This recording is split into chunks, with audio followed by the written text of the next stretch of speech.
Lee Han-soo lies hospitalized, spending childhood immersed. Gaming becomes his routine, filling empty time while physical weakness limits movement.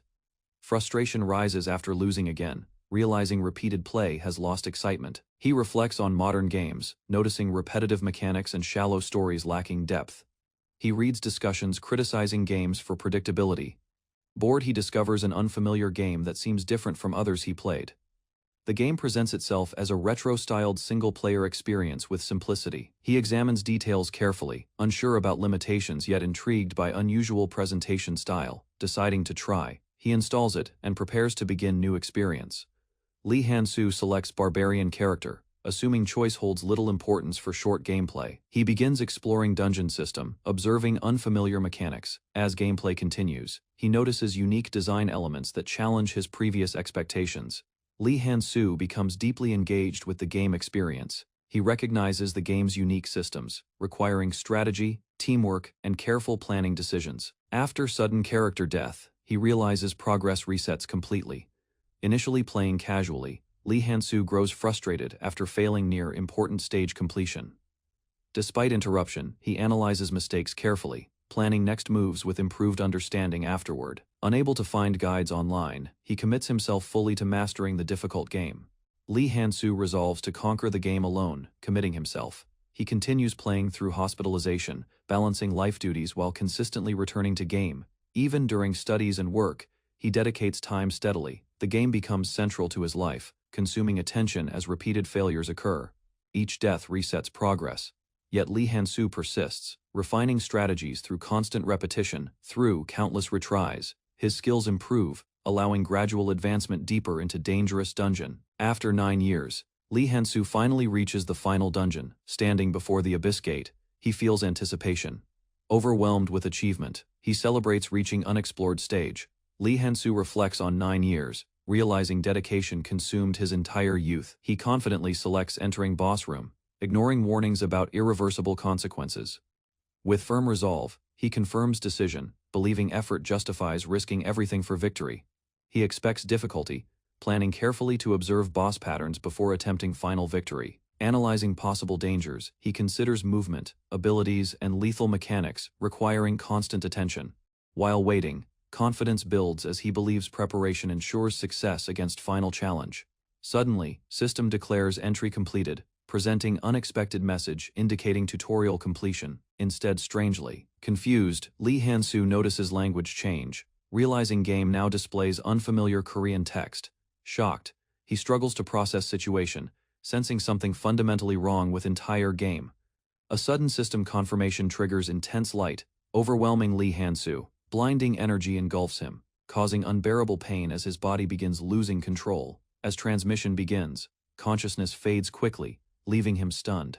He awakens suddenly, hearing unfamiliar voices announcing warriors. Confusion overwhelms him as he observes fire, crowds, and environment unlike his reality. Unable to understand situation, he realizes he has been transported somewhere. An old man demanding warriors prepare themselves and choose their weapons. Lee Han-soo struggles, mentally, questioning language, location, and situation while trying to remain calm. He decides to observe carefully, gathering information first before taking any immediate action. Lee Han-soo, noticing increased size, strength, and unfamiliar muscles. He tests movements carefully, realizing complete control despite drastic physical changes from before. Understanding dawns as he accepts new form, recognizing this body now belongs him. A voice calls participants forward, prompting Lee Han-soo to observe others stepping ahead. He watches surroundings cautiously, confused while comparing situation with familiar game scenarios experienced. Suddenly he is forced forward, pushed into action without time to react properly. The old man announces warriors loudly, guiding each participant to select their weapons. Lee Han-soo recalls similar scenes, recognizing patterns resembling the game's introductory sequence events. He remains alert, deciding to follow process while analyzing everything happening around him. Lee Han-soo recognizing familiar setting identical to game introduction sequence. Shock overwhelms him, confirming world matches dungeon and stone perfectly. He realizes timing aligns exactly before final boss encounter he experienced previously in-game. Confusion spreads among others, but Lee Han-soo understands situation differently from surrounding barbarians. He confirms this is beginning scenario, recalling events that determine early survival outcomes. Others panic uncontrollably. Unlike him, relax. Lee Han-soo questions, situation, realizing others also possessed bodies without their consent here. A powerful presence appears suddenly, drawing attention as tension rises across entire gathering. Faced with interrogation, Lee Han-soo recognizing danger from this overwhelming figure. Lee Han-soo watches nervously as suspicion shifts, tension rising. The old man suddenly accuses another, directing blame toward a confused, trembling barbarian. Fear spreads quickly as the accused realizes danger, unable to understand sudden accusation. Without hesitation, the old man attacks brutally, killing the accused before anyone reacts. Lee Han-soo witnesses violence closely, shocked by merciless execution happening. The situation grows tense as authority asserts control. Lee Han-soo hides emotions, understanding revealing weakness could result in instant death here. The old man explains possession, warning others while maintaining control over frightened participants. Realization settles in as Lee Han-soo understands rules governing survival. Lee Han-soo realizes outsiders are labeled evil spirits, making his existence extremely dangerous. He understands discovery means immediate death, leaving no chance for negotiation or survival. Determined, he decides to stay hidden while observing ceremony. The ceremony continues as names are called, warriors stepping forward one after another. Lee Han-soo grows anxious, realizing he does not know identity of this body. Uncertainty increases as his turn approaches, leaving him unprepared for inevitable moment ahead.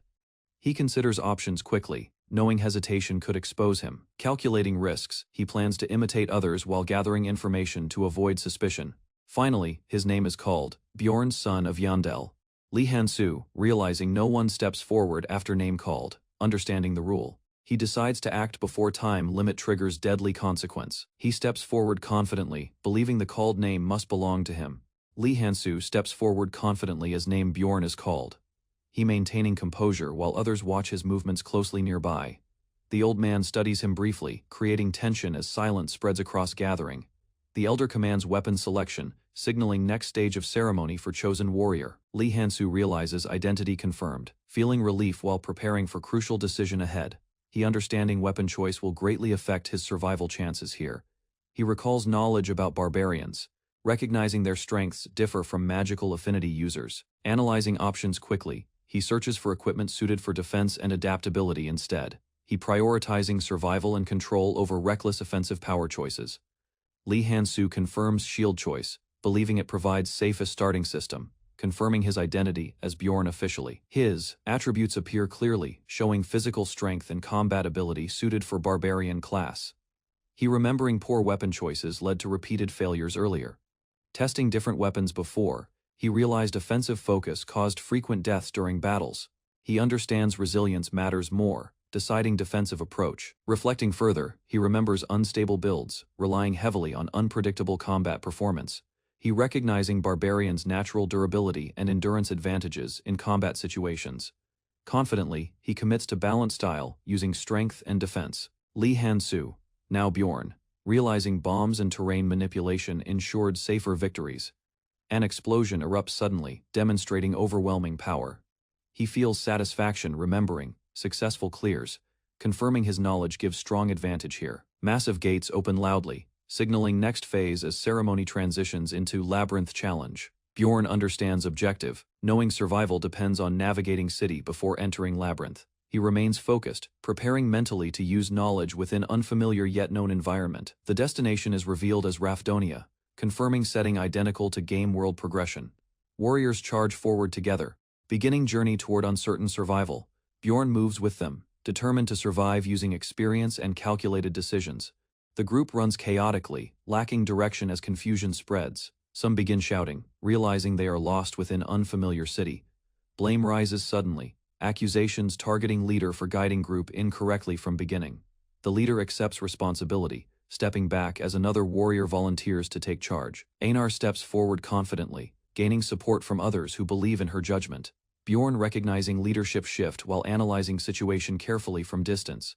Soon confusion returns as even new leader admits uncertainty about correct path forward. Arguments escalate again, warriors shouting different opinions. Bjorn remains silent, realizing chaos will prevent reaching labyrinth if situation continues. Bjorn approaches Einar quietly, deciding to share knowledge, he pointing toward armored group who clearly know proper route. Einar listens attentively, accepting suggestion and preparing to guide others. Using this information, she confidently announces path, gaining trust. Warriors react positively, believing her wisdom, despite misunderstanding true source of guidance provided. Bjorn remains silent, allowing her to take credit while avoiding unnecessary suspicion from others. The group advances quickly, finally reaching labyrinth entrance glowing with mysterious energy ahead. Bjorn confirming this location matches game knowledge he remembers clearly. He feels determined, accepting new life fully as Bjorn within dangerous world now. Bjorn recalls harsh tax system, forcing citizens to earn money, knowing entering labyrinth or working city jobs are only choices. Monsters represent danger, while city work offers stability. Bjorn realizes barbarians struggle finding jobs, making city survival extremely difficult without combat success. The labyrinth gate opens rarely, creating urgency as limited time forces immediate decision now. He understands missing opportunity means waiting months, worsening survival chances.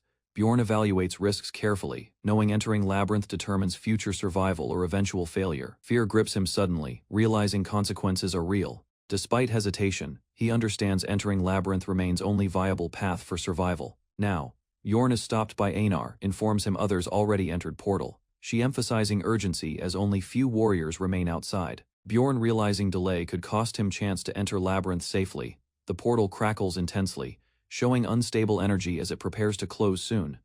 Einar urges Bjorn forward, insisting she will follow. She expresses gratitude briefly, acknowledging his earlier guidance. Bjorn avoiding attention while maintaining focus on immediate survival objective ahead. Einar admires him, asking how he gained such wisdom. Bjorn gives simple advice, choosing practicality over explanation while preparing for next challenge. Einar expresses gratitude, promising reward if she survives journey. Bjorn comparing her determination with barbarians he remembered from gameplay before. He questions her fear, realizing warriors here face real death unlike simulated experiences. Einar admits fear, honestly, yet accepts duty as warrior requiring strength despite danger. Bjorn recognizing shared struggle as both must fight to survive here. He reflects internally, realizing others are not different, only forced into harsh circumstances. Bjorn acknowledges reality, understanding survival requires confronting danger. Time runs short as portal nears closing, forcing immediate action without further hesitation. Bjorn gathers resolve, finally moving forward to face uncertain fate awaiting inside labyrinth. Bjorn sees closing portal, realizing hesitation will cost his only survival. He trusting strength and knowledge gained from years of gameplay experience. Without delay, Bjorn leaps forward, entering portal determined to survive. He arrives inside dark chamber, system confirming entry into labyrinth. Bjorn observes surroundings cautiously, noticing unfamiliar environment unlike controlled game perspective before. Confusion rises as he realizes this reality feels far more dangerous than expected. Bjorn relying on knowledge and strong barbarian physical abilities combined. He trusting experience gained from years mastering the game. However, uncertainty remains as reality differs, hinting his expectations may not fully apply. Bjorn realizing dungeon environment differs from expected familiar game mechanics. Observing others he notes everyone entered with minimal equipment, contradicting previous assumptions entirely. He recalls knowledge about crystals providing light, confirming early floors should not remain dark. Recognizing abnormal conditions, Bjorn deduces labyrinth structure. He considers possibilities carefully, understanding missing information could determine survival or immediate death. Bjorn decides to check system interface, planning to access status, inventory, and skills. Bjorn realizing nothing responds within unfamiliar dungeon environment conditions. He testing surroundings, despite uncertainty and limited visibility ahead. Progress feels slow, forcing Bjorn to remain cautious while advancing through unknown terrain carefully. Suddenly, Bjorn triggers hidden trap, suffering injury. Pain overwhelms him, recognizing trap originates from goblin mechanisms designed to injure intruders. Despite injury, Bjorn restrains reaction, preventing noise that could attract nearby hostile creatures. He observes surroundings silently, suspecting additional enemies nearby monitoring movements. Understanding danger, Bjorn chooses aggressive response, refusing to remain passive under uncertain threats. He prepares for combat cautiously, deciding to account for hidden enemies before advancing further. Bjorn realizes goblin presence nearby, understanding trap likely alerted. The goblin observes patiently, waiting for Bjorn to weaken. Bjorn steadies breathing, forcing himself to think clearly despite pain and growing danger. He knowing delay worsens condition and reduces survival chances drastically. Forcing movement, Bjorn drags himself forward, attempting to provoke hidden enemy into revealing. He pretends vulnerability, masking intentions while enduring pain and carefully controlling his actions. Bjorn shouts deliberately, testing surroundings while suspecting Goblin continues watching silently nearby.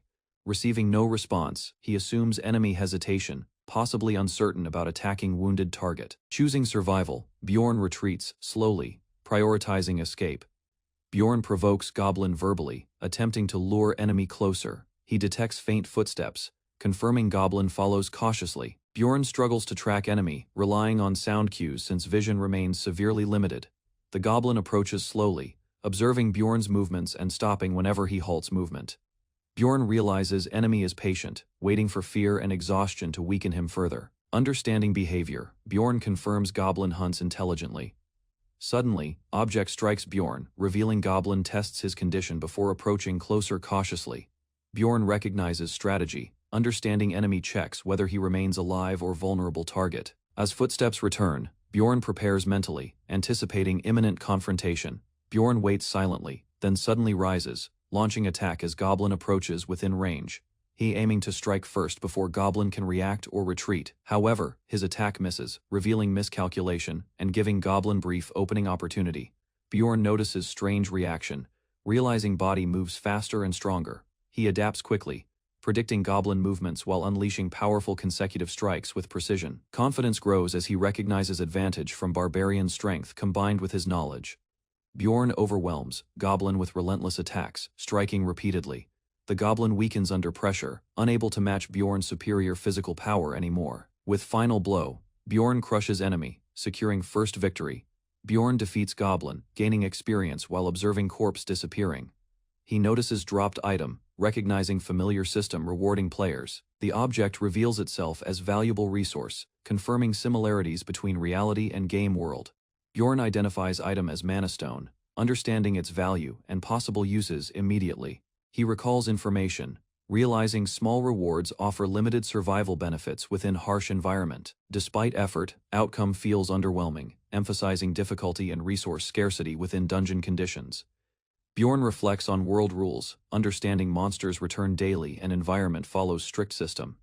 He recognizes this world operates like game, yet consequences are real and permanent. Determined, Bjorn accepts reality, committing himself to survival. Blood continued to spill from Bjorn's wounds as he dragged himself across the cold rocky ground. Each movement burned. Yet the system kept announcing his bleeding status, forcing him to acknowledge his worsening state. Pain pulsed through his battered frame, but he refused to collapse. Despite his body nearing its limit, his mind clung to survival. While crawling, he realized his reward wasn't gold or glory. It was simply the ability to keep moving forward. Numb limbs and dimming vision tried to stop him. Yet he pushed on, gripping the earth like it was his last anchor. His only goal became reaching light, a sign of life and safety. The cave's atmosphere grew brighter as he advanced. He assumed this meant progress, but reality proved cruel. When he finally reached a clearing, a menacing hallucination greeted him. Doubting his sanity, he questioned if the figure before him was real or another mental trick. Regardless, he moved, refusing to give in to fear or madness. Eventually, the light grew stronger. In the distance, real adventurers appeared. Their presence reignited his hope. He had survived the worst part. Though the system still warned of bleeding, help was finally within reach, and with it, the will to endure burned stronger than ever. A group of seasoned adventurers surrounded Bjorn, eyeing his battered body with suspicion. One questioned how a novice reached this depth faster than them, while another noted his silence, mistaking it for arrogance. Bjorn, overwhelmed by pain, struggled to speak or even breathe. Internally, he begged them not to harm him. The group's leader turned to their priestess, asking if she could heal him. Her refusal shocked everyone. She declined without hesitation, provoking tension. Her rejection, while unexpected, led the leader to shift tactics, offering to heal Bjorn in exchange for a future favor. Without warning, pain surged through Bjorn's body. A healing spell was forcefully cast, triggering excruciating agony. Muscles burned as if they were melting. What should have brought relief instead unleashed unbearable torment. Yet he endured, screaming in silence. Eventually, the spell ended. Bjorn remained conscious, barely kneeling upright. His breathing steadied, but confusion lingered on the adventurers' faces. The leader demanded answers how a rookie arrived. First, Bjorn deflected, claiming he entered the labyrinth and simply ended up there. Doubt remained, but the leader offered an explanation involving rare dimensional instability. Apparently, once every 100 years, a person might bypass floors. Realizing this provided a convenient cover, Bjorn remained silent, hiding the truth behind weary eyes. Bjorn silently observed the group. Among them were a mage and a priestess, indicating their high level. The fact that he experienced a rare phenomenon on his first dungeon dive, something even they hadn't seen, seemed almost unbelievable. Still, he masked his thoughts, keeping his expression neutral. The leader accepted his explanation and dismissed him without further pressure, even waiving payment for the healing potion. Bjorn didn't respond. Internally, he acknowledged that every second spent in the labyrinth was as valuable as gold. As the party moved deeper, Bjorn was left behind. Though he survived, being pitied left a bitter taste. From afar, the adventurers discussed how fortunate it was that someone kind like Druss had approached the barbarian, not someone crueler. Their conversation turned light, even mocking. Some suggested barbarians didn't like help, and that Bjorn's behavior fit that stereotype. Despite their words, the priestess offered no clear agreement, merely observing in silence. As they walked, the group followed the blood trail Bjorn had left behind. They commented on its length, unaware it mirrored the extent of his suffering. Eventually, they reached a branching path. Druss, the leader, expertly guided them. Having memorized the first floor's map, his sharp navigation brought them ahead of others. Arriving first at a sealed doorway, something unusual awaited beyond. A glowing portal marked the entrance to the next floor. With confidence, Druss activated it, rallying his team forward. However, something left behind caught their attention: a single sandal, abandoned near the threshold. Recognition struck them. It belonged to Bjorn. Nearby, they discovered a scorched trail, evidence of a powerful energy blast. As they followed the path, realization dawned. Bjorn had ventured ahead, alone, enduring what no ordinary adventurer could survive. Whispers of disbelief spread among the party, but one member began piecing it together. Recalling Bjorn's desperate crawl and his extended arm holding a magic crystal, they understood his intention. Even while half dead, he ensured the item reached them. Despite excruciating pain, he never lost focus. Their earlier doubts faded. The group now viewed him differently, not as a reckless novice, but a relentless survivor. Druss emphasized that such individuals weren't lucky, they were dangerous. For people like Bjorn, death was never an option, survival wasn't chance. It was sheer, terrifying will. After barely escaping death, Bjorn was forced to move again. The moment he re-entered the dungeon, goblins ambushed him without pause, one after another. They attacked relentlessly, preventing him from resting. Though injured, he countered their ambushes, aware their tactics were crude and hiding spots obvious. Despite handling them, the problem lay elsewhere. Hunger had begun to take its toll. With every strike, his movements slowed, not from fatigue, but lack of energy. His body demanded food. Remembering the priestess likely carried supplies, he regretted not requesting any. Hunger clouded his judgment. Eventually, he stumbled upon discarded food remnants from fallen enemies. With no choice, he collected what he could, suppressing disgust. His earlier decision to crawl across the floor may have cost him vital supplies. Out of 7 days' rations, 5 were already consumed. Bjorn rationed what little he had, chewing stale bread slowly, savoring each bite as if it were a feast. Yet thirst began creeping in next. Surrounded by crystallized walls, he questioned where he'd find water. This world, unlike the game he once played, didn't offer convenience. The hunger system was no longer pixels on a screen, it was reality. And here, failure meant more than restarting. It meant dying. Alone in the dark, Bjorn continued forward, exhaustion pulling at every step. He stumbled upon a group, resting in the dark, but they offered no greeting. One of them recognized him from earlier, but none stepped forward to assist. Despite being in plain sight, he remained alone. Sitting down, he reflected on his progress. For someone close to death, surviving this far was no small feat. But another issue plagued him: intense fatigue. Rest was impossible in a dungeon filled with threats. He considered his options: risk sleep and trust fate, or seek allies. The second choice seemed logical. Groups could share watch, defend each other, and provide some safety. But every attempt to join a party failed. Repeated rejections, often due to prejudice against barbarians, left him standing alone again. As despair settled in, an unfamiliar voice called out. A man approached with a proposition one Bjorn misunderstood. At first, the term overnight companion carried unintended meaning, but it was actually a system role for safe resting. Realizing the offer was sincere, Bjorn agreed. This man, Haas, knew the rules and offered protection. For now, forming a temporary alliance offered a chance to survive the night. Though awkward, it was a beginning. One step closer to enduring another day in the labyrinth, despite the awkward phrasing. Bjorn accepted Haas's offer to rest together, knowing sleep was critical. The arrangement, while strange, followed a known mechanic for survival night companions, provided safety during rest. Bjorn played along, though the situation tested his patience. A coin toss determined watch order. Haas won and claimed the first shift, handing Bjorn a pocket watch to track time.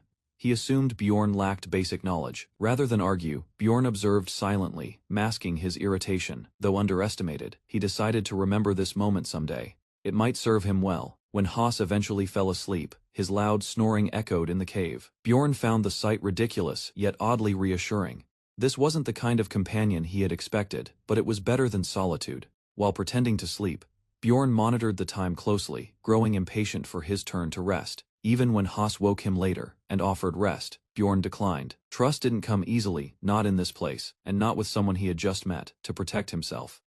He feigned deep sleep, complete with exaggerated snoring. From a short distance, Haas watched him, amused. He believed the act and dismissed Bjorn as a simple barbarian. Unaware of the truth, he underestimated someone who had no intention of ever lowering his guard.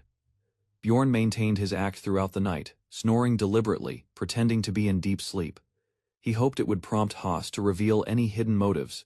No threat came, time passed slowly, but rest never arrived. Not once did Bjorn let down his guard. When dawn approached, fatigue hit hard. Bjorn hadn't slept at all. In contrast, Haas had snored peacefully for hours. Regret settled in. Despite the opportunity, he had chosen caution over recovery. Still, the thought of trusting a stranger remained unacceptable. Until proof of reliability surfaced, he wouldn't take risks.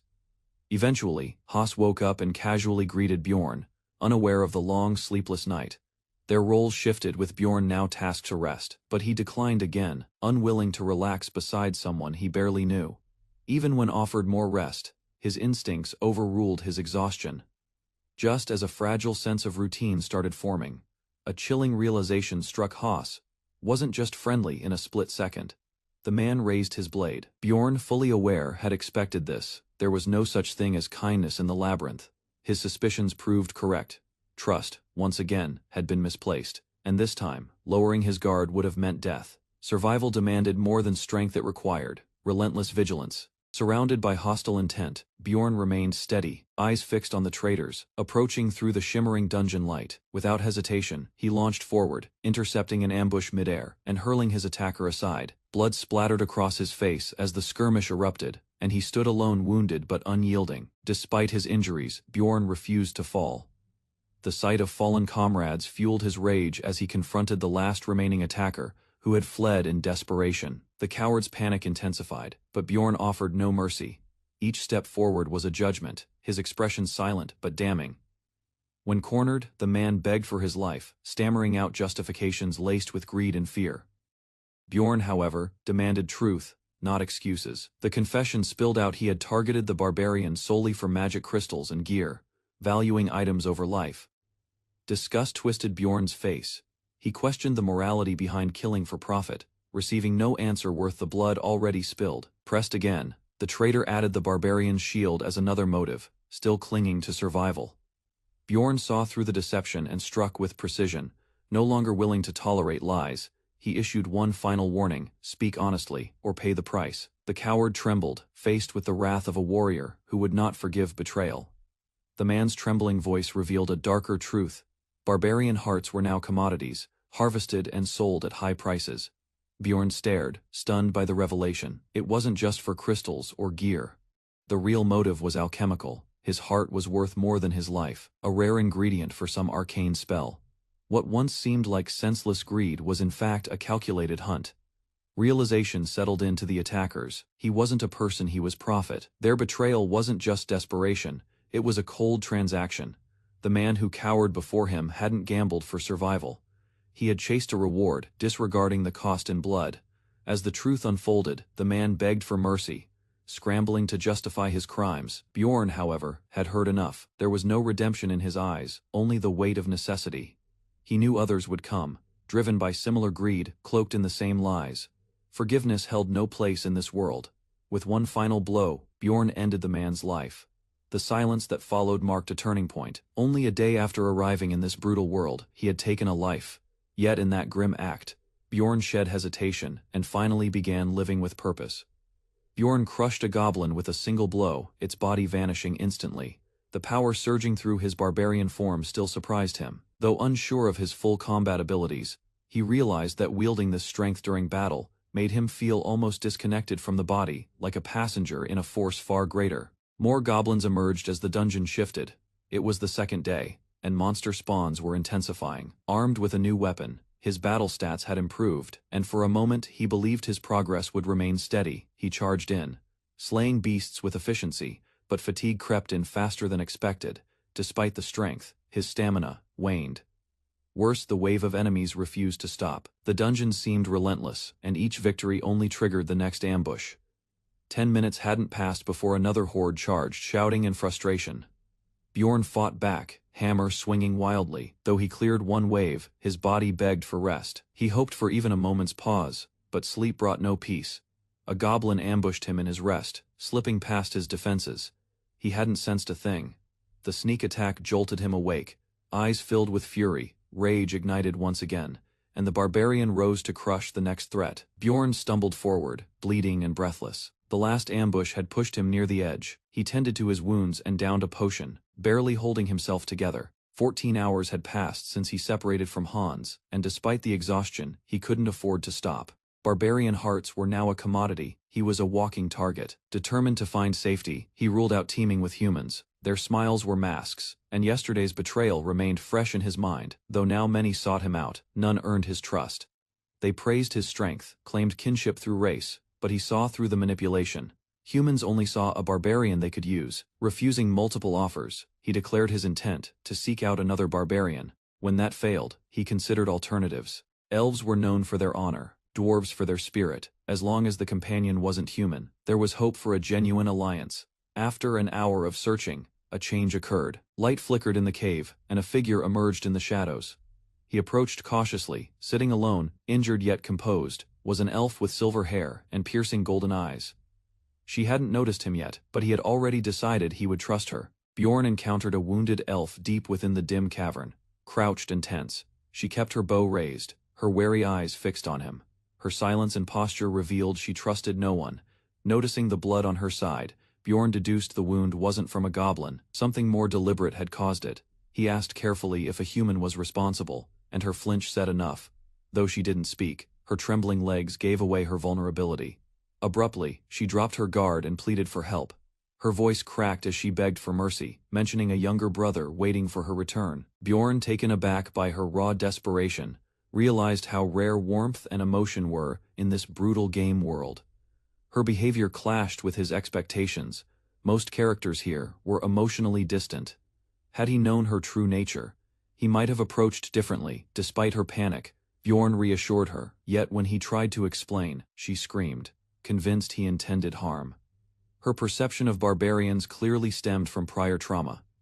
Frustrated but patient, Bjorn chose not to argue. Instead, he silently offered lyco leaves to treat her wound. Confused by his kindness, she asked why. He simply replied some actions require no reason. But even so, this time, there was one.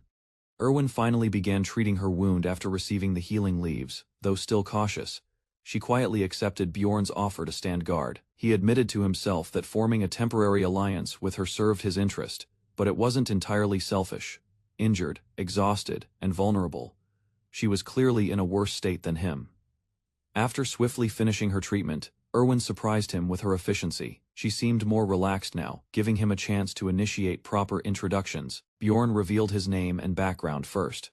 After a moment's hesitation, she responded with her own name. The awkwardness between them began to ease. Wanting to understand her fear, he asked about her reaction to barbarians. She hesitated, then revealed a painful history of violence between their races. Bjorn realized her fear wasn't baseless. It was cultural and traumatic. She nervously clarified she held no personal grudge against him. With tensions lowered, Bjorn proposed forming a short-term partnership. Caught off guard, Erwin asked if he meant an overnight companion, clarifying his intent. He reassured her it was merely practical. Still wary, she asked him to swear upon his warrior's honor not to harm her. Without hesitation, Bjorn gave his oath. Trust, while fragile, had begun to form between them. Bjorn clarified his identity, correcting the elf's constant use of Mr. Asserting his name and age, he reintroduced himself with youthful pride. Following her request, he formally swore an oath upon his warrior's honor, vowing not to harm her. In turn, Erwin did the same, invoking her tribal name. Both pledged peace for the night, forming a fragile pact that brought mutual relief. Exhaustion visible on her face, Erwin asked to sleep first. Bjorn, understanding her fatigue, agreed. Though wary, she promised to be careful and gradually let her guard down. As he laid back, Bjorn was surprised by how quickly he had begun to trust her presence. Just as he was about to relax, her sudden shout startled him. She had unintentionally drifted to sleep during her watch. Startled by her honesty, Bjorn handed over his blanket, encouraging her to rest properly. Her surprised gratitude was genuine. Within moments, she curled up and drifted into sleep again. Watching her rest, Bjorn reflected on the physical and emotional toll she had endured. Despite everything, she seemed peaceful now. Time crawled slowly as he stood guard. Though his body sat still, his mind wandered. Thoughts of reality, isolation, and what had become of his life outside the game crept in. But before despair could settle, he reminded himself to endure a little longer. As Bjorn sat in silence, thoughts stirred about whether he should ask Erwin to continue traveling together. Considering her skills as an elf, he reasoned she could manage herself, but long-term plans needed clarity. Allies came with both benefits and risks. Still, surviving alone had its limits, and decisions would need to be made soon. While pondering his next steps, unfamiliar voices broke the stillness. Two men approached from the darkness, whispering about an elf they seemed to recognize. Suspicion arose quickly as one directly questioned Bjorn about his relationship with her. Staying guarded, he refused to answer. The intruders withdrew, but their intent was clear. They had been searching for Erwin. Returning to his companion, Bjorn watched her sleep soundly, unaware of the close call. Gently, he tried waking her. She groggily responded, still wrapped in the warmth he'd provided. Bjorn's patience wore thin. The looming threat made him realize there was no more time to delay. Bjorn rose first, immediately noticing Erwin still lying beneath the shared blanket. While he tried to rouse her, she hesitated, keeping her eyes closed as though hoping the moment would last longer. His movement finally forced her awake, and her startled reaction revealed how flustered she was by their brief closeness. Bjorn quickly pulled away, aware that their temporary watch arrangement had ended the instant she opened her eyes. Erwin sat upright, nervous and embarrassed, fearing he planned to abandon her. Her expression tightened with unease, and she tried to explain herself before he made any decision. Bjorn listened quietly, realizing her worry came from the fact that she had nowhere else to go. Their partnership was never meant to be long-term, yet the situation around them continued to grow more complicated. Moments later, another group approached, recognizing Erwin. She denied any connection, but Bjorn understood the danger once she mentioned the symbol on their clothing. The emblem belonged to a larger organization known as the Crystal Union, the same group tied to the earlier threat against her. The revelation convinced him that the pursuit wasn't random, and that her circumstances carried far heavier consequences than expected. Despite his reluctance, Bjorn chose to hear her full story while they moved. She eagerly followed, relieved he hadn't left her behind. As they traveled, she recounted her first encounter with the hostile clan, and how she unknowingly revealed her identity during an exhausted moment. Only later did she learn that their leader operated openly within the labyrinth's first floor, making her situation far more dangerous than she initially believed. Erwin continued explaining how she escaped the Crystal Union's grasp, despite being hunted relentlessly. She recalled their pursuit growing increasingly coordinated, forcing her to flee through the labyrinth with little rest. Bjorn listened carefully, noticing how her injuries matched the desperation in her story. Her claim that they used message stones surprised him, since such devices had never appeared in the game he once knew. Their existence confirmed that this world contained many differences he still didn't understand. While they ran, Erwin described how the stones enabled long-range communication, allowing the pursuers to track her far more efficiently. Bjorn quickly realized that abandoning her now would guarantee her capture. However, he also wanted to know what reason the Union had for chasing her so persistently. His question made her hesitate, and she reluctantly confessed she had accidentally struck one of their members in a sensitive spot during her first escape. Bjorn's expression tightened at the revelation, recognizing how easily that alone could provoke a violent grudge. Before he could respond, Erwin stiffened and warned him that someone was following them. she instructed him not to look back, estimating the distance based on her heightened elf senses. Bjorn trusted her judgment, understanding the danger approaching. He immediately increased his pace and signaled her to stay close. Despite her reopened wound, she matched his speed without complaint, proving her determination to survive. Their situation had grown more complicated, yet both realized escape depended on maintaining their momentum and avoiding confrontation with whoever was closing in behind them. Bjorn pushed forward through the tunnel, noting how Erwin continued matching his pace despite her reopened wound. Her determination impressed him, yet the closing footsteps behind them forced him to evaluate their situation with urgency.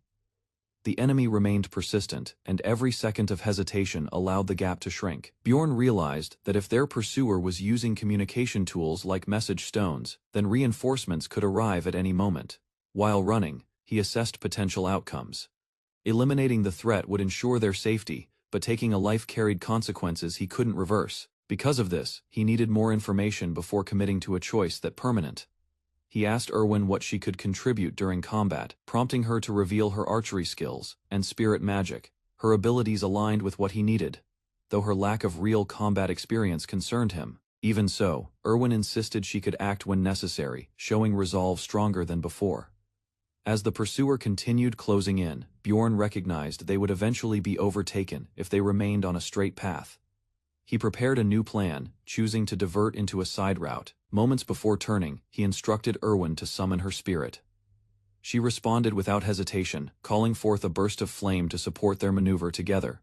They veered sharply into the opening, hoping the sudden change would buy enough time to prepare for whatever confrontation awaited beyond the bend. Bjorn and Erwin moved into a darker section of the tunnel where the summoned flame offered their only source of light. The narrow passage forced them to slow down, yet the sound of approaching footsteps warned them their pursuer was still closing in. Erwin quickly expanded the flame to brighten their surroundings, helping Bjorn assess the upcoming terrain. A lone figure emerged from the darkness, stopping only a short distance away, despite having no direct line of sight. Bjorn realized the enemy had tracked them using sound, rather than vision. Acting immediately, he signaled Erwin to prepare an attack. Erwin lifted her bow and released a precise arrow, striking the pursuer before they could react. The threat collapsed silently, allowing Bjorn to confirm that the immediate danger had been dealt with. Bjorn carefully observed Erwin, now adorned in upgraded gear. Her physical transformation wasn't just visual, her aura had intensified, though the changes seemed subtle. They hinted at something more powerful underneath. Bjorn silently noted the practicality of her new equipment, and acknowledged that both her upper and lower armor had improved. Curiosity turned to strategy as Erwin examined a message stone. Bjorn guided her on its use, and with a firm press the device activated. What followed was an unexpected transmission, a bounty notice targeting him, with a staggering reward of 10,000 gold. Erwin's reaction was instant shock gripping her face. Her fear was visible. To reassure her, Bjorn remained composed. He quickly shifted focus back to the mission, stating their next destination, the second floor. Erwin questioned the decision, aware of the dangers, but followed him regardless. Descending further, she voiced concern over the difference in difficulty. Bjorn acknowledged the risk but reasoned that staying near the entrance would reduce it. Their strengths balanced each other, her precision from a distance, his strength in close combat. Despite her hesitation, Erwin agreed. The duo pressed onward, passing adventurers who eyed them with interest. Bjorn, determined and calm, reminded her that he wasn't planning to leave her behind no matter the bounty. Erwin, though visibly anxious, gathered her resolve and agreed to descend to the second floor. Her sudden decision spared Bjorn the effort of persuasion. From his perspective, helping others wasn't new. It aligned well with his own interests, especially when it meant inconveniencing undeserving foes. The thought of doing good while reaping benefits was appealing. Together, they entered the deeper part of the dungeon. Unsure of the exact path, Bjorn relied on the dungeon's structure. By following the darkness, one would eventually reach a portal leading upward. As they advanced, Erwin halted him, pointing out a goblin trap ahead. The danger was subtle. The goblins weren't nearby, making the trap unusually risky. Bjorn had barely stepped forward before Erwin spotted it just as quickly. Enemies emerged from the shadows. Without hesitation, she rushed to face them alone. Bjorn warned her not to use her spirit powers, knowing the cost. Erwin nodded confidently and charged ahead. Her attacks landed swiftly, but more goblins flooded the area. Arrows flew and blades clashed as the enemies closed in. Meanwhile, Bjorn stood at a distance, prepared to intervene, surrounded but composed. Erwin continued her assault with precision. Her movements showed no hesitation. She was determined to prove herself in battle, and she was succeeding. Erwin stood victorious among scattered goblin corpses, the glowing spirit behind her fading as silence returned. Pride showed on her face as she turned to Bjorn and sought his opinion. He acknowledged her performance with a simple nod, quietly impressed by her agility and precise aim. She had earned his recognition. When Bjorn handed her the recovered magic crystals, Erwin lit up with excitement. She quickly calculated their split and proudly recalled her past teasing nickname. Confidence now replaced hesitation. She promised to improve and match his pace. Bjorn gave a neutral reply, unsure whether to feel mocked or motivated. As they moved forward, distant voices echoed a bounty was being broadcast again. The reward for capturing Bjorn had risen to 15,000 gold. Erwin overheard it, her grip on the message stone tightening. They pressed deeper into the dungeon. Bjorn noted the lack of traps and began suspecting unseen watchers. Despite the tension, their teamwork held firm, just when it seemed safe. Erwin called out ghouls were rushing toward them. Bjorn analyzed the sudden threat. Ghouls shouldn't be on this floor. They may have strayed too far, nearing the dungeon's outer edge. Seeing the numbers, he knew this fight could be valuable. More enemies meant more experience. He chose to engage. Bjorn charged into the cluster of ghouls with raw power, slamming the closest enemy into the ground. Compared to goblins, ghouls were faster and stronger, but their patterns were still predictable. Using that simplicity to his advantage, he maintained control over the chaotic skirmish. Meanwhile, Erwin fought at range, landing clean hits with her arrows. Notifications confirmed her kills. They advanced steadily toward their goal and soon encountered a blood trail. Erwin crouched beside it and confirmed it was fresh. The sight raised concern. Bjorn recognized the eerie red coating as blood moss, an unnatural sign. Further ahead, a goblin trap lay beside a glowing portal. Bjorn paused, realizing how dangerously close they'd come to triggering it. Beyond that lay the exit to the next floor. He remembered the last time he'd reached this point in-game, and the painful memory of falling, just short of success. The portal pulsed with energy. Erwin sensed his hesitation and offered encouragement, though surprised by her optimism. Bjorn steeled himself. They stepped through together. Crossing the threshold, the portal engulfed them in light. Moments later, they landed safely on the second floor. The message confirmed their arrival. The journey had only just begun, but this was a clear victory. Bjorn and Erwin were transported to the second floor, landing with impact in a dense wooded area. Though the fall was sudden, Bjorn quickly recovered and reassured Erwin of his condition. Their safe arrival confirmed the portal had worked as intended, despite its unpredictable nature. Surroundings had shifted drastically. Unlike the first floor's dungeon layout, this region resembled an open forest under moonlight. Bjorn realized the environment allowed greater visibility, but it also meant threats could come from any direction. Monsters were categorized by region. Each direction held a different type. To the north were goblins, east had wolves, west was crawling with undead, and to the south stood large, muscular beasts. Zerwin recalled some layout details, believing the paths eventually led to the third floor. Bjorn, however, was more focused on understanding the exit strategy. Once the labyrinth's time limit expired, the explorers would be automatically returned to the city above. Deciding to stay and explore, Bjorn led the way cautiously. Erwin followed closely, admiring the forest's strange beauty while remaining alert. He warned her of traps hidden beneath leaves and advised her to mirror his steps. Though Erwin couldn't see the dangers herself, she trusted his judgment as he pointed one out.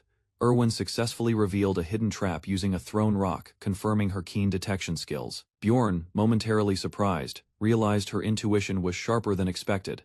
Although he refrained from giving open praise, inwardly he acknowledged how dependable she had become. Her cheerful response to his dry compliment reinforced his perception she was easily motivated. He maintained a neutral tone, downplaying the act as her basic responsibility, but still affirmed her growth as a proper explorer. Erwin beamed with pride at the acknowledgement, clearly encouraged. Together, they shifted focus toward clearing nearby traps to secure the surrounding area. Bjorn explained that removing them would expand their safe zone. Using rocks, they triggered mechanisms to disable potential dangers. Their cooperation became smoother with each step, and Erwin continued asking for feedback, seeking his approval. Suddenly, she halted and reported a group of goblins approaching. Bjorn assessed the situation quickly. Although the enemies hadn't noticed them, he knew they'd need to act fast. Erwin estimated the enemy numbers and distance. Their cover remained intact for the moment. With time on their side, they formulated a preemptive plan. Bjorn decided they would engage. Erwin agreed without hesitation. Quietly, they began preparing their approach, moving into position with practiced focus. As the goblins lingered ahead, Bjorn and Erwin began their coordinated ambush. She quietly moved into position and loosed the first arrow. Though it was hard to confirm the result from afar, the goblins quickly stirred. Their formation broke, and the group began charging toward them. Bjorn immediately stepped forward to shield Erwin. She acknowledged his command and took cover behind him. The enemy's approach was rapid, their numbers overwhelming. Bjorn noted how much fiercer the goblins felt on the second floor, faster, stronger, and more organized. Still, something inside him remained calm. Despite facing a goblin warrior, fear didn't take hold. Instead, excitement surged. His barbarian instincts awakened fully, and with a battle cry, he lunged into the enemy ranks. Fists and weapons clashed. Bjorn smashed through the first line but quickly found himself flanked. With calculated precision, he deflected attacks from both sides and retaliated with brutal force. Yet the waves didn't stop. A blade narrowly grazed his face. The moment confirmed it. These goblins were not ordinary. Their strength pushed him harder than expected. Realizing retreat wasn't an option, Bjorn tightened his grip and prepared to face them head. On this wasn't just survival anymore. It was a test of will, and he refused to lose. Bjorn faced the encroaching goblins with relentless focus. Erwin positioned behind him, readied another arrow. Surrounded but not alone, he embraced the advantage of teamwork. With renewed determination, he prepared to strike back, no longer holding anything in reserve. Victory over the goblin warrior rewards Bjorn with a crimson magic crystal, glowing faintly in the dark. Compared to the effort needed for early progression, the gain now feels far more efficient. Erwin hands over a second crystal, noting its value, and they resume their march without delay. Further into the woods, more goblin groups emerge as they move beyond the 3-kilometer point. Among the enemies, one wields a bow, an archer cloaked with concealment magic. Bjorn quickly alerts Erwin, bracing himself for an attack that could strike unseen. The goblins close in, and Bjorn blocks the charge with solid footing and his shield. Though outnumbered, he remains composed, trusting in his experience and brute strength. Detecting a shift, he prepares for a sudden strike from the hidden archer. An arrow whistles toward him, but his instincts trigger a swift dodge. He spots movement in the shadows and lunges, with lethal precision. The archer falls, and Bjorn gains another point of experience without hesitation. At last, they take a break. Erwin, relieved, slumps down beside a tree. Bjorn offers to stand guard while she gets some much-needed rest. Sleep comes to her instantly, a sign of deep exhaustion and trust. Watching Erwin sleep so peacefully, Bjorn wonders if his presence makes her feel more secure. Their patrol had stretched over 15 hours, steadily bringing them deeper into the labyrinth. Along the way, more adventuring parties came into view, often moving quickly and in tight formations. He found those fellow explorers more dangerous than monsters, driven by ambition rather than instinct. Erwin, resting beside him, posed a new concern. Her appearance alone could invite trouble. With eyes half open, she mocks his comment, revealing she had been awake the whole time. A small laugh escapes her before she drifts off again, leaving Bjorn to his thoughts. Time marches on. Days blend together as they battle goblins and endure the grind. By the 6th day's end, weariness builds, but they remain committed to surviving. At last, the 7th day arrives, signaling the deadline to exit before the labyrinth closes. With just under 3 hours left, they begin the trek back, alert for any danger. Newly appeared, traps confirm goblin groups have returned to reclaim the area, scouting ahead. Bjorn estimates around 70 enemies, including spellcasters and elite fighters.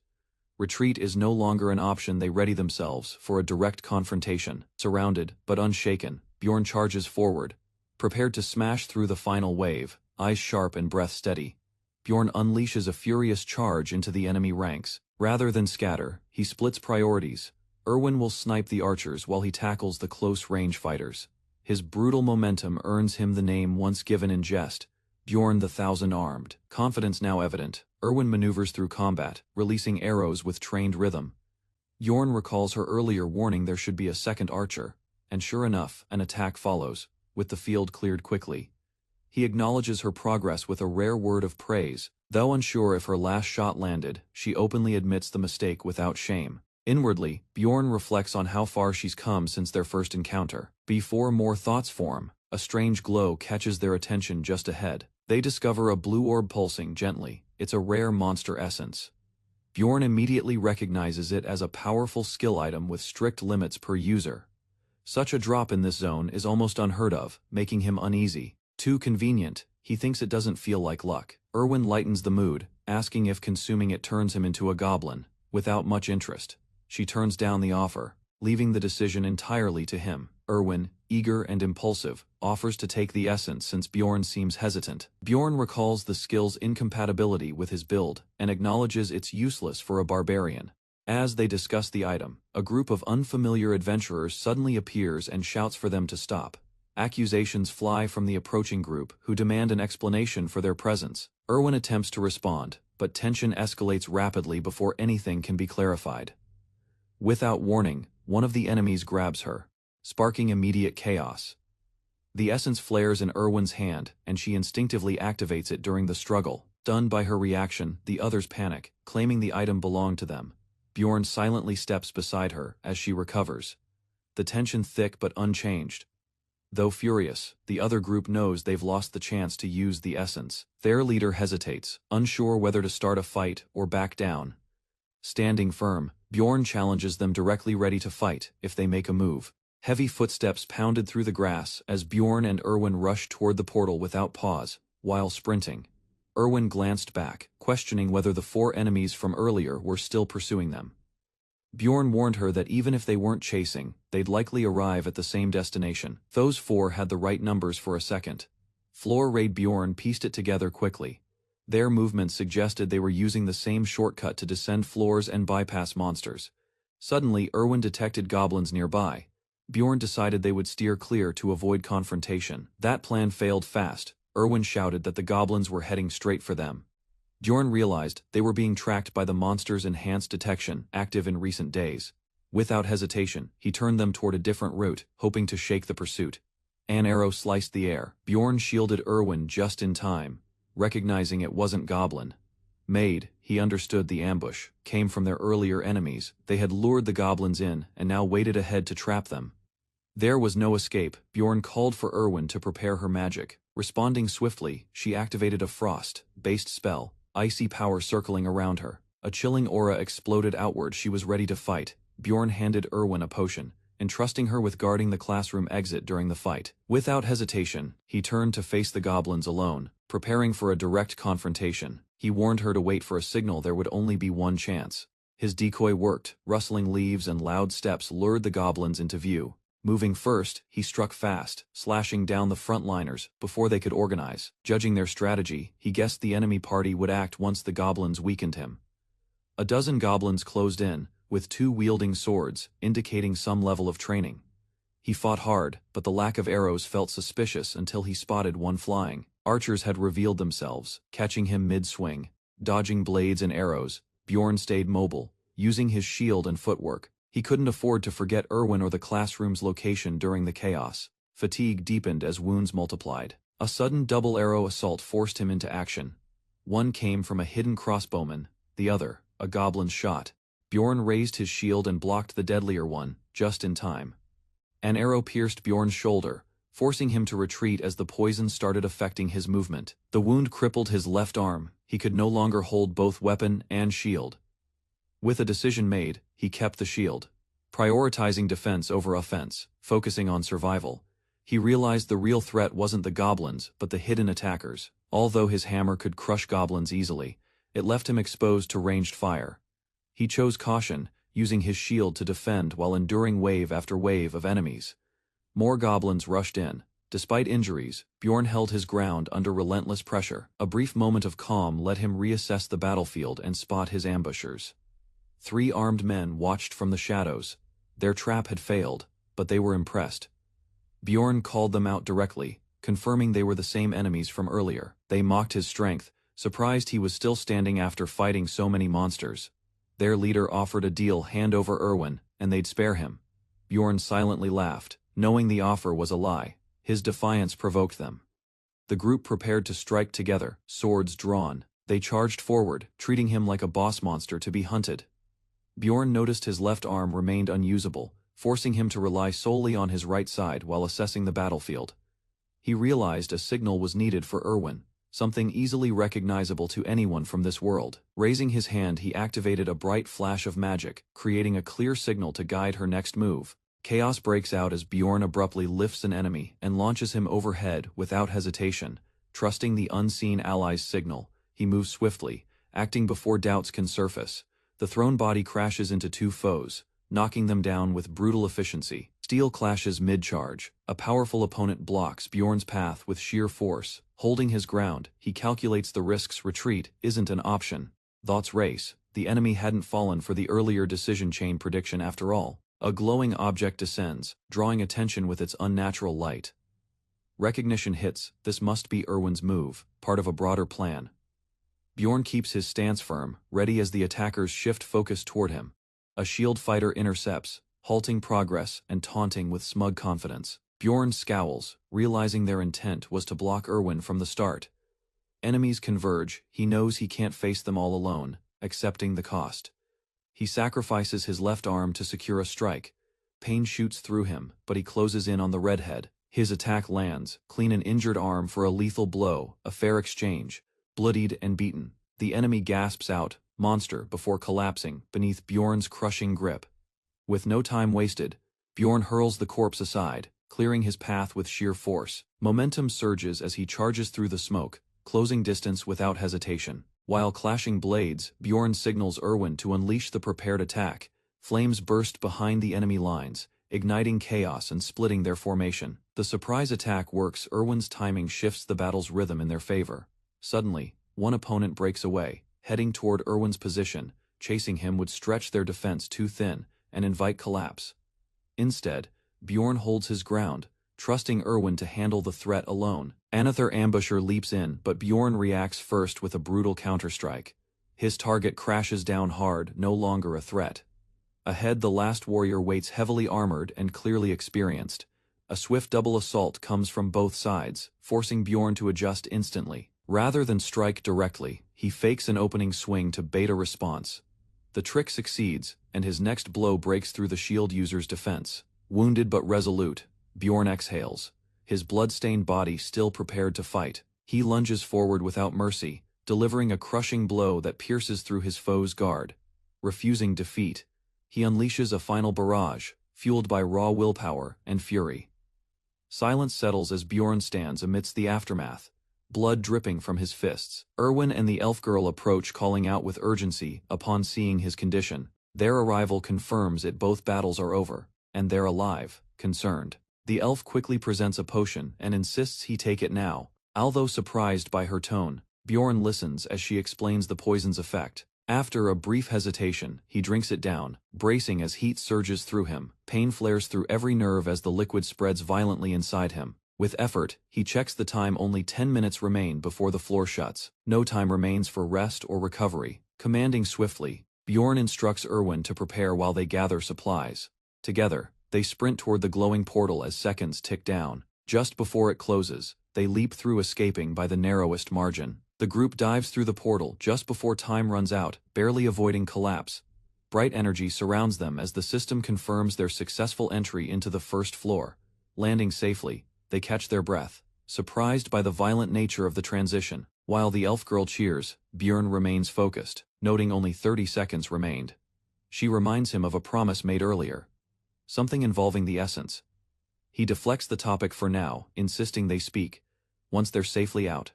With seconds to spare, Bjorn commands the team to target the Black Walker. The labyrinth begins closing as the system prepares to transport them back. Moments later, Bjorn opens his eyes. He has returned once again to Rafdonia. At the city plaza, countless adventurers returned, drawing attention with their triumphant presence and worn gear. Unlike in the dungeon, time passed differently here, forcing them to adjust to the city's rhythm. A loud voice broke through the noise, calling out to Bjorn, recognizing him as Jandal's son. Karaka was quickly surrounded as allies rushed to greet him, each relieved by his safe return. His popularity grew, with warriors praising his bravery. The excitement intensified as many declared their intent to prove their worth with magic crystals. Bjorn lingered at the back, quietly observing the gathering while clutching his large sack of loot. Nearby, the clerk announced totals. One warrior had over 40,000 stones, drawing gasps from the crowd. Karaka's name was praised again, labeled a true warrior by those impressed with his results. Without a word, Bjorn stepped forward and dropped his heavy bag, prompting swift calculations. The final count stunned everyone. 182,473 stones, far surpassing the previous totals. Shocked murmurs spread. Bjorn had broken every known record with a single submission. Cheers erupted as his name echoed, each voice chanting louder in admiration and disbelief. He raised his weapon high, proudly declaring his dominance among warriors.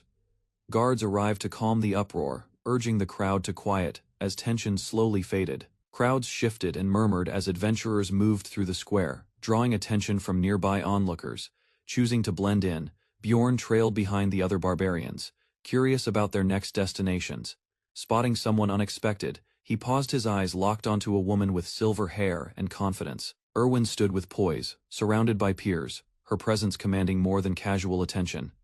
While Bjorn watched silently, envy surfaced. She laughed easily among mages while he remained isolated. Their eyes met briefly. Bjorn seized the moment, proposing they meet later with direct, assertive words. The women around her reacted immediately, suspicious and surprised by Bjorn's familiarity with Erwin. Questions flew, but Erwin dismissed them, clearly caught off guard and flustered by the encounter. Others began doubting him, convinced no true warrior should be close to someone of her rank. He turned away, tension building, surrounded by whispers that questioned his identity and strength. Determined to prove himself, Bjorn swore to silence them through action in the next dive. Meanwhile, joyful reunions unfolded. Sons returned, brothers embraced, emotions poured across the gathering. However, joy wasn't universal. Not all adventurers made it back from the labyrinth's depths. Grief filled the gaps where warriors once stood. Families wept, friends screamed, hope shattered. Among the mourning, Bjorn walked forward, bloodied, silent, and alive, processing real grief in person rather than pixels. Left Bjorn with a strange sense of discomfort. Shouts for celebration echoed as mugs were raised and the tavern burst into chaotic drinking. Across the room, Bjorn remained still, eyeing the frenzy with quiet disbelief.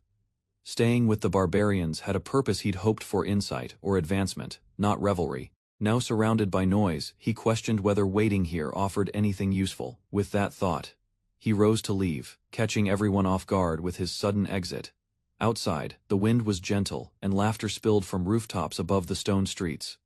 This peacefulness felt unreal compared to the blood-soaked chaos of the dungeon below. Around him, ordinary citizens moved easily, shielded by law and routine. Here, even collapsing might prompt someone to help. An unthinkable kindness underground. Though crude, this world held comfort Earth never offered. Later, steam wrapped around his body as he soaked, tension fading. Fresh from the bath, he stepped into warm lamplight, temporarily at peace. Thou rested, a quiet ache returned, as he lay down. Above all, he still wished he could go home. The night approached as Bjorn checked the time, preparing to leave for his promised meeting. He recalled exiting the labyrinth at noon, and realized the day had passed faster than expected. On his way out, he learned from an older man that the Black Whale Tavern no longer existed. Despite the information, Bjorn headed toward the area, determined to confirm the location himself. He soon found a new establishment standing where the old tavern once operated. Upon entering, he was greeted loudly as customers recognized him, directing him toward Erwin's table. However, instead of Erwin, her older sister confronted him, clearly evaluating his intentions. She introduced herself with authority, noting her connection to Erwin while studying Bjorn closely. The woman demanded an explanation, questioning why a barbarian needed to meet a young girl at night. Inside the lively tavern, judgmental stares follow Bjorn's entrance as murmurs of his absence echo around. A white-haired woman confronts him coldly, accusing him of vanishing right after their labyrinth expedition. Rather than explain, he meets her glare and silence, trying to piece together what he missed. News hits hard. He'd been unconscious for a shocking 30 hours since leaving the dungeon. Staggered by the time frame, Bjorn struggles to grasp how so much time passed unnoticed. It dawns on him, the sense of recovery was no miracle, he simply overslept. With no excuse, Bjorn lowers his head and apologizes, admitting he had been asleep. The women exchange surprised glances, not expecting humility from someone they consider a brute. Deflecting further questions, he suggests they speak to Erwin about the real reason. A sharp voice mocks his barbarian roots, dismissing him as reckless and unworthy. Warnings follow: if he intends to stay, he must take Erwin's future seriously. Without retort, Bjorn presents a heavy pouch, Erwin's full earnings, counted and complete. Despite the gesture, skepticism lingers. She refuses the money outright. Bjorn, unwavering, turns to Erwin and asks for his stance. Erwin confirms the agreement was fulfilled once the essence goal was reached. Bjorn reacts in disbelief as the elf casually accepts the reward split without complaint. Her bright smile fades, realizing too late the consequence of Erwin leaving her party. Lowering her gaze, she apologizes softly, feeling the weight of the unexpected shift. They clarify that sending Erwin alone was part of a standard tradition, not carelessness. Though pretending to understand, Bjorn internally notes Erwin never lacked support to begin with. Rather than argue, he focuses on the reward, pointing out a shortfall in stones. The woman hesitates when confronted about the missing amount, feigning forgetfulness. Bjorn catches on quickly, suspecting a deliberate attempt to reduce his share. Now wary, he mentally notes the prejudice behind her sly behavior. Before rising, Bjorn states he still needs a word with Erwin privately. She thanks him for accompanying her, and gently excuses him from further duties. Abruptly, another party member demands a sworn vow. Bjorn must not sleep with Erwin. After a brief pause, he raises his hand and agrees without protest. He swears on warrior's honor, though internally scoffing at the ritual. With the oath made, the silver-haired woman exits, her terms satisfied. As she turns to leave, the silver-haired woman remembers one last thing. With a composed tone, she thanks Bjorn for rescuing Erwin, calling him Jandal's son. Bjorn exhales quietly, while Erwin questions if speaking out earlier was the right choice. Her worry doesn't last. Bjorn assures her sister didn't seem upset. Though grateful for his offer, Erwin admits she already chose to follow her sister. Understanding her stance, Bjorn responds that he wouldn't trust someone suspiciously offering to carry him either. Carefully counted, Bjorn hands over 63,000 stones, his precise share from dungeon loot.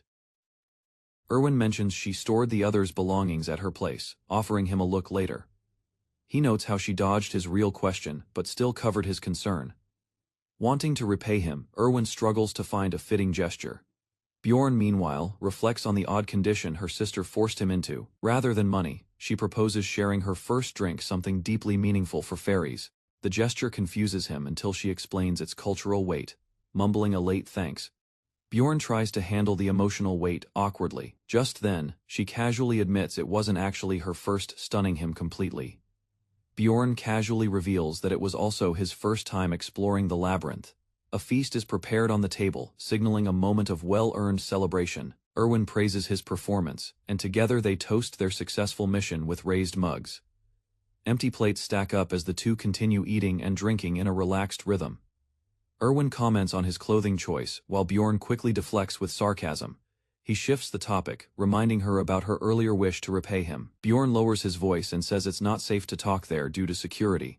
Erwin pauses, then quietly suggests they go somewhere more private, with a smile. She agrees to head to his room, misreading the intention.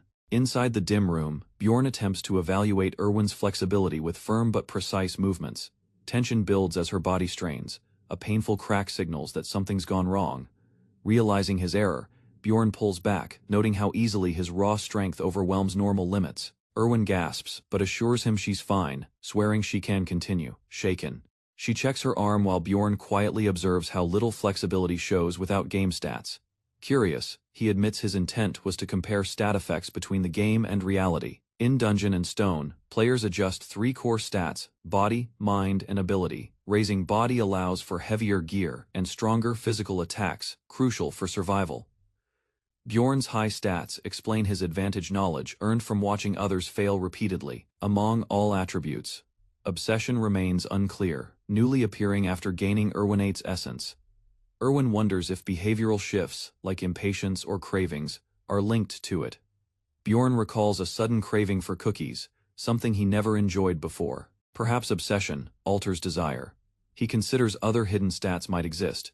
Before he can reflect further, Erwin softly announces her exhaustion. Though still curious, Bjorn lets it go for now. Rest takes priority. Sleep breaks as Bjorn suddenly opens his eyes, struck by a nagging thought. A warning from Erwin's sister resurfaces. He wasn't supposed to sleep beside her. Seeing her resting innocently, he reasons it likely referred to something else entirely. Displayed before them lies the loot, shields, bows, and valuable gear from their expedition. Erwin requests a leather set and belt, excited to claim her share. At the market, a merchant offers 350,000 stones for a portion of their spoils. The total profit from sales approaches 180,000 stones, a decent return. Combined with earlier gains, Bjorn calculates 145,000 stones in total earnings. Even after subtracting Erwin's cut, it surpasses anything he achieved in his first playthrough. Confidence builds as he considers it a strong start. Erwin reacts with surprise when Bjorn casually suggests separating. Rather than split up, they continue toward the square together, through mourning crowds. A commotion halts their path. Something serious draws the townspeople in. It turns out to be a public execution, announced by stern guards. Shockingly, the accused aren't murderers, but individuals guilty of lesser, unclear offenses. Crowds watch tensely as officials announce that the condemned are guilty only of unpaid taxes. The city justifies the harsh penalty by emphasizing the need to sustain dungeon defenses. According to their logic, anyone unable to contribute is simply removed to preserve stability. Before Bjorn can process it, citizens rush forward to collect blood with pieces of bread. Erwin explains that many believe consuming it grants prosperity for the coming year. When Bjorn asks about taxes, she recalls that non-humans face 700,000 stones initially. Her answer continues, as she mentions the second year raises it to 800,000 stones. The steady increase mirrors the game's mechanics, pressuring explorers to advance quickly. Failure, Bjorn realizes, could leave him sharing the same fate as those executed. To avoid that outcome, he decides reaching at least the 6th floor is essential. Upon entering the library, he notes how different it looks compared to the unfinished version in-game. Whispers circulate around him, surprised to see a barbarian studying among scholars. Nearby, a blonde noblewoman lies asleep on an open book. Bjorn recognizes her and wonders why she's here alone. Once awake, she immediately identifies him as Yandal's son, greeting him without hesitation. A loud voice echoes across the room as the woman greets Bjorn with enthusiasm, drawing attention. Though surprised, she explains her presence by recalling his advice to think before acting. Books spread before her. She admits she came to gain more knowledge through study. Bjorn suspects her behavior changed after something serious happened in the labyrinth. Instead of boasting like other barbarians, she now strives to understand the bigger picture. Since reading proves difficult, she plans to visit the shrine and learn from the elders. Before leaving, she remembers a promise to repay him if they survived. Sincerely, she offers help should he ever need it.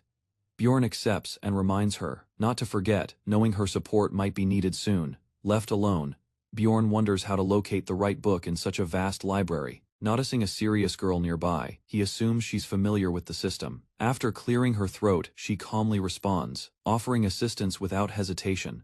While scanning the room, Bjorn searched casually for a book, unaware of what had triggered the event. A sudden burst of glowing magic surged from the woman, encircling the space with runes and energy. Caught off guard, he noticed his body reacting strangely, as if the spell had altered something within. Once inside the library, faint lights began to shimmer, subtly guiding his steps toward the right shelves. He instinctively reached for a red-bound volume, drawn by a pull he couldn't explain. The contents described a world's collapse, with one final fortress surviving amidst widespread ruin. Magic meant to protect the people had instead created a deadly, twisted labyrinth over time. Another book followed, unveiling realms beyond comprehension and the dangers they harbored. Reading deeper, Bjorn sensed each account carried hidden purpose, steadily revealing lost history. Without offering explanations, the next volume showed repeated deaths tied to a warrior's destined fall. It labeled him as the game's pivot point, marking his death as a timeline fracture. Bjorn began to suspect the records hinted at his own role in unfolding events. Elsewhere, a knight struggled to recall vague warnings from a mysterious blonde. One disappearing girl, perhaps unintentionally, had shaken the flow of time. Accepting the truth, Bjorn realized everything pointed back to him, and this place was no coincidence. 3 days had already passed since Bjorn left the labyrinth behind, from bed. He counted the days until the next opening. Just 27 remained. Rather than delay, he resolved to begin recruiting a new teammate the following day. A sudden knock startled him from rest as loud banging echoed through the room. Outside stood Erwin, calling his name with urgency, her voice rising with excitement. Before he could react, green energy swirled around her, illuminating the hallway. She declared her contract a success, proudly presenting the newly bonded wind spirit. The floating creature circled her joyfully, confirming her claim as genuine. Spirit stones weren't cheap. Realizing she used 10, Bjorn guessed she had noble ties. Erwin quickly demonstrated her power, but the swirling winds caused immediate disorder. A sharp reprimand followed, and the girl apologized in a panic. In seconds, the spirit cleaned everything, restoring order to the space. Though he praised her success, Bjorn reminded her to focus on preparing. She hesitated, clearly wanting to linger longer. With sincerity, she admitted she simply wanted him to be the first to know. Bjorn admitted the girl reminded him of his past comrades, something about her felt familiar. Though he didn't fully understand it, the bond between them had clearly taken root still. He made it clear he would remain in town and welcomed her any time. Daylight faded as birds soared across the colored sky, marking the close of another day. The city buzzed with activity. Adventurers filled the plaza, laughter echoing among buildings. As he arrived, murmurs spread his name quickly recognized by those nearby. Curious onlookers whispered while someone invited him to stay the night at a cheap inn. He declined, mentioning his visit wasn't for rest, but to meet someone specific. The woman they mentioned, Einar, appeared shortly after, questioning why he sought her. Bjorn calmly requested a duel. He needed real combat to sharpen his skills. Though surprised, Einar agreed to fight, warning she wouldn't go easy. Training grounds bustled around them as others fought, but their match would be different. Without delay, Bjorn signaled to begin, determination burning in his eyes. Spectators gathered as the two clashed, weapons drawn, tension rising fast. He came to improve, but losing wasn't part of the plan. Despite the bruises, Bjorn stood tall, clearly satisfied with how far he had pushed himself. Einar, still composed, questioned whether he was ready to stop or continue. Rather than backing down, he braced himself as she launched another attack without hesitation. Moonlight bathed the field as the intense sparring session dragged deep into the night. Worn out, Bjorn finally admitted that hiring a party was beyond his budget. Hearing this, she casually asked if he planned to challenge the labyrinth solo again. Instead of dodging the topic, he offered a direct solution, teaming up with her. Just as he laid out terms, her sharp voice interrupted him mid-sentence. Confused, he wondered if his conditions had offended her somehow. Unexpectedly, she clasped his wrist and spoke with calm resolve she would trust him. A grin spread across his face, realizing she'd accepted together.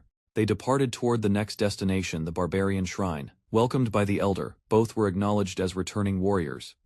Bjorn ignored tradition and immediately voiced his purpose. He needed the spirit seal.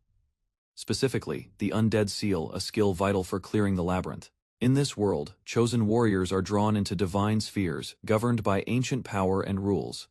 Fairies grant contracts to champions, empowering them with spirits, while mages summon entities for battle. Among all, only barbarians possess the unique ability to wield the rare and potent spirit seal.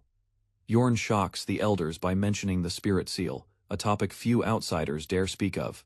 Rather than deny it, he explains he uncovered the knowledge while researching at the city library. Pleased by his initiative, the elder praises both him and Anier for their worthy curiosity. The elder warns that claiming a spirit seal comes with a steep cost, 800,000 stones. Without flinching, Bjorn agrees to pay, leaving the room stunned by his certainty. He knows how hard that amount is to earn, especially under restricted conditions. Bjorn slams down bags of stones, totaling the required amount. He confidently states he planned ahead and expected the question. To explain, he says he found and exploited a wounded fairy on the first floor. Using her for magic crystal farming, he later fed her essence to another. Her grateful sister paid him in return, boosting his unexpected fortune. The tale leaves the barbarians roaring. No one had ever scammed the fairies like that. As a sign of recognition, the elder rewards Bjorn with 200,000 stones for his potential. Such generosity stuns the crowd. Receiving that much simply for promise is nearly unheard of. Rather than boast, Bjorn confidently vows to keep improving, drawing cheers from his fellow warriors. The spirit seal ceremony initiates with Bjorn seated in silence, surrounded by mystic energies. Through a method involving magical essence, his body begins absorbing power to form the seal. Because of this process, barbarians bear tattoos, visual proof of completed spiritual binding rituals. Intense pain strikes the moment the seal is applied, making Bjorn clench his teeth. Barely holding on, he questions whether he must endure this torment with each activation. Eventually, the pain subsides as the system confirms his physical and regenerative stats have increased. A quiet chuckle from the witch doctor puzzles Bjorn. As he expresses his thanks, feeling awkward, he decides to leave before things grow stranger. Outside, moonlight greets him, offering a moment of peace after the ordeal. At dawn, Bjorn heads to the marketplace to acquire better gear. His recent training convinced him that swords don't suit his combat instincts. Instead, he opts for blunt weapons, practical tools ideal for crushing early floor monsters. A sturdy mace catches Bjorn's eye, and he gladly buys it for 220,000 stones. Next, he picks light armor that costs 360,000 stones, balancing defense with mobility. His shopping ends with 50,000 stones remaining just as Erwin waves and approaches. Together, they share a quick lunch before he heads off to the library. He studies until late afternoon, then visits a tavern to gather more information. Although the meal disappoints, the overheard conversations prove more valuable than expected. As evening sets in, Bjorn trains fiercely with fellow barbarians. Repeated drills enhance his physical stats, showing visible progress. Erwin appears again, cheerful and eager to join him for dinner. Despite the long trip, she insists it's no trouble and remains upbeat. Later that night, she departs for her lodging while he quietly reflects. Before long, the steady routine makes time fly, and a full month passes. Only 24 hours remain before the labyrinth reopens, signaling the start of a new phase. Bjorn and Erwin arrive at the guild to confirm their entry. After placing their hands on the crystal, the fee is confirmed 15,000 stones for two. At registration, Bjorn and Erwin confirm their participation by syncing their magic with the crystal.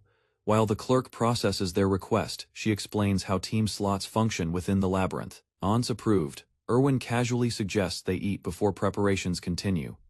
During dinner, Erwin enthusiastically points out their feast cost over 800 stones. Bjorn hesitates at first, but she urges him to try it himself. Overwhelmed by the taste, she declares her determination to work harder and earn more.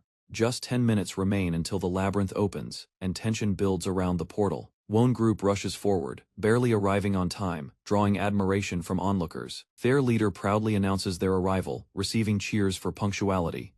As the gate stabilizes, Erwin reflects on the moment with nostalgic excitement.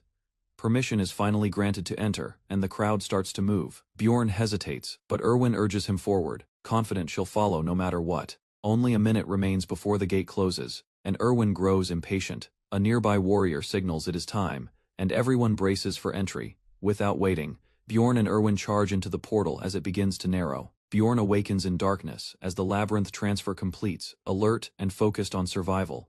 Visibility is poor, but his team stays calm while identifying the zone as the dark region. Prepared this time, he pulls out torches, confirming the surroundings remain unchanged since previous runs. A burst of blue light erupted as Bjorn triggered the ritual with a firm motion. Energy spiraled upward, shaping itself into a stable portal, while the party watched its formation. Once the gateway settled, Bjorn gave the signal to move, and the system notified his level increase. Their arrival placed them in a desolate landscape described in records as the land of the dead. Nothing around them suggested life, and even the faint echoes felt drained of presence.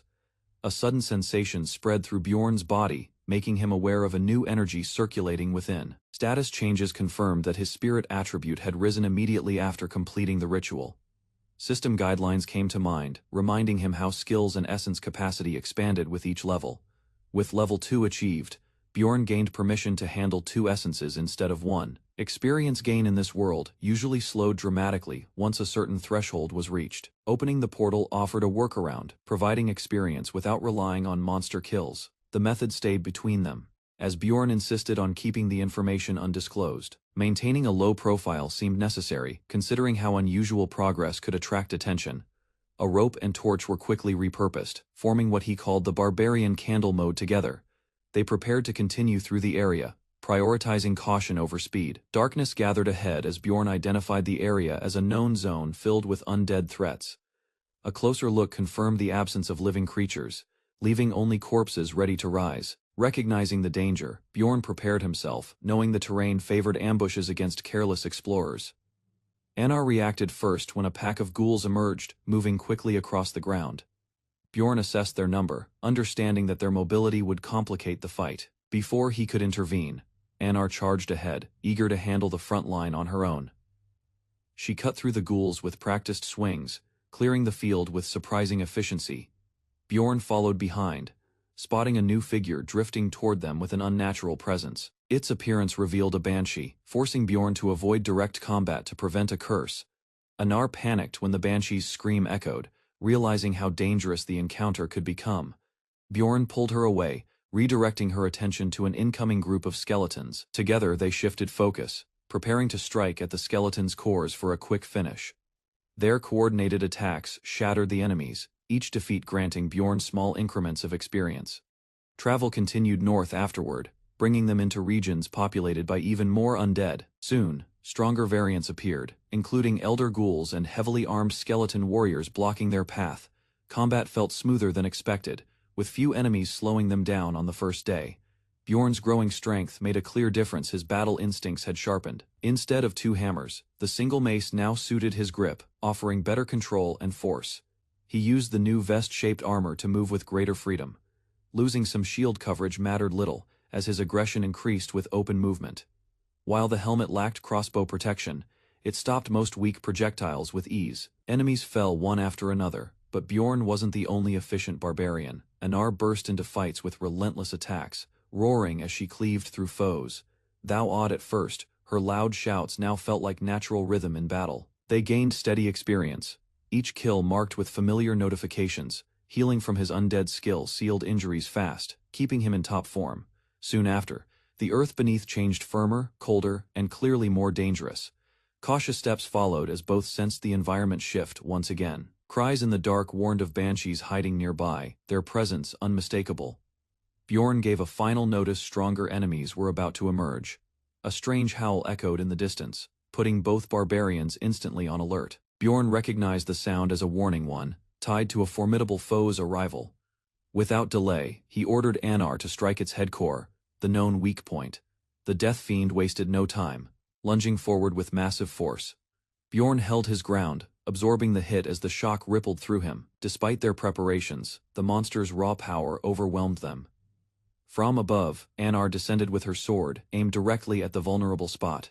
Her strike landed, but failed to penetrate. The blade barely scratched the surface. Knocked away by a powerful swing, she recovered with gritted teeth. Their combined strength wasn't enough to slow the fiend's regeneration.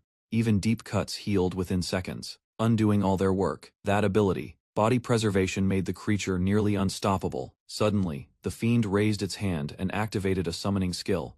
Dozens of ghouls emerged, flooding the battlefield at its command. Now surrounded, Bjorn and Anar prepared for a long, brutal fight. Amid pouring rain, Bjorn stood firm over a heap of lifeless bodies, glaring up at the towering monster. Confident the ghouls were cleared, he shouted for his ally to finish the cleanup behind him. Without hesitation, he lunged forward, torch in hand, aiming to strike the towering beast directly. His blade clashed against the enemy's arm, but the creature's response was immediate and violent. Hearing footsteps approach, Bjorn glanced back as a companion called out and rushed toward him. While dodging a counterattack, he positioned himself for a second blow as the ally closed in. Both warriors launched attacks, but the creature met them with relentless aggression and sharp claws. Bjorn warned against lowering their guard, yet blood flew as the beast retaliated fiercely. Forced back, they regrouped, recognizing the enemy's ferocity wouldn't wane easily. A clean strike landed, yet the creature barely flinched, grinning through the pain. The wound sealed instantly, revealing a frightening regenerative ability. Bjorn jumped back, stunned, as the foe pressed forward without pause. Not only was the monster healing fast, but it seemed immune to lasting damage. Bjorn realized brute force alone wouldn't bring it down. It defied normal battle mechanics. Calling for Anar, he tightened his grip, ready for a desperate next move. Anar's quick thinking led to a shift in approach, focusing on teamwork over raw strength. Charging together, they struck with precision, slamming the death fiend into the ground. Dust and debris burst upward as the creature roared, refusing to stay down. Determined to end it, both fighters charged once more with everything they had. Their movements were perfectly synchronized, landing blow after blow while smiling through the chaos. A final strike landed true, and the system confirmed the monster's defeat and experience gained. A large red crystal caught Anar's eye, gleaming in the remains. Excitement faded when they learned it was valued at only 100 stones. Despite defeating a powerful foe, the reward felt insultingly small. Anar jokingly compared its value to the cream bread at the inn. Bjorn couldn't help but smirk, finding amusement in her food-based logic. They pushed forward, laughing, choosing effort over profit. Fiends kept coming, but their rhythm never broke. Over 70 fell by their hands, though few left anything behind. Even as pairs began to appear, they adapted with relentless focus. After knocking down one fiend, Bjorn and Anar lured the second closer, intending to escape. Realizing they couldn't handle both together, they turned and ran without hesitation. Since monsters never left their zone, retreating became the wisest option. They found a quiet clearing, scanning the area for signs of danger. Suddenly, 3 unfamiliar figures appeared, watching them from a distance. Bjorn grew tense, identifying the newcomers as fellow explorers, but wary of their intent. Without warning, Einar's glare silenced the group, her hostility unmistakable. The men apologized and walked away, intimidated by her presence. She urged Bjorn to relocate, explaining bluntly that other humans couldn't be trusted. While searching for a new camp, they heard someone shouting for help. The cries didn't sound like a monster attack, it was clearly human violence. Recognizing the tone, Bjorn concluded it was a murder in progress. They rushed to the scene, only to discover several corpses on the ground. Among the bodies stood a red-haired woman, calm and composed. Her words and demeanor revealed the truth: she was a plunderer. Plunderers, known for killing other explorers, lay dead among the trees, their brutal trade finally ended. Despite the carnage, Bjorn faced no punishment. The labyrinth rarely investigates the deaths of criminals. From the shadows, a red-haired woman stepped forward, her voice calm as she addressed the barbarian. Her presence unsettled the group. She looked too composed for someone surrounded by corpses. With striking red hair, a facial tattoo, and an old scar, she was easily recognizable. Yet no one knew her name. She likely ensured no survivors ever left her encounters alive. The scattered bodies wore elite gear, suggesting they operated deep within the labyrinth's upper floors. Most hadn't drawn their weapons, meaning the ambush was swift and efficient. She questioned a corpse, mockingly, then shifted her attention toward Bjorn and his companions. Silently, she pulled a massive sword from a magic storage bag with practiced ease. Observing her strength, Bjorn quickly understood they stood no chance in a direct fight. Only escape remained. As she called out again, he made his decision. "Run," Bjorn commanded. Without hesitation, the group dashed into the night. Retreat wasn't cowardice, it was survival against overwhelming odds. Behind them, the woman watched silently, unmoving amid the dead. Bjorn noted the delay in pursuit and used the chance to adjust their escape route, turning at the fork. The group followed a less familiar path to avoid predictable movement. Before they could get far, a group of armed strangers appeared, halting their advance. Relying on unknown humans was risky, but options had run out. Bjorn quickly explained the threat chasing them and pleaded for support. His oath as a warrior was offered as proof, and the leader reluctantly accepted. The man guided them forward, promising to activate a concealment skill. Using a gnome's ability, he created a field that hid everyone in its radius, remaining motionless. They relied entirely on stealth to stay undetected.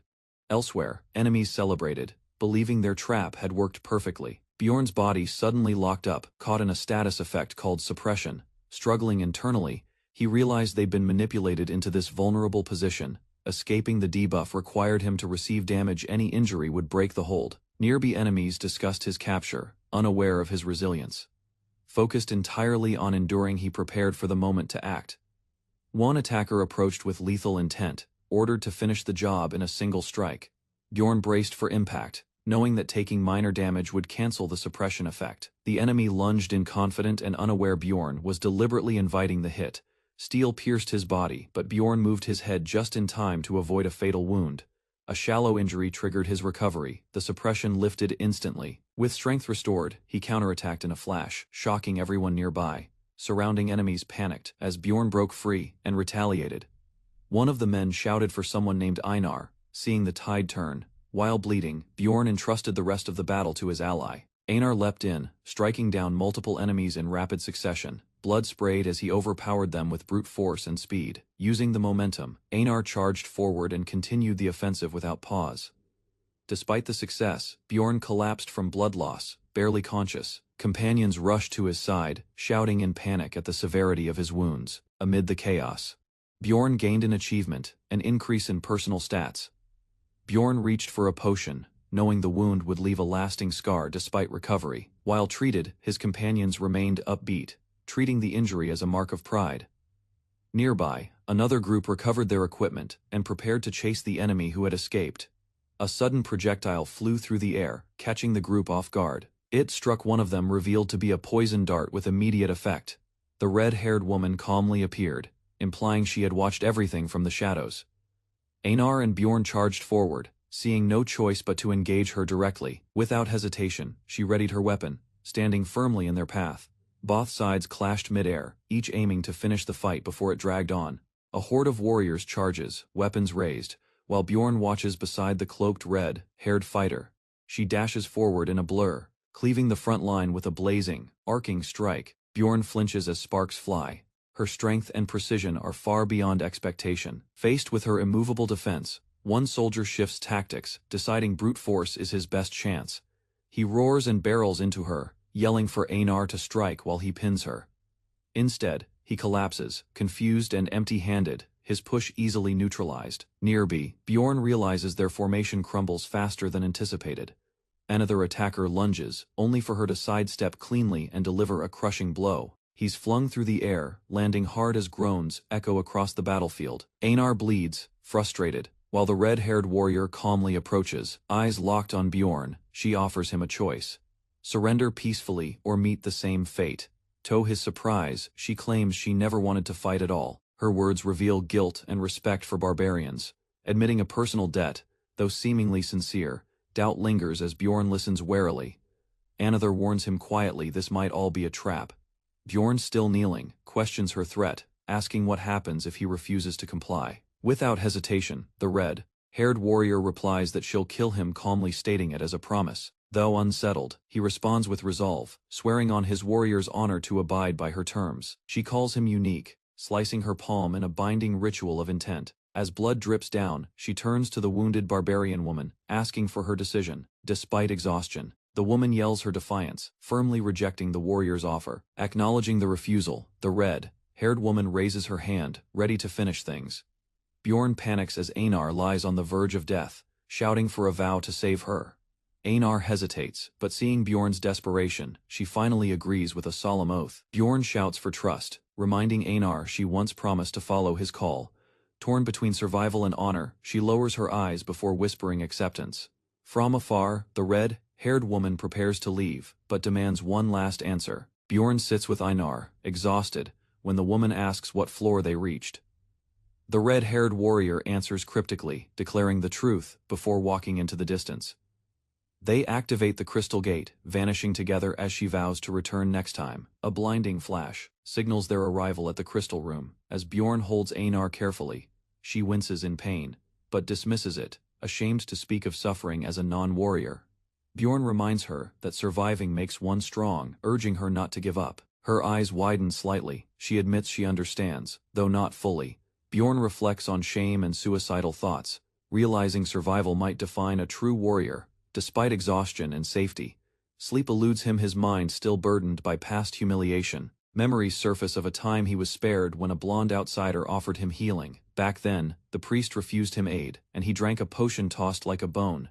Though grateful to live, the shame of that moment still lingers in his heart. He recalls always doing what was necessary to survive, never daring to hope for more.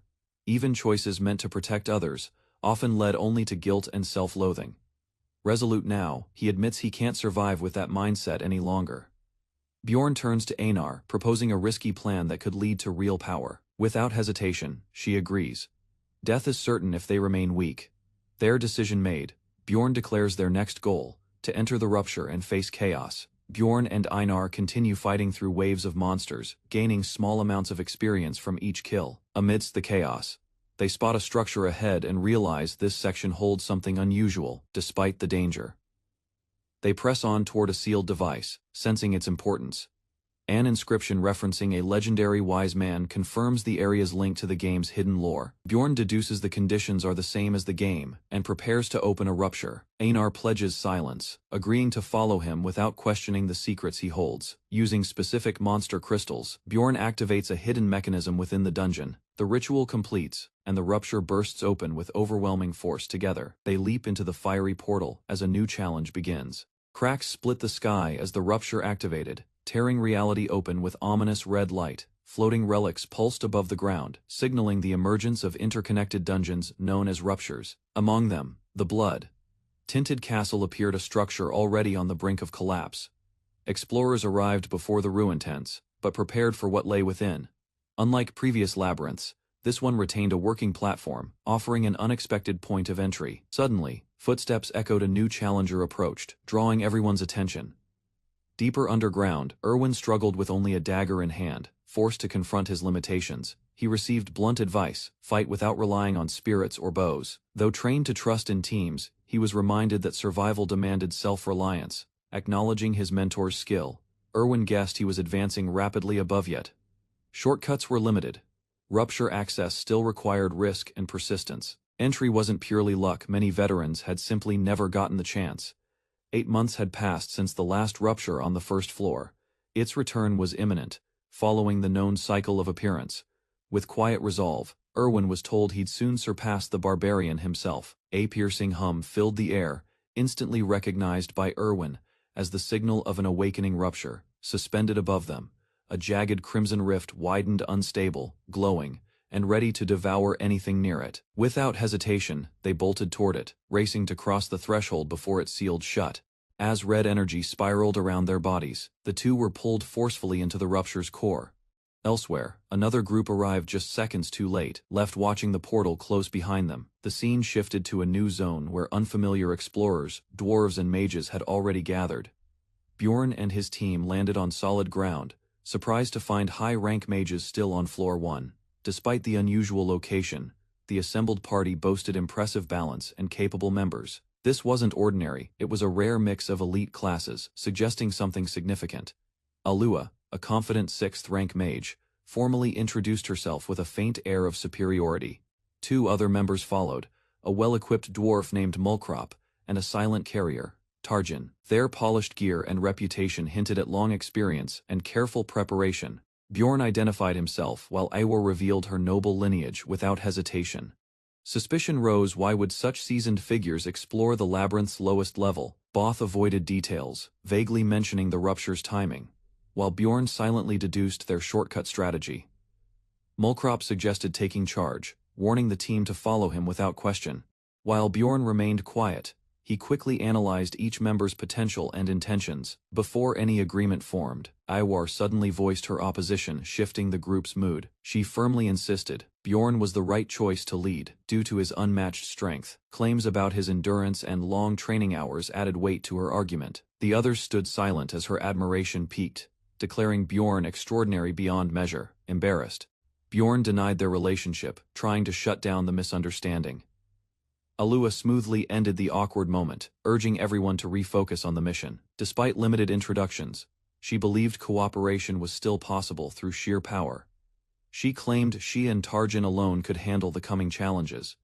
Without hesitation, she announced she'd take the Guardian's loot for her own studies. The declaration stirred immediate tension among the group. Conflict erupted as others questioned the fairness of her demand. She defended her claim, arguing that magical research required priority access to drops. Still, no one welcomed being handed mere leftovers. Alua dismissed the others' concerns, and insisted the loot must serve her magical research. Meanwhile, Bjorn reminded them that everyone deserved fair rewards, not just mages. Frustrated by the imbalance, he stood firm and rejected the idea of favoritism. After a brief pause, he offered a compromise: he'd give up the Rupture Stone. In exchange, he demanded 2 essences that didn't belong to the Guardian. Alua accepted the terms, and the party moved forward with the agreement. They prepared to enter the dungeon, putting earlier arguments aside. Although tensions had faded, Bjorn recognized the manipulation behind their smiles. He swore to grow stronger and climb the ranks, no matter what. Crimson Castle consists of 4 perilous chapters, each escalating in difficulty and danger. At the entrance, a heavy drawbridge looms, leading challengers toward the formidable stone bastion.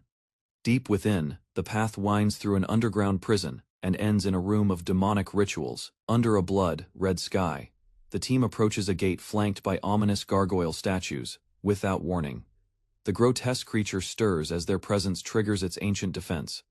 It lunges with ferocity, exploiting the element of surprise to break their formation instantly. Reacting swiftly, the barbarian activates his petrification skill, absorbing the brunt of the attack. Support comes from the rear as the group holds position and regains control of the fight. Healing magic restores their frontliner, stabilizing the team's defense against the relentless assault. A direct hit lands on the barbarian, but he remains unshaken by the blow. Channeling brute force, he counters, striking at the statue's vulnerable joints. The enemy collapses under pressure, its stone body shattered by precise, unrelenting attacks. With a final roar, the warrior delivers a decisive blow, ending the fight. Victory is confirmed by the system. The first trial of Crimson Castle is complete. Their formation holds, and after a brief recovery, they prepare for the next phase. The mage quietly admires the dwarf's destructive precision, calling it the mark of a true warrior. Suddenly a glowing heartstone begins to float, activated by a retrieval spell. Taking charge, the rogue offers to manage the item and distribute it as needed. A loud impact shatters a sealed barrier, opening the path ahead. Darkness blankets the corridor, forcing the team to advance cautiously.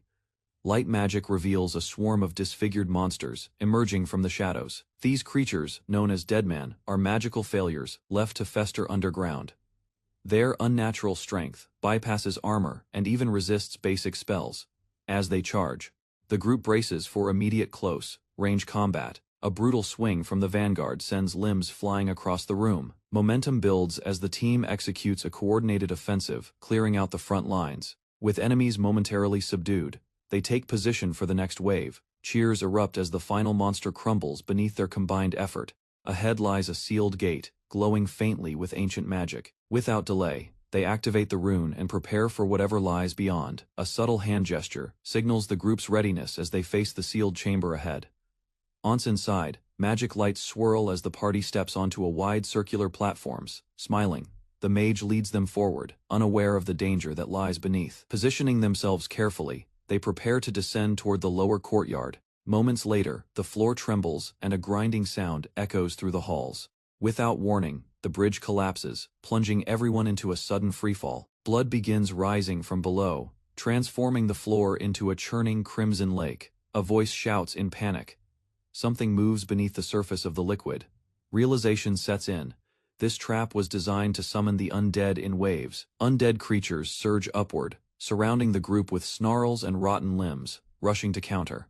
They strike back while retreating to a defensible position. At the center, the mage chants, preparing another purifying spell to eliminate the threat. Powerful green surge explodes outward, vaporizing the surrounding dead instantly. As silence falls, bodies scatter across the ground, lifeless and broken. Their leader confirms the area is clear, but a grim tone settles in. The group prepares to continue, needing to lower the drawbridge to advance toward the castle's gate. Strange laughter echoes as they move ahead, activating the mechanism without resistance. The first chapter ends unexpectedly easy. Beneath a crimson sky, the fortress stands as the final destination of their brutal campaign. A devastating spell erupts from above. Cast before enemies have a chance to appear. The entire field trembles as the explosion wipes out potential threats in a single strike. Roars echo as a new wave of monstrous enemies storms toward the team without hesitation. Charging ahead, the two barbarians coordinate seamlessly, ready to meet the threat head on. Their combined tackle crashes through the enemy line, clearing a path with sheer force. Dark energy gathers again in the mage's hands, forming another deadly spell. Within seconds, the Death Fiend's skull shatters under the weight of focused magic. Its body crumbles and vanishes, leaving behind only smoke and silence. Reunited, the group exchanges quick words of recognition and relief. Grateful, the mage offers to contribute further, aware of past mistakes. She now values cooperation as much as strength. While moving on, one warrior lingers with suspicion. Something feels off. She passed a statue without hesitation. Destroying it might reveal what she missed. The layout of the castle dungeon is recalled from memory, revealing a path once cleared in game. While others follow instructions, Bjorn reflects on how knowledge from the game now saves time. Soon, the group reaches the inner castle, stepping cautiously into unknown territory. As they advance deeper, the mage casually remarks that no enemies have been detected so far. Without delay, the team crosses over a fiery corridor and descends toward the next chamber. A prompt appears, confirmation that they've entered the third floor of the blood-tinted castle. Discussion begins on the monsters that inhabit this floor, from banshees to death fiends. Lone warrior notes that all mentioned creatures were previously encountered, except for corpse golems. Warnings are given about toxic fluid bursts, especially dangerous when caught off guard. Suddenly, unfamiliar monsters appear, prompting concern and confusion from the mage. Before anyone answers, a piercing sound halts them, signaling a banshee's arrival. Tension spikes as the creature screeches toward them, at terrifying speed. The mage nervously jokes about how terrifying banshees can be for magic users. In desperation, she demands more explanation, clearly rattled by the encounter. Yet moments later, she regains composure, masking her fear behind compliments and curiosity. A blazing aura erupts as the mage activates a powerful countermeasure to stop the banshee's advance. Waves of fire spiral outward, engulfing the enemy in a violent, coordinated blast. Its scream fades into ash, leaving scorched ground and a tense silence behind. Without hesitation, she leads the party onward, unfazed by what just transpired. The others glance at her in awe, realizing her strength far exceeds expectations. Descending deeper, they cross into the prison's next floor filled with mutated threats. Chimeric beasts and undead lords now roam these halls, blocking the team's route. While discussing strategies, she reveals a secret door ahead mapped from memory. Instead of hesitation, they prepare themselves for the looming corpse golem encounter. Torches flare as the group enters a sealed room cloaked in darkness. Inside, rotting bodies lie piled high in an overwhelming sea of death. Though grim, no one turns back. Bjorn withstands the odor, but others begin to falter. The porter stumbles first, unable to hold back nausea. Even Raven, used to corpses, gags from the unbearable stench. The group pushes forward, unaware that the corpse pile ahead conceals something unnatural. Movement stirs beneath the mountain of bodies, triggering unease among the party. From within the heap, a voice emerges, startling everyone with its eerie greeting. Suddenly, the first boss, the corpse golem, rises with a disturbing, echoing cry. Unlike in the game, the creature speaks in agony, its body writhing with trapped souls. Bjorn reacts quickly, snapping the others out of their daze and ordering them to regroup. Chaos spreads as the creature screams and reaches toward them. While others hesitate, Bjorn recognizes the threat and prepares to act alone. With no time to waste, he charges forward, ready to take the lead. Years of dedication led Hansu to the final area of Dungeon and Stone, a ruthless RPG. Upon entering the gate, he recognized the ominous dungeon layout from obscure development illustrations. Despite familiarity, confronting the monstrous corpse golem in reality struck him with undeniable dread. Each party member radiated strength. The mage's equipment far exceeded expectations. The supposedly low-tier cargo carrier carried himself like a trained warrior, raising silent suspicion. Still, both he and Asnart received no respect assigned as expendable barbarians for combat. Chaos erupted when undead figures surged forward. Asnart shouted, urging the frozen team to act. Bjorn braced himself, while others hesitated. The enemy closed in without mercy. Seeing danger approach the dwarf, Bjorn shielded her instinctively, intercepting the toxic strike. Screams echoed as the dwarf clutched her burning eyes, poisoned by corpse fluids. Bjorn issued commands swiftly, instructing Asnart to retreat and guard their vulnerable mage, rather than follow. He charged headfirst, torch lit, determined to delay the advancing threat. The golem's tactic was clear: launch rotting bodies at distant enemies. Close, ranged targets weren't spared either. The creature dragged them in with overwhelming force. One misstep meant death. Getting pulled into that massive corpse mass guaranteed no return. Closing in recklessly would have drawn the corpse golem's attention toward the mage instead of Bjorn. He maintained calculated spacing, ensuring the threat remained fixated on him as the main target. Rather than stand idle, he circled the battlefield, forcing the monster to chase and stall. A surge of mana erupted as the mage finally initiated her high-level spell. Blazing energy consumed the area, bright enough to push back the surrounding gloom. The inferno landed. Hard flames tore through the corpse shell, exposing its core beneath, no longer fully protected. The golem's structure started to collapse under continuous impact. Together, the two barbarians advanced, their strikes landing with unrelenting force and timing. With a final crushing blow, the notification appeared: the enemy had fallen. As the creature dissolved, dark mist coiled skyward, marking its end. Bjorn quickly identified the essence, a rare core that few adventurers ever witnessed. Among the loot were artifacts, gold, and enchanted gear scattered across the ground. Essence drops weren't common, making this find extraordinarily valuable. Tension stirred as the group gathered, debating who truly deserved the reward. Despite earlier agreements, envy crept in. Their loyalty now hung by a thread. Rather than one, Bjorn had hoped to secure two essences from the battle. Corpse golem traits offered immense power, monstrous strength, balanced by equally monstrous risks. Using the essence recklessly could turn even the boldest fighter into a liability. Not all stats were ideal, but some proved highly practical in close-quarters combat. Abilities like Flesh Explosion inflicted heavy damage, though they also harmed the user. To make matters worse, acidic blood passives degraded armor with each blow sustained. Resting near the fire, the dwarf admitted his failure and thanked the barbarians. Asnart didn't hold back, reminding him bluntly that she'd saved his life. Bjorn listened quietly, knowing hesitation had nearly cost the entire team their lives. Moments like these shattered any illusion that this world was still just a game. Bjorn turned to the group, signaling it was time to address the loot. After everything, he knew he couldn't stay silent if they wanted fair compensation. Without hesitation, Bjorn claimed the rupture stone on behalf of the barbarians. Silence followed. The others hesitated, uncertain how to respond. Eventually, the dwarf stepped forward, supporting the claim with sincere gratitude. The mage initially resisted, but her tone shifted after some thought. Bjorn promised her equal opportunity for future loot, easing the tension. Just as things calmed, the dwarf revealed they also secured a corpse golem essence. Surprised by the unexpected find, the mage reconsidered the earlier argument. She weighed the potential against the risks tied to its powerful but flawed abilities. Bjorn proposed a trade, offering the current essence if he could claim the next one. Bjorn proposes exchanging the corpse golem's essence for the guardians, drawing Raven's full attention, though the results aren't guaranteed.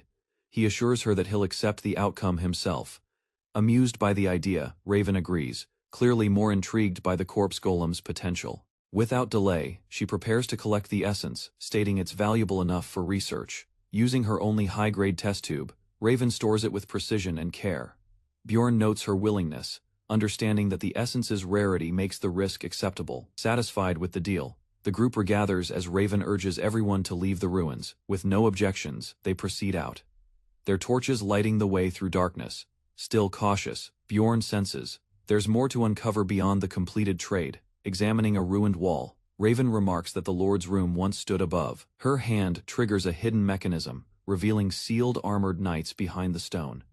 Curious about her knowledge, the team questions how she knew of the location.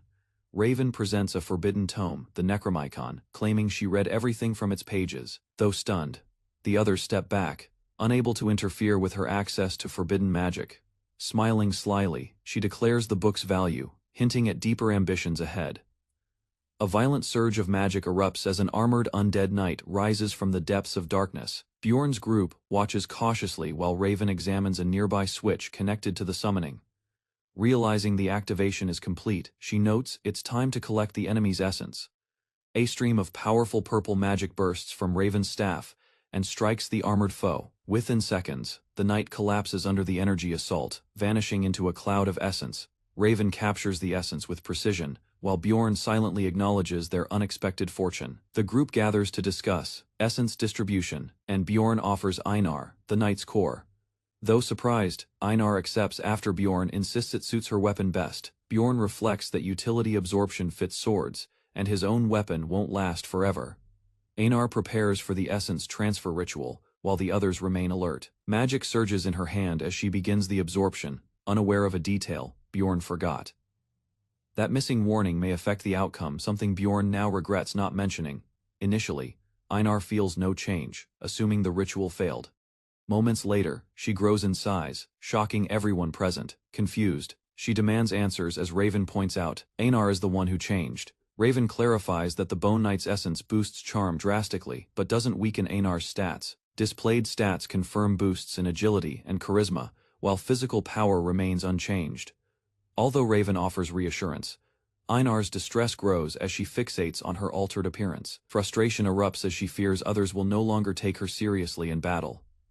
Instead of comfort, Bjorn's casual comment about her beauty fuels her insecurity.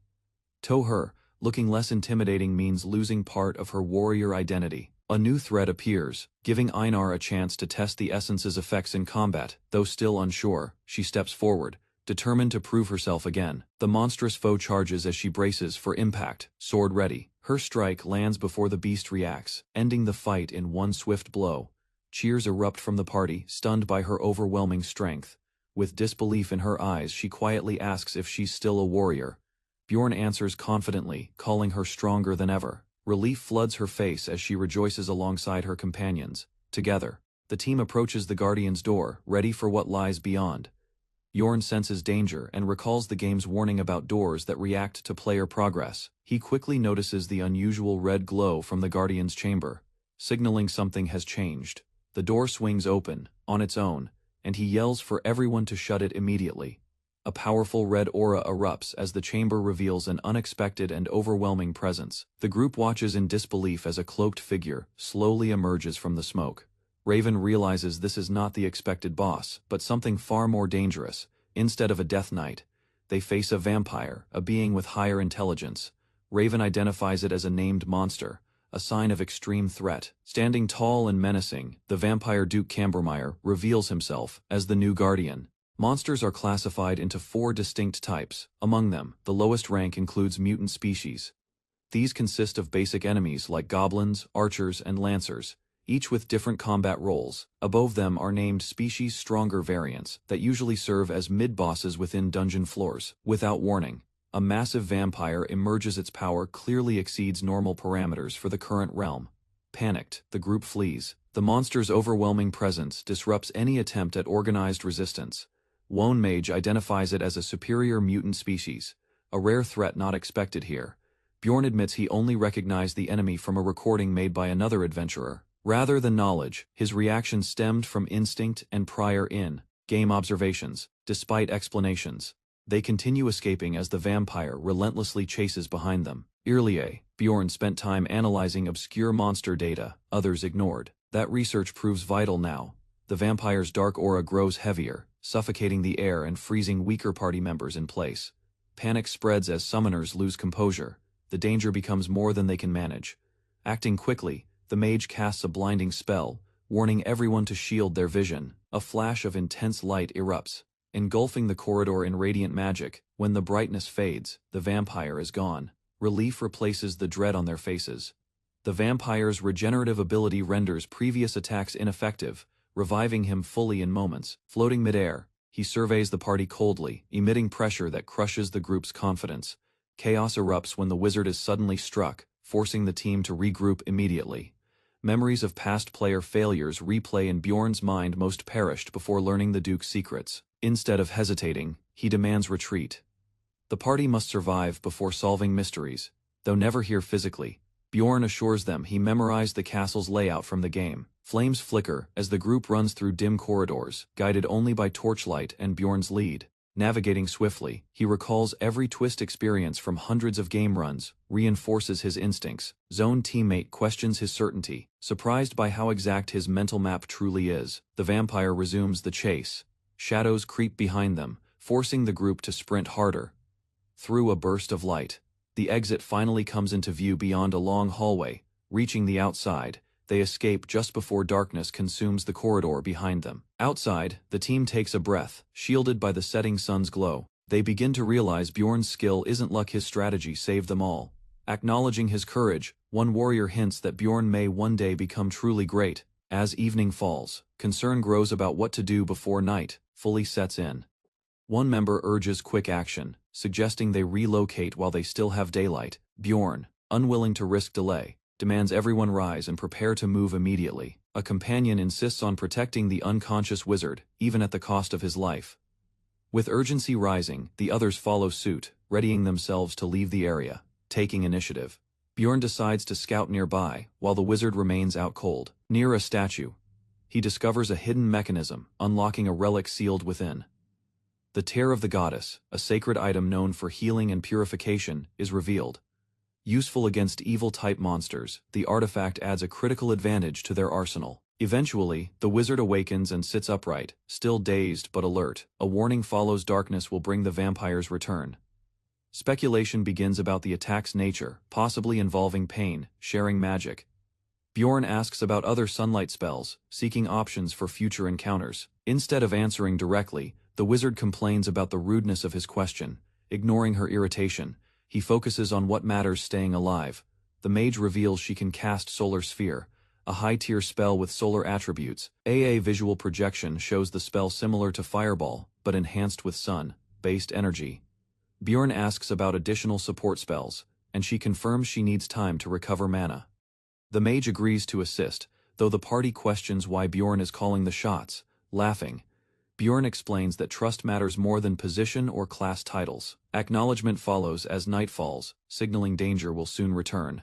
The vampire awakens with stronger bloodlust and an urge to destroy the party. Appearing without warning, he taunts them, heightening the group's tension. Despite the threat, Bjorn declares they must endure for 30 minutes until the spell is ready. A towering demon crashes from above, trailing red energy as it slams into the battlefield.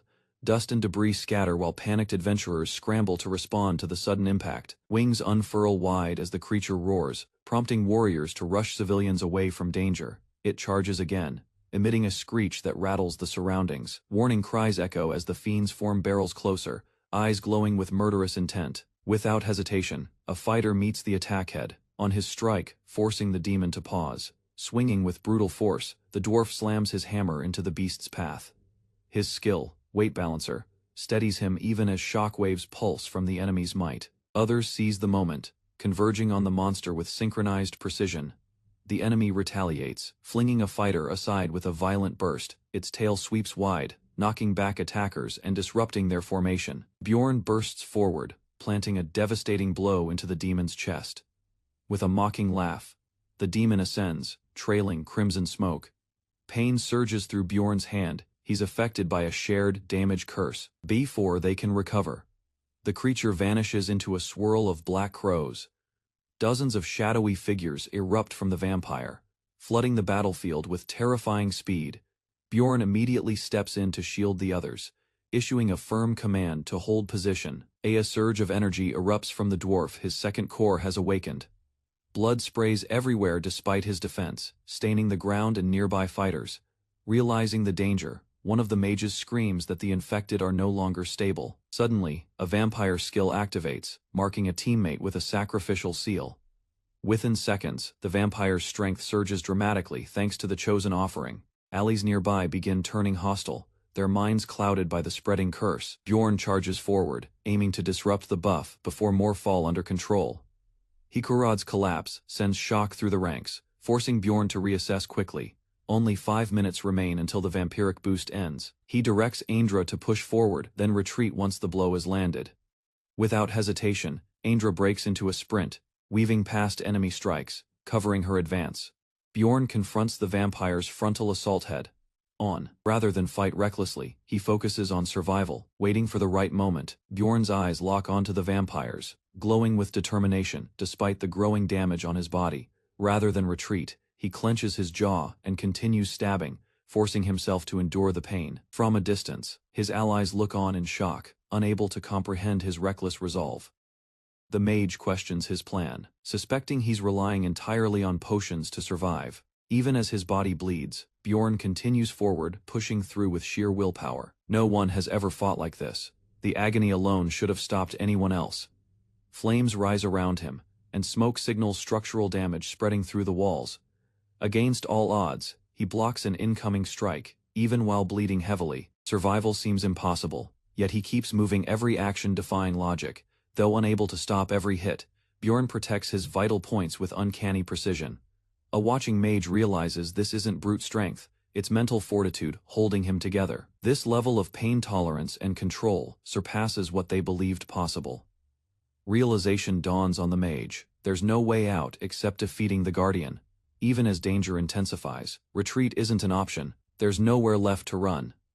With resolve hardening, she readies her magic, questioning her own purpose mid-battle. Bjorn pushes through the pain, recognizing that survival now depends on calculated choices rather than instinct. His movements shift as he fights based on rational assessment, adjusting to every strike despite his injuries. Meanwhile, the mage realizes Bjorn's fall would doom the group and sends Taran to support their healer. She prepares new spells, understanding that a mage must provide more than distant attacks to influence battle flow. With limited time, she commits to assisting directly, enhancing accuracy and coverage for her magic. Her support spell activates, granting automatic targeting and extended projection range for the incoming potion barrage. Dozens of potions launch toward Bjorn, landing with precise synchronization to restore his failing body. The sudden surge of effects merges into him, triggering a powerful temporary enhancement. Moments later, Bjorn stands revitalized, his strength amplified as a new combat mode activates. Disoriented, Bjorn struggles to think clearly as his surroundings blur into chaos. Enemies close in fast, forcing him into a defensive stance, despite his foggy awareness. At a critical juncture, he evaluates the moment some things must be lost to protect others. A devastating strike lands hard, pushing his body beyond its endurance. Deflecting everything proves impossible, so he redirects focus to minimizing fatal damage. Survival instincts flare, as unnatural energy surges through his body, shielding him from collapse. A scroll tumbles beside him while a vampire attacks without hesitation. Fangs and claws scrape uselessly against his skin, his bones too tough to breach realization strikes. Something monstrous empowers him, likely the essence of a corpse golem. Memories of brutal training surface, echoing the pain now flooding his limbs. That preparation allows him to withstand blows, but damage still accumulates. Adjusting tactics becomes urgent. Enduring alone won't be enough to survive. Suddenly, the wizard casts a support spell, accelerating his regeneration. Rapid healing shifts the momentum. The enemy can't keep up, locking eyes with his foe. Bjorn launches forward this time, with a real chance to win. By unleashing Immortal Barbarian mode, Bjorn embraces pain, ignoring torn flesh and ruptured muscle. Even as his body is slashed repeatedly, he continues, pressing forward without hesitation. He realizes his acidic blood is the key to damaging the vampire directly. A spray of blood hits the creature, causing it to recoil in agony. Thanks to his regeneration and potions, every wound seals within seconds. A female ally rushes toward him, determined to join the fight at his side. Together they strike from both sides, overwhelming the vampire's defenses. Bjorn's attack lands cleanly, sending the monster flying through the air. It crashes down hard, stunned by the coordinated assault. Each second feels longer as Bjorn waits for the final spell to activate. The wizard confirms Solar Sphere is charged and ready. Without delay, Bjorn lowers his stance, prepared to lock the enemy in place. He seizes the vampire mid-air, giving the team a clear shot. The coordinated signal is given it is time to unleash everything. Murad responds, launching the finishing blast with perfect timing. Electric magic surges around Murad, channeling massive energy through his staff. With perfect timing, he hurls the solar sphere downward, lighting up the entire battlefield. Crackling lightning rains down, engulfing the vampire in divine destruction. Seizing the opportunity, another warrior leaps into position, clutching a hidden item. He reveals the Tear of Goddess, saved through countless life-threatening encounters. That divine relic, his final ace, is ready to be used at last. Without hesitation, he drives the relic into the enemy's body with brute force. The vampire screams as its core is pierced and sacred energy detonates. Blinding light erupts across the battlefield, unleashing holy judgment on everything nearby. From afar, allies brace as the explosion spreads in all directions. A fiery shockwave rips through the ground, forcing everyone back. Caught in the blast, the vampire is sent flying amid flames and rubble. Seconds later, scorched silence fills the air as smoke rises from the crater. Bjorn falls, battered and burned, unsure if the mission succeeded. Lying on the battlefield, he mutters the only question that matters: did we make it?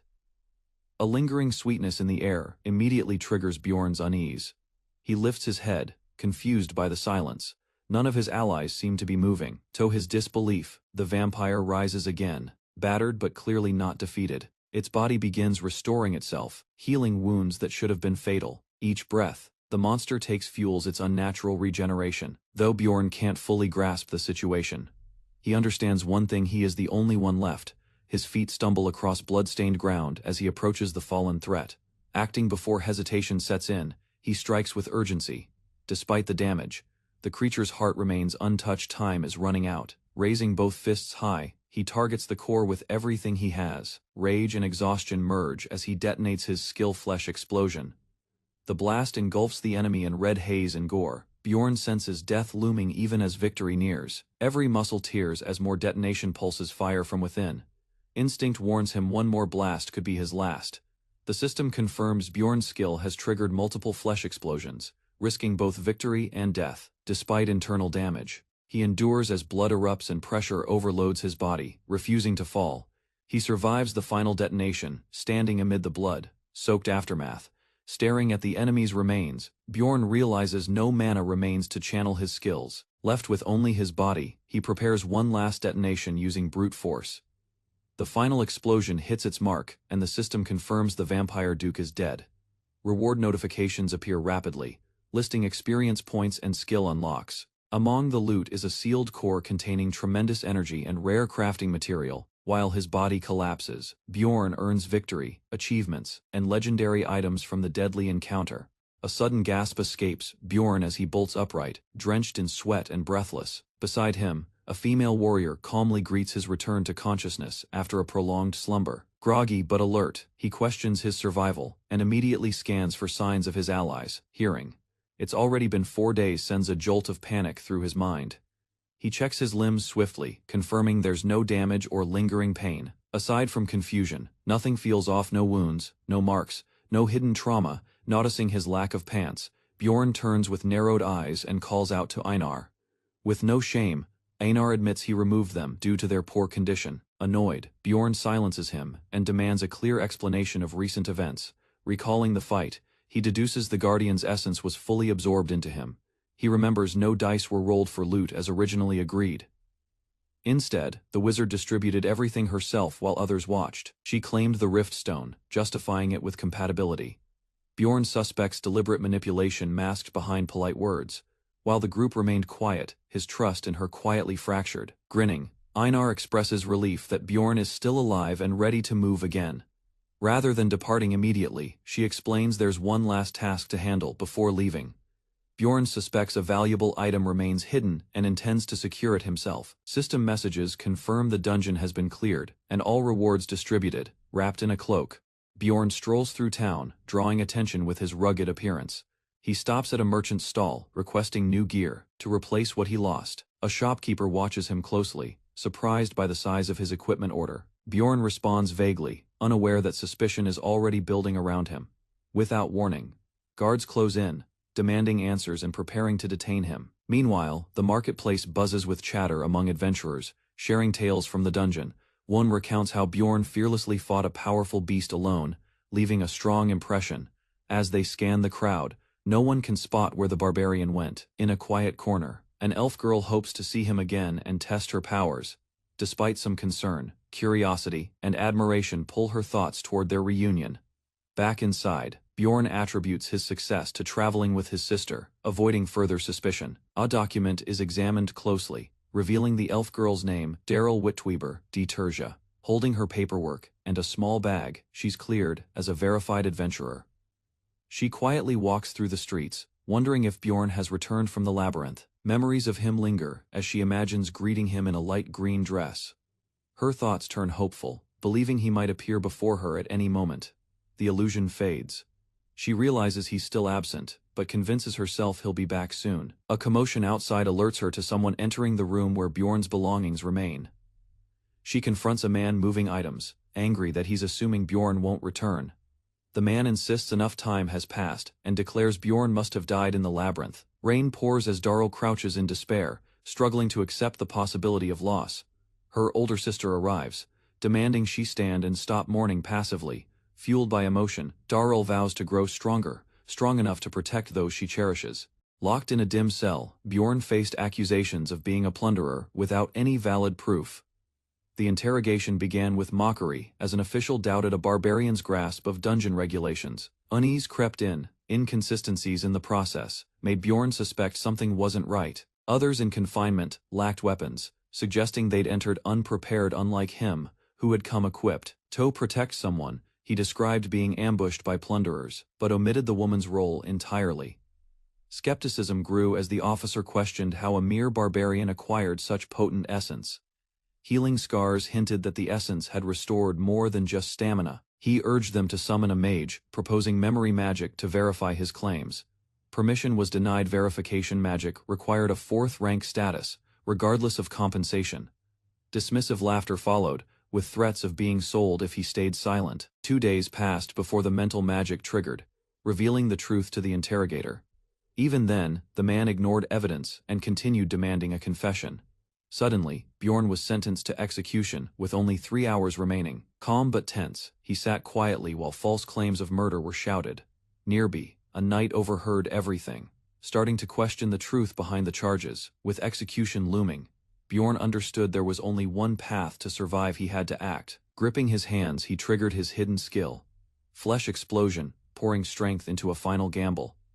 A violent burst tore through stone and steel, reducing the cell to flames and rubble. Emerging from smoke, he stumbled forward, bloodied but unbroken, while chaos erupted around him. Guards, caught off guard, scrambled in confusion as the wounded barbarian pushed past them. Determined, he focused only on escape. Survival was all that mattered now. Inmates watched from shattered cells, eyes wide at the sight of one man defying death. Cries for help rang out, desperate voices begging him to free them too. He gave no response. Justice for a stranger wouldn't delay his escape. Momentum surged through the halls as prisoners joined the breakout, shouting for freedom. News of the chaos spread, stirring confusion among officials above. Unstoppable waves of escapees stormed through corridors, overwhelming every obstacle in sight. Authorities called on explorers, offering rewards to suppress the prison riot. Weapons clashed with fists, unarmed convicts fell quickly to trained fighters. Bjorn scanned the path ahead. Delay meant failure. He couldn't afford a single misstep. Bjorn sprinted through the chaos, but escape alone wasn't enough. He wanted justice for what was done. A barricade of explorers blocked his path, prepared to stop him from reaching the courtyard. He launched a second flesh explosion, blasting through the defenders and igniting panic behind him. Burning debris rained down as terrified inmates scattered, unsure what caused the violent eruption. Above that, Bjorn activated a special inscription skill, flooding his body with temporary magical enhancement. Veins glowed red as his muscles expanded. Power surged through him.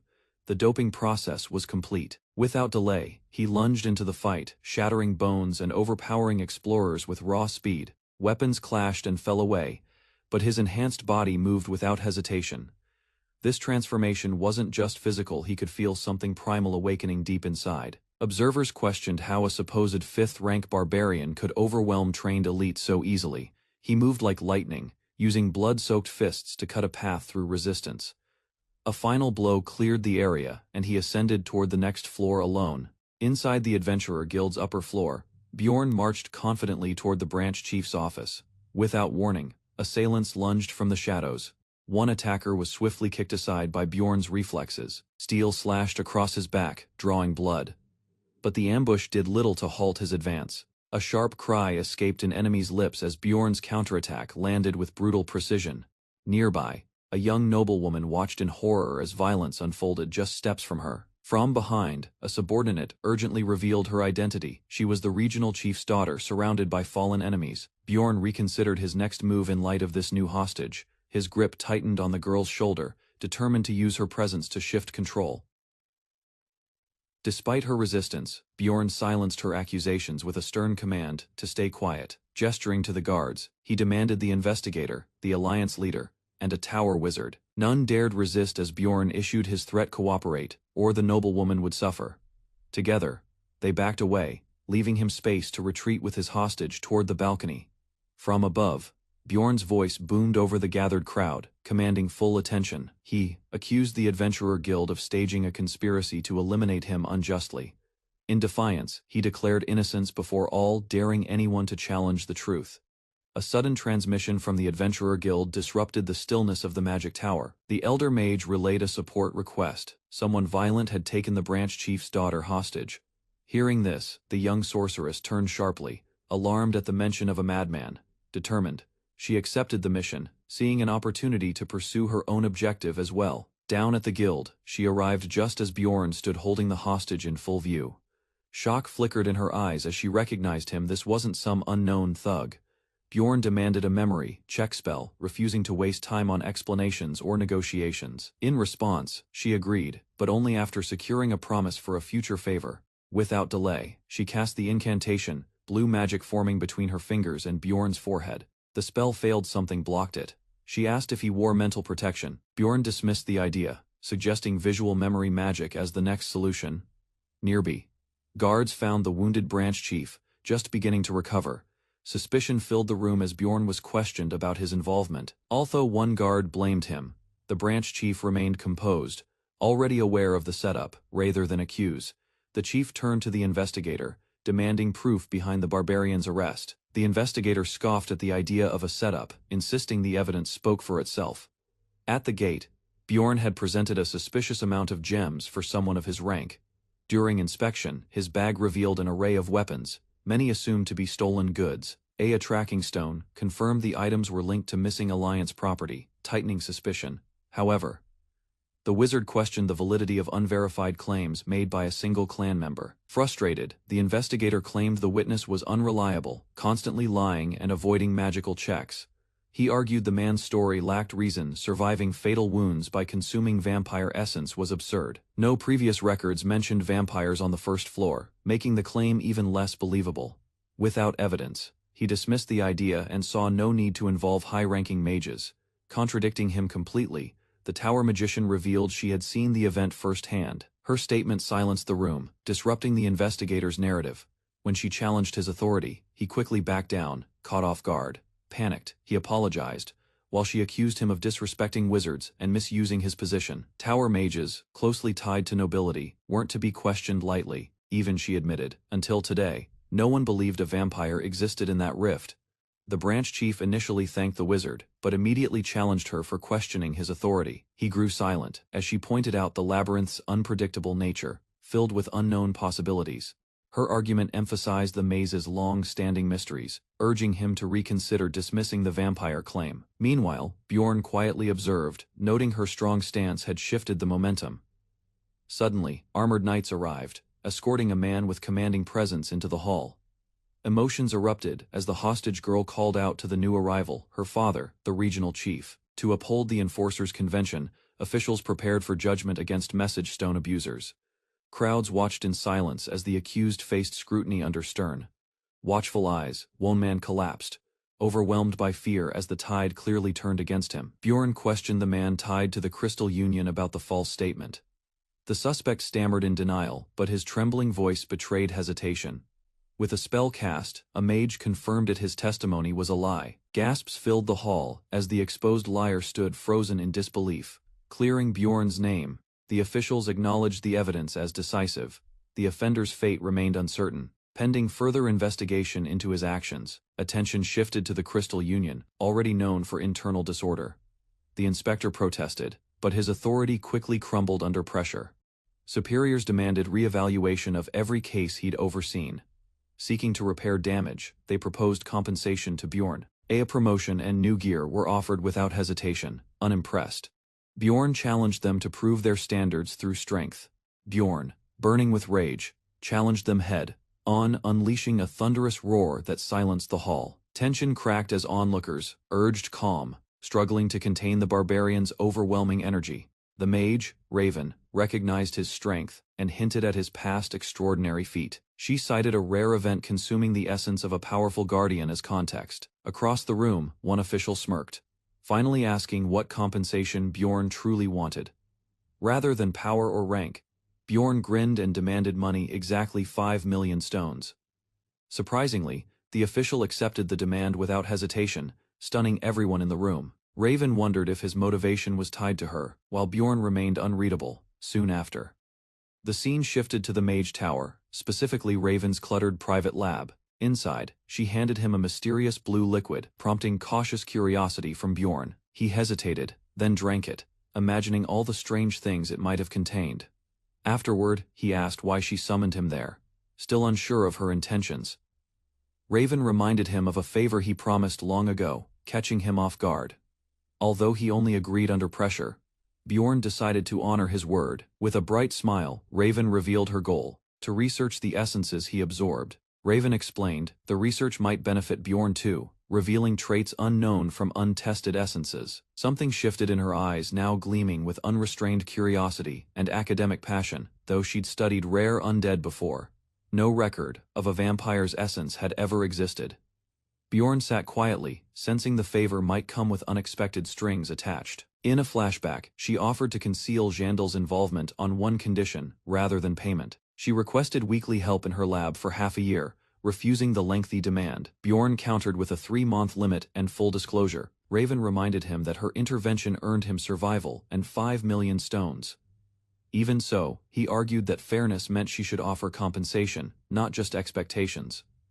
Without warning, he called out her earlier action, feeding him essence without his consent. Caught off guard, Raven failed to explain why that wasn't an issue. Bjorn pressed further, labeling the act as forceful and problematic. Instead of letting it slide, he demanded 10 million stones for the unwanted burden. Raven shouted in disbelief, unable to accept the logic of his argument. Rather than backing down, Bjorn told her to ask any real explorer for confirmation. Raven activated a magical device to contact someone remotely through the Academy's communication system. She asked a question about essence transfer between explorers and waited for a clear answer.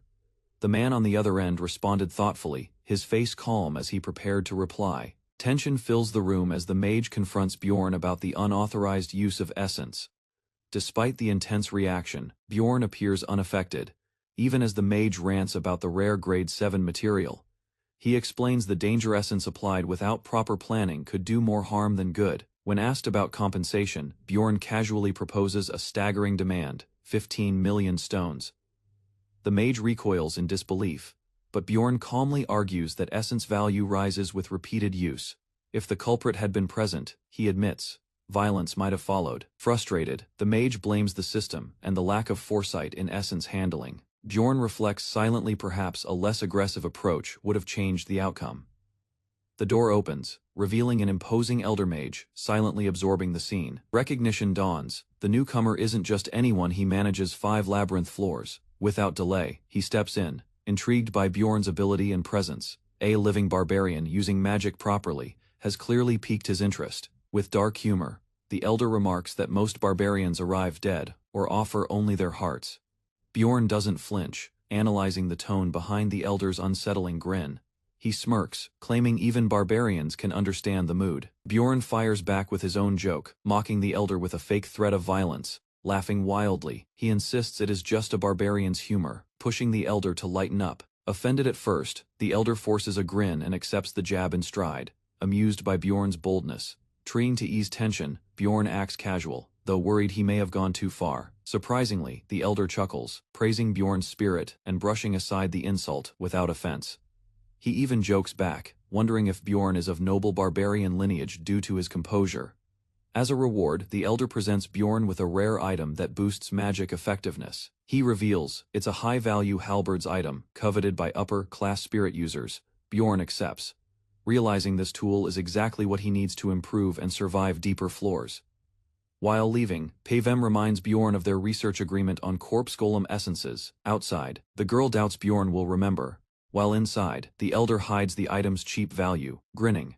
The elder muses how shocked the stupid barbarian will be once he learns the truth. Stepping into the sunlight, Bjorn reflects on how even top intellectuals can miss simple truths. His confidence grows, knowing they failed to identify the true worth of his reward. Just as he departs, a voice calls out. Surprised that Bjorn is still alive, at his old inn, Bjorn finds the landlord surprised. He assumed Bjorn had died. The man admits to tossing Bjorn's things, claiming he believed the room was abandoned. Rather than grieve, Bjorn scolds himself. He stopped caring about losses that once mattered. Since arriving in this world, even death around him never shook his calm. Committing murder felt disturbingly easy, as if survival had erased hesitation. Breaking out of prison barely troubled him. The shift in mindset had solidified. His time with Pavem's teacher had confirmed one truth: this world rewards ruthlessness. He once feared losing his humanity. Now he welcomes the edge it gives to live here. A barbarian's resolve works better than a noble's ideals. Confronting the landlord again, Bjorn learns the man sold his things, not discarded them. Disgusted, he finds new lodging this time, more comfortable and respectable. A private bath and a window greet him, basic dignity he hadn't realized he missed. Lying in bed, he notes its convenience, closer to the plaza and quieter. The next morning brings plans to meet Einar and divide spoils. Before he arrives, she spots him first, shouting his name across the plaza. Einar excitedly mentions rumors about a barbarian of freedom causing a citywide stir. Crowds gossip loudly, describing a powerful warrior who fought alone and vanished without leaving a name. Bjorn, hearing the commotion, feigns ignorance but wonders how no one linked the story back to him. Pride fills the voices of Bjorn's tribesmen as they claim the unknown hero as one of their own. They parade through the streets, spreading tales of his strength and origin from the Grand Freedom Tribe. Meanwhile, narration explains Carmel District's structure, a social and economic hub within the Labyrinth City. Later, Bjorn meets Einar to share profits from their last raid, handing her a sizable cut. Einar reacts with disbelief, stunned by the amount, but Bjorn urges her to accept it. Suddenly distracted, she points at a street vendor. People are selling fluffy snacks on sticks. They sit together enjoying the treat. Einar marvels at cotton candy, like it is a magical discovery. Bjorn buys her one, and she jokes about using candy as currency. Grateful, she thanks him this time, not for food, but for treating her as an equal. As the day winds down, Einar reflects on how humans now gather around her instead of shunning her. Joy radiates from her as she dances among townsfolk, laughing freely. Out of nowhere, she kneels, declaring she can't join Bjorn in the basement anymore. Einar's departure from the party wasn't caused by her altered appearance. but by a greater calling, recognized by a shrine elder renowned for swordsmanship. She was invited to become his disciple. Instead of adventuring, she committed to 6 months of isolated training, cutting ties with her current path. With clarity, she asked for no promises, not even the chance to rejoin them later. Rather than delay others, she aimed to grow strong enough to never be a burden again. Bjorn quietly listened, drinking in resignation, knowing her resolve couldn't be swayed. Past battles haunted her, moments where she stood helpless while allies risked everything. That helplessness likely shaped her decision more than any praise or opportunity ever could. Left alone, Bjorn faced the reality of either finding new allies or pushing forward solo. Confidence in his current strength wasn't enough to survive the brutal second floor alone. Even overwhelming power couldn't replace the need for cooperation in higher-tier labyrinths.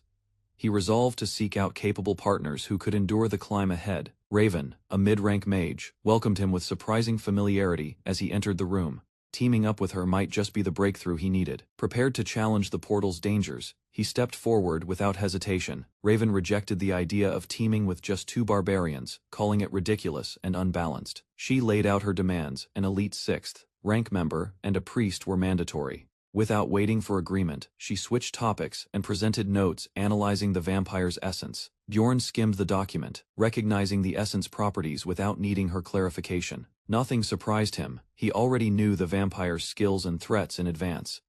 Its combination of regeneration, curses, and blood attacks marked it as exceptionally dangerous.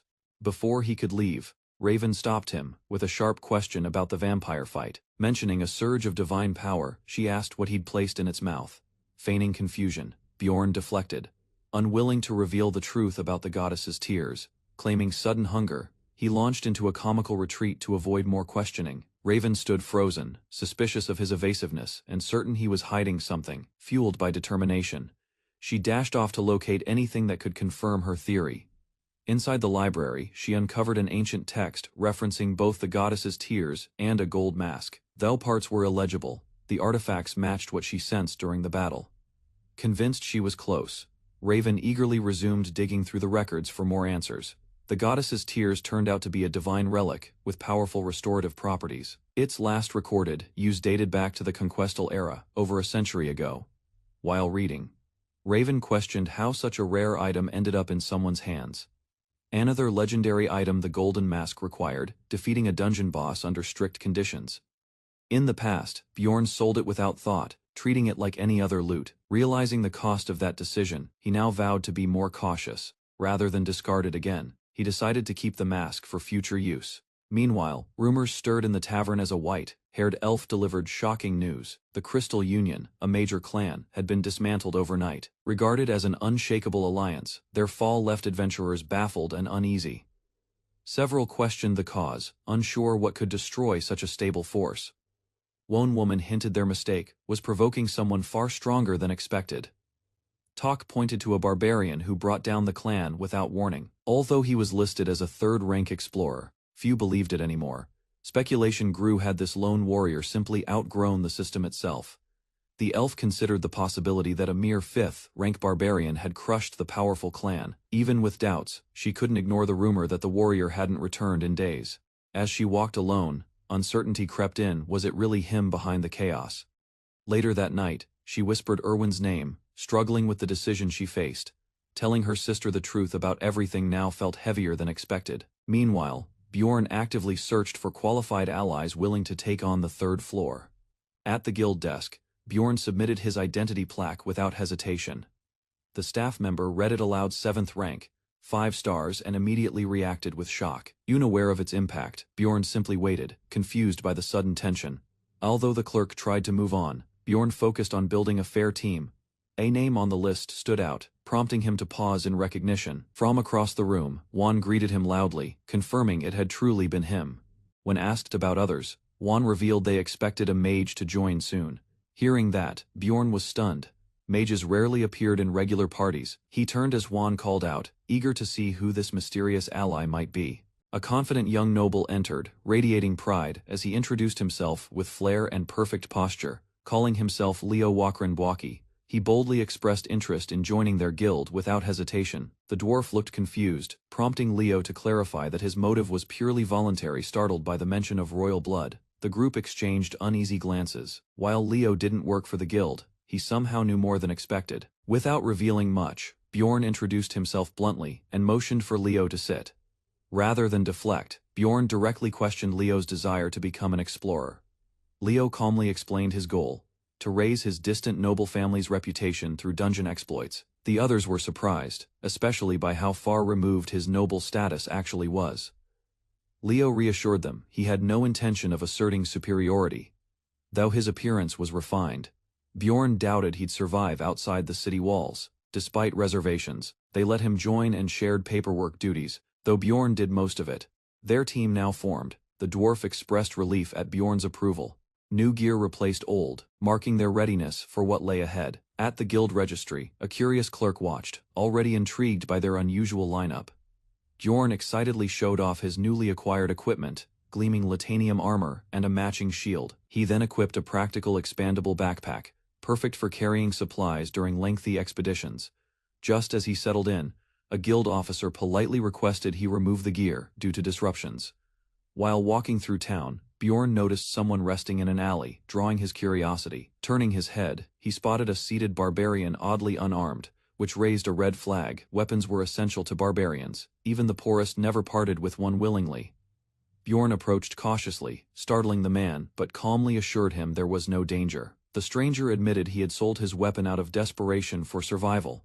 Something felt off. The man's respectful speech clashed with typical barbarian behavior.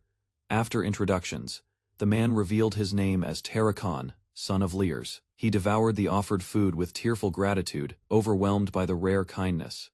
Bjorn quietly listened, learning that Terrakan had entered the city by mistake, though he escaped the tribe. Terrakan failed to find new allies or support. Rejection followed him everywhere. No one wanted to partner with a lone barbarian. Bjorn, intrigued by his tale, pressed him to share what happened after that month. Bjorn questioned what Terrakan did after failing the previous month's labyrinth expedition. Struggling to survive, Terrakan confessed he fought hunger, rejection, and even guild officials. Eventually, he was chased away for eating food meant for someone else. Leaning in, Terrakan asked whether his tragic story had moved Bjorn's heart. Although he claimed familiarity with the labyrinth, he made no effort to re-enter it. Bjorn responded bluntly. He wouldn't accompany him but would offer a different kind of help. A pouch holding 150,000 stones was placed on the table without hesitation. Terrakan, overwhelmed, promised he would repay the debt someday. Rather than linger, Bjorn asked him to leave and not return again. With a cold gaze, Bjorn warned him never to come back once he walked out. Demanding confirmation, he awaited a response from the stunned man. A quiet, "Okay," was all Terrakan could manage before stepping outside. Seated alone, Terrakan silently absorbed the weight of their exchange. Bjorn reflected on his own contradictions, torn between logic and emotion. Still, he held firm if nothing else. Terrakan must live on and survive. The team officially entered the labyrinth on the first floor, known as the Crystal Cave. Leo Dwaki, still new to exploration, looked around curiously, unsure of the next steps. Rona, a seasoned 7th rank explorer, paused to assess their surroundings before choosing the route. Harikdo, the group's dwarf lancer, maintained a cheerful mood while preparing for combat. Bjorn stood beside him silently, positioned as the team's main tanker. Rounding out the group, Misa, a beastkin crusader, brimmed with energy and eagerness to fight. Despite her aggressive personality, Misa insisted others not call her princess. With final preparations done, Rona gave the order to begin their advance. Together, the team stepped forward, marking the start of their first true expedition. Guided by Portmiller, the group arrived before the swirling gate to the 3rd floor. Signs of earlier entrance caught Bjorn's attention, raising caution within the team. Despite lacking precise portal data, he decided it was time to proceed without delay. They stepped into a canyon surrounded by towering rock walls home to the beasts of this floor. Assessing the area carefully, Bjorn mentally reviewed what little information he had. Behind him, others joked to mask their nerves, but alertness remained high. One fighter confirmed he was experienced, brushing off concern with confident ease. Navigating the lair required intuition. The natural maze offered no maps or clues. Unlike the upper levels, this terrain promised stronger foes and tighter passages. Combat erupted quickly. Bjorn's strikes dropped enemies and rewarded him with bursts of experience. After clearing threats, the team took shelter, preparing to rest and recover. During campfire talk, a warning surfaced. Fellow explorers posed the greatest risk here. Startled, One teammate questioned if that danger was truly real. Portmiller responded, outlining how each floor grew harsher the deeper they went. Their destination now clear, the party prepared to descend into the perilous Shadows Passage. Kana confidently confirmed her past exploration of the third floor, earning interest from the others. That experience reassured the group, especially with the path ahead still uncertain. Instead of praise, she received teasing remarks about her noble background, which irritated her. Their light banter escalated, prompting Bjorn to cut in with a stern command. Startled, the pair quickly apologized, sensing Bjorn's mood had shifted. Before tension could settle, a sudden ambush launched the party into chaos. A beast's charge sent shockwaves through the formation, knocking several members off balance. Only, his shield kept Bjorn from being crushed under the initial strike. Nearby, a comrade scrambled to heal, activating an emergency recovery skill. The attackers, revealed as Tier -7 Avantro, overwhelmed the team with brutal force. While defending, Bjorn wrestled with self-doubt, questioning his strength mid-battle. To regain footing, one ally countered with a powerful balance technique. Magic flared as Dwa cast a supportive curse to weaken the enemies. Encouraged by the opening, the vanguard delivered a crushing final blow. Even in triumph, the group remained alert, sensing the fight wasn't truly over. Bjorn shouted in alarm as one final Avantro lunged forward, catching them by surprise. From above, Kana descended swiftly, gathering her essence midair without hesitation. With a powerful strike, she brought the blade down and ended the threat decisively. The system confirmed their victory, yet the mood remained unsettled. Observing the battlefield, Bjorn noted the strange placement of the creatures. To verify suspicions, Rottmiller activated his thermal scan to check for hidden figures. Discussion turned to theories, suggesting someone may have deliberately drawn the beasts in. No signs of recent activity appeared, but the party stayed cautious. Kana expressed doubt, warning they might still be under silent observation, rather than linger. The group agreed to exit before conditions worsened. Along the way, Rottmiller admitted his surprise at the repeated encounters. Kana casually revealed she had met plunderers more than a few times this year. That revelation stunned the group, especially given its implications. Though jokes followed, Rottmiller grew visibly irritated by the topic. With no answers left, the team moved forward, eyes sharp and pace steady. After a string of battles, the group gained experience from defeating several powerful monsters. They decided to rest near the region's boundary, where monster activity was lower. Kana checked on Dwaki, who admitted feeling strange since earlier that day, though unsure why. Dwaki confessed he had been unnerved throughout the recent encounters. He acknowledged how others might view him as na-fade-ve, or inexperienced. The danger of explorers killing each other weighed heavily on his mind. Preparing for that harsh reality, Dwaki tried convincing himself he was ready to act. Despite his firm answer, doubt lingered about whether he could follow through. His uncertainty was clear, though his courage remained intact. Bjorn silently evaluated him, thinking his honesty was better than arrogance. Rather than criticize, he asked the group to give him a moment. With everyone's attention, he offered to reveal something important he had kept hidden. One member steps forward, inviting the group to witness something unusual, hidden deep within the floor. They stop in awe as the night sky opens above them, filled with shimmering lights. Ahead, a glowing cityscape stretches beneath countless floating orbs, illuminating the quiet path below. None can explain why this phenomenon appears only on the third floor. It remains a mystery. The reason, however, fades in importance against the breathtaking spectacle that surrounds them. Turning to the group, one companion wonders if this glimpse of wonder reignites their resolve. Night falls, and the lights vanish. Darkness quietly wraps around the labyrinth. As others drift into sleep, Bjorn takes the first watch, seated alone by the fire. Only the sound of slow breathing from Dwaki keeps him company in the stillness. At dawn, progress is measured. Bjorn calculates how far he's come, in terms of experience. So far, 2 essences have been consumed. He's allowed 1 more at his current level, rather than rushing. He hopes for a powerful essence worthy of the final slot. They reach the entrance to the Orc Zone, a dangerous stretch ahead. It's packed with monsters, second only in difficulty among third-floor territories. To advance further, they must overcome this brutal domain before moving toward the 4th floor.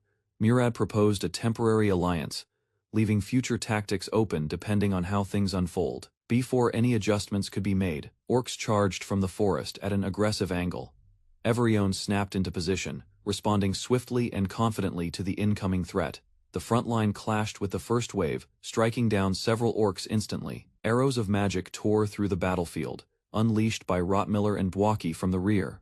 Close-range enemies were handled by Murad and Viviana, who kept the formation secure. While maintaining focus, Rottmiller noticed an orc shaman casting a forbidden incantation. A red aura enveloped one warrior. The berserk spell had taken effect. Muscles bulging, the empowered orc roared, now capable of withstanding triple the usual damage. Breaking through the defense, the berserk orc lunged past their shield wall. Rottmiller stumbled back, forcing Bjorn to intercept with brute strength. Without delay, the barbarian unleashed a powerful counter to halt the onslaught. Viviana darted forward, using the opening to eliminate exposed enemies. Kill notifications appeared. 2 orcs and the berserk warrior had fallen. Bjorn ended the skirmish by slaying the witch doctor responsible for the spell. After regrouping, the team assessed their progress and damage, noting solid coordination during combat. Though slower than expected, their consistent formation ensured stability in battle. Morale remained high as they advanced deeper, facing stronger orc resistance near the habitat's core. An elite orc ambushed the front line, but was swiftly countered by Viviana's precision. Despite the rising difficulty, the group continued defeating enemies efficiently. Suddenly, an explosion rocked the area, signaling a new threat entering the field. A robed orc emerged, declaring the zone to be Darken clan territory and warning them off. The map showed this clan belonged on the 6th floor, confusing everyone present. Seeing them here broke expectations, raising questions about the dungeon's structure and rules. The elder refused to explain, offering only vague acknowledgments of floor overlap among clans. Suspicion grew as the party doubted whether this was part of the actual labyrinth. A strange exchange followed. Someone recognized the halfling girl, calling her out directly. Her reaction confirmed it. The orc boy was her brother, Talon. Now in enemy robes, he scolded her for revealing their connection, but it was already too late. While the truth surfaced, Talon insisted the reason behind his actions no longer mattered. The elder finally relents, offering a reason. Their clan had rights over the orc warrior essence. He explained this was part of a 6th floor clan matter, requesting the others to respect it. With their presence, nullifying any further monster spawns, he urged the group to leave immediately. Despite frustration, the party acknowledged the unspoken rule strength, dictated rights within the labyrinth. Bjorn understood the dwarf's anger, but emphasized caution over pride in dangerous situations. Unexpectedly, Bwaki stepped forward, trying to speak and introduce himself before the enemy. The elder dismissed his introduction, mocking his value and cutting the conversation short. Without warning, Murad launched an attack, casting lightning magic directly at the group's feet. His sudden strike broke negotiations, sparking chaos and shifting the confrontation into a battle. Lightning burst around Bjorn as he sprinted forward, shield raised to break through enemy lines.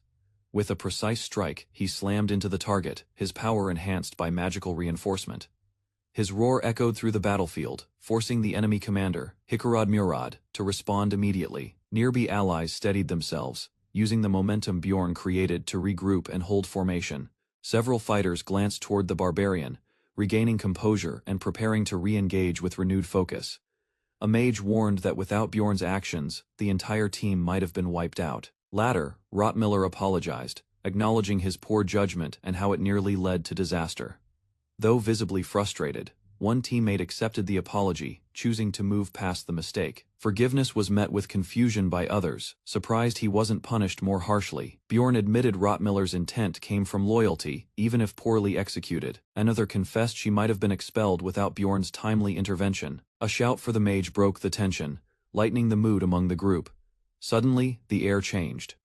Bjorn sensed a pressure that felt instinctively dangerous. Misha revealed her past, unable to form a spirit contract unlike others in her family. Images of spirit beasts appeared, powerful entities that granted magical abilities to their chosen partners. Only a select few were chosen by spirit beasts, but Misha had never been one of them. Her failure brought disgrace, especially since she came from the core lineage of House Karstein. That inability cast a shadow over her family name, making her an outlier among her kin. She recalled happier times with her siblings, before adulthood changed everything. Once she remained unchosen. They began to avoid her, labeling her a half-blood. Unable to endure their rejection, she left home and chose to fight on her own. Others in the group appreciated her honesty, recognizing how difficult it was to share. Another teammate offered his story next, trying to build trust among them. His dream had been to forge metal as a blacksmith. However, 10 years passed without success, and he never graduated training. Financial pressure pushed him to become an explorer after 33rd. Teammate joined in, insisting he was the least talented of all. He confessed to feeling worthless, especially after being looked down on by skilled mages. Encouragement from the group brought him relief and unexpected gratitude. Watching them open up, Bjorn struggled to grasp what was happening. A teammate stepped forward, admitting his earlier bitterness had been rooted in envy. Hearing Misha and Murad's stories had stirred resentment. He didn't fully understand at the time. Jealousy clouded his view, making him overlook the hardships others carried silently. Misha pointed out that only a rare few humans ever awakened as saints or spirit mages. Jokes lightened the atmosphere, and someone laughed about their group being a team of halflings. All eyes turned to Bjorn, waiting for his response without saying a word. Caught off guard, he blurted out that he didn't have a mother. The sudden outburst stunned the group, leaving them confused and concerned. To explain further, he mentioned his father disappeared in the labyrinth long ago. He yelled louder, insisting he reached adulthood without parental support. Everyone stood frozen, unsure whether to console or remain silent. Rather than accept pity, he demanded space and shouted them away. Some teammates realized Bjorn had endured more than he let on. Even so, he reminded himself of his rapid growth as a ranked explorer. Before anyone could speak, Misha noticed his sudden change in expression and rushed over. Bjorn reflected on his outburst, frustrated by how easily his emotions slipped out. While the team discussed their next destination, he listened quietly as options were considered. After evaluating distance and danger, he firmly rejected the witch's forest and dismissed unsuitable proposals. The group's hesitation pushed him to reconsider their progress and current shortcomings. Past battles reminded him how unprepared they'd been against stronger monsters inside the labyrinth. Using that judgment, he concluded the fourth floor was their best path forward and decided accordingly.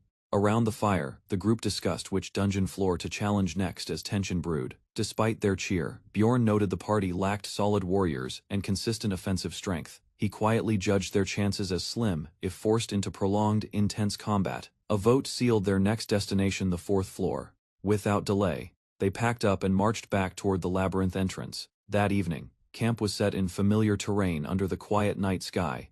Bjorn checked the time, 9 p.m., the same as on previous days. It became clear Rottweiler had pre-calculated the camping schedule using precise travel estimates. When asked about the next phase, Rottweiler calmly laid out the route ahead, as others prepared to sleep. Rottweiler suddenly called out to Bjorn. His alert voice halted rest. Strange noises echoed from beyond the firelight. They braced themselves, unsure if it was a monster or something worse. Screams cut through the night, drawing everyone's attention toward the darkness. Bjorn quickly sensed it was a trap, not a cry for real help. Rottweiler confirmed the footprints matched the plunderers they had encountered earlier. Fear surged as a red-haired girl shouted about the enemy's rapid approach. Spotting the firelight and confusion, Bjorn saw a perfect moment to act. After steadying himself, he rushed forward, howling to sell the illusion of panic. A black-clad man yelled threats, warning them not to take another step. Desperation painted his face as he pleaded for help, citing fallen comrades and danger. Even with monsters behind them, he insisted they drop their weapons immediately. None of the orcs advanced. Instead, they watched silently from the rear. Their inaction puzzled Bjorn, who guessed they were letting humans settle the standoff first. Offering one final ultimatum, he demanded surrender, or immediate withdrawal. Weapons were surrendered reluctantly, collected efficiently under Rottweiler's watch. Surprisingly, the orcs began retreating as if signaling allegiance. A woman in purple stepped forward and introduced herself as Elisa, expressing gratitude. Introductions followed, with Elisa's group offering names one after another. Amusement flickered in Bjorn's eyes as Murad clearly fell for her charms. Recognition struck when one man said, "Hans," a name tied to past betrayal. Hans brushed off the coincidence, casually mentioning the other Hans had already died. Elisa, visibly moved, credited divine intervention for saving their group from destruction. Asked about her role, she confidently introduced herself as a priestess of the goddess of light. Skepticism lingered in Bjorn's mind, certain she was just another liar. Despite doubts, she responded calmly. When someone requested healing for a wound, a radiant spell took form in her hands, revealing genuine divine power. Gasps spread among the group, realizing she wasn't faking after all. Even so, Bjorn firmly declined their request to return the confiscated weapons. His response made it clear, barbarian values didn't align with human religious customs. He demanded compensation, invoking the custom of rewarding life-saving aid. Though Elisa offered money, Bjorn suggested valuable items would also suffice. Acknowledging the situation, one member agreed that armor was a small price for survival. Bjorn accepted the trade and declared the matter settled. Another asked if rest was now possible, and Bjorn gave the go. Ahead through it all, he realized rules of survival stayed the same, regardless of the world. Elisa offered healing. Unaware of the ambush already targeting her from the shadows, a sudden strike hit her directly, sending her crashing into the ground violently. Bjorn reacted instantly, smashing the attacker and shielding the group from further surprise assaults. The group panicked, shouting in confusion as Bjorn stood over the fallen enemy. He explained his uncontrollable rage, fueled by lingering frustration toward the manipulative newcomers. Their expressions shifted from shock to dread, sensing something far worse approaching. Without warning, dark energy erupted, pulling one of the men into the air. A cursed entity manifested, drawn by the hostility, now radiating from Bjorn. Its voice echoed in his mind, identifying him as a true enemy to erase. Eerie laughter pierces the silence as a corrupted presence reanimates within thick, swirling darkness. From the ground, the priest's twisted corpse surges upright, dripping with malevolent energy. Alarmed by the resurrection, Bjorn steadies himself, while nearby adventurers freeze in stunned disbelief. A violent burst of red energy erupts, signaling the priest's full revival through forbidden magic. Without waiting, Bjorn lunges at the body, drawing confusion from his shocked allies. Rather than retreat, he defends his actions. Preemptive strikes are the only way to survive. The priest once executed had formed a pact with Karui to defy natural death. Through sacrifices and rituals, he absorbed souls to fuel his monstrous return. Feared for orchestrating mass slaughters, he became an infamous figure within cultist ranks. Keeping the pact demanded ongoing sacrifices, turning countless innocents into offerings. Upon defeat, his essence released minions to continue the carnage. Frustrated by interference, his spirit lashes out over the loss of summoned creatures. Recognizing the pattern, Bjorn concludes the soul link must be severed. He ignores the priest's threats and prepares a decisive strike. Behind him, comrades rally, bracing for one final confrontation.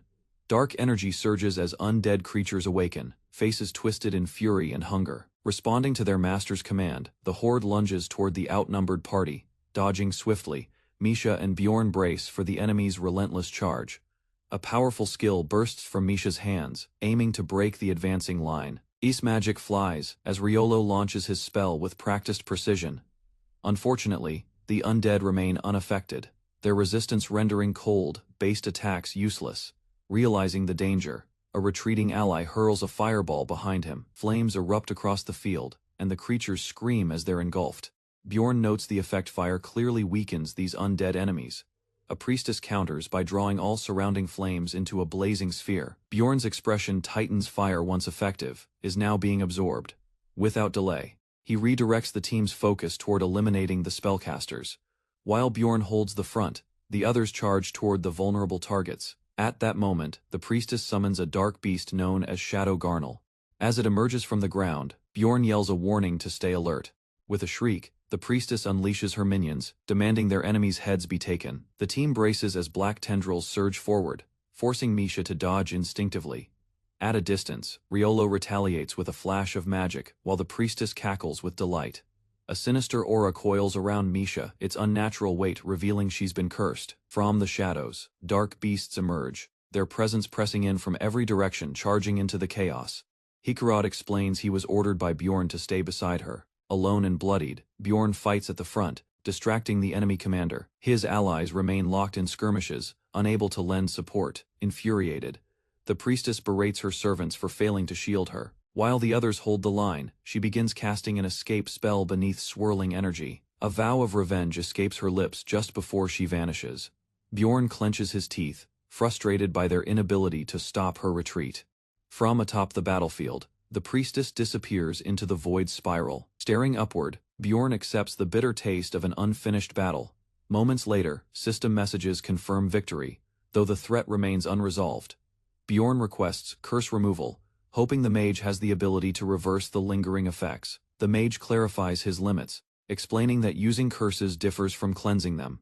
Realizing the situation worsens, Bjorn becomes frustrated as the curse-bound vines tighten around him. Curses begin to overwhelm Bjorn as he pushes his battered body forward through the deadly forest.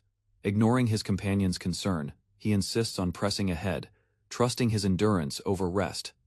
The air turns sinister as monstrous entities emerge, drawn by the spreading curse around him. A distant priestess casts a grim sentence, binding him with the stamina rejection curse. Each step becomes a battle. His stamina drains faster than it regenerates. Knowing that stopping means instant death, he forces his muscles to keep moving. With blood on his armor, Bjorn spots a twisted mist-covered terrain ahead. Dark birds circle ominously, as the forest shifts into something far more unnatural. He realizes with dread, it's the Witch's Forest, a place steeped in legend and danger. Earlier that night, the group had discussed their stalker, a high-level Karui priest. Bjorn warned that confronting such an opponent head-on would mean certain annihilation. Only a surprise attack gave them a chance to avoid immediate casualties. Misha beams with admiration, praising Bjorn's fearless actions during the skirmish. She recalls how he smashed an enemy's head before it could strike.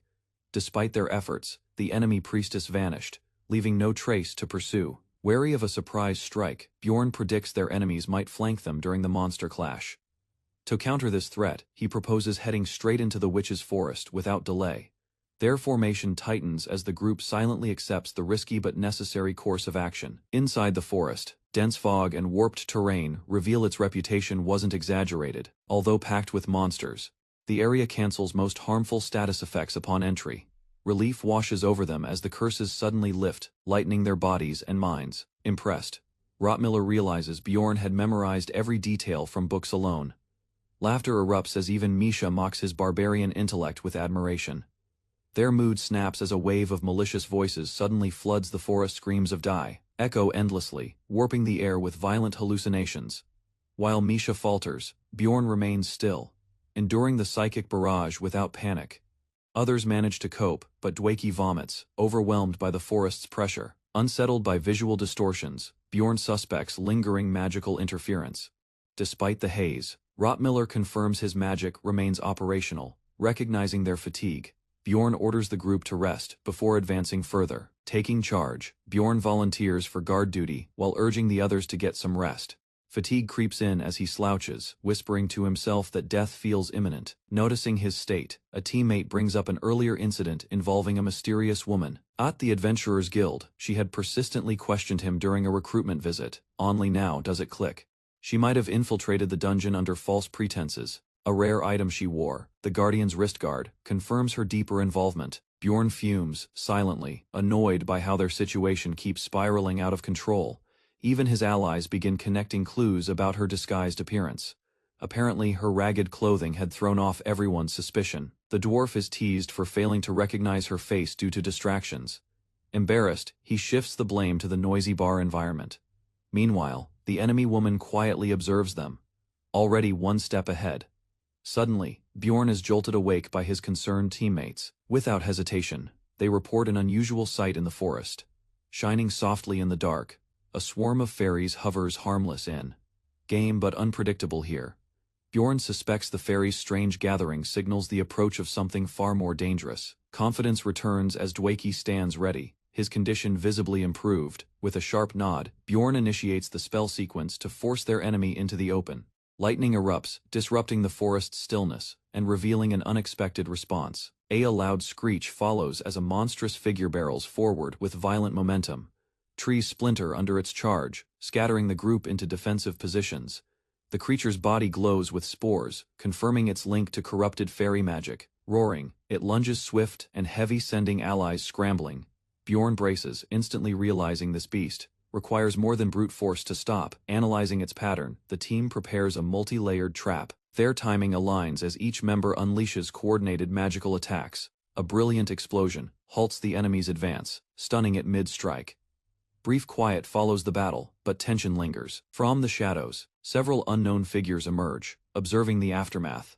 One woman steps forward, screaming in rage. They were the ones who killed her comrades. Chaos erupts as armored knights yell for Lady Elisa to withdraw from the front line immediately. Faced with an overwhelming enemy, the group quickly realizes they can't win through brute force. Without hesitation, Hikarad pulls out a powerful relic, their only hope for survival. A brilliant surge of light explodes outward, forming a barrier and nullifying all negative effects. Enemies stumble back as Hikarad's body surges with power, giving his allies a window to flee. One figure runs in the opposite direction, raising confusion as danger still looms nearby. Suspicions grow the enemy might be coordinating a pincer attack using bait and timing. From the shadows, a grinning predator prepares to strike them both in a single ambush. Once the relic's effect ends, the group races off as hostile pressure begins to rebuild. Bjorn leads swiftly, alert to enemy movement while guiding the team with confidence. Thanks to past experience, he maneuvers the labyrinth's twists up to the 3rd floor. True navigation skill, however, will be tested deeper within the witch's territory. His heightened sense of smell picks up magical traces no one else can detect. Even through deceptive terrain, he isolates the path to the 4th floor.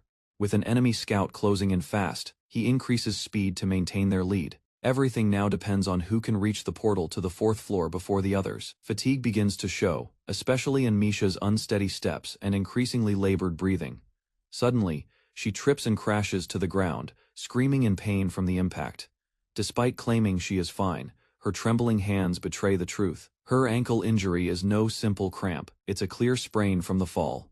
Bjorn instructs her to stay still, realizing they're momentarily separated from the rest. Both pause, unsure when exactly the others went missing in the forest maze, while Misha urges them to chase ahead.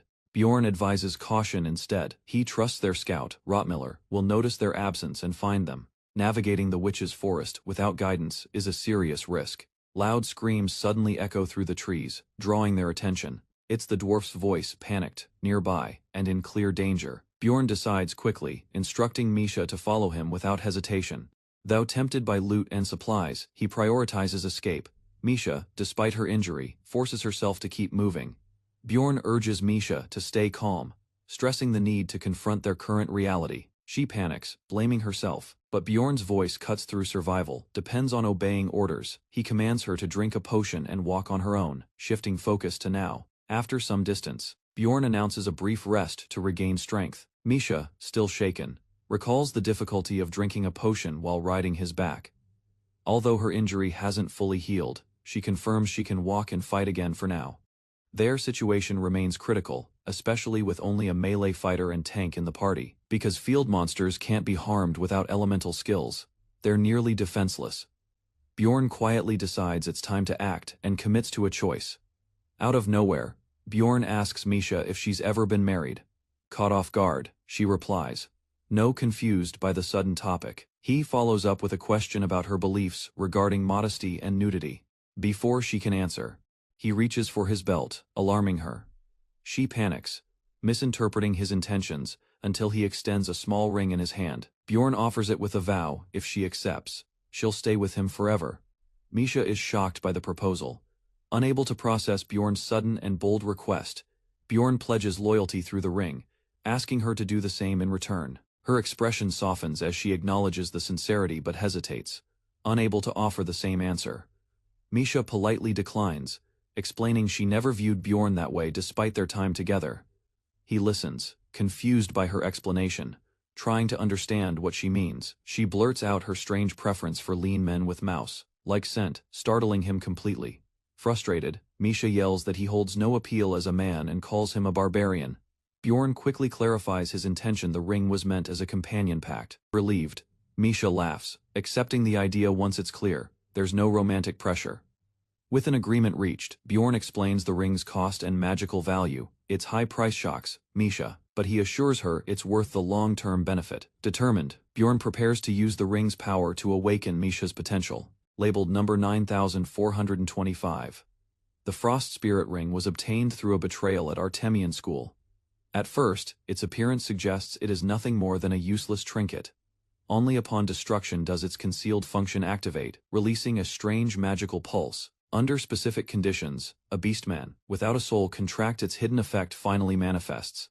The game reacts with a sudden event, summoning something ancient and powerful. From deep slumber, the massive ice beast Scadia emerges in a brilliant flash of light. Without hesitation, Misha accepts the creature's unexpected offer. A spiral of icy energy engulfs her as the contract ritual begins.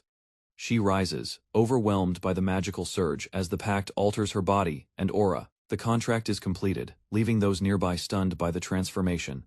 Bjorn, caught off guard, questions how such a powerful bond formed so easily. Misha, puzzled, wonders why even her father never mentioned this phenomenon. A companion suggests her father may have been unaware of the ring's true nature. Suddenly noticing her exposed state, Misha panics in embarrassment. Clothing prepared by Bjorn awaits her, along with news. Her item level has surged by 356. With a flustered tone, Misha demands an explanation for why she woke up naked. Bjorn calmly states her equipment was destroyed, an expected result of the soul binding ritual. He awkwardly brings up marriage, explaining concern for how a spouse might have reacted. That reasoning frustrates Misha, who scolds him for not warning her beforehand. Changing the subject, Bjorn asks if she has anything to say in return. Blushing, she mutters her thanks, struggling to express genuine gratitude without embarrassment. A distant look replaces her frustration as painful memories rise to the surface. She admits to once attempting to take her own life. Her voice steady but soft rescue came from her father, who found her just in time, rather than comfort. His first words were harsh, telling her to die in the labyrinth. His pride meant more than her pain, and it cut deeply. She entered the labyrinth, not to die, but to escape his shadow. Freedom from her family's expectations became her real pursuit. She believed that earning success without a soul number might win her father's respect. Now after all this, she realizes that his recognition may no longer matter. With a deep bow, Misha sincerely thanks Bjorn for standing by her side. She promises to remember his kindness and repay it until her final breath. Hearing her words, Bjorn realizes she's made a formal vow before the guardian spirit. There are 3 recognized soul contract types for Beastman, Summon, Enhancement, and Utility. Most who form contracts typically gain only one of these distinct abilities. Misha's transformation with Scadia, however, granted her the rare and powerful enhancement type. She strikes swiftly, overwhelming the enemy with newfound ice energy. One blow defeats a wraith, confirming she can harm even ethereal beings. Now despite the success, something about landing hits on spirits feels unsettling. Soul numbers and barbarian engravings both grow over time with experience. Though difficult, merging elemental traits with weapons becomes possible through mastery. Before they adapt further, Misha warns of incoming threats approaching fast. Both warriors break into a sprint as more wraiths surround them. While escaping, Bjorn notices ominous signs of a greater enemy's presence. Their pace quickens, reinforcements arrive, and battle is unavoidable.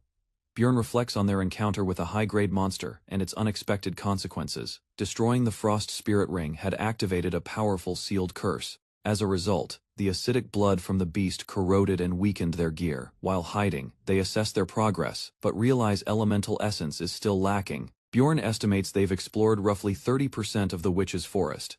Time continues to pass, increasing the effects of the area's mana-induced debilitation. To avoid separation, Bjorn ties a rope between them as a safety measure. He acknowledges the danger of remaining too long under the forest's abnormal mana field. With urgency rising, they move forward, aware that stopping could mean death. A forbidden spell, Nation's Eye, activates as Bjorn's iris glows with piercing violet energy. Its effect is immediate. Monsters hidden behind illusionary veils are stripped of their disguise. Enemies begin to stir, their presence exposed, while Bjorn's team prepares for inevitable confrontation. Combat erupts across the cavern as the group battles multiple monsters in separate skirmishes. Time drags with each encounter. Misha's breathing grows heavier, her pace unsteady. Unable to rest, they advance deeper, hoping to avoid further conflict by staying alert. Signs of exhaustion overwhelm Misha, not due to wounds, but complete physical depletion. Bjorn watches closely, calculating whether she can endure the remainder of the descent. With danger increasing, he silently prepares for the worst should she collapse. Though she tries to speak, her trembling hands betray her fatigue. Bjorn lifts her without waiting, forcing her to rely on him. Gratitude replaces resistance as she whispers a quiet thank you. An ambush cuts short the pause. Violent cries echo through the passage. Bjorn confronts the attackers, eyes narrowing as dark energy builds around them. Emerging from the shadows, a sinister woman smiles, revealing herself as the true threat. Without warning, a seductive figure resembling Bjorn's ex-girlfriend appears, speaking as if she knows everything. He recognizes her instantly, yet she stands too vivid, too real to be a fading memory. While Misha rests on his back, he remains guarded, unsure whether this is illusion or trap. Every move she makes mirrors the woman he once knew, replicating her tone and behavior. Taunting words sting deeper than expected, poking at old emotional wounds still left unhealed. Rather than argue, Bjorn reflects on the past, silently questioning who truly withheld the truth. The illusion leans closer, her expression shifting between affection and control. Changes in her outfit reveal inconsistencies, yet her voice remains perfectly familiar. Disgust rises within him as he realizes his instinctive reaction was clouded by desire. She reaches out, insisting he abandon Misha and return to her side. His limbs hesitate, muscles tight. While her embrace grows firmer, everything blurs, until sensation confirms she's no harmless memory. A sharp shout breaks through, jolting his senses back to reality. Blinding light tears the illusion apart, sending her crashing to the ground. Bjorn exhales slowly, staring down at the shattered lie that nearly consumed him. Misha arrives just in time, declaring the Dryad defeated and the illusion broken. Confusion grips Bjorn as he realizes the woman he saw was never real. The truth hits hard: he'd fallen victim to a rare monster's powerful enchantment technique. Such clarity explains the hallucination's intensity. It wasn't atmosphere, but targeted mental interference. Grateful but composed, Bjorn thanks Misha, recognizing how close he came to disaster. Before long, unfamiliar figures emerge, a group of explorers crossing their path unexpectedly. Friendly introductions follow, yet their sudden appearance raises silent concerns. Despite the smiles, Bjorn keeps his distance, recalling how few parties roam this forest. He answers their question plainly but instructs Misha to stay alert. One woman insists they mean no harm, referencing children as proof of innocence. Unmoved, Bjorn declines any offer of help, his instincts sensing danger. To him, desperation born from family obligations can lead to unpredictable choices. Instead of reacting, he analyzes their behavior, choosing caution over friendliness. These strangers might hide their true goals. Rushing trust would be a mistake. He introduces himself with care, probing for intentions beneath their polished words. Bjorn introduces himself cautiously, but suspicion builds when the stranger doesn't recognize the common warrior name. The team composition sounds too perfect, raising doubts about their true intentions as smiles widen unnaturally. A chilling realization strikes: something feels off. Bjorn's instincts flare with alarm. This group is a threat. A hostile aura surrounds the nearby group, prompting immediate suspicion from Bjorn and Misha. Without hesitation, Misha agrees to Bjorn's unspoken plan, trusting his intuition completely. Rather than risk involvement, Bjorn decides to withdraw. Sensing the situation is far from ordinary, tension spikes as the opposing group's expressions darken, revealing their predatory intent. Turning away, Bjorn firmly states they'll offer no assistance and urges Misha to move. A sudden ambush erupts. The attack confirms they were right to be cautious. One attacker reveals their motive: lust for the rare equipment Bjorn carries. Claims of camaraderie vanish, as greed drives them to seize his belongings. The expandable backpack, absurdly valuable, becomes their primary objective. Though one man hesitates, another steps forward, justifying theft through desperation. Escape seems impossible. Scouts are already stationed to block every route. Cornered, Bjorn realizes they must stall rather than flee. He signals Misha to delay them, buying precious seconds, offering gear and gold. Bjorn attempts to bargain for survival. To his surprise, Misha claims royal blood, leaving Bjorn momentarily stunned. Unable to agree on a plan, the hostile adventurers impulsively choose violence over strategy. They dash forward, eyes locked on Bjorn and Misha, each hoping to strike first. Out of the darkness, Carnivaro appears, disrupting everything with a chilling declaration of death. Recognition of the monster's name sends panic through the attackers, breaking their momentum. Bjorn, staying composed, commands Misha to cling tightly as escape becomes the top priority.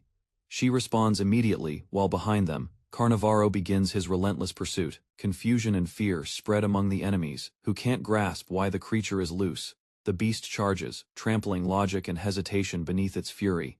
As planned, Bjorn leads their sprint straight through the magic minefield. Each step across the explosive traps serves only to widen the distance from their foes.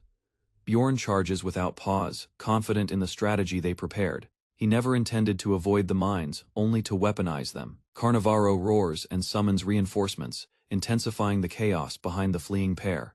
Twisting shadows take shape, tearing into the confused adventurers. Cries of pain echo as the ambushers become victims of their own reckless greed. Frustration boils over as an attacker curses the situation, blaming the mines for their failure. Caught off guard, several are flung aside by the relentless blast radius. A monstrous beast charges forward, mauling Bjorn before he can respond. Carnivaro triggers a deadly skill. His body detonates in a gruesome flesh explosion. Shocked and bloodied, Bjorn stumbles, realizing he's gravely injured. With his foot destroyed, escape becomes impossible without drastic action. Misha receives new orders: handle the obstacles and redirect focus to Carnivaro. Without hesitation, she springs into action, blades spinning through the shadows. Her assault lands cleanly, and her eyes lock on the remaining threats. The battlefield quiets as surviving foes plead desperately for healing. Misha watches coldly, unmoved by their last-minute cries.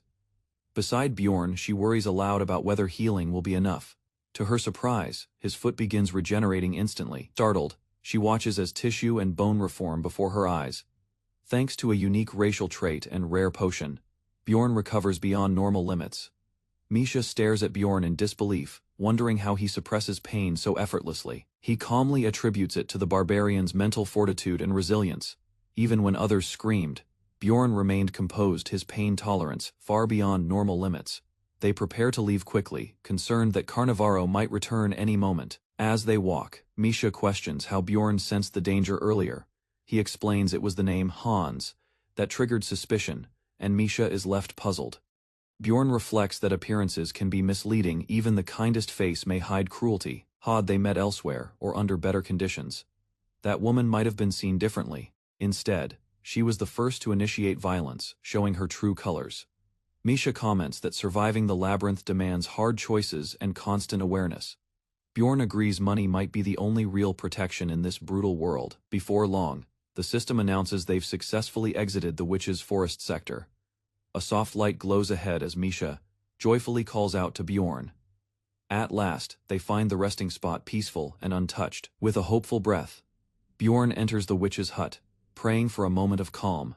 A secluded cabin appeared deep in the witch's forest, emerging randomly for a limited duration. During its 8-hour existence, the space nullified all field effects and blocked hostile monster encounters. Thanks to Misha's tracking, they located the second cabin faster, with 53 hours still remaining. Once entered, the door sealed shut, marking the beginning of their brief sanctuary. Misha greeted the calm with cheer, but Bjorn tensed, sensing something wasn't right. Observing faint traces and irregular sound, he concluded someone else was already inside. A familiar man, previously seen with Elisa, lay collapsed and barely conscious among the foliage. Before others could react, Bjorn launched an attack, aiming to eliminate any lurking threats. The strike landed, yet the man remained conscious, raising doubts about its effectiveness. Inside, restrained survivors stirred, injured but not fatally. Bleeding from the head, one prisoner groaned, visibly shaken, yet still breathing. Without warning, he screamed awake and locked eyes with Bjorn in fear. Panicked, the captive insisted they'd been manipulated by an unknown woman. He explained they ambushed a scout to delay escape, causing only a minor injury. Suddenly, the wound emitted an intense light, pulsing with strange, unexplained energy. Upon reaching their scout, the man found him trembling, pierced by a strange, glowing spear. Uncertainty grew as he realized the opposing group had vanished without a trace. Unable to follow, they roamed the forest aimlessly, lacking direction after the ambush. Days later, an eerie encounter with Elisa signaled something far more sinister. One of their allies dropped instantly, his life force drained in moments. Only then did her fanatical devotion to a dark cult become clear. Inside the cabin, the prisoner claimed innocence, blaming everything on manipulation. Desperate to survive, he begged for mercy and offered compensation. No immediate reply came. Bjorn simply listened, expression unreadable. Conflicting thoughts surged: survival instinct versus distant Earth-born values. One part of him clung to fairness, the other questioned its relevance here. Weighing morality against necessity, he struggled to reach a decision. When asked, Misha voiced clear distrust toward those who once sought their lives. To her, mercy had no place after betrayal, regardless of motive. With doubt erased, Bjorn embraced the harsh logic of the world he now called home. Without pause, Bjorn delivered his final warning. The weight of judgment already decided. Cries of innocence rang out, but no mercy followed the plea. The execution was swift, earning him a hidden achievement and marking a bloody turning point. The name Bjorn Yandel became more than a role, it was now his truth. Survival demanded more than strength. He had to fully embrace the barbarian's mindset. When Misha showed concern, he dismissed it, instructing her to prepare for departure. Quietly, he dragged the bodies toward the hearth, fulfilling an unspoken ritual. Fire consumed the corpses, accepted by the system as a sacrificial offering. Staring into the flames, Bjorn recognized familiar mechanics from the game he once played. Though exhausted, full rest was a luxury they couldn't afford yet. He lay down, choosing the comfort of the bed while Misha lingered nearby. The mattress offered warmth, and for now, silence replaced guilt. As modern ideals faded, primal instincts took hold with startling clarity. Images of his former life flickered brief, distant, and oddly empty. Here in this brutal world, he finally began to feel alive. A sudden jolt pulled Bjorn from sleep, his heart racing from a fading vision. He sat up quickly, sweat beading as he struggled to separate dream from reality. To his surprise, Misha lay beside him, peacefully asleep and unaware of the shift. Stretching his fingers, he studied the strength embedded in his unfamiliar body. No longer just a player, he accepted that facing monsters now meant real survival. Noticing Misha had moved during the night, he silently questioned her discomfort. Attempts to wake her gently failed, so he resorted to shaking her awake. She sprang up with a yelp, momentarily confused before returning to her senses. The cabin's time was nearly over. They needed to act fast. Departure was imminent, but their exit was interrupted by an unexpected system prompt. Dark mist crept into view, followed by an eerie, rising tension. From the depths, a towering figure appeared, halting them in their tracks. Not just another foe, this presence radiated raw, suffocating power. Messages confirmed the truth. The ritual had summoned something catastrophic. The Lord of Chaos stood revealed. A layer lord had entered the field. Shock spreads across Misha's face as she realizes the Tier Lord's appearance wasn't random. The corpses they burned had unknowingly fulfilled a summoning condition. Although confident the last ritual was long forgotten, someone had already prepared the site. Misha panics, blaming Bjorn for the disaster. Keeping the incident secret becomes their priority. Misha warns that any leak could bring serious consequences. Bjorn quickly regains composure, deciding to leave the forest now that the abnormality is lifted. Rather than lingering, they head straight for the orc settlement, hoping to find stability. The Zark clan emerges as a powerful group active above the 6th floor. Joining them could increase their odds of survival, even if the clan isn't entirely elite. Amid the crowd, Misha feels overwhelmed, while Bjorn silently scans the gathering for direction. Rumors swirl. Fear takes root among adventurers hearing whispers of the Tier Lord. Some direct their anger toward Bjorn, demanding answers and pointing fingers. A calming ritual from a priestess softens the mood, restoring order to the tense crowd. Leaders announce the dungeon's closure and pledge to escort survivors out safely. Strict warnings follow. Disobedience will be punished without hesitation. Bjorn observes the speech, noting its effectiveness. Even restless adventurers begin to settle down. A holy light spreads outward as the priest activates evil banishing, forming a sanctuary against monsters. While resting under the fading sky, Bjorn and Misha take a moment to recover. Peace won't last long. Bjorn knows the next complication is just around the corner. Curious, Bjorn asks if Misha has sharp hearing, only to receive a comment about her ear's appearance. He clarifies his question, and Misha confidently confirms her ability to catch faint sounds. Whispers from nearby adventurers reveal relief that a 6th-floor clan stepped in just in time. Admiration for the clan's swift action spreads among the crowd. From Bjorn's perspective, their presence drastically shifted the power balance. Suddenly, Misha reacts playfully, catching Bjorn off guard with an unexpected gesture. Without warning, she declares something is about to unfold. Glancing around, Bjorn notices the sheer number of adventurers tightly packed together. Estimations suggest over 500 people, far beyond what the clan can manage alone. An elder figure calls for attention, emphasizing the sanctuary's role as the only safe space. He announces a steep price, 1 million stones per person, due immediately. Bjorn instantly recognizes the strategy equipment, seizure disguised as a donation demand. Claiming it is a divine offering, the priest demands 1 million stones as a mandatory protection fee. Some adventurers cheerfully comply, convinced the sanctuary justifies the cost. Bjorn, however, sees through the tactic. It's a calculated method to seize equipment and control the crowd. After assessing the situation, he instructs Misha to carry only surplus gear. Thanks to spare loot, they manage to conceal their real equipment beneath decoys. Even so, Bjorn wonders if they're expected to starve next time, just to survive another day. Grumbling spreads among adventurers, who view the demand as excessive and predatory. As tensions rise, a few begin fleeing to avoid payment altogether. Bjorn stays watchful, curious how the clan will respond to the growing unrest. Returning from eavesdropping, Misha shares whispers that the Tier Lord might still appear. A chill settles in as Bjorn realizes the defenders can't secure this many people. If the boss shows up, they'll face devastation with no proper way out. Dark clouds unleash an unnatural rain, marking the tier lord's aura skill. System alerts confirm worsening conditions. Player stats begin degrading, now unarmed and cornered.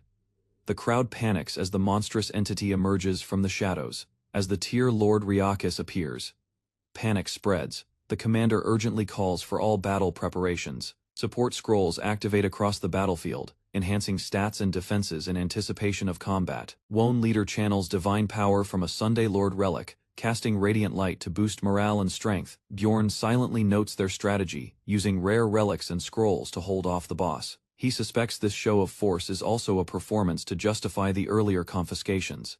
The frontline braces for combat, roaring in defiance as the clash against Ryakis begins. The demon's arrival shattered any illusion of safety. Its presence answered what a real raid felt like. Engulfed in flames, countless warriors surged forward, weapons raised, as chaos gripped the battlefield. With one swift motion, the beast launched a deadly blow, forcing all nearby to scatter in panic. Frontliners focused on evasion rather than defense. Despite injuries, battered soldiers cycled back into combat, unwilling to abandon the collapsing formation. Yet hesitation crept in. One man froze over a fallen ally, momentarily breaking the chain of command. A single stomp crushed a warrior instantly. Nearby mages succumbed soon after to unrelenting pressure. While some questioned the strategy, leadership insisted progress continued cautiously through the designated path. Holding the line with grit, warriors engaged while magic rained down to keep the demon restrained. Unfazed, the monster roared forward, stronger than any version the players had previously imagined. Commanders issued urgent orders, targeting the demon's spear to cripple its offensive range. Everyone present understood this wasn't just a raid, it was survival with no second chance. Time read 22:37 as Bjorn, tense and focused, stood among the formation with Misha nearby. Though their numbers looked sufficient, internal doubts grew with each fallen comrade. The real danger loomed behind the lines. Explorers, shaken by death. Each surge from Rakas triggered deaths among unequipped explorers who relied solely on paid protection. While panic spread, Bjorn quietly observed the situation, weighing his choices as others hesitated. Nearby, pressure mounted. Some urged action, but few possessed the means to contribute. Meaningfully scattered armor and corpses marked the aftermath of those who failed to retreat in time. Bjorn decided swiftly, and ordered Misha to follow. Delay would only ensure death. Across the crowd, chaos erupted as survivors fought over stolen gear and broken promises. Misha kept pace as Bjorn navigated through the collapsing rear lines. Shrieking spirits blocked their path, manifestations of pure chaos born from the dungeon's depths. Rather than turn back, they pressed forward into uncertain territory, dashing between flames. The pair evaded pursuit while scanning for an escape route. Demons swarmed from all sides, pushing them dangerously close to the outer edge. Bjorn abruptly stopped. Something unnatural was rising nearby. It became clear the enemy had absorbed every dark orb beside him. Misha trembled, overwhelmed by the mounting dread. Before them, the beast-transformed gap of malice had fully awakened, a lethal zone. Wide skill unleashed an unavoidable pull, drawing everyone toward the anomaly's center. Regardless of position, players were forcibly dragged as the death radius expanded outward. Only about 200 survivors remained, their numbers thinned by confusion and chaos. Within that count, the once dominant Drazen clan had already dropped to 20 members. In just 3 hours, the losses spoke volumes about what happened between the official counts. Disputes ignited, blame flew between explorers and elite clans. Furious outbursts erupted from outsiders, accusing the elites of theft and betrayal. Some pleaded to be let in, others demanded justice with clenched fists. The Drazen forces stood firm, promising death to any who dared approach. A voice emerged from the crowd, calmly stating he understood what was happening. He revealed a possible escape 5 kilometers out, if they moved quickly and together. Crowds began to mobilize, stirred by the only hope offered. Bjorn chose to move, unwilling to die, standing still. But a sudden order halted him. A figure blocked his path. It was a familiar face, and their reunion came at the worst possible time. With a mocking grin, the red-haired warrior brought up the orc hero's essence. A flicker of surprise crossed his face. He hadn't expected that detail to be known. Bjorn stayed calm, hiding his thoughts as the first gamble turned out successful. Migraine surveyed the group. Most were healers and support types, not suited for the front lines. Among them, only 2 true melee fighters remained, far too few for what lay ahead. The earlier riot had left the formation crippled, vulnerable, and exposed. Pressed by urgency, the vice captain struggled to form a viable plan. Their chances looked grim without more strength, Any escape attempt would likely fail. One reliable fighter could shift the outcome, but none stepped forward. Aya's sudden outburst broke the tension. Someone volunteered to clear the path. Questions about his identity surfaced, but Migraine focused on what mattered. The man boldly declared he carried the Orc hero's essence. With it, he claimed access to the rare ability Survival Instinct. That skill heightened one's odds in deadly scenarios, pointing toward the safest course. For once, hope flickered. This light might just lead them out alive. The Vice Captain realized the armored man might be the only way forward through the crisis. Bjorn remained composed, preparing his next move while considering the weight of his declaration. With confidence, he revealed his name: Bjorn, son of Yondel, and confirmed the second gamble had succeeded. Iratz Migraine, the dwarf clan's vice chief, steps forward and questions Bjorn's knowledge of the Orc hero's fall. Without replying, Bjorn's silence confirms the guess, unsettling the group. Migraine reveals their true objective wasn't Orc control, it was something far more dangerous. At the center of the Orc territory stood a 5th-grade monster, the Orc hero. Challenged to prove his worth, Bjorn responds by identifying himself as a barbarian marked with the immortal engraving. He further discloses his hybrid form, a corpse golem, possessing high pain tolerance. Migraine reacts with interest, impressed by Bjorn's ability to fight while consuming potions. His skills may not seem special, but they surpass those of the clan's remaining warriors. With a confident grin, Migraine agrees to back him fully. A subordinate objects, worried about wasted resources. However, Migraine argues that a single superior essence outweighs minor losses. He orders Karlstein to deliver the essence, marking Bjorn's initiation. In the field, 3 monstrous Orc champions await, each posing a deadly threat. Their power requires coordinated raid parties to defeat. Each drops a distinct colored essence, trophies of immense value. Bjorn receives the green essence, a rare drop tied to brutal strength and durability. With a firm grip, he absorbs it, sensing energy coursing through his body. The essence boosts every stat: strength, agility, fighting spirit, reshaping his physical potential. Power surges through him, causing his heart to race with unnatural force. He quickly prepares, removing his armor to begin full activation. Potions, scrolls, and elixirs are gathered support tools for the dangerous path ahead. A sequence of buffs begins. Scrolls for stamina, energy, defense, and magic pour in.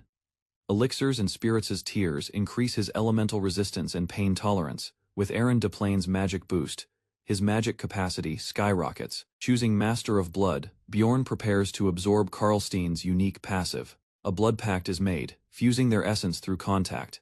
His body responds instantly, activating the powerful Unholy One ability. Karlstein confirms the skill's absorption by noting Bjorn's red eyes. When max essence is present, the passive boosts all abilities by 1.5 times, unleashing giant growth. Bjorn's power surges, marking the start of battle. Bjorn activates giant growth, his muscles tearing through fabric as his body expands in power. Gasps spread through the room as his stature surges, shaking the ground beneath him. Now towering over the others, he radiates overwhelming strength, dubbed Barbarian Hero Mode. A few bystanders are stunned, and Iratz requests extra cloaks to preserve modesty.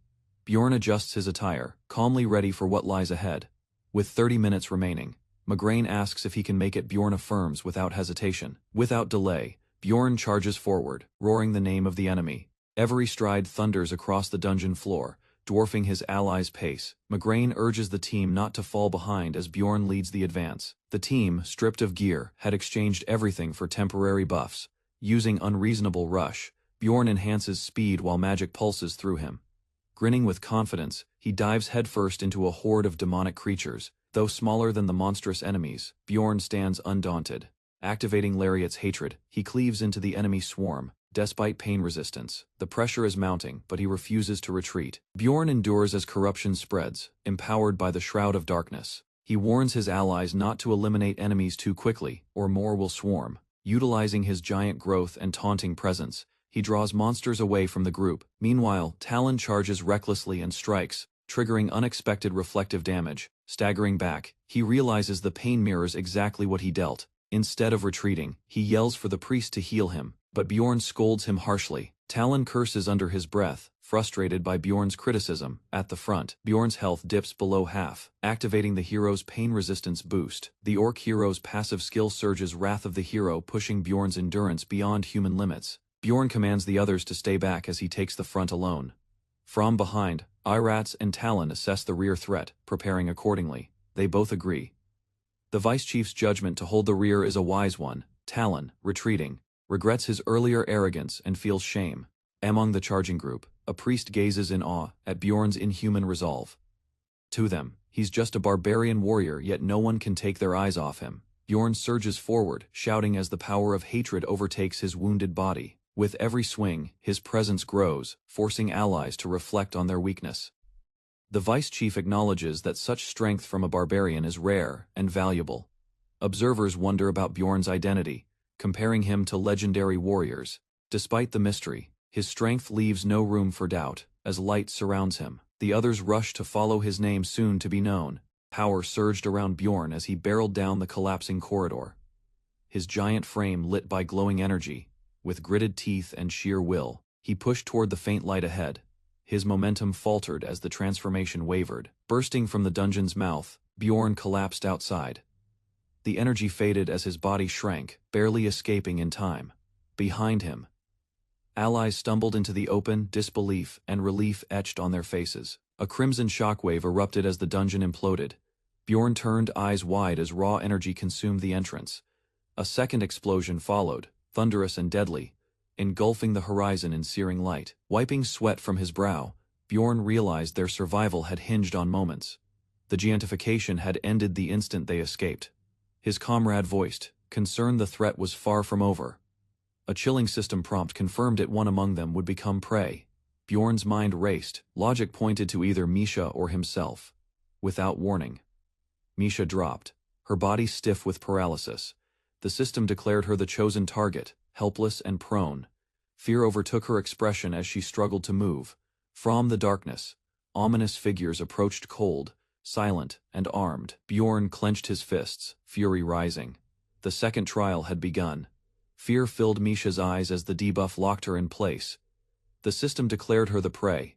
She could neither run nor resist, marked as the sole target of the creature known as Ryakis. Paralyzed and alone, she stood under the shadow of death. Ryakis would hunt her until she was no more.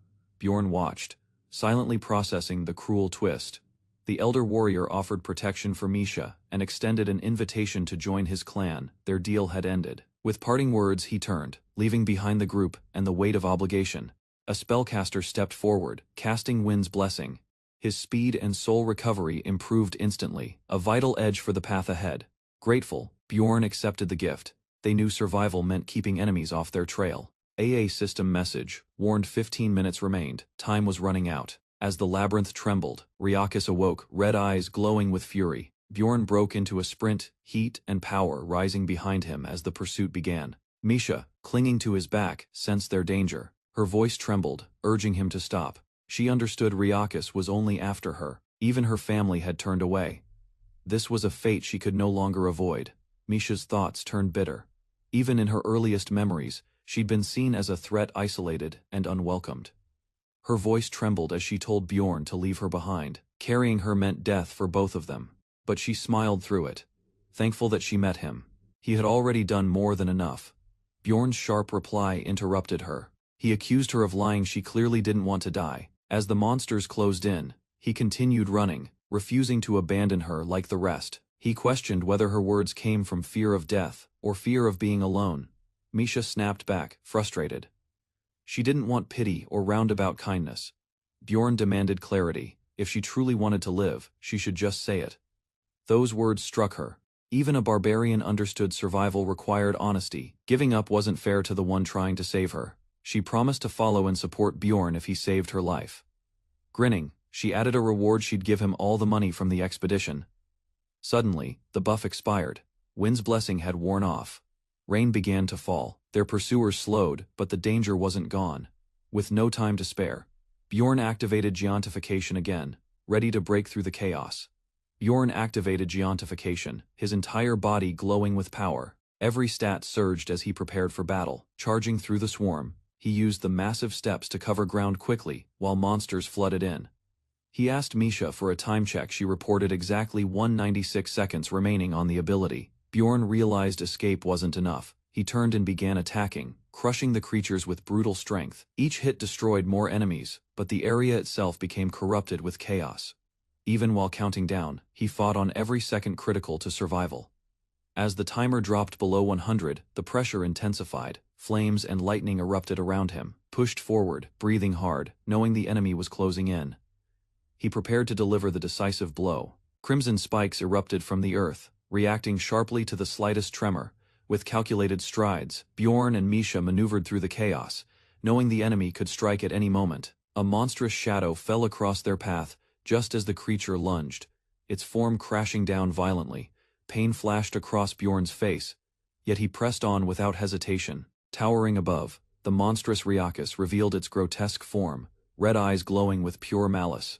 Still, Bjorn kept running, shielding Misa, while keeping an eye on the threat behind them. Determined, he declared he wouldn't leave her behind, no matter the cost. He remembered his vow and reminded himself of the frost spirit ring tied to her safety.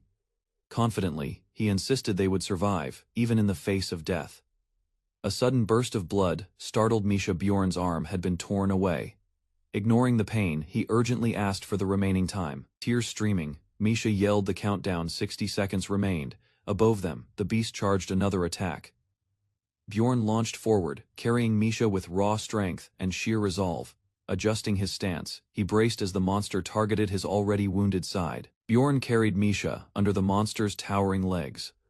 One false move would mean instant death. He dashed forward as the enemy's claw narrowly missed them, blood trailing from his wounds. With sweat pouring, he counted the seconds. By now, he had memorized the beast's attack rhythm. Dodging a sweeping blow, he recalled observing the Jarwi clan battle the same creature, roaring behind them. The monster launched another strike. Bjorn turned sharply to avoid it. Momentum pushed them forward. Gritting his teeth, he pushed his body harder despite the pain. Suddenly, the air shifted. A massive slam from above forced Bjorn into evasive action. He realized his timing was slipping. There wasn't enough room left to dodge cleanly. Growling, he gave a final shout and hurled himself sideways just before impact. A claw surged toward them. He braced, knowing there was no avoiding this one. Just before the strike landed, his body glowed, his stored power activating, enveloped in golden light. Bjorn stood, transformed. The giant's blow no longer reached him. As the countdown began, each second passed like an eternity. With Misha clutched tightly, he kept moving, dodging amidst the chaos. He launched himself high, facing the monster's jaws head-on, unshaken and unyielding. The countdown neared its end. Ryakis roared as he prepared the killing blow. Bjorn held Misha close, barely dodging the beast's furious strikes. Time slipped to the final second. Bloodied but defiant, he grinned and declared the battle already lost for the monster. Far away in Rafdonia Square, a portal sparked violently in front of a curious crowd. Villagers speculated casually, unaware of the chaos unfolding beyond. Suddenly, the portal exploded with energy, sending waves of fear through the town. Screams erupted as injured adventurers spilled out. Panic overtook the townspeople. Guild staff rushed to help, establishing shelters and treating the wounded. Among them, Misha awoke in shock, realizing she had survived. Bystanders whispered about the man who barely returned alive. Spotting Bjorn, Misha pushed through the crowd, pleading for him to wake up. Collapsed and motionless, Bjorn looked broken, his body battered beyond recognition. Tears welled as Misha leaned in, only to hear his heartbeat faintly stir. Relieved, she laughed softly, scolding him for scaring her. Around them, word spread quickly. Bjorn had returned after defeating the Floor Lord. Inside a quiet tavern, rumors spread about the recent dungeon tragedy and the low number of survivors. Eyewitnesses claimed that most people were saved by a single warrior who emerged at the last moment. That man's name was Bjorn, son of Jandal, a barbarian who'd only entered the third floor months earlier. Another discussion framed Bjorn as the sole survivor of the labyrinth's deadliest encounter. Locals speculated about his title and strength, wondering if it exceeded known rankings. Official systems began flagging his actions, noting potential for special events triggered by him. Bjorn's feats were compared to legendary warriors, including those with written legacies.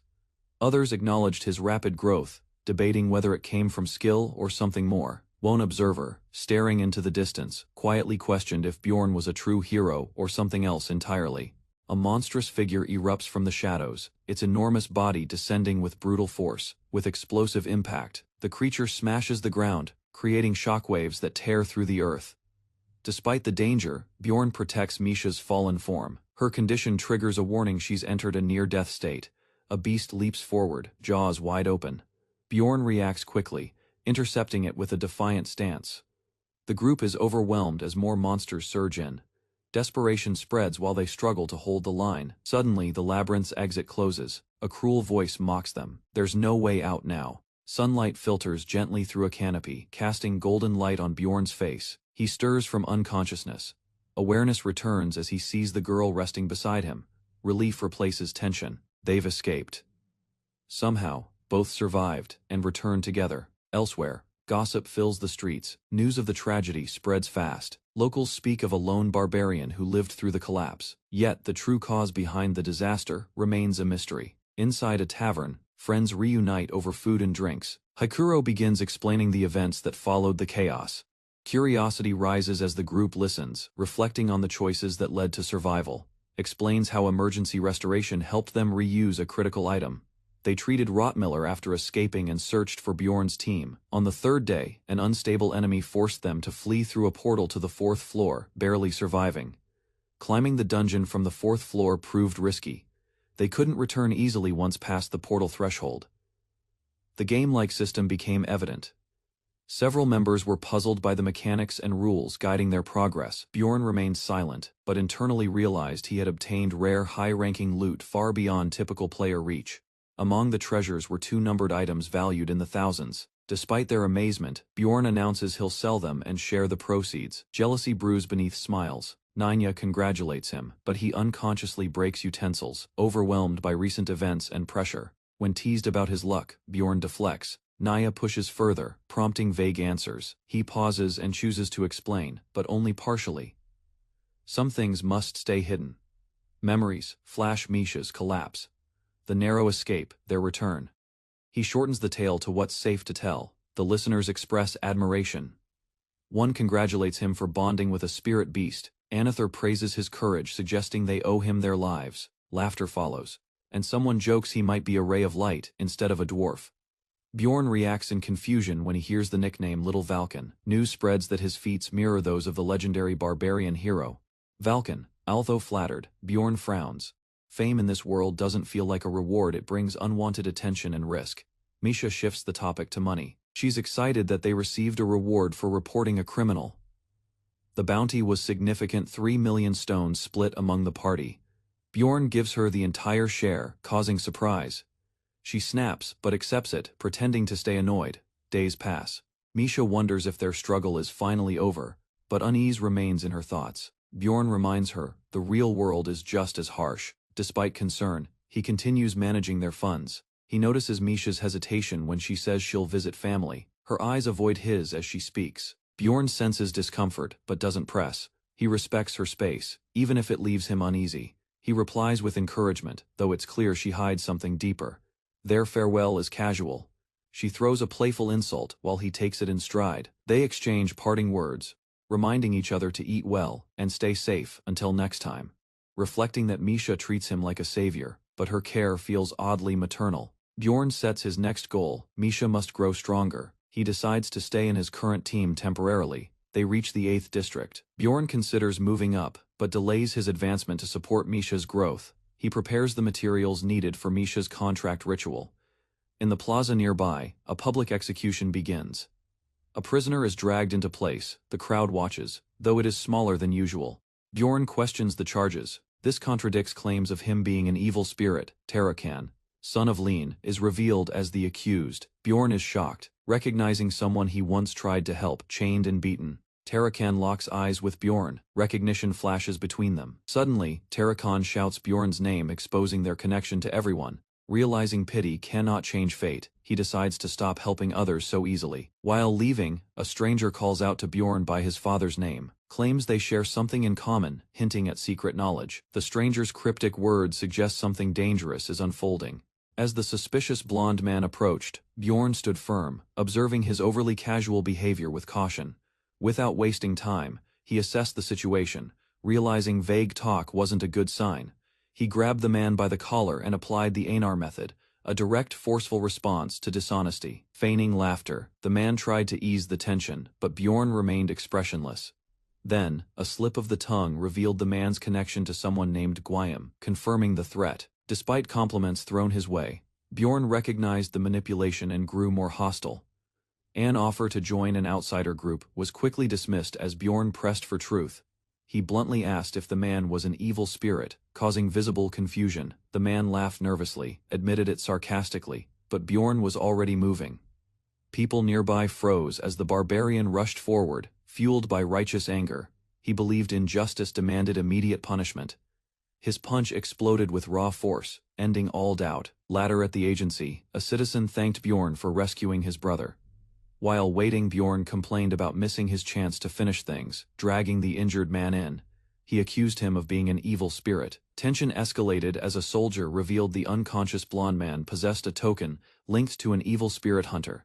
Another official clarified that the man wasn't an evil spirit after all, contradicting earlier claims. Bjorn shouted in disbelief, furious that someone who confessed was now declared innocent. Trying to calm him, an officer explained that the system often mislabels individuals through flawed assumptions. Confused, Bjorn learned that some had mistaken him for an evil spirit instead. Infuriated by the misunderstanding, he demanded names, threatening to crush whoever spread the lie. Later, while walking alone, he realized how deeply the situation had unraveled.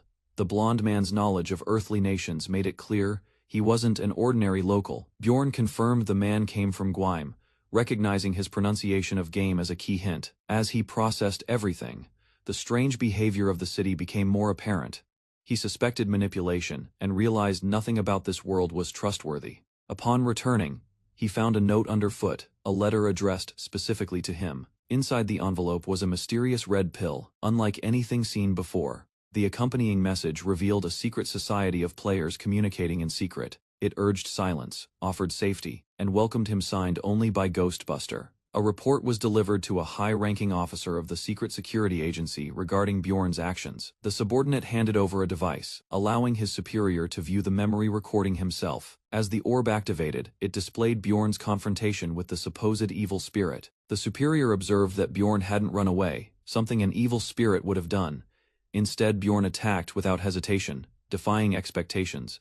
This confirmed he wasn't an evil spirit, but someone who had earned a title through pure merit. Elsewhere, the city's need for capable individuals grew, and Bjorn's rising status began to attract attention. At the magic tower the next day, he reflected on the mysterious letter's authenticity. Inside, a mage greeted him, recognizing his growing reputation. Their conversation shifted to the red pill, which the mage identified as a tool to access another realm. The pill, crafted by a highly skilled alchemist, could open pathways into dimensional spaces. Such realms allowed mental entry while the body remained in the real world. However, the mage warned that others had died after taking the pill. Bjorn was shocked, realizing how close he came to danger without knowing. She reassured him it wasn't poison, but still cautioned against using it recklessly. The mage explained that spirit realm defenders could sever the souls of intruders, posing a fatal threat. Realized how dangerous the pill was, as unknown players might die without warning. Even visual identification failed, since users appeared differently in the city and magic couldn't expose them. She stated that joining the realm required discarding one's body in this world.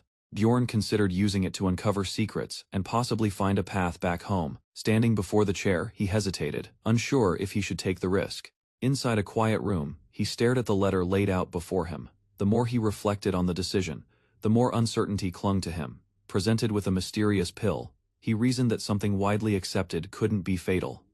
The invitation's sender might be watching, waiting to confirm the newcomer's identity. Delaying the decision seemed wise. If no urgent need existed, waiting 3 to 6 months would be safer. Outside, the evening sky loomed silently over the house. It had been 15 days since he returned from the labyrinth. Far above, within the towering research facility, others continued their work without knowledge of his internal conflict. A robed figure hovered over a glowing orb, searching for traces of the newcomer. Learning the individual hadn't appeared, the mage concluded he wasn't a known player. Resolved, he ordered the pending letters dispatched without further delay. Though he had anticipated someone else, his guess had been wrong. Meanwhile, the protagonist blended into daily routines at the guild, fulfilling explorer duties. Routine masked him well, helping time pass unnoticed. Training drained his resources faster than expected. He visited the weapon shop, upgrading gear to match his expanding strength. Remaining cautious, he masked his presence, blending into the world around him. At the training facility, weapons clashed as the red-haired girl practiced relentlessly. She adjusted swiftly, gaining confidence through constant repetition. A spark of pride flickered in her eyes. Meanwhile, Bjorn observed and credited her improvement to the second seal's influence. His attempt to reach the next level of the spirit seal subjected him to excruciating pain. Despite his endurance, the pain broke through his resistance, overwhelming even the benefit of pain tolerance. Impressed by his survival, the elder handed him wooden sticks, inviting him to draw one and learn his fate. Bjorn hesitated, unsure of what the ritual meant. Feigning confidence, Bjorn played along as the elder laughed, teasing about birthdays and destiny. The elder read his fortune a life filled with repeated trials. Bjorn dismissed fate, focusing instead on preparation and control. Greeted by his companion offering breakfast, he resolved to face the future steadily. Rumors of his rapid growth and third seal spread quickly among those who had watched. The elder presented 3 paths: the spirits of flame, ancestry, or wilderness. Bjorn sensed little difference and selected wilderness without hesitation. Agony followed. As the seal carved into him, its effects began manifesting stronger than he anticipated. The third seal's effect sharply increased Bjorn's threat level, making him a prime target for every nearby monster. By using Wild Outburst, his threat surged further, accompanied by a significant physical boost ideal for frontline combat. He considered Amplification, another skill to enhance aggression. Before parting, the elder revealed an unspoken warning from the reading, a danger tied to those with hatred. Bjorn's fate drew such people more easily, and unless managed it could become fatal. He left quietly, now aware that mastering strength alone wouldn't be enough in this world. While walking, Bjorn encountered Anar hiding in the bushes. She acted secretively, afraid of being caught. She congratulated him on earning the name Little Vulcan. But he downplayed the praise. With excitement, she pressed him for the full story. Their talk shifted to training and her odd explanation about condensing muscles. Neither fully understood what it meant, yet the moment passed lightly between them. As her family's voice called out, Anar rushed off, promising to meet again. Just as they separated, she shouted a final thought: how much he had changed. She noted he looked more relaxed now, possibly due to his new, trusted allies. Left alone again, Bjorn stood quietly, watching the road ahead, lost in reflection. Bjorn reflected on his own shift in attitude, realizing that he had begun to ease into this life. Inside the room, a blue-haired mage addressed him unexpectedly, noting his growing reputation. Uncertain of her motive, he hesitated. He chose to leave, deeming the interaction unnecessary. As he walked away, he convinced himself his choice was practical. He already had a mage in his group. He believed her role as a librarian made her less valuable. Still, he knew he was rationalizing. Survival had always been his top priority, which left no room for emotional consideration. Bjorn had always judged others based on usefulness or threat. He accepted and discarded people, according to their risk. But Nia's past words echoed that his thinking could lead to his downfall. Now, he found himself wanting to make decisions not based on logic. Returning to the mage, he admitted he didn't know what the right path was. In the end, he chose to act freely, no longer bound strictly by survival. The following day, Bjorn stepped into the charming cafe, Fey Promise of Flowing Waters, a setting filled with soft colors and floral decor. His arrival turned heads, as his towering frame and barbaric presence clashed with the elegant environment. From across the room, a cheerful woman waved and introduced herself as Shaven, his intended contact. When seated, Bjorn awkwardly requested beer and meat, visibly uncomfortable in a place filled with sweets. Shaven mentioned Lagna, and he realized he never even knew her full name. She clarified that Lagna wasn't of noble birth, though her behavior often gave that impression. Shaven explained that several patrol members were unavailable after a previous dungeon incident, needing a replacement. She revealed that Lagna had personally recommended Bjorn. With a grin, she added that his recent popularity made him an ideal candidate. By working together, she hoped to boost their credibility among guilds and agencies. Though surprised, Bjorn admitted it was the first official request he'd ever received. With a decisive nod, he agreed to accept the mission. As he left, silence settled around the table. Shaven, deep in thought, found his sincerity disarming and oddly comforting. Despite knowing little, he seemed genuine, and perhaps someone she could trust. Shaven quietly encouraged herself to expand her circle beyond Lagna, deciding it was time to meet others. Meanwhile, Bjorn questioned why he wasn't warned about the team he was assigned to. Gathered together, the outcast team was introduced an unusual mix, sent into the sewers for reconnaissance. During a previous meeting, several volunteers asked to join. Dwaki sought a break from studying. Rottmiller saw it as an opportunity to sharpen his sixth sense within the maze-like tunnels. Misha joined to practice her dual blades, unbothered by the danger that might await below. Though unsure of their skills, Bjorn welcomed the extra support. Inside, the group navigated the vast sewer system, surprised by its size and complexity.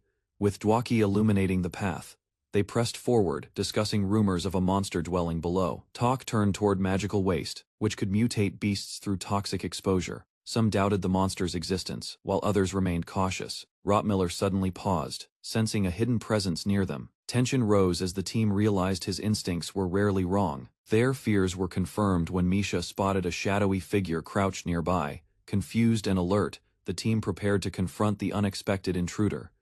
As the figure was ordered to reveal himself, he screamed and lunged forward in desperation. Bjorn quickly responded, subduing the frantic man before he could land a blow. The attacker, snarling with wild eyes, was knocked down and restrained by force. Gripping his weapon, Bjorn disarmed the man and told him resistance was pointless. The group surrounded the suspect, demanding an explanation for his presence in the sewer.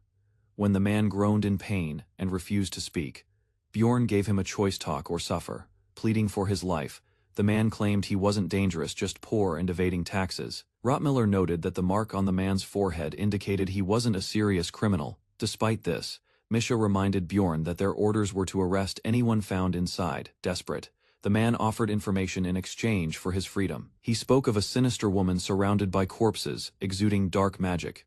The group listened intently, as he described her as undead-like, with power and cruelty. Recognition struck Bjorn. He believed the woman was Elisa Vahench, a feared priestess. Realizing the danger, he stated they couldn't allow her to move freely. Bjorn asked his teammates for their support in confirming her presence and preparing to act.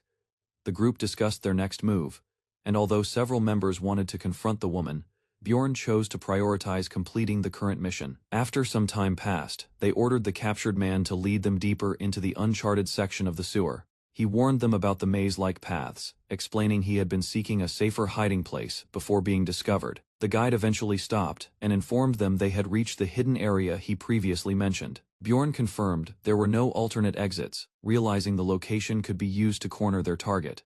Under strict instructions, the man walked ahead while the others prepared to follow cautiously. Suddenly, a distant noise alerted the group, and they moved quietly to avoid detection. A burst of dark magic erupted nearby, revealing that traps had been set throughout the chamber. Bjorn immediately called for the team to fall back as the spreading energy filled the area with danger. In the silence of the corridor, a cloaked figure halted, disturbed by an eerie sound echoing in the dark.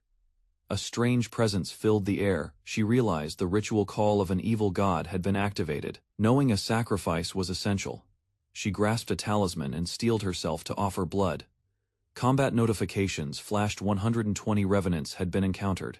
Tied ropes loosened as Bjorn gasped for air, helping a comrade up after a grueling battle. With effort, the team recovered. Their survival hinged on sheer will and fast reactions. Nearby, a man's corpse lay cold, his status showing 0 health remaining. Acknowledging the sacrifice, Bjorn muttered that the dead man had saved them all. One warrior checked the body, retrieving an identity plaque that revealed his name: Hans Markham. Using the ID as evidence was suggested, but unease lingered among the group. Inside Hans's chamber, the clean, organized interior seemed out of place. Cautiously, they moved forward, aware someone could still be hiding in the shadows. A faint mana trace beneath the floor caught the attention of a party member. Reacting swiftly, Bjorn raised his weapon and declared his intent to break through. Channeling a skill, he empowered his strike to shatter the magic concealing the truth. Bjorn roared as energy surged through him, unleashing a devastating hammer strike against the ground. The earth cracked violently, but the magic barrier remained intact. He realized brute force wasn't enough yet. Their team stared in shock, eyes wide, as the ground trembled from the repeated blows. Amid the dust, someone confirmed the attack had worked. The sealed path had opened. Another admitted uncertainty, noting that their earlier doubts had been unfounded. One of them sensed the woman's presence nearby. Without delay, the group decided to enter. In the city of Nork, panic spread as guards reported a sealed door had been broken. Officials speculated about intruders. The breach wasn't linked to the royal family. They suspected the Forgotten Gate had been opened again, possibly by a rogue priest. A red-haired warrior accepted orders to investigate and moved without hesitation. Far below, the party advanced slowly, their surroundings eerily silent. Bjorn's team began analyzing structural signs, debating the underground city's hidden pathways. Elsewhere, the cloaked woman moved swiftly through a dark, cursed corridor. Unease crept in as she questioned the maze-like layout surrounding her. Suddenly, distant laughter echoed. She froze, realizing it belonged to an evil god. The sinister laughter echoed again, stirring dread in the woman's chest. She recognized it instantly. Realizing danger was near, she sprinted through the narrow hall, hoping to avoid a confrontation. Behind her, the group gave chase. The scent trail faded, but they pressed on without hesitation. Suddenly, she stopped and turned. Her confidence surged as power gathered around her. With fury, she opened a portal to the demonic realm, calling forth corrupted creatures. Shadow Guardian Knights emerged from the swirling void, forming a barrier of darkness around her. One warrior rushed in, blades slashing through summoned beasts with practiced precision. Bjorn noted the familiar energy signature. It confirmed this was the same evil force as before. The team unleashed their attacks, confident they had grown stronger since the last encounter. Another fighter joined, casting a high-level lightning spell in tandem with sword strikes. The enemy's curses flared in retaliation, lowering stats and increasing pain. A bright healing spell countered the debuffs, restoring strength and undoing the magical hindrance. Amid the chaos, a precise strike opened an opportunity to finish the battle. Bjorn called out to Bwaki, ordering him to act immediately. Without delay, Bjorn lifted his blade as the enemy realized too late that defeat was imminent. Elisa activated a defensive ability, turning her body resistant to physical strikes as she glided away. Bwaki responded with a magic spell that cancelled her resistance using precise casting. Caught off guard, Elisa hesitated. Bjorn closed in, ready to subdue her completely. Bjorn struck forcefully, knocking Elisa down with a clean blow. The group discussed whether to keep her alive for the reward, ultimately choosing to restrain her. With the target secured, Bjorn ordered the group to prepare for retreat and advance cautiously. Suddenly, a hidden trap activated. One of the group members was poisoned by basilisk venom. Thanks to high stats, the poison's effect weakened, though movement slowed. Realizing danger still lurked, they advanced carefully, suspecting more traps awaited ahead. With narrowed eyes, the red-haired woman studies the scene, her expression unreadable. A cold smile forms as she questions whether the man stayed behind out of loyalty to his comrades. Startled, he denies the accusation but glances at the unconscious girl. Bound in shadows, she recalls being pursued, believing it was a calculated attempt to ensure her silence. Accusations fly as she demands to know how he uncovered the location, feigning ignorance. He requests a simpler explanation, clearly unaware of the place's significance. According to him, a glowing device on the ground was shattered with his mace during the chase. Confusion rises when she hears this, prompting her to ask why he destroyed it. He blames the girl's sudden escape. Recognition flashes in her eyes. The fugitive is a wanted priestess. The explanation begins to make sense. He suggests leaving, assuming the misunderstanding is resolved. Her response is firm. She refuses to let them go. Regardless of intent, realizing words won't help, he prepares for confrontation. Seizing initiative, he dashes forward, feinting with words to draw her attention. His sudden swing cuts through the air, filled with raw power and resolve. Without hesitation, she counters with a forceful kick, unwilling to back down, launching his shield with force. The barbarian hurls it like a spinning blade. She watches the projectile close in, but reacts swiftly. As she dodges, he closes the distance with explosive speed, planning a decisive strike before she can recover. Their clash resounds as she blocks, the two forces colliding mid-air in a burst of raw strength. Though the exchange leaves her staggered, she regains her footing, maintaining distance just beyond his reach. Realizing her defensive rhythm, he changes tactics and begins activating a skill. His body starts to grow. With a surge of power, his gigantification completes. In a swift grapple, he lifts and slams her down, gritting his teeth as she struggles beneath him.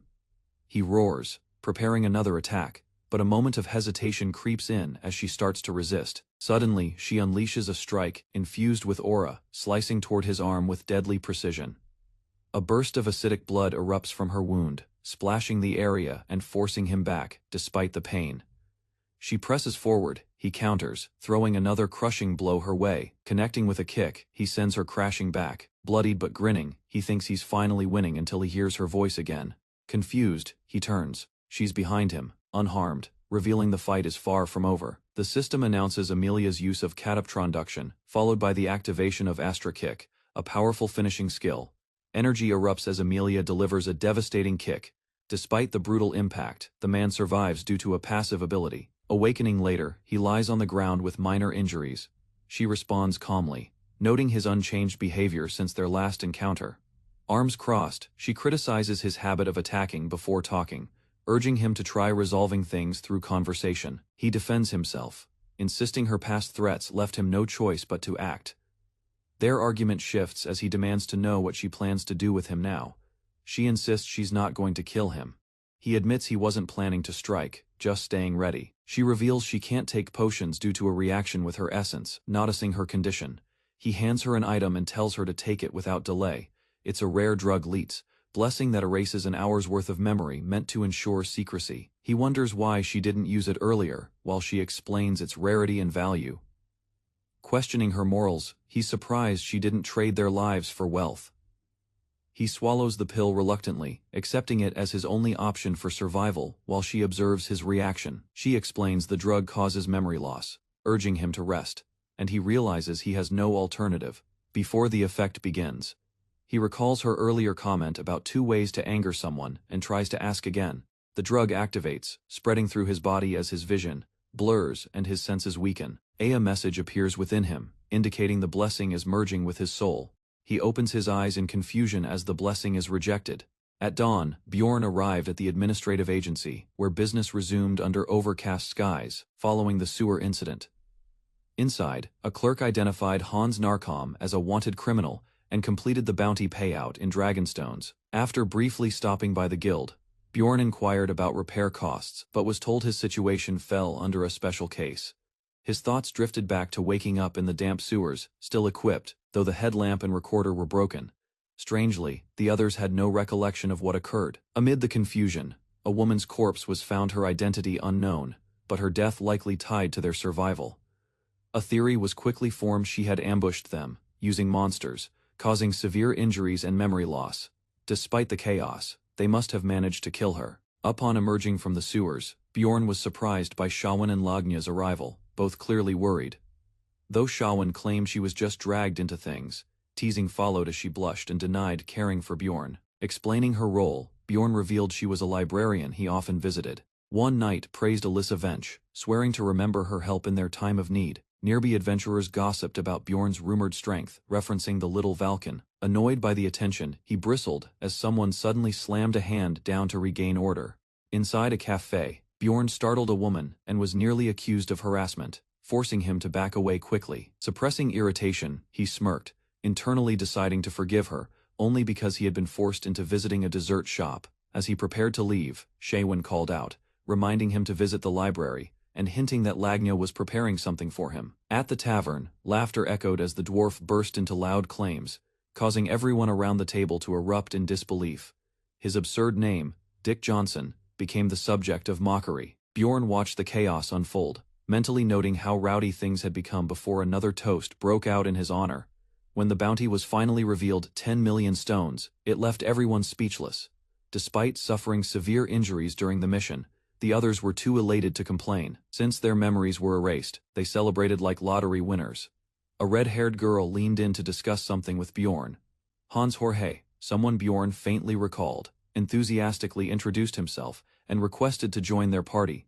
Though not featured in the original game until much later, suspicion lingered. Bjorn didn't trust Hans. Even without solid reason, something about him felt off. Dismissing him firmly, Bjorn ended the conversation, leaving Hans stunned and retreating. Known as the Moslin, they represented an elite order of noble warriors, rarely seen in common taverns. As the armored knights pointed across the tavern, Bjorn and the others were ordered to move without explanation. A cryptic message followed. Those with hatred in their hearts attract danger. Though uncertain if the knight referred to Hans, panic erupted as Dwaki fell unconscious, leaving everyone stunned and unsure of what just happened. While unconscious, he muttered incoherently, barely able to form words as his condition worsened. Several hours later, the group found themselves waiting silently outside the Moslin facility for news on Dwaki's condition. Hikarad voiced concerns about the situation, prompting others to beg him not to jinx things further.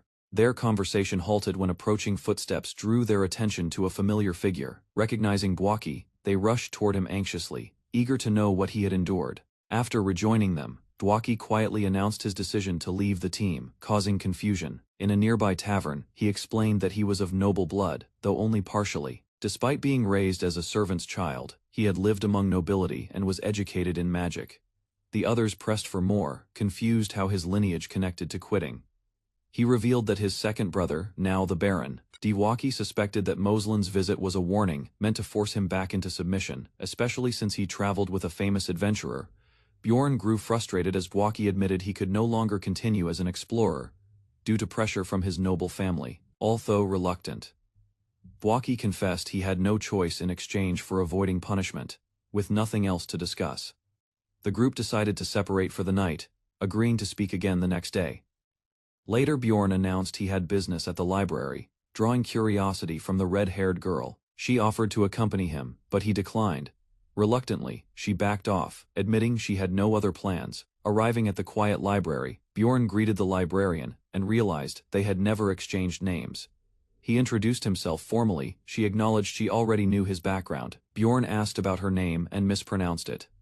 Bjorn suggested she join an expedition into the labyrinth, but she rejected the idea immediately, without hesitation. She repeated her refusal, leaving no room for persuasion. Bjorn smiled casually, stating that if she wasn't capable of entering the labyrinth. Bjorn smirked, questioning the silver-haired girl's earlier claim. She grew flustered under pressure, embarrassed. She asked if that was truly his concern, switching subjects. He brought up something Shannon mentioned. Apparently, a gift had been prepared. She seemed caught off guard, clarifying. She explained the item wasn't from her, but from Shannon, who had told her Bjorn was curious. Bjorn understood, though he suspected there was more to it. In response, she handed over a restricted-use spell, typically reserved for nobles, capable of locating high-security books. Bjorn assured her it was fine. Since few cared about the place, he doubted anyone would notice. His curiosity grew about her background. Still, he focused on reading and found several valuable books. One particular book detailed the organization of Rafamona's base. He opened a second book, World of Evil Spirits. Its dark contents shocked him. The next volume was about Riftless. While reading, a familiar name caught his eye. Startled, he froze, recognizing the author Oriel Gabus. The name Oriel Gabus matched the creator of the game itself. If the developer wrote the book, it suggested his presence within the world was intentional. Bjorn wondered if the developer was divine. Bjorn recalled the mysterious sealed door, known as the Gate of Abyss. He speculated that learning more about Oriel Gabus could reveal a path home. Deciding to avoid suspicion, Bjorn chose to investigate discreetly and began reviewing documents again for overlooked details. As sunlight filtered into the room, he realized he had been reading all night. The blue-haired girl sat silently, watching him without interruption. Bjorn offered to leave, but she claimed she was only resting due to delayed sorting work. Firmly, she insisted her explanation was sincere. Bjorn accepted it. Moments later, she questioned his hesitation to go. He paused, puzzled by her gentleness. Elsewhere, at the magic tower, Bjorn called out to another mage named Raven. Raven answered sleepily, annoyed by the late visit. Bjorn asked if she would join their team. Before he finished, she slammed the door. He mentioned a second request. Curious. Raven opened the door again when he presented a rare research paper. Letting him in, she questioned how he discovered the method to get the goddess's tears. Bjorn explained it came from breaking a statue, unaware of its real value at the time. When pressed, he admitted it was just boredom. She demanded he swear on his honor that it was true. Seeking information on a rare compound, Bjorn visited a professor but kept certain details to himself. Instead of a direct answer, she proposed a deal: assist senior students with their research and receive what he needed. He agreed under her conditions, and after a stern warning not to visit unannounced again, he left to meet Neon, who greeted him furiously, caught off guard. Bjorn explained he had spent the night reading at the library. Though skeptical, Neon held back, prompting him to shift the topic and ask about the previous day's conversation. Their exchange was interrupted when another teammate appeared, remarking on their early arrival. As everyone gathered around the table, Bjorn noticed Neon acting strange. Discussion began quickly, and he was the first asked to share thoughts. Rather than stall, Bjorn suggested replacing someone, and revealed he had already spoken with two mages. Muredi stepped in, claiming he and Dwaki had brainstormed overnight. They proposed contacting Baron Martuan, though others questioned the idea due to his status. To their surprise, Muradi revealed they were already at the Baron's favorite tea house. Bjorn tensed at the sudden development. but the lure of gold persuaded him to stay. A new group entered the tea house, drawing everyone's attention. One member recognized his brother among them and dashed forward to greet Baron Martoine. Lior begged Baron Martoine for a chance to explain. Martoine recalled the Bwaki household, linked to a former baron's third wife. Lior stammered nervously, unable to answer. Martoine found it unusual to speak with a barbarian, and asked Bjorn to state his reason. Bjorn explained that a companion had been unfairly banned from the labyrinth, and requested the baron lift the restriction. At first surprised, Martoine dismissed the issue as trivial. Another noble confirmed Bjorn's background, and the baron laughed off the misunderstanding. Bjorn persisted, requesting the ban be removed. Skeptical of Bjorn's abilities, the baron couldn't detect any magical power from him. Just then, one of Martoine's aides revealed Bjorn's identity as Little Valken, catching the baron's attention. The revelation intrigued Martoine, who acknowledged Bjorn's reputation. In exchange for lifting the ban, Martoine asked Bjorn to accompany him to a banquet. He requested Bjorn to showcase an unusual skill, something entertaining for nobles. When Bjorn heard the reward was 1,000,000 stones, he became interested. Martoine was shocked by the generous offer, unsure how to respond. Bjorn declared he would do anything for his teammates, sealing the agreement with confidence. As the sun rose, a loud voice echoed at the gates. Dworki had returned in haste, causing a commotion. To everyone's surprise, he casually admitted gaining access to the labyrinth again, without much resistance. While his words seemed light, Bjorn suspected outside influence. Likely, Hikarod's the reward offered was refused by all. Reflecting on recent events, Bjorn pondered the path he was walking, one resembling that of a true warrior. Despite Hikarod's enthusiasm to lead, the team stood firm in their decision to decline. Soon, the day of the labyrinth's opening arrived, and Jandal's son stepped forward boldly, leading the charge. Before departure, Vulcan shared valuable guidance, instilling courage in the fresh recruits. Encouraged, the young adventurers cheered and promised to follow his teachings without hesitation. Many watched as Vulcan left. Whispers of admiration followed, recognizing his quiet strength. Shrugging off the praise, he claimed to only act within his limits. Elsewhere, Karako recounted his team's grim fate caused by outdated training and stubborn tradition. His regret was clear. Proper preparation might have spared their lives. Final checks were made as the group gathered before the glowing portal. Without hesitation, Bjorn stepped through, recalling past hardships. He braced for what lay ahead, ready to confront danger without doubt. With the luck stat fully shifted, the team advanced through battles, steadily making progress in the labyrinth. Multiple monsters fell to their blades and arrows, as they focused on farming experience points efficiently. By the 8th day, they reached the 3rd floor, where higher-level monsters began appearing in swarms. Recognizing the danger, Bjorn saw an opportunity. More risk meant faster growth. He charged ahead, slaying beasts with precision while racking up valuable magic experience. After consistent grinding, the party exited with decent profit, though Bjorn remained unimpressed with the payout. While relaxing in town, Bjorn reflected on how normal his gains now felt. He used his free time to study magic theory and strengthen group coordination strategies. A mysterious book from 150 years ago hinted at strange events tied to the labyrinth's past. Eventually, Bjorn prepared for his 5th dive, rewarded with 790,000 stones each. Despite the windfall, he felt uneasy, sensing stagnation and fearing hidden danger. He tried to relax, convincing himself that things were still going well. Moments later, paranoia hit Bjorn. Cursed himself for letting his guard drop. He remembered every time something went wrong when he felt secure. Determined, he resolved never to stop pushing forward, vowing to grow even stronger. Tension surged through Bjorn's mind as he questioned whether he'd survive the upcoming trials. He resolved to embrace madness if that's what it took to stay alive, preparing for worst-case outcomes. By morning, he wore a calm face. When Misha asked if anything was wrong, he denied it with a smile. Over breakfast, Misha noted a change in his eyes, sensing a strange energy from him. Though he masked it, Bjorn realized he had been distant and needed to manage his stress better. Misha suddenly offered her ears for comfort, revealing it once helped her older brother cope.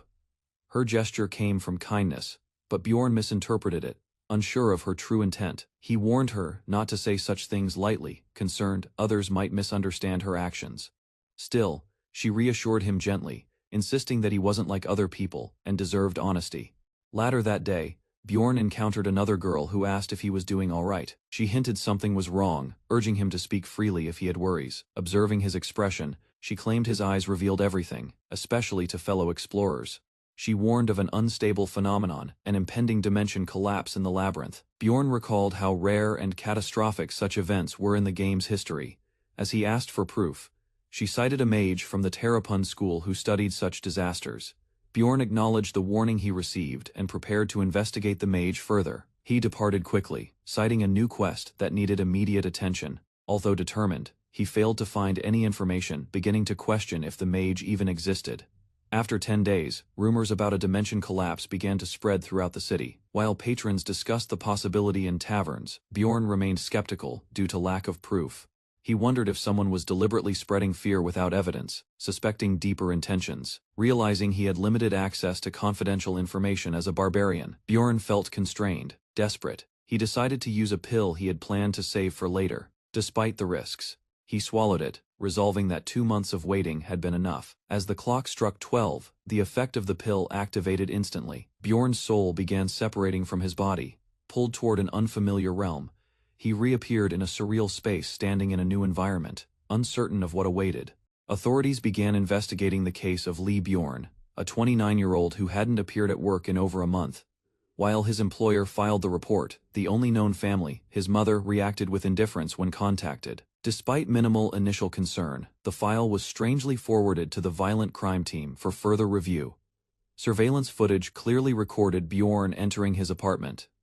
Every entry point remained locked, with no physical evidence of tampering or forced access. Curiously, his clothes were discovered folded on the floor, suggesting a sudden and unnatural disappearance. Before requesting forensic analysis, one officer pointed out a powered monitor left behind in Bjorn's room. From the screen emerged cryptic system messages, resembling in-game notifications rather than anything official. Startled by the display, the investigators exchanged uncertain glances, unsure how to proceed. Inexplicably, the surroundings began to distort as a game interface labeled "Surviving the Game" as a barbarian loaded. Displayed on the screen was a muscular avatar wielding a weapon. Typing rapidly, Bjorn attempted to navigate the bizarre system flashing before him. Sudden vibrations spread through his fingertips. An odd sensation filled his limbs, prompting him to check if the body was real. Moments later, the room shattered into pixels, dragging him into another dimension. Reaching into a cabinet, Bjorn's hand trembled as he discovered a familiar red can. He exclaimed in relief, puzzled that the storage was filled only with Coke. Without hesitation, he popped the tab and gulped it down, overwhelmed by thirst and instinct. Oddly, the drink lacked taste. The carbonation non-existent, it resembled water more than soda. A sudden chime interrupted the moment, and he turned her. A voice politely requested entry, catching Bjorn off guard as he tried to make sense of his surroundings. The woman introduced herself as the Soul Queen, a guide for newcomers, appearing confident and composed. She explained the environment mirrored his comfort zone and noted his high defense stats allowed limited visibility. While explaining, she guided him through the system, hinting that deeper truths were yet to come. Attempting to create a username, Bjorn struggled with availability. The guide teased him playfully, asking if he admired someone else with the same name, with a tutorial-like pace. She exited, leaving Bjorn to explore the community on his own. Browsing forums felt intuitive, and chat rooms offered a glimpse into the lives of others, where people greeted him warmly around a virtual campfire. Meeting the room leader, Bjorn pondered the strange emphasis on usernames and self-presentation in this new world. Bjorn suddenly triggered an unfamiliar command that displayed his alias. The name Elf Nona flashed above him, prompting loud reactions from nearby players, who recognized it instantly. Stunned murmurs broke out. Several users believed he was a famous contributor, or even a developer. Bjorn returned to his room, puzzled by the unexpected attention surrounding his alias on the forums. He recalled how the guide asked if he was a fan, now realizing she may have known more. Back at the campfire, he tried to clarify the situation. Excitement turned into awkwardness when Bjorn admitted he wasn't the person they expected him to be. Despite the confusion, the group quickly accepted the truth and shifted focus to normal conversation. One pink-haired user approached, curious about how long Bjorn had been in the system. Their discussion revealed time passed differently. 70 days here equaled only a month on Earth. The pink-haired user shared theories on returning home. Still adapting, Bjorn absorbed what he could while hiding the fact that he had just arrived. As they spoke, the user explained the community formed around 20 years ago. Bjorn reflected on his own speed, surprised others had taken 5 years to finish the game. Before long, They questioned the difficulty level he cleared the game on, catching him off guard. Casually admitted, he cleared the game on 50 times difficulty, surprising the other user. He began to realize that modifiers like cheat mode and adjustable stats were common here. Hearing this, he questioned how many had used easier levels. Elsewhere, a secret organization retrieved Bjorn's computer, erasing all digital traces. While reviewing his background, they found nothing unusual about him aside from his gaming performance. Despite his ordinary life, he had completed what no one else could, beating Dungeon and Stone. The game's failure had led to its shutdown 5 years ago, yet Bjorn defied that outcome. His success reopened debate on whether the game was flawed or simply too difficult. Now observed closely, Bjorn continued exploring. Bjorn quietly acknowledged how conversations with the pink-haired man served more than strategy; they were a form of mental relief. As they sat near the campfire, light-hearted talk turned to food cravings. Bjorn longed for pizza, a distant luxury. His companion praised hot soup with rice as the most efficient meal, making Bjorn reflect on the comfort and simplicity. Back at his desk, Bjorn eyed the countdown. The entry to a new phase would soon open. He navigated the Ghost Point marketplace, where vital information was sold like treasure strategies, secrets, and floor data. To save time, he filtered listings by price. With deep experience, Bjorn felt untouchable. Inside a quiet lounge, he met a seller to buy rare knowledge about the rumored dimensional collapse. Trading ghost points for truth, he leaned in, fully focused on absorbing every detail. The informant revealed a school of labyrinth studies had sparked the rumor. Their failed experiment had triggered speculation and panic across the city. A magical projection illustrated the dimensional instability caused by the research. To stall interference, the school spread false warnings, hoping to deter explorers. Soon, the royal family would intervene, ending the misinformation for good. Bjorn sealed the deal, ready to turn hidden knowledge into his next advantage. Showing composure and quiet strength during the exchange, the man realized Bjorn wasn't bluffing, tossing around ghost stones like nothing. To Bjorn, this moment recalled his early struggles, when knowledge like this cost him days of effort. This world wasn't a game anymore. It followed the brutal rule of survival, where only the strong endured. Even now, with all his progress, Bjorn knew he stood as just one among many still. An unexpected thrill filled him. This challenge, it was fun. Others chased the same goal. One sought secrets to defeat the first-floor boss. Another pursued knowledge of Skull Island, while some had climbed over years of grinding. Yet the thought of them surpassing him never entered Bjorn's mind. Far away, analysts watched Bjorn's progress, stunned by what he had achieved. His stats defied explanation. No player with his handicaps had ever reached such levels in 2 months. Luck couldn't explain it. His success was no accident, it was something unprecedented. Even veterans were shocked, whispering rumors of the monstrous barbarian's rise. For the first time, the impossible was unfolding in front of them. A warning appeared: Bjorn's health had reached a critical state. The countdown began. As a hand slammed the desk, an alert was triggered. Bjorn's growth was too fast to be ignored. A moderator began observing him closely. His progress had now drawn eyes from above. Elsewhere, a man recalled the past when an experiment once deemed a failure left behind one final message of belief. Bjorn regained consciousness. His mind adjusted as he realized time had resumed. The world around him aligned with what he'd learned. 1 second here equaled an hour there. While cautious of the 12-second vulnerability, Bjorn felt satisfied that his advance intel had paid off. A yawn escaped him. After hours of focus, sleep was overdue. By morning, he was to attend a gathering at Baron Wateran's estate. Later, in the imperial capital, a caravan moved through the street. The Baron's presence made heads turn. One loud command halted the procession. Accusations followed immediately. The Baron dismissed the noise and kept walking, unbothered by the attention. Ahead, the Count's mansion stood 8 kilometers away. The summer sun bore down on them. Excitement stirred. Onlookers murmured as Bjorn's group passed. Few knew he was walking alone. Though misunderstood, Bjorn endured the stares. His silence hid deeper thoughts. Aya Noble praised his resolve. Bjorn, calm, remained focused on what came next. His composed manner impressed Karls, who responded with his own name. From their first exchange, Bjorn sensed Karls was genuine, an exception among nobles. Just as things felt comfortable, a butler suddenly interrupted, questioning Bjorn's right to sit. Karls defended him, asserting it was by his order that Bjorn rested. Despite Karl's authority, the butler continued pressing, insisting a barbarian resting would invite mockery. Bjorn, annoyed, yet remembering his reward, steeled himself to endure 1 day of humiliation for 1,000,000 stones. declaring himself a savage warrior. Bjorn amplified the performance. Charging forward, he startled the guests with wild energy, sending a clear message of dominance. While others watched in shock, Bjorn declared his antics were done, simply because he felt like it. At the banquet, Bjorn began tearing through food like a beast, drawing gasps and fearful reactions. The nobles recoiled at his brute strength, whispering in awe as bones shattered in his hands. Ironically, the butler was thrilled. The chaos aligned with the image he hoped Bjorn would portray. Internally, however, Bjorn seethed. His forced performance fed his urge to retaliate. Barely containing rage, he threatened the butler through clenched teeth. His voice sharpened. This wasn't a joke anymore. It was a warning. A brutal memory surfaced in Bjorn's mind, twisting his face into a grimace. That look mirrored the violence once seen in the depths of the guild's darkest moments. Instead of escalating, Bjorn suppressed the tension with a rough remark, easing the atmosphere, while others exchanged anxious glances. Bjorn now seated, feasted with confidence, embodying the image of a carefree barbarian. His presence drew attention. Curious nobles, especially the young women. One lady asked to touch his muscular arm. With a nod, he allowed it, unconcerned by the growing interest. Another request followed a reenactment of his earlier roar. Bjorn agreed without hesitation. He lifted both arms and bellowed, his voice echoing across the field with theatrical exaggeration. Their eyes misting with memories stirred by his act, they pulled at him, treating him more as a novelty than a warrior.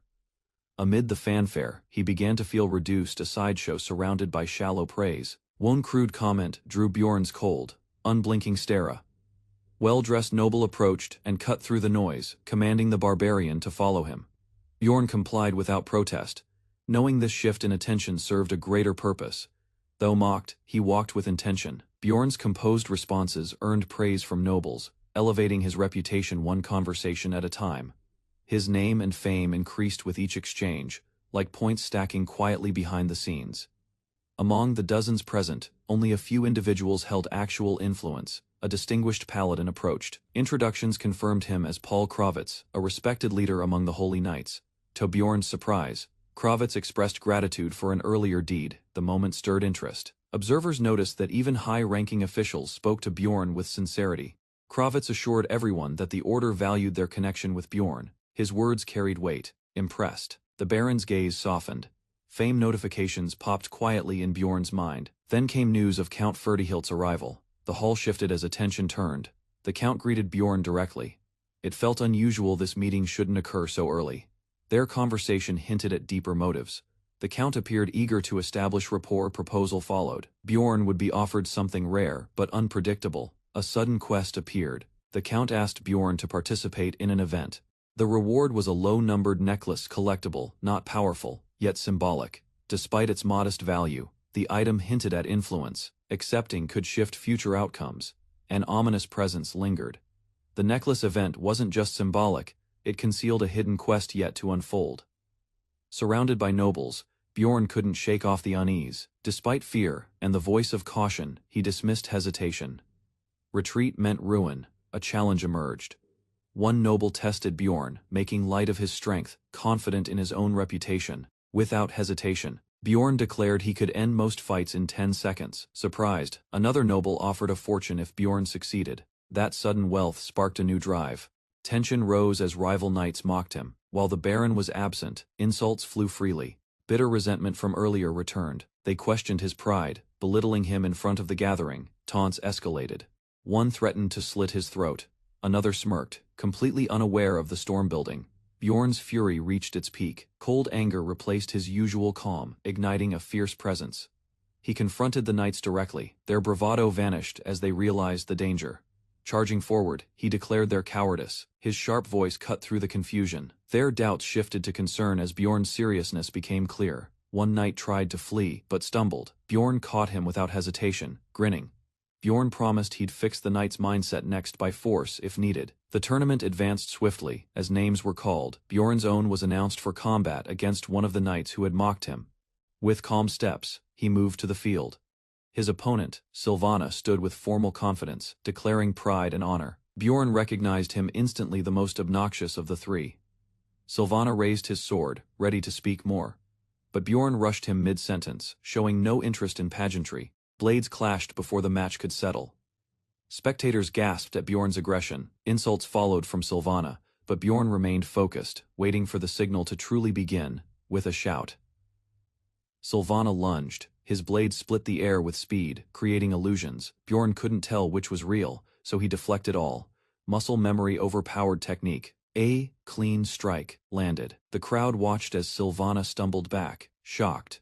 Bjorn reaffirmed his place not as a guest, but a true barbarian. His opponent retaliated fast, slashing with fury, but Bjorn calculated each move with caution. Though skilled, Sylvana's strength wasn't equal. Without buffs, he stood no real chance. Bjorn activated Wild Outburst. His threat level and body stats surged instantly. The 10-second claim echoed in his mind. With fire in his eyes, he lunged forward. Time hadn't run out yet. A wild roar explodes from Bjorn, raising his battle presence. The knight stumbles back, unaffected mentally but clearly alarmed. While it fails on the strong, the noise sends the cowardly into panic. One mage flees in terror, another warrior grins with madness. Rather than retreat, the knight steadies himself and prepares to clash with the imposing barbarian. Power erupts as Bjorn retaliates with a crushing strike. Though lacking a shield, he shrugs off the disadvantage. His enemy, shocked, questions how Bjorn endured the blow. In response, Bjorn delivers a blunt truth: he's simply stronger. A brutal follow-up draws blood. The knight's confidence begins to unravel. Staggered, the knight calls foul play. Bjorn, unmoved, declares he hasn't budged. He reminds his foe of a prior warning. This time, he aims to keep that promise. The knight crumples. Bjorn hoists him by the neck, unmoved by the carnage. With one motion, Bjorn slams him into the ground. The shock echoes. Observers question his survival. Knights rarely fall that easily. Bjorn doubts anyone could withstand it. The priestess confirms he's merely unconscious. She watches silently. The knight awakes, confused, unaware of the defeat. She explains his memory loss. Bjorn stands behind, ready to strike again. Bjorn questions the knight's memory, drawing closer. The knight recoils, unsettled by the attention. Suspicion rises, but the priestess suspects no deceit. She proposes a simple test. The knight is asked to repeat his earlier words. Bjorn recalls them for him, word for word. With hesitation, the knight agrees. Bjorn urges him to say it aloud. As he repeats the crude line, memories surge painfully back. Sweat pours as realization dawns. Bjorn calmly confirms his memory has returned. Panic sets in. The knight pleads, backing away. His apology is desperate, but Bjorn sees the problem is now resolved. The priestess shouts at Bjorn, demanding he leave. He cheerfully exits, claiming success. Outside, a noble approaches, seeking Bjorn. Bjorn explains he checked on the knight's condition. He's surprised the trainee was so weak. The noble reassures him. Weak knights reflect poor training, not personal failure. Concern arises over harming noble trainees. Bjorn dismisses it with a shrug. With backing from the noble, Bjorn prepares for the next match. The duel begins. In seconds, Bjorn overpowers his foe with overwhelming force. Spectators erupt in cheers, chanting Night Slayer, as Bjorn dominates the arena. Disturbed by their joy, Bjorn questions who the real savages are. Without pause, he launches his next opponent high into the air, ending another match in seconds. Reaching the semifinals, Bjorn demonstrates a brutal technique known as the spine fold, dropping his foe instantly. Victory is declared. Though he had hoped for a stronger rival, he accepts the outcome with a sigh. Nearby, other trainees marvel at his strength and skills, asking where he learned such moves. Bjorn casually replies cartoons. Now facing the final round, Bjorn recognizes his opponent, a powerful knight named Albatross. He recalls observing the knight's earlier fights. Bjorn sees no equipment on him. Albatross explains it restricted his movements. Confidently, Albatross invites him to attack. Bjorn quickly reads through his obvious ploy. Patience gives him the advantage as Albatross drops his guard during a feint.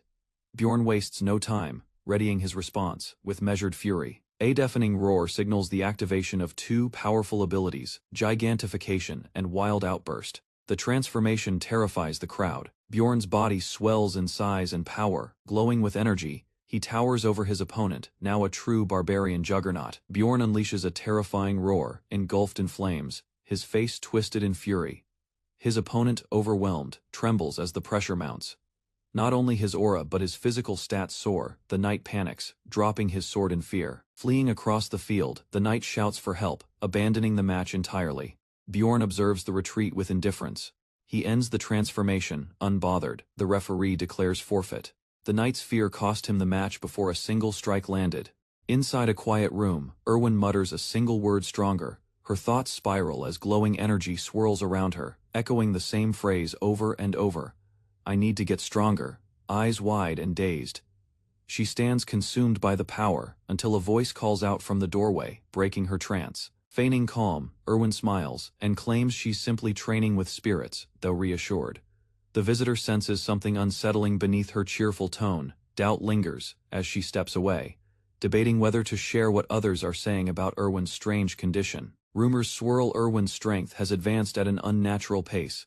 She's acquired several rare essences, far more than expected for someone of her experience. Her combat skills rival elite fighters, despite lacking formal training. Connecting the clues, the observer recalls Erwin absorbing an essence recently. A search through the library reveals a tome detailing essence effects. Zone. Canabero. Increases power, but dangerously boosts obsession. Anather. Goblin archer. Causes similar traits. The truth clicks. Erwin's behavior is driven by these essences. She vows to find replacements before Erwin loses herself completely. Erwin rests uneasily, unaware of what stirs outside. Her obsession may shift if she discovers he is alive. The moonlight casts shadows as the carriage rolls through the quiet town. At 2 a.m. he steps back into his home. Nearby, someone watches in silence, ready to act. Bjorn reflects on the absurdly large payment from his latest quest. The noble client praises him, predicting social fame. He remembers how Count Fedor looked displeased, watching everything unfold with quiet irritation. Afterward, a warning comes from someone else. Ignore all contact from other nobles. Understanding the risk, Bjorn silently agrees. He's not foolish enough to cross the wrong man. He receives a rare pendant, something nearly impossible to acquire in the game, without luck.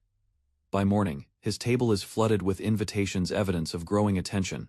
Though tempted by the offers, Bjorn recalls the Count's advice and rejects them all. He senses a deeper plan at play and decides to observe the situation carefully. Suspicion rises. What interest would a noble have in a mere barbarian explorer? Bjorn plans to investigate during the next community meeting and rejoin Erwin's case. A new task awaits as he meets a flamboyant adventurer, ready for his next job. Bjorn is surprised when he's greeted by an elderly man claiming to be his senior, not in rank, but in age. Despite his confusion, Bjorn quickly realizes this meeting was no accident. The elder reveals he created a magical tool that can detect evil spirits, and he wants to test it on Bjorn. Bjorn suspects the old man believes he's possessed by something unnatural, deciding to treat the test as if it's truly dangerous. Feigning calm, he laughs and plays along while internally weighing everything that's led to this moment. Bjorn notes that if this tool really worked, someone would have used it before. He concludes that no such magical tool exists and suspects this is all a setup to catch him off guard. Despite the suspicion, he agrees to proceed, eager to resolve the matter quickly and return to rest. When challenged, he mocks the old man's intentions, insisting he's not foolish enough to fall for tricks. Bjorn brushes off further caution and demands the test begin, showing no signs of fear. He marches forward confidently, shutting the door behind him. She accuses him of suspecting Bjorn and manipulating the situation. Her frustration grows. She had unknowingly assisted in an interrogation meant for an innocent. His suspicions were wrong, and Bjorn passed unscathed. Aluia, unsettled by the elder's earlier actions, questions his decision to test Bjorn instead of reporting him. She argues that turning him in would have been easier, but the elder hints that such a move would have led to death. He dismisses the conversation and walks off, leaving Aluia confused and worried. As the elder departs, Aluia recalls his words, beginning to understand the deeper consequences. Realization dawns that the elder needs a living evil spirit, which could explain the test's purpose. Meanwhile, Bjorn rests, relieved the ordeal is over, but the tension still lingers. Reflecting on the event, Bjorn believes he handled it well, though doubts remain. Suddenly, Misha appears beside him, startling him with her presence. She casually admits needing him, leaving Bjorn momentarily frozen and caught off guard. Summoned abruptly at night, Bjorn finds himself dragged into unexpected paperwork. Reluctantly, he begins writing, trying to emulate the formal tone expected of high society. Finishing one letter, he boldly declares he's too busy to attend and advises them to seek another barbarian. Though doubtful about her authority, Bjorn holds back criticism while Misha remains unfazed. Talk of the labyrinth's approach spreads quickly. With only 10 days left, some fear a dimensional collapse may strike. The rumors gain traction. A noble hints ominously that signs of disaster might already be here. Sharing insider knowledge crosses his mind, but he decides against it. Some truths are better kept hidden. He remembers the blood-tinted castle and the in-game mechanics tied to it. Rather than face it alone, Bjorn tells Misha she'll join him. Caught off guard, she objects. Annoyed, Misha demands proper courtesy. Bjorn reflects, realizing her point. With rare humility, he politely asks her to come along. Surprised but pleased, she agrees. Their partnership is sealed. News bursts across the marketplace, claiming the prior panic was misinformation. The blame falls on a rogue magic faction, leaving townsfolk unsure what to believe. Despite an offer from a dwarf to team up, Bjorn refuses, staying true to his earlier commitment. Bjorn casually admits his excuse about a bodyguard request was fabricated. Revealing his real intention, he mentions the rupture, planning to explore it alone. He confirms her guess, but avoids including others. Using her own kept secret as an example, Misha acknowledges she never told anyone about her spirit contract. He challenges her to consider what others might have done. In Hikarod's case, he'd have spilled everything while drunk. When asked about Dwaki and Rottmiller, Misha believes Dwaki might slip, but remains unsure about Rottmiller's reliability. Everyone but Rottmiller was predictable. He believes Rottmiller would have kept the secret, but others might suspect how he knew details. Misha realizes that's why Bjorn kept things quiet. Curiously, she asks why he's telling her now. Bjorn trusts her precisely because she's a terrible liar. He knows if anything leaks, he'll notice. His thoughts are simple, she's someone he can rely on.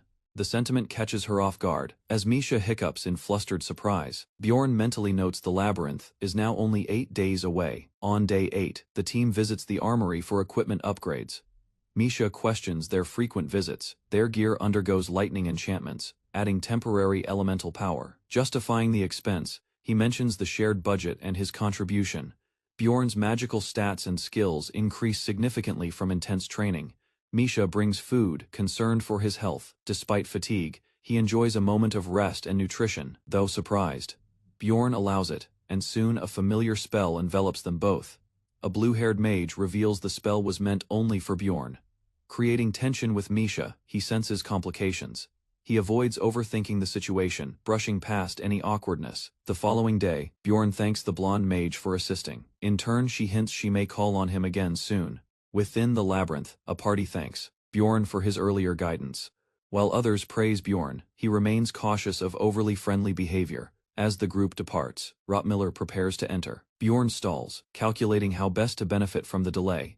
He chooses to wait, knowing entering later boosts experience gain. After a short delay, they activate the portal. It grants bonus experience for being the first to open it. Shocked by their shortcut to the second floor, Misha presses him for answers. He explains it vaguely, calling it a dimensional glitch he exploited. Misha's excitement grows at the discovery. Unable to provide a real explanation, Bjorn admits he is using knowledge he can't share openly.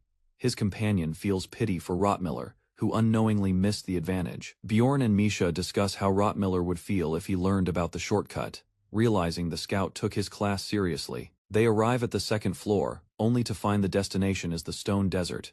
Their objective requires a return trip after. Backtracking, they re-enter the crystal cave. Bjorn estimates a 2-day journey to the target location.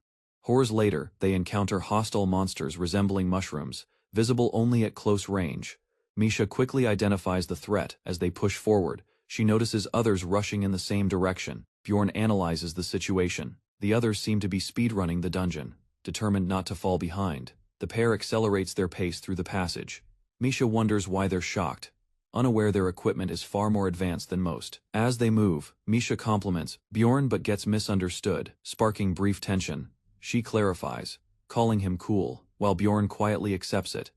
Watching her charge ahead, he wonders if she sees herself as a barbarian too. Within the dim dungeon, Bjorn's gear drew attention. A massive mace and seemingly bottomless backpack surprised the others.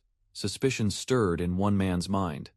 He couldn't understand why someone that powerful would linger in a beginner zone. Grouped together, the party's presence on the first floor felt misplaced, especially given their evident strength. Bjorn's thoughts drifted back to old comrades, battles fought, and losses endured, before joining the current team. A noble woman with silver hair appeared in his memories. Her well-off status didn't stop his curiosity about her fate. Glancing up, he noticed another adventurer staring. The expression wasn't neutral, it brimmed with envy. Rather than ignore it, Bjorn confronted the man, demanding an explanation for the hostile look. Caught off guard, the man denied it. Still, others sensed the tension escalating. Despite his apology, Bjorn wasn't convinced. The suspicion stuck. The man stammered his name Hans though. It didn't sound natural. He insisted. It was a name change, brushing off further doubts. Bjorn let it go for now, though unease lingered beneath the surface. Sternly, Bjorn told him to keep that name permanently. Just then, a teammate spotted danger. A glowing rupture started forming. Without hesitation, Bjorn shouted a single command run. The rupture's early activation caught Bjorn off guard. It should have taken 3 days. He realized someone else had forced it open, likely using the same method he intended to. With no time to analyze further, Bjorn and Misa charged ahead. The sudden change in environment left them momentarily disoriented. A new group approached and introduced themselves as Carlson and Jensia, noting Bjorn and Misha's usefulness. Bjorn gave his name calmly, but Misha reacted awkwardly, struggling to match his serious tone. As they formed a temporary alliance, Jensia explained her scouting skills and ranged combat background. Carlson, meanwhile, emphasized his sword and shield tactics, typically used for frontline engagements. Bjorn assessed their abilities. They were beginners, likely lacking deep dungeon experience. Carlson turned the conversation back on Bjorn, curious about his own role. Bjorn responded bluntly, stating he was a tank, which wasn't enough to satisfy Carlson's curiosity. To clarify, Bjorn finally explained his experience as a 6th-rank explorer, specializing in dangerous labyrinth sectors. Carlson questioned his presence on the first floor, sensing a contradiction in his claim.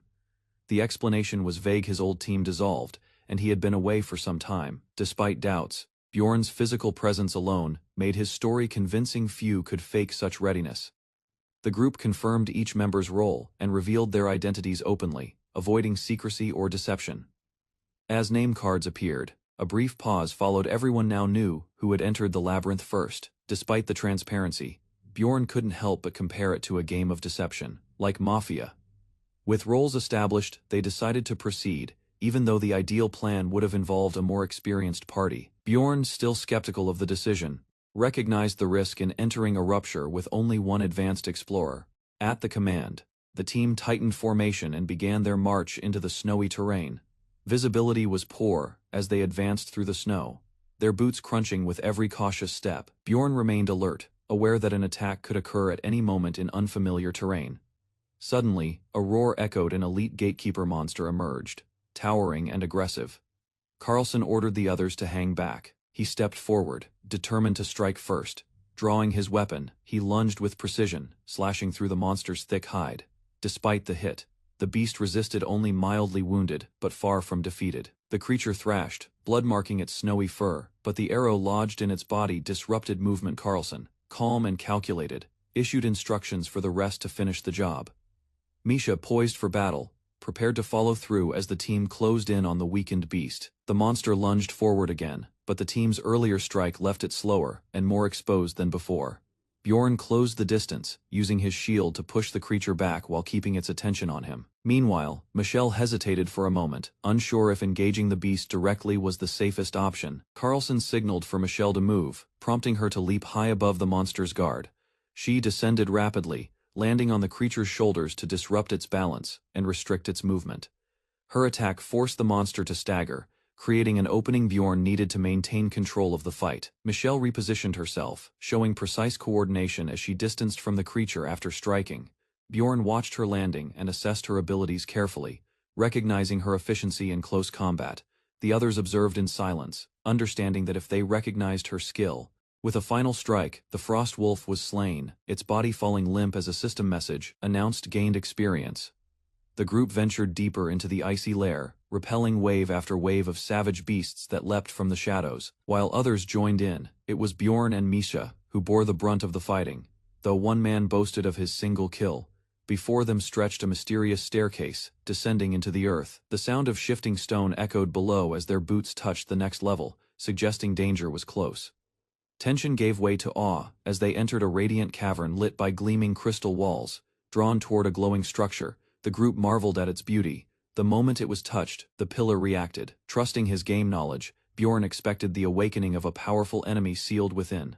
Frost wolves burst forth, summoned by the artifact's activation. Reacting swiftly, the party moved toward higher ground. Dozens of wolves attacked, their speed turning the battlefield into chaos. Misha intercepted just in time to protect Niang from a fatal strike. A towering ice golem emerged next, slowing movements with a chilling aura. Its defeat became the immediate priority. Bjorn shattered the ice golem with a precise blow, earning experience as the system acknowledged the kill. From deeper within, a mutated yeti appeared, Frost Lord Cthulhu, radiating power and aggression. Its first move was suppression, a skill that paralyzed multiple team members instantly. Several allies froze, helpless. Fear crept in as they realized their bodies wouldn't respond. Misha bit her tongue to stay bleeding and resist. Bjorn, relying on his stats, endured the status without issue. Letting out a fierce roar, he launched into wild outburst, charging into battle with renewed strength. He tore through enemies surrounding his allies, clearing a path with brutal efficiency. In return, Cthulhu unleashed cold outburst, sending icy waves crashing through the chamber. Bjorn gritted through the cold, counterattacking with relentless force. Others joined the fight, blades flashing as blood splattered across the ice. Bjorn engaged Cthulhu directly, trading devastating blows in a brutal clash. Despite his wounds, he pressed forward, refusing to fall. Suddenly, Aemon activated reinforcement, enhancing his combat abilities through raw mana. He followed with dangerous material, preparing for a powerful strike. A surge of red energy exploded outward, signaling his entry into the fray. Aemon's charged attack landed directly on the Frost Lord, its red energy piercing deep into the creature's chest. The impact created a massive explosion that tore through the cavern. His attack had unexpectedly wiped out nearby enemies too, leaving allies stunned by its power and reach.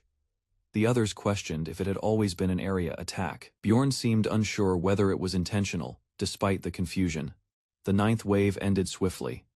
A new item dropped amidst the aftermath. To everyone's surprise, an essence appeared. Its glow hinted at high value. While two essences were offered, one was claimed without resistance. Sharing proceeded without dispute. Bjorn chose the Yeti's essence. No one objected as the others took the lesser reward. He confirmed his choice, facing no protest from the group. The atmosphere remained respectful, surprising him by offering the essence directly. He hesitated, unsure if she truly meant to give it up, but she insisted it was his. Misha clarified there were no hidden expectations.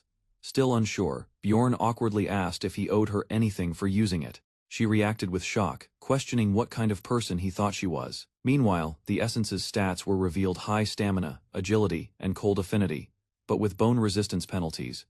Bjorn examined the essence's traits, noting how its affinity strengthened existing elemental abilities. Misha received information about its passive and active cold skills. Bjorn reflected on how balanced the system was, recognizing that her improved skills would benefit the team's future battles. Curious about its value, Misha questioned Bjorn again, unsure how rare the essence truly was. Reassured, she accepted his explanation and absorbed the essence. The transformation left her startled, but Bjorn explained the sensation was normal, something every explorer experienced with their first essence.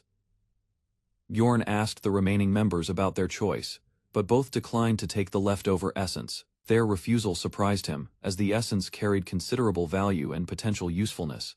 He realized they were about to waste a rare resource, leaving him momentarily speechless at their decision. Discussion begins around the Frost Wolf essence, Genessa identified, prompting curiosity among the team. Rather than use it hastily, she and another member cite high removal costs and prefer to wait. Suspicion creeps into Bjorn's thoughts. Their answers are too coordinated to be coincidence. Intending to narrow down suspects, he finds no one claimed the essence. A sudden noise from above halts all investigation, shifting attention sharply. Inven is alerted as a threat descends rapidly toward the group. The creature crashes down. Its enormous size and icy form mark it as dangerous. Recognition sets in. This is no random monster, but the dungeon's final boss. With a roar, the lycanthrope's attack shatters the frozen ground beneath them. Ice breaks apart, sending everyone plummeting into the abyss below. System notifications confirm a chapter shift and environmental changes.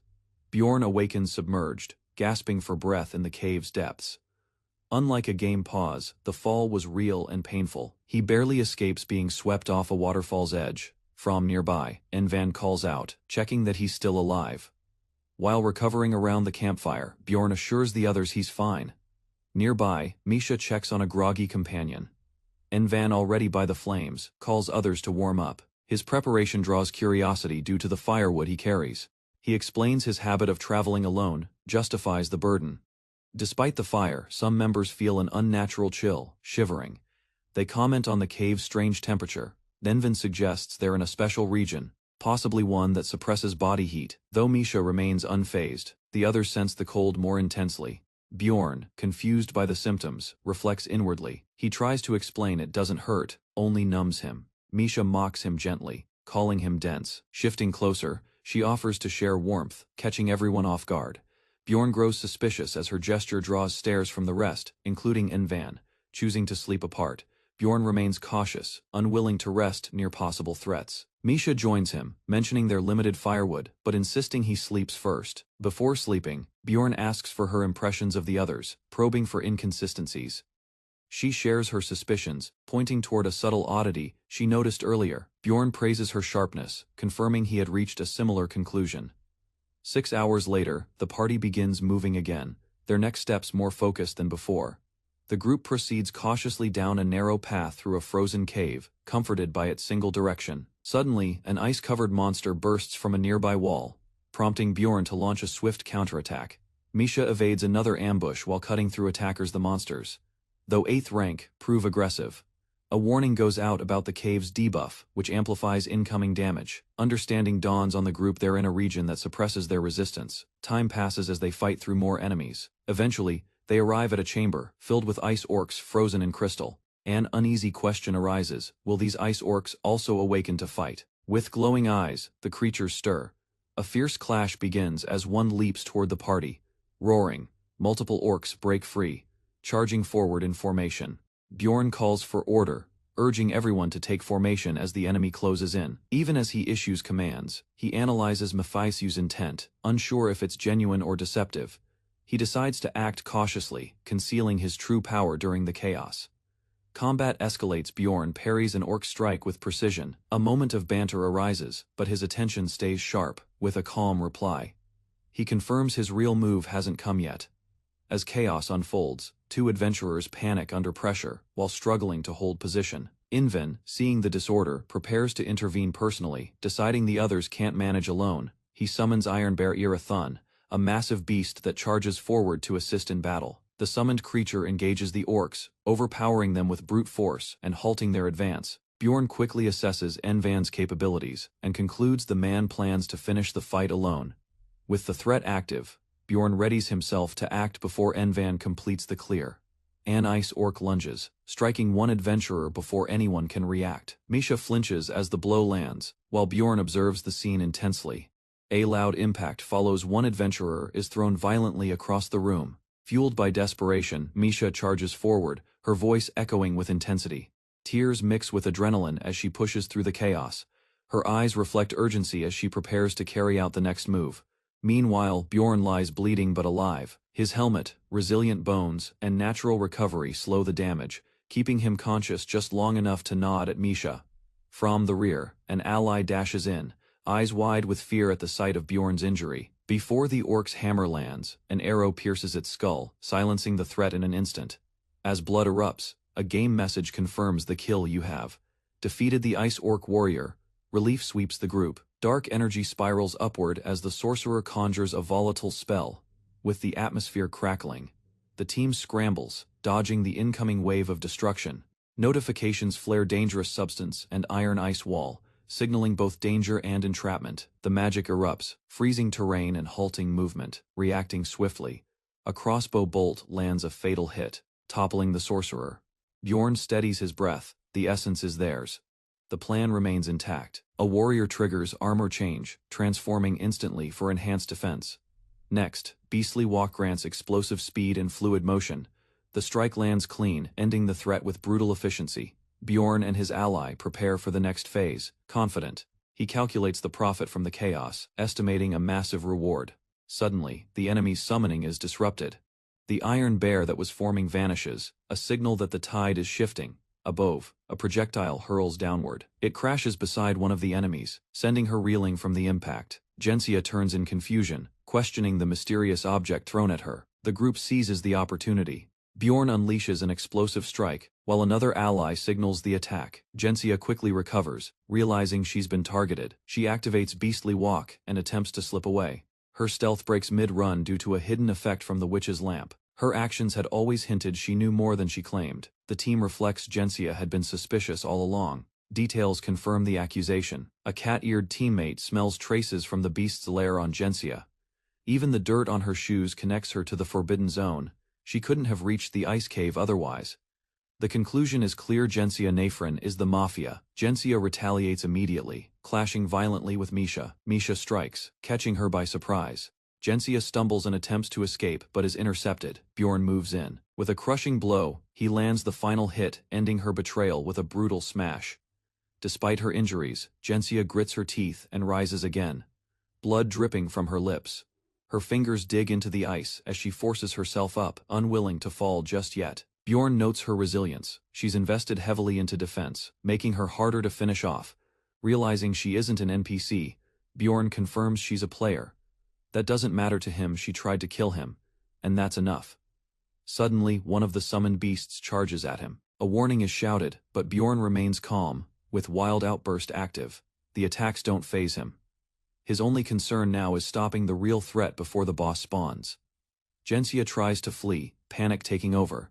She runs blindly toward a path. Bjorn watches, unimpressed by her ignorance of the dungeon layout. Still, he stays alert. Desperate foes often lash out unpredictably. As monsters press forward, Misha volunteers to handle one and is told not to kill it. Bjorn turns his focus back to Gensia, who hesitates under pressure. She begs to talk, claiming a misunderstanding, but her words ring hollow. It should still be on cooldown for a few more minutes. A high-speed assault erupts from her, despite the risk. Though uncertain it will succeed, she gambles everything, lunging forward in desperation. Gensia's weapon clattered to the floor. She pleaded for her life, insisting everything had been a mistake. Bjorn questioned her intentions, coldly asking if her excuse would be convincing enough to spare her. Caught in fear, she stammered, but before she could finish, Bjorn delivered a brutal strike, ending her charade. He stared at her corpse, unimpressed by the failed deception. Among the loot were useful pieces, and Bjorn considered sharing some with Misha. Now that the looting was done, he prepared to ask questions, but not before taking one final precaution. All of Gensia's escape tools were destroyed. Her armor, change items, and stealth gear were completely stripped. She begged again, desperate. Bjorn, unmoved, interrogated her about her attack and the opened rupture. Her answers made sense at first, but something felt off. Bjorn's suspicions deepened. Her knowledge was too precise. Panicked, Gensia stumbled over her words. Her voice cracked. She collapsed into sobs, begging to go home. Her body trembled as she reached out. Her pleas continued. She insisted she was a real person, that she didn't want to die. Bjorn watched silently. No pity stirred in him. He had heard enough. With one swing, he executed her. A system message followed achievement: the first player execution. Footsteps echoed across the battlefield as a figure approached with quiet intensity. Bloodied armor pieces trailed behind him, but the sensation stirred no guilt, only a strange thrill. Noticing the movement, a red-haired girl turned sharply, eyes widening as recognition dawned. Relief spread across her face, and she sprinted toward the towering man. A sudden scream nearby shifted their focus. A comrade struggled beneath a monstrous attacker. Without hesitation, Bjorn handed the task to her, confident in her potential. Inhaling deeply, Misha activated her enhancements, power coursing through her limbs. The creature roared as it bore down on its helpless target, who trembled in fear. Steel met flesh as Misha's blade intercepted the beast mid-charge, halting its assault. Frozen energy surged across the ground, rooting the monster where it stood. Its muscles strained against the creeping frost, but resistance was futile. Explanation flashed: cold affinity stopped healing, turning its strength into a weakness. Capitalizing on the moment, Misha struck once more, piercing its thick hide. Blood erupted as the blow landed with lethal precision. Watching closely, Bjorn confirmed the result. The test was over. She was ready. Bjorn readied his stance, steady and composed, as Misha rallied behind him. A thunderous roar shattered the air. The boss had awakened. From the shadows, the monstrous tyrant Tarumbas emerged, its full power now unleashed. Unlike ordinary foes, this beast possessed several deadly traits. Towering at 1.5 times the size of a standard lycanthrope, its stats were double the usual. Clutched in its claws, a club coated in frost could induce lethal hypothermia. Despite its terrifying form, Bjorn's eyes sharpened with confidence. He consumed a rare item, lightning fiber, to amplify his damage. A surge of energy coursed through him, lightning sparking wildly from his body. Electric arcs danced along his limbs as he charged forward. Strikes landed rapidly, exploiting the boss's known weakness to lightning. Though paralyzed, the beast retaliated using fortitude. resisting movement locks. Bjorn continued his assault, ensuring no pause between attacks. Lightning burst across the arena, leaving the monster immobilized and scorched. With the battle won, he reaffirmed a core truth: lightning-infused gear made even tyrants fall. Shock spread across the young adventurer's face as the message confirmed victory over Tyrant Turumbas. From the monster's remains, a radiant blue essence emerged, pulsing with power. Misha appeared uncertain when asked to absorb it, confused by the casual offer. A sudden groan caught their attention. Another ally stirred weakly on the icy ground. Blood seeped from his wound as he clutched his torso, voice faint and shaking. Bjorn knelt to assess the injury while Misha pulled out their best healing potion. Crimson liquid still flowed freely, defying the potion's effects as panic crept in. Bjorn deduced the blade must have been laced with a toxin that blocked regeneration.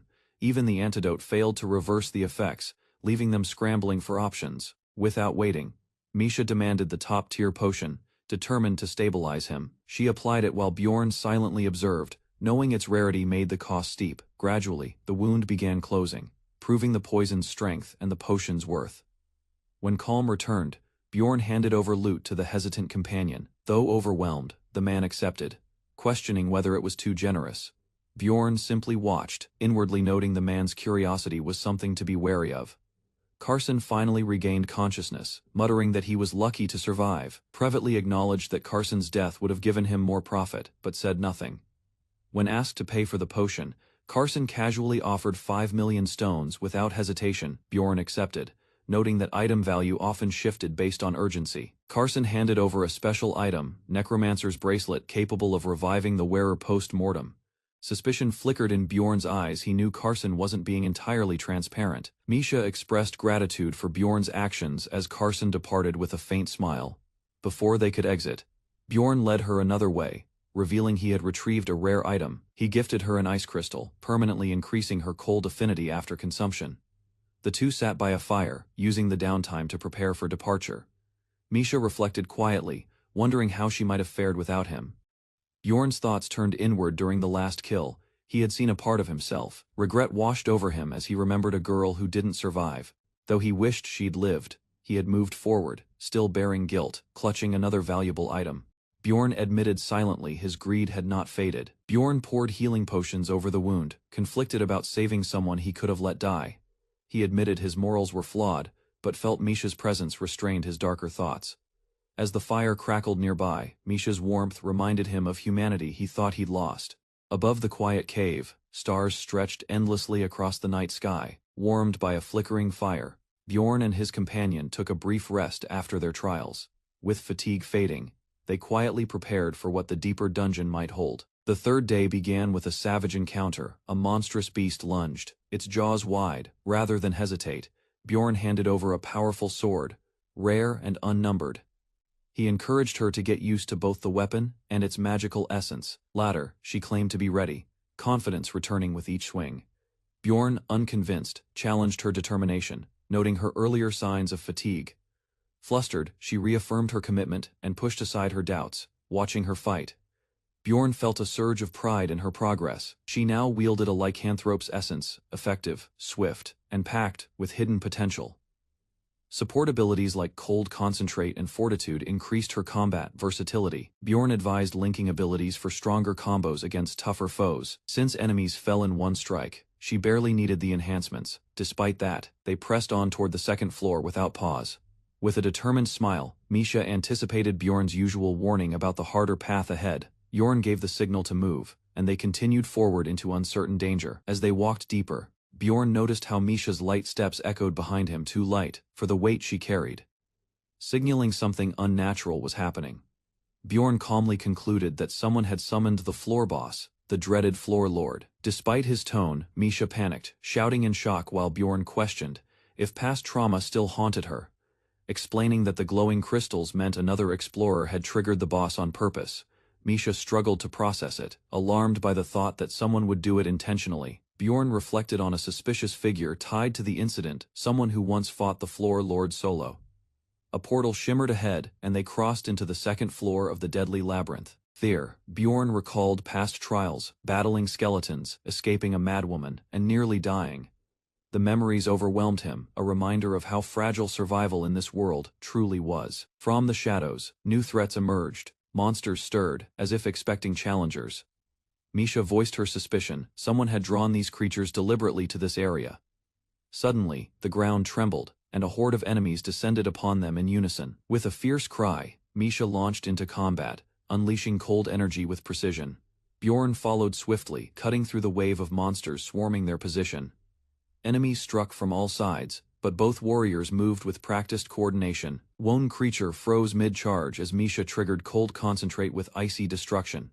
Her skill held firm even as the Death Fiend activated a summoning ability. A horde of undead erupted from the darkness, drawn to their battle. Misha warned Bjorn of danger, but the Death Fiend had already closed in. Claws slashed and fangs tore into his armor before he could react. Despite the ambush, Bjorn retaliated fiercely, tossing foes aside without hesitation. Worried, Misha shouted his name, but was stunned to see him standing unharmed. She questioned how he healed so quickly, bewildered by his endurance. Bjorn dismissed her awe, urging her to stay focused and keep fighting. As they continued deeper, Misha improved her control over cold-based effects. She learned to apply hypothermia instead of freeze and used fortitude effectively. Thou warned about MP costs. Misha proudly assured she could manage just fine.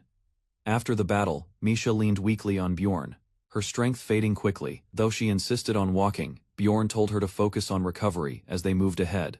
Time passed, and by nightfall, they rested near a small campfire alongside strangers. Nearby, unfamiliar explorers discussed their encounter. Unaware of Bjorn and Misha's presence, Bjorn observed from a distance, realizing the others had camped unknowingly beside them. He approached Misha quietly, ready to wake her, without alerting the other group.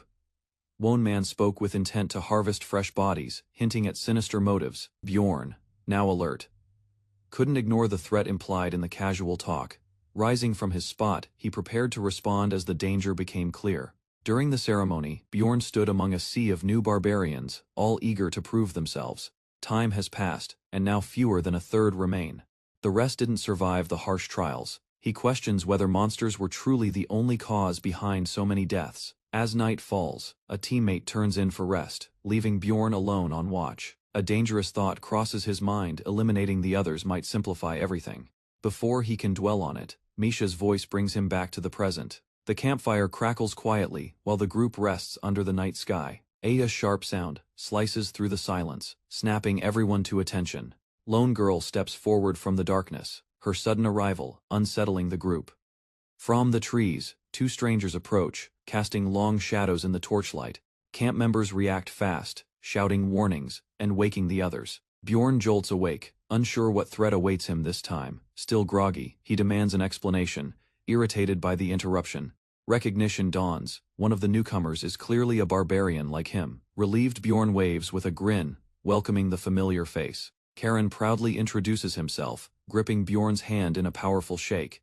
Bjorn responds with equal enthusiasm, stating his identity as Thor's son. Laughter echoes as the two barbarians bond, confusing the rest of the group watching nearby. Karen urges the others to lower their weapons, insisting Bjorn isn't a threat. The explorers, still cautious, acknowledge Bjorn but struggle with his full name. Bjorn corrects them sternly, emphasizing they're not close enough to shorten it casually. One of the men forces a smile, asking them to move along since the group was resting. Bjorn, unfazed, claims they were also looking for a place to camp for the night. Confusion spreads among the explorers as they realize the barbarians plan to stay. Talk shifts to watch duties. The barbarians suggest splitting shifts for efficiency. Their idea is simple: with 7 people, everyone gets more sleep. Bjorn shouts in frustration, unable to believe they hadn't thought of this earlier. The explorers are stunned by the obvious logic and feel embarrassed. With the discussion going nowhere, Bjorn decides to ignore them entirely. As Misha approaches from behind, one man finally notices her presence with surprise.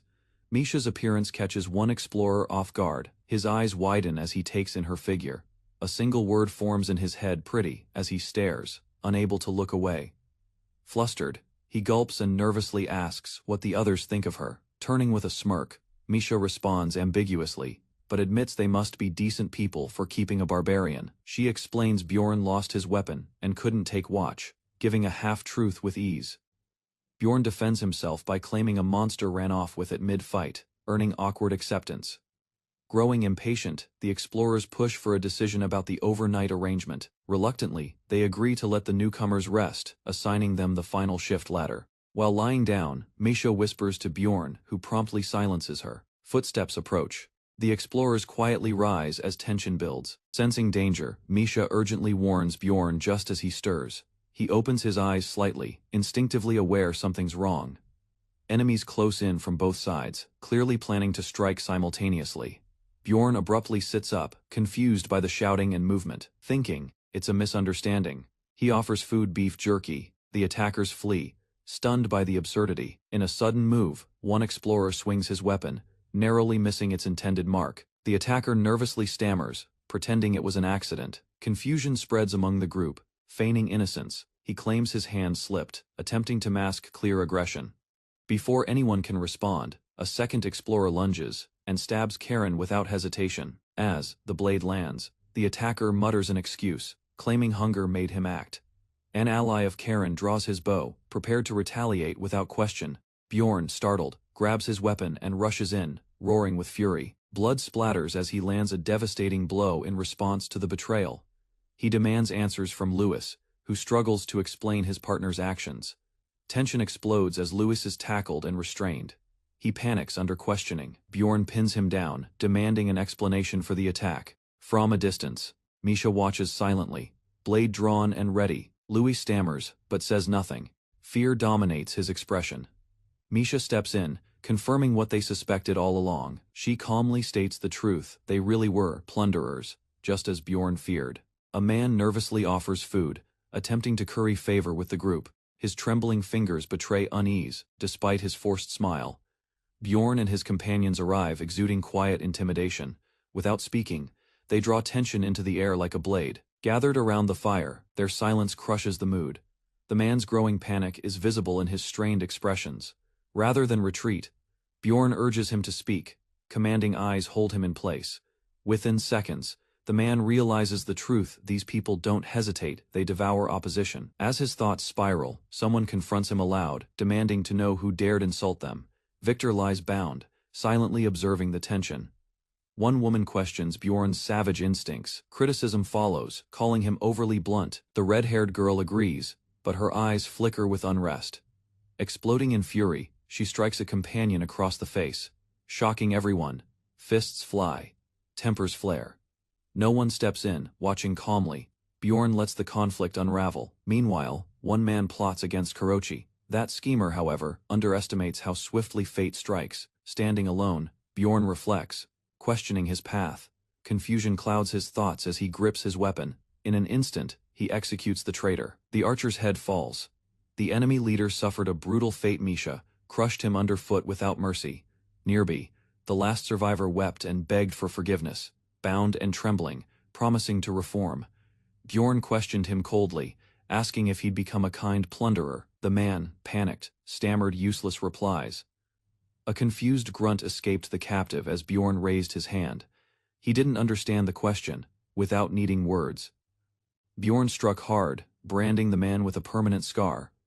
His blow was deliberate. Barbarians believed scars were messages, symbols of survival and consequence. Loot was distributed among the party. Kurochi hesitated, feeling unworthy of spoils. Encouraged by the others, he accepted a blade, resolving to use it when axes weren't enough. Not everyone took much. Some gear didn't fit, and others planned to sell extra items later. A formal introduction followed. Bjorn finally revealed his true name, Yandel's son. Not Thor's. His companions reacted with surprise and admiration, recognizing his status. Grinning, Bjorn vowed to sell loot and grow stronger. Proud of his barbarian identity, the narration shifted to a broader truth. Barbarians, though capable, remained the weakest race. Despite raw strength, they lacked support, dying young and failing to reach potential. Yet, a new path was forming: smarter, longer-living barbarians. A new cycle of change emerges as barbarians begin to unify and evolve. Kurochi reflects on his own barbarian status, realizing his future may benefit from this growing influence. Elsewhere, the Mage Tower looms, its arrogance emblematic of how far magic society has strayed from humility. Bjorn warns Karen understanding others means seeing how they act when pressured. With a fierce smile, he declares that disloyalty or treachery won't be tolerated in his party. His words unsettle the group, but his intentions are clear. He'll crush betrayal without hesitation. Bjorn's unhinged grin cements his message. Anyone who targets his people will answer in blood. The others step away cautiously, letting the tension settle in the cold air. Meanwhile, Kurochi doubts himself, pondering if abandoning the path of magic is the right choice. She tries to lift his spirits, reminding him that books can't replace real experiences. While walking, they both suddenly freeze. An ominous sensation chills their spines. System alerts appear. They've been exposed to resentment, reducing healing and regeneration. Kurochi quietly counts his pulse. His wound isn't closing, a terrible sign. Confirmation follows. A death knight is near. Footsteps rush in the dark. Its skill resentment is already active, meaning it was summoned in combat-ready state. Bjorn inspects a cracked token, realizing it confirms that a player initiated the Death Knight encounter. While panic sets in among his allies, Bjorn processes the unfolding chaos, weighing the risks instantly. The Death Knight charges without warning. The group braces for impact as battle erupts in the dark. Bjorn leaps into action, swinging with precision. His blade collides with overwhelming force. The Death Knight is defeated. A message confirms its elimination as the group regroups. Bjorn loudly proclaims he will protect everyone, charging again in a reckless fury. Thou victorious. The others react with mixed expressions, complaining about Bjorn's overkill tactics. Suddenly, a cloaked man recognizes Bjorn by his title, Little Valken, causing surprise. More adventurers gather, unsure if the rumors about Bjorn's strength and past are true. While some remain skeptical, Bjorn's reputation diffuses suspicion before tension can escalate. Bjorn introduces himself formally, prompting the stranger to respond with a name Hans. As Bjorn reaches out to greet him, something unusual occurs just before contact. Blazing with intensity, Hans Krisen charges into the clearing, drawing immediate attention. Despite urgent commands to stop, he barrels forward, ignoring the alarmed voices behind him. The red-haired woman recognizes something is wrong. Hans is possessed. She urgently signals retreat. Another man rushes by, warning his ally to flee without delay. Amid rising tension, the Hans effect takes hold, introducing chaos to the unfolding events. Meanwhile, in Lafdonia, peaceful scenes emerge as families reunite in relief and joy. Crowds cheer at the arrival of a familiar warrior, once presumed lost. He's quickly identified as Karen, and his gear-filled bags stir curiosity. Refuting any wrongdoing, he calls for everyone's attention, promising something important. Barbarians raise their voices, defending their honor and demanding respect as warriors. Bjorn is hailed as a mentor whose guidance led to survival and victory. Yet, some remain unimpressed, muttering criticisms from the sidelines. Juan declares a new beginning, vowing to pass on Bjorn's teachings to others. Reality sets in. Bjorn, son of Yandel, commands real influence among his people. As he leads, preparations quietly begin for deeper trials ahead. Emerging from the portal, the team advances cautiously. The red-haired woman questions whether returning from the first floor might have been wiser, doubting the danger of Hans's name, despite her uncertainty. She concludes that finishing the mission is safer than returning empty-handed. Bjorn lightens the mood, suggesting hardship feels easier when shared. Though she snaps at his blunt comment. Jokingly, he deflects her frustration, while she blushes at her own unexpected reliance on him. A brief moment of sincerity passes between them, interrupted by Bjorn's usual teasing nature. Suddenly, a threat is spotted, prompting the woman to raise her weapon and yell for a halt. They descend toward a riverside rest stop, narrowly arriving before the safer spots were all taken. Bjorn jokes again, downplaying the close call, as they secure a temporary place to stay. Familiar faces spark smiles and greetings. Hikuro's presence marks a reunion, and Bjorn naturally becomes part of the team. Aya's tasks are exchanged. Updates reveal some clients had already returned after finishing their lower-floor missions. With everyone assembled, Hikuro's third-floor request becomes the group's next mission. They complete it quickly, succeeding in under 3 days, and celebrating the teamwork. Others believe Bjorn's presence is the true reason behind their swift victories. At the edge of the third floor, the group debates whether to advance further or end the expedition. Unanimous agreement leads them to push toward the fourth floor, knowing time is limited. For 3 days, they press forward without rest. The portal glows with energy. It's now or never, and the team steps through without hesitation. Bjorn leads the charge into the swirling light, determined to continue the mission. Suddenly, a voice calls to him from within the light, catching him off guard. The fourth floor reveals a warped battlefield. Memories blur as visions of the past flash before Bjorn. A familiar face appears briefly, before reality snaps back and battle erupts around them. Monsters descend instantly, without pause. The team engages in fierce combat. Dark magic radiates from the enemies as a powerful foe strikes with overwhelming force.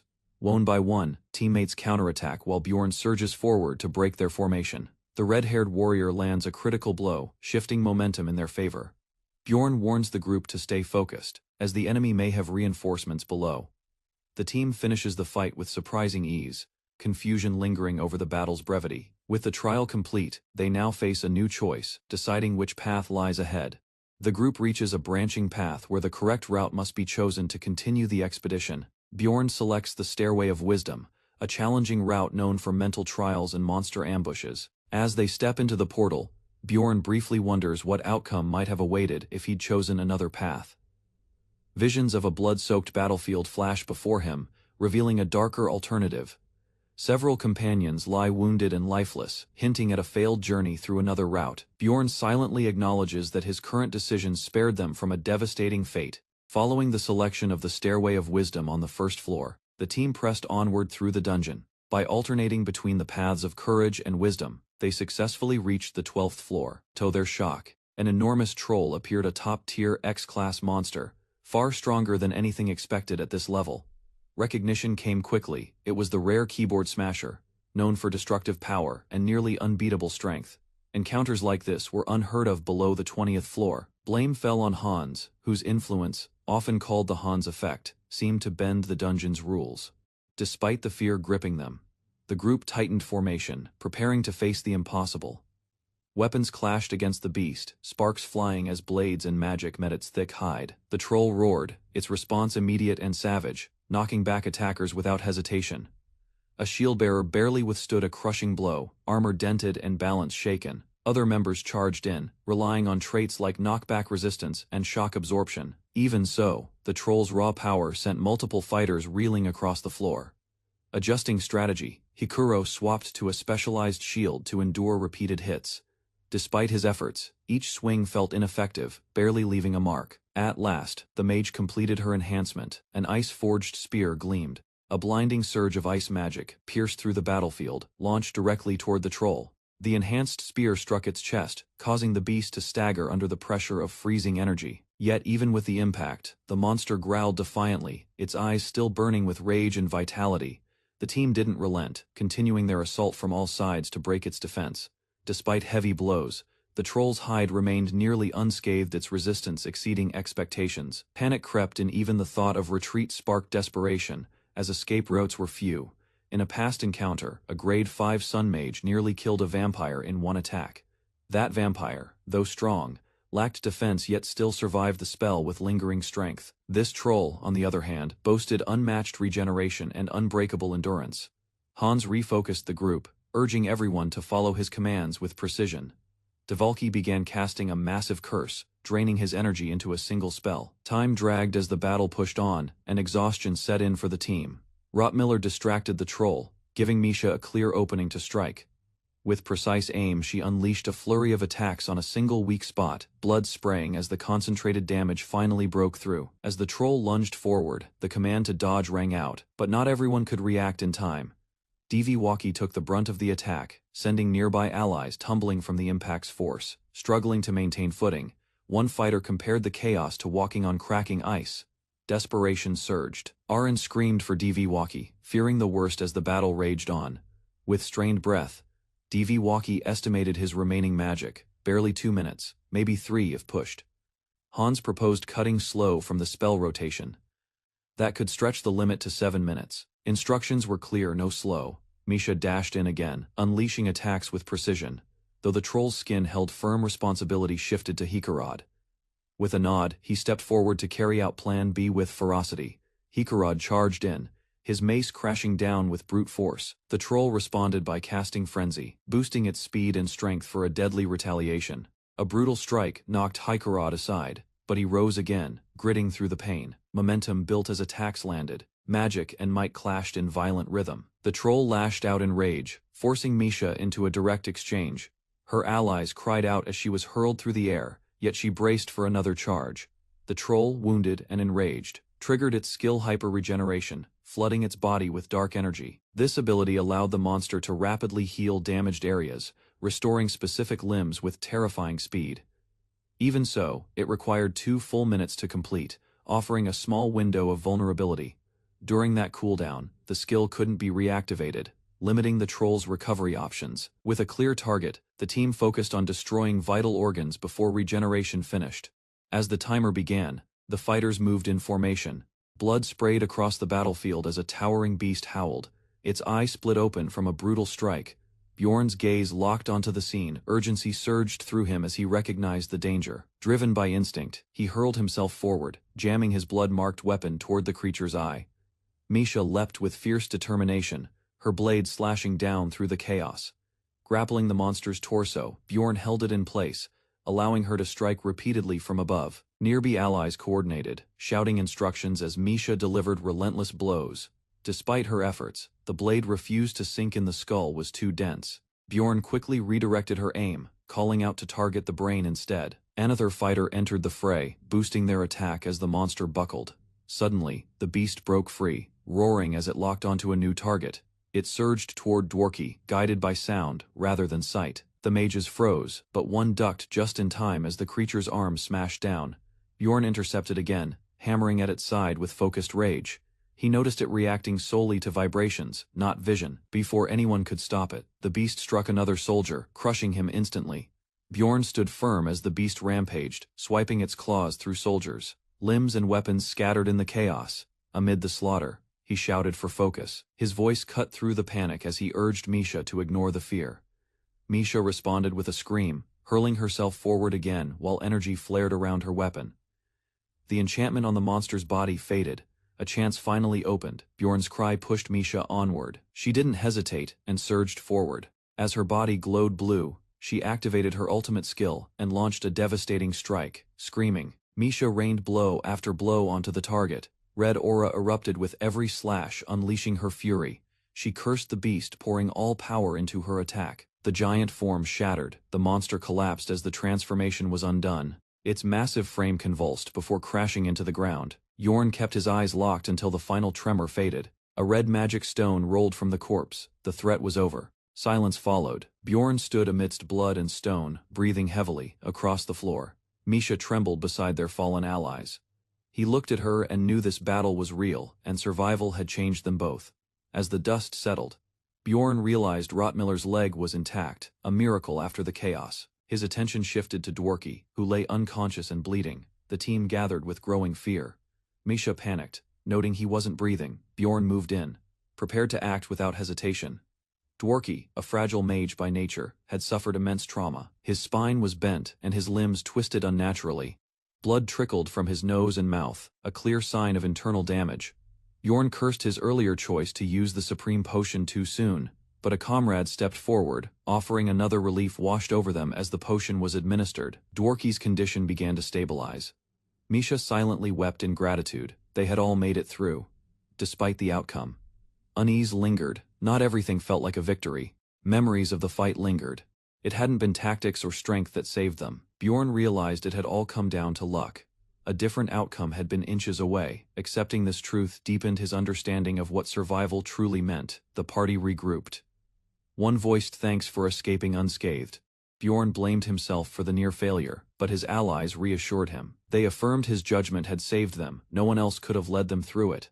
Dworki slowly regained consciousness, blinking as his vision cleared. Bjorn and Misha reassured him that everyone was safe, urging him to stay still. A smile formed on Dworki's face as he expressed relief. Though Misha scolded him tearfully for speaking in his condition, the group reflected on their near-death experience, questioning their performance.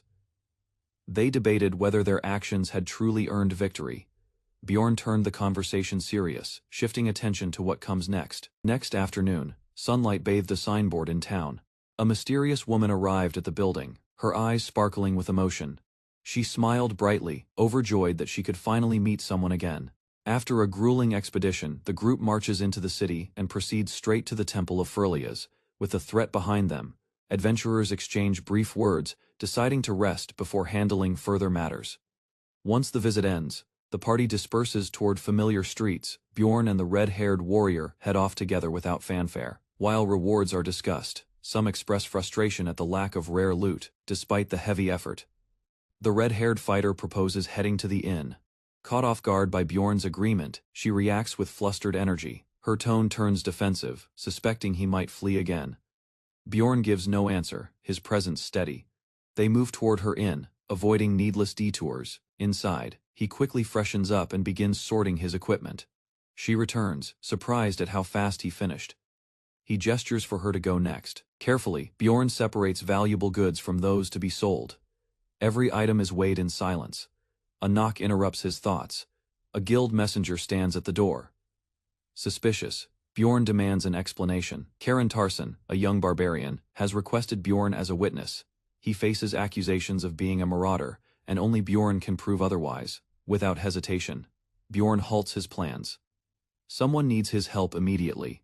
Just as Bjorn prepares to leave, a surprised voice questions his sudden urgency. The red-haired girl speaks, feeling brushed aside without proper explanation. Bjorn offers no comfort. His mind is elsewhere as he exits, leaving the girl stunned and shouting in confusion. Down the crowded street, Bjorn walks with purpose. A few days earlier, in the witch's forest, a silver-haired woman instructed her companion on how to sense magical waves. They stood still, focusing their senses to trace the portal's magic. Their ears catch the faint signal. She points in the direction of the wave, confident in the path forward. The two advance through the shadows, their movements cautious and alert to change. Suddenly, a louder pulse of magic interrupts their stride. Erwin bolts ahead without warning, drawn by a voice she instantly recognizes. She sprints faster, convinced that the familiar tone belongs to the man she calls Mr. Despite changes in gear and a helmeted face, she's certain it's him and races to reach him. Bright light engulfs the figure ahead. Erwin shouts for him, desperate to confirm it's truly him. Her steps quicken. She reaches for him, ignoring everything else around her. Without hesitation, she rushes into the portal's light, determined to follow wherever he goes. Erwin charges toward the portal, convinced the voice is Bjorn's behind her. Rottmiller yells for her to stop. Catching her arm, Rottmiller warns her of the danger. Entering unprepared could brand her as a raider. Erwin protests through tears.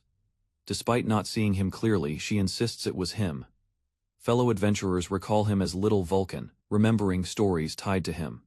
The misunderstanding deepens. A girl realizes she locked herself away and missed his return entirely. As she exits, regret floods her thoughts. She vows to apologize when they meet again. She reflects on not searching earlier. Embarrassment lingers, but hope drives her forward.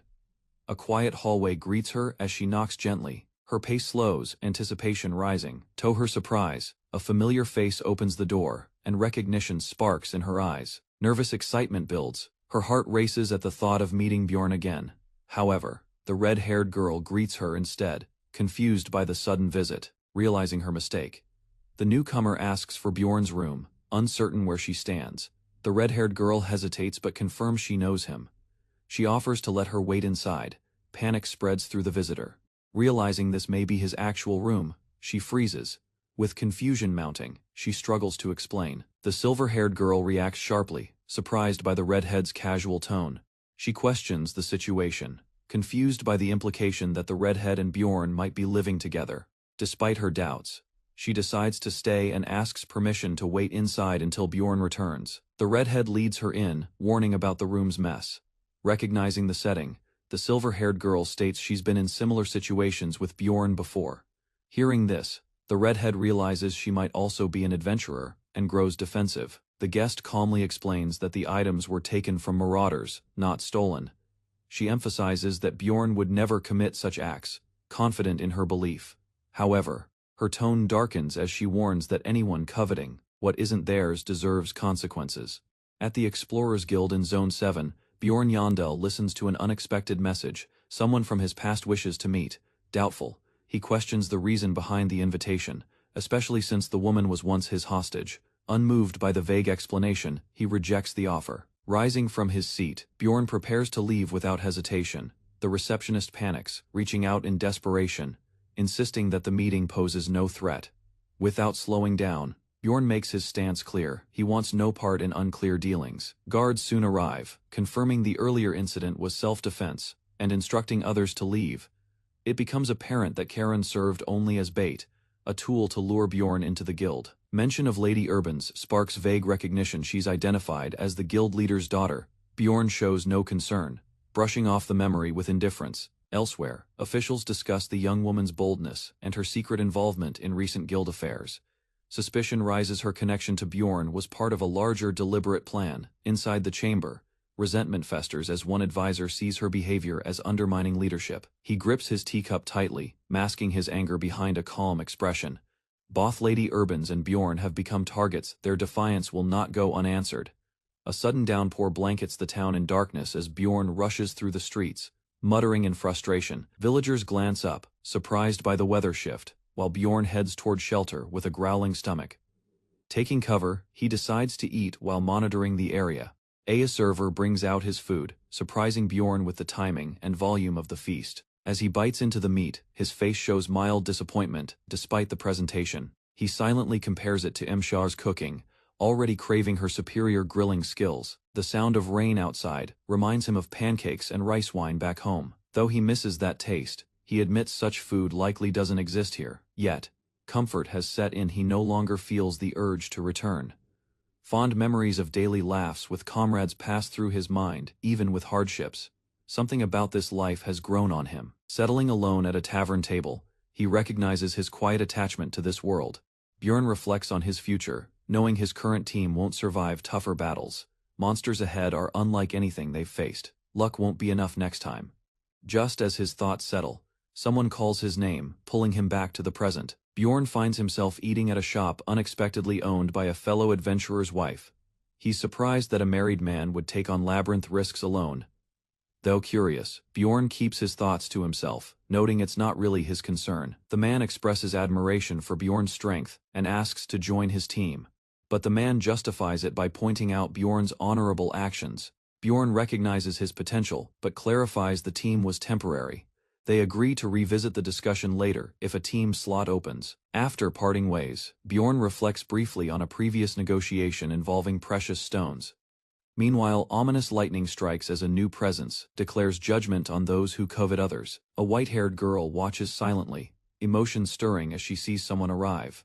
Though he wasn't taken from her, she can't shake a rising sense of jealousy. Her rival, Misha Karlstein, appears cheerfully and greets her with confident energy. The girl nervously introduces herself as Erwin Fernakshi di Tertia.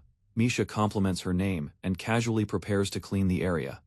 With suspicion lingering, Erwin hesitantly asks if Misha is involved with Bjorn, but Misha dismisses it as mere teamwork. Erwin assumes Misha and Bjorn bathe together, provoking a flustered reaction.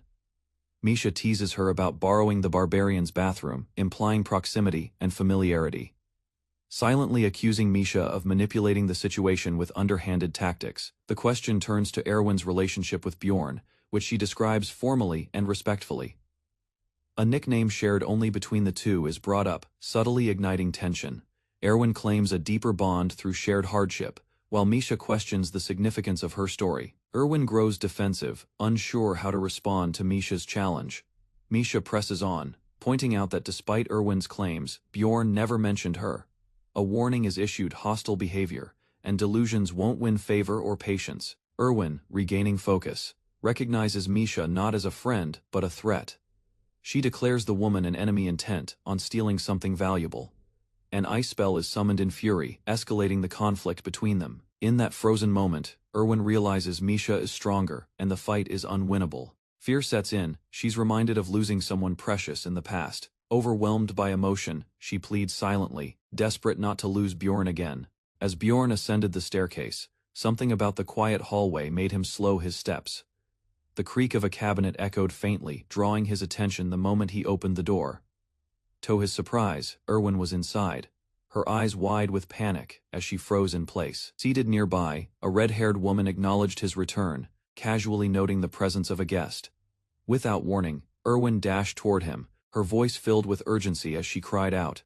Confusion took over her expression as she stopped short, glancing toward the unfamiliar woman. Bjorn furrowed his brows, unsure why Erwin appeared upset. Attempting to diffuse the tension, he briefly explained the earlier raid incident. With a bright smile, the other woman complimented his efforts and placed a hand on him. Questions surfaced as Bjorn noticed the sudden shift in tone. Erwin recalled bitter remarks made about barbarians, her frustration quietly building. Breaking the awkward moment, he admitted he had planned to visit Erwin. He reminded her of their shared past in the labyrinth expedition. Her eyes lit up, hope restored by his words. Overjoyed, she began sharing her progress with the elemental spirits. Bjorn listened, as Erwin proudly described her progress. 3 elemental spirits had already awakened. He questioned if it was raw talent. Few ever reached such a milestone so quickly. Erwin smiled brightly, unaware of the hidden thoughts forming around her potential, and her sister's shadow. Despite her achievements, tension lingered, as Bjorn deflected the reason for his relocation. Erwin hesitated, gripping her sleeve, while the red-haired woman chimed in with casual cheer. They joked lightly, but Bjorn noticed Erwin watching the other woman closely. Troubled though her voice agreed, Erwin's tone lacked conviction, and something in her eyes shifted. Bjorn suggested they leave now that the rain had passed, masking his fatigue. As he walked off, the girls exchanged uneasy glances, each hiding suspicion. Doubt clouded the air when Erwin said she'd follow later, but the redhead laughed it off. They walked side by side, the tension simmering beneath silent expressions, choosing peace. They agreed to go together, avoiding further conflict. With every step, Erwin's thoughts replayed their earlier meeting. She remembered the desperation, how close she was to begging to stay by his side. Though embarrassed, she wondered if she appeared foolish yet couldn't regret the choice she made. While walking together, Erwin felt relief when she learned the red-haired woman was heading in the opposite direction. Curious, the woman asked if Erwin would return tomorrow, to which she simply nodded. Internally, frustration surfaced. This wasn't how she wanted things to go. She just wished to be with Mr. before parting ways. Erwin quietly thanked her for not revealing anything to Bjorn. The woman suggested a promise, sensing Erwin's stubbornness wouldn't stop her from returning. She insisted they keep the earlier events a secret, not wanting to trouble Bjorn over it. Back home, Erwin was asked about her visit. She confirmed the man was indeed alive. With conviction, she declared she would grow stronger, her tone no longer hesitant. At the same time, the red-haired woman hardened her resolve. Determined, Erwin sought her sister's help, pleading for continued support. Her sister's response was blunt: if she wanted him, she'd have to earn him. The next morning erupted with banging as Bjorn was jolted awake by loud shouting. He groaned, realizing it was barely 6:30 a.m. Far too early for chaos. Opening the door, he was met by the energetic redhead, already demanding his attention. Smiling brightly, she urged him to get ready today, was going to be busy. Later that night, Bjorn parted ways with his guest, exchanging a brief farewell outside the building. As he turned to head inside, footsteps echoed behind him, catching his attention. He found Erwin at his door, smiling and calling out to him with excitement. Bjorn asked how long she'd been waiting, and she assured him it hadn't been long. She revealed she'd soon start intensive training and wouldn't be able to visit often. Though she wished to come more, travel time made frequent visits difficult. Erwin waved goodbye and promised to return the next week. Bjorn watched her leave, sensing a strange weight lingering in the air. Elsewhere, a mysterious conversation unfolded, hinting at deeper interest in Bjorn's character. Inside the tavern, the group convened to assess the profits from their latest dungeon run. Thanks to skillful skinning and resource use, their earnings exceeded initial expectations. Bjorn calculated his total haul over 1.67 million stones, far surpassing his previous records. Including rare drops and equipment, the profit margin proved even more impressive. Without realizing it, Bjorn raised his mug alone, disrupting their shared drinking ritual. Quickly recovering the mood, the dwarf initiated a proper toast, and everyone joined in celebration. One by one, teammates excused themselves, beginning to disperse from the table. Though tempted to leave, Bjorn hesitated, unsure how the dwarf might react. Spotting the dwarf chatting elsewhere, he relaxed until someone unexpectedly spoke his name. A nervous ally approached, seeking a rare one-on-one conversation with Bjorn. He struggled to speak clearly, while Bjorn listened with quiet interest. Uncertain but attentive, Bjorn waited to hear what was on the man's mind. The other finally admitted lingering effects from their last dungeon battle. Though shaken before, he now felt fully recovered and ready to talk. Curious, he asked about Bjorn's rune-covered transformation witnessed deep in the labyrinth. A vivid memory flashed in the young man's mind, facing death beneath a towering golem's crushing force. He believed his final moment had come, fear swallowing reason. Gripping his drink, he admitted that despite the trauma, Bjorn recalled the man's earlier claim his motive had once been to honor his late father's values. With a somber tone, the man revealed that story was a lie, created to earn attention. After his father's death and being ignored by his brother, he had felt invisible, drifting without purpose. Yet, with trembling hands, he confessed that companionship pulled him out of that emptiness. Moved, the dwarf responded with rare sincerity, then promised to stop asking about the past. Bjorn smirked, impressed by how much his companion had matured through hardship. Suddenly, Bjorn leaned in with a casual question: was he dating Misha? Caught off guard, the man stuttered, his thoughts spinning in embarrassment. Realizing that was Bjorn's real reason for staying, he watched him leave, shaking his head. Elsewhere, a district manager reviewed performance reports, comparing his own stagnant growth to Bjorn's swift rise. Despite his years of effort, he couldn't match the barbarian's explosive advancement. Coldly, he concluded that Bjorn and his team weren't normal humans, they were something else, entirely. Outside the building, the district manager coldly questioned whether the man's teammates would stay loyal out of pity, implying abandonment was inevitable without strength. With a smug tone, he urged the listener to make the wise choice, walking off into the twilight. Bjorn, back at his inn, cursed as he recalled how his companion drank heavily and collapsed. The memory replayed downing multiple drinks before passing out left him with another burden to manage. Suddenly, a red-haired woman entered uninvited, claiming she came because he wouldn't meet her. He stared at her in confusion, struggling to recall who she even was. She mentioned Braun Rottmiller, linking him to her father and suggesting Bjorn was involved. Though uncertain, she declared her intention to bring down her father using Bjorn's help. Her voice grew intense as she insisted this was the only way to free herself. Bjorn, uninterested, told her to leave, unwilling to risk conflict with the district's power. Frustrated by the rejection, she stormed out, slamming the door behind her. Before leaving, she warned that only she could stop her father's schemes. Exhaled in relief, once alone, pondering the name Rottmiller. As routine returned, he enjoyed a hearty breakfast from Misha, ready to move forward. After finishing lunch, Bjorn visited the library to study the world structure and mechanics more deeply. He later met his companions, including Erwin, and they shared a meal while discussing recent updates. Alongside team meetings, Bjorn confirmed receipt of a large payment from Mr. Bear, advancing their preparations. As time passed, the 15th night arrived, triggering a shift between the real world and the game. Bjorn's soul temporarily separated from the game, returning to his original world and computer desk. He reviewed chat rooms, monitoring activity. Spotting a Korean chat group, Bjorn instinctively entered without hesitation. He was surprised to find the room styled elaborately instead of the standard layout. A familiar voice recognized him. His real-world identity had been exposed in the game. A close-up of the uniform revealed the name Sergeant Lee Baiko, stirring vivid memories in Bjorn's mind. From across the room, a man in a business suit approached hastily, stunned by the familiar face before him. That day marked Bjorn's official release from military service. A moment now tangled in unexpected reunion. Laughter broke out between them as disbelief gave way to shared frustration over fate's timing.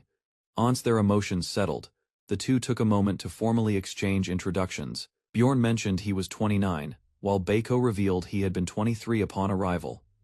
Baiko admitted he had lived in this world for over a decade, shocking Bjorn.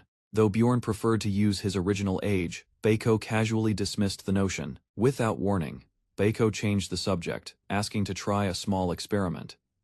Despite trusting Bjorn, Baiko explained he needed to confirm something personally. The verification involved a reflex test, commonly used to expose imposters.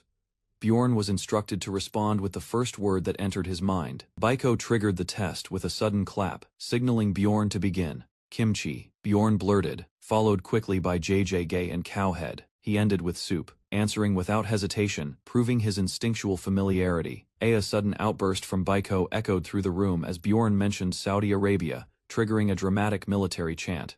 Standing tall, Baiko shouted a patriotic slogan with unexpected intensity. Trying to explain himself, Bjorn admitted he was a public servant, not a soldier, attempting to ease the tension. With a serious tone, Baiko leaned forward and stated it was time for the final test. Bjorn hesitated, confused by Baiko's intense expression, as he braced himself for another strange question. The answer came out wrong. Bjorn said Lee Wanyong, offending Baiko. Baiko chuckled, satisfied, confirming Bjorn's Korean identity without doubt.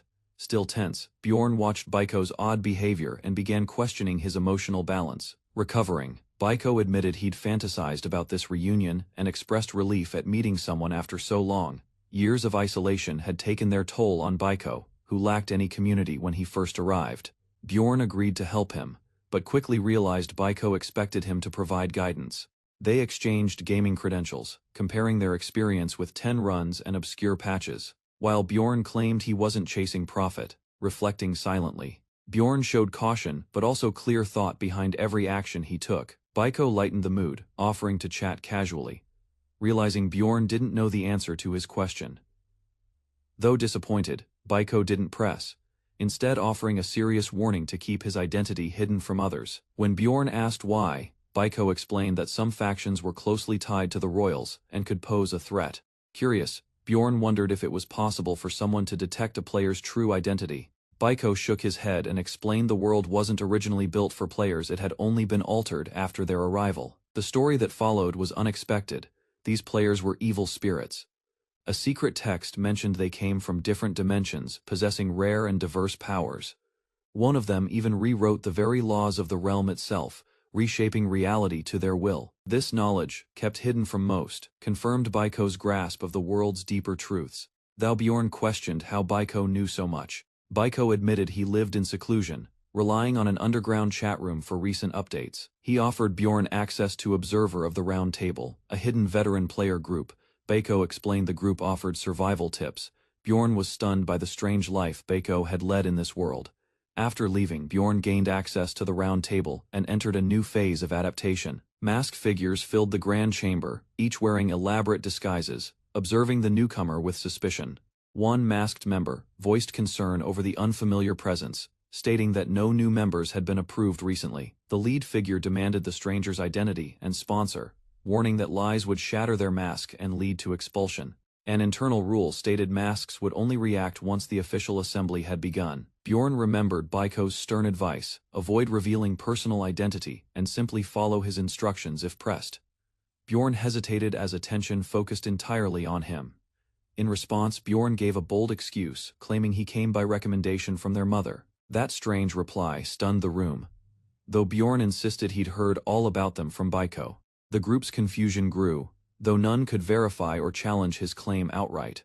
Suddenly, the narrative shifted back. Baiko asked one final question, looking more serious than before. Bjorn offhand response offended Baiko, provoking a sharp reaction. Despite the moment, Baiko smiled, affirming Bjorn's Korean identity with confidence. Swallowed by crimson mist, Bjorn stands before a beast-like figure demanding honesty. He analyzes the situation, realizing he's in the spirit realm, not by nature, but due to possession mechanics.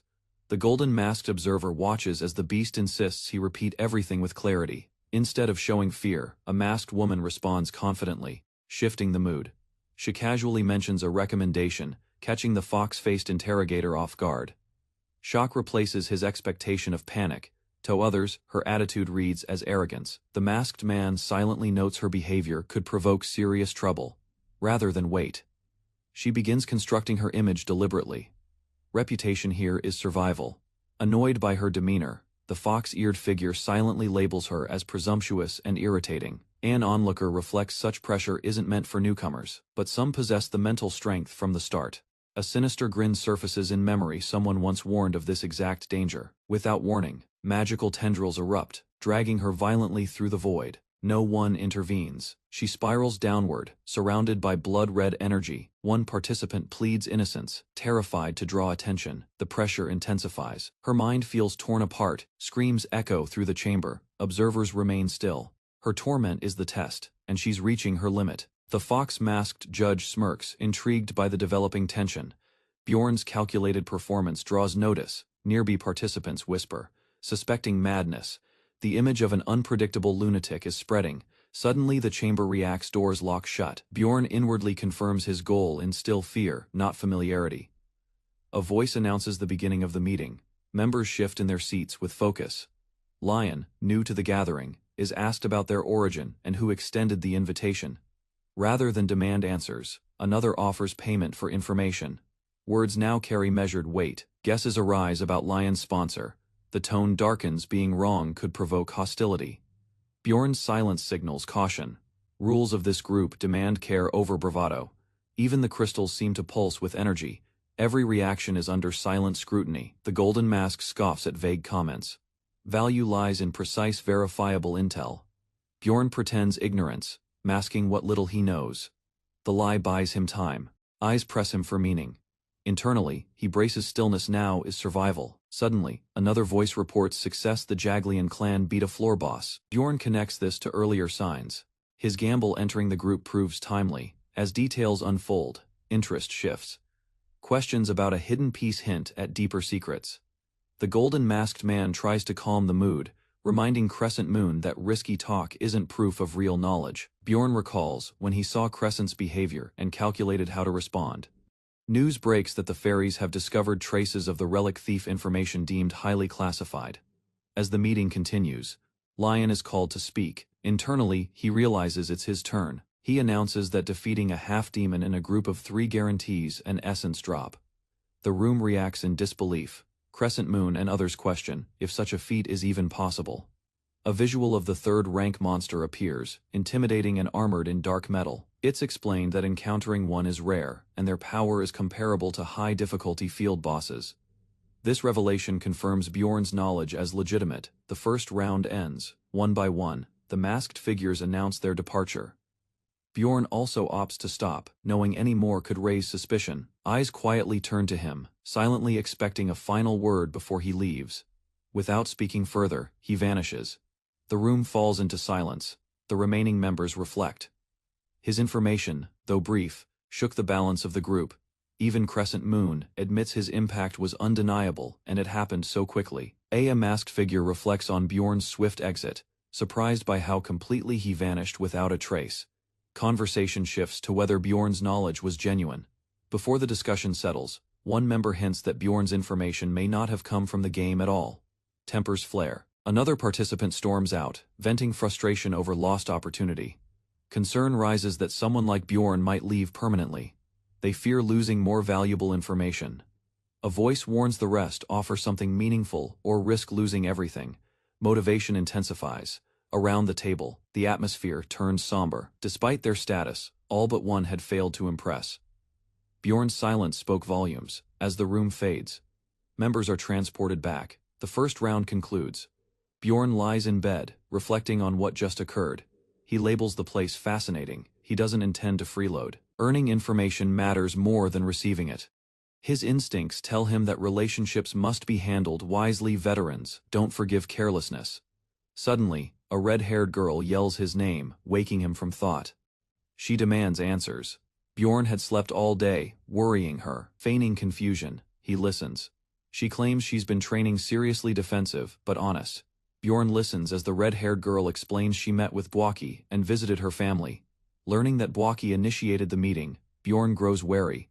Pressing her gently, he tries to uncover the reason behind Bwaki's visit. She hesitates, uncertain whether to reveal his intentions. Returning to his quarters, Bjorn was surprised to find the cat-eared girl already waiting inside. She brushed off the situation, insisting they were close enough to skip formalities. Trying to sound casual, she mentioned Devalki's dilemma about confessing feelings to someone. When Bjorn asked for details, she said she advised him to be direct and brave. Internally, he realized she still hadn't figured out she was the one being referred to. Then, with hesitation, she invited Bjorn to visit her home, saying her father wanted to meet him. Bjorn accepted without pause and simply asked for the time. She panicked, saying she wasn't prepared and had to inform her father first. He noted the irony: she often avoided time with him, yet seemed eager for this meeting. Her unusually shy behavior left him puzzled. By the next day, Bjorn was already on his way to her residence. Defeating beasts along the path, he gained valuable combat and mental experience. 3 days later, they traveled by cart through winding roads. As they neared the village, she happily announced their arrival. Walking side by side into the sanctuary, Bjorn silently took in the new surroundings. While walking through the village, a child pointed at Bjorn, calling him a barbarian, drawing stares. The father quickly hushed the child, signaling tension still surrounded Bjorn's presence. He said nothing, but Misha noticed his silence and asked if he wanted to leave early. Contrasting the wild barbarian camps, the sanctuary appeared structured and peaceful. Bjorn observed the neat layout and questioned whether all sanctuaries looked like this. Misha explained that their ancestors once lived in forests, but modern traditions had changed. Eventually, they arrived at her home, a large and intimidating estate. Bjorn was stunned by its grandeur, though he masked it behind calm eyes. Misha hesitated at the gate, visibly nervous, and Bjorn urged her to proceed. Inside, her father questioned her about a magical beast named Skadia. She admitted she hadn't told anyone and promised to keep it a secret. Coldly, her father demanded she bring Bjorn to him next time, maintaining his distant tone. Fearfully, Misha recalled a terrifying memory involving her father's power. Though everyone else was aware, she deliberately kept it from Bjorn. Not wanting him to see her burdens, she tried harder to act normal around him. Although her siblings disapproved of her frequent visits, Misha kept returning home. She endured the isolation and cold treatment during family meals, with servants casting judgmental stares. What kept her going was a lesson she'd learned from Bjorn: avoiding problems wouldn't fix them. Her father issued an ultimatum: bring Bjorn soon or face uncertain consequences. Though confused by her father's fixation, she agreed, hoping family acceptance would boost her confidence. Bjorn accepted the request without hesitation, but her relief quickly turned into anxiety. At the gate, Misha hesitated, revealing only her father knew about her spirit-beast pact. She warned Bjorn not to be upset by whatever happened inside the estate. As they entered, a voice asked who had arrived, prompting her to nervously respond. They were met by a hostile servant, who insulted Misha at the door, trying to brush it off. She told Bjorn to ignore it, but he silently grinned. His unsettling smile worried her more than the insult itself. Misha remained hopeful, telling herself that soon everything would be fine. But Bjorn sensed resentment and hostility radiating from within the estate. To him, it felt less like a home, and more like walking into a dungeon. Bjorn's expression turned fierce as he unleashed a flurry of strikes across the courtyard. The force of his attack cracked the gate and shattered the calm of the estate. A servant shouted at him to behave, but Bjorn questioned the idea of manners in hostile territory. He approached another servant, stating something was clearly wrong with his reasoning. Misha tried to stop him, realizing he might go too far with his actions. Bjorn calmly explained that based on his logic, the next step was to crush the man's spirit. Bjorn faced Misha in silence, observing her guarded posture. Though she tried to appear calm, Misha's eyes shimmered with hesitation. Doubt clearly gripped her. Instead of demanding an answer, Bjorn encouraged her gently, reminding her she deserved to act for herself. A harsh voice forced her to reflect. Was loyalty to family worth more than her own life? Her eyes widened as if realizing the true weight of her choice. Bjorn took control of the moment. He offered her assurance and pressed forward without waiting. An enemy's insult was cut short as Bjorn struck him down in a single blow. He didn't stop. Momentum carried him through multiple foes, overwhelming them with sheer force. Gasps and shouts erupted as startled onlookers scrambled to understand the sudden outbreak. Alarmed footsteps echoed as someone announced the incident: a barbarian attacked the gate. Misha's worry deepened, but Bjorn stood firm, already anticipating what came next. Her brother arrived, recognizing Bjorn. He realized this was the outsider their father mentioned. Despite past aid, the brother responded with disdain. Ignoring any prior help, Bjorn called out the treatment he'd received. Made to feel like a lowly servant, smug and unapologetic, the man confessed his bias. He never intended to show respect. A bystander suggested punishing the offender, hoping to end the conflict quickly. Bjorn, however, wasn't satisfied. His plan wasn't just about justice, it was about sending a message. He stepped forward with intent. The goal wasn't revenge, but a demonstration that he couldn't be disrespected without consequence. A blow landed before the enemy could speak further, cutting off any protest. Bjorn unleashed a devastating strike, overwhelming the target with brute force. Others shouted in panic, watching Sir Talon fall under the barbarian's attack. Bjorn turned the crowd's attention to how Misha had been treated. His voice held fury. He laid out a challenge: if they wished for peace, they had to accept Misha as one of their own. The brother gave a reluctant smile, claiming he'd apologize, though he clearly didn't mean it. Bjorn gave the order. Misha was told to reveal the truth, to act freely. She hesitated, afraid her father wouldn't forgive her, but Bjorn insisted. In his eyes, family should apologize when they're wrong. He promised to stand with her. The group walked forward, tension rising as they neared the mansion. Misha stumbled, overwhelmed, but her voice rang out in defiance. Bjorn recognized him immediately. This was the man behind it all. He stepped forward, unleashing a powerful aura in response to the patriarch's pressure. The patriarch erupted in rage, declaring Bjorn's actions unforgivable. Dark energy surged from his body. Fear gripped the room. Bjorn remained standing but acknowledged the heavy intimidation, understanding now why Misha feared him. As the aura subsided, the patriarch grabbed Bjorn's shoulder in anger. Without hesitation, Bjorn retaliated with force, landing a solid blow. He reminded them of basic decency. His thoughts drifted to his initial reason for attending, preventing Misha from being forced into the party system. Situation risked exposure of Misha's powers. Bjorn knew her awakening would draw attention. To cover for her, He needed an excuse and hoped the visit would help justify it. Despite that, the family's cold treatment hadn't changed. The patriarch now tried to dominate him directly. The patriarch demanded fear, warning Bjorn of death. Bjorn responded without hesitation.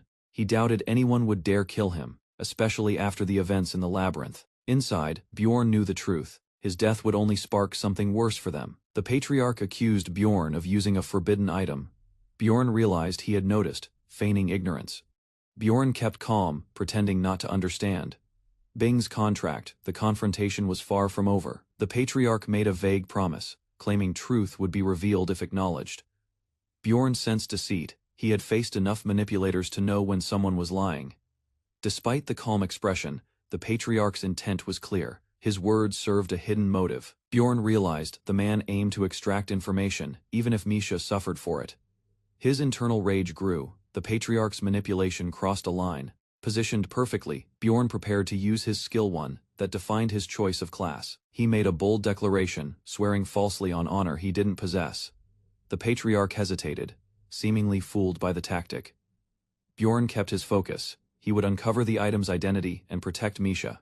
The city of Karlstein basked in golden dusk, yet Bjorn's mind remained unsettled. Lying back on coarse bedding, he reviewed everything: Misha's fate, her fragile standing, and the delicate politics ahead. Rather than brute force, careful decisions would determine the outcome. In a dim-lit hall, the family head considered recent disturbances with quiet intensity. A knock interrupted his thoughts. Upon hearing Misha had returned, he gave a nod to allow her in. Nervous but determined, she faced him and tried to speak. Acceptance came without conditions. She was no longer an outsider, but now his daughter in name. Surprised, Misha hesitated. The revelation felt sudden, unearned, and suspicious. Later, confronting Bjorn, she pressed him about his vow, questioning whether he truly meant what he had sworn. Caught off guard, Bjorn struggled to reply, his gaze dropping in silence. Moments passed before he quietly admitted the truth: he had lied. But that lie wasn't meant to harm. She mattered more to him than the code of warriors.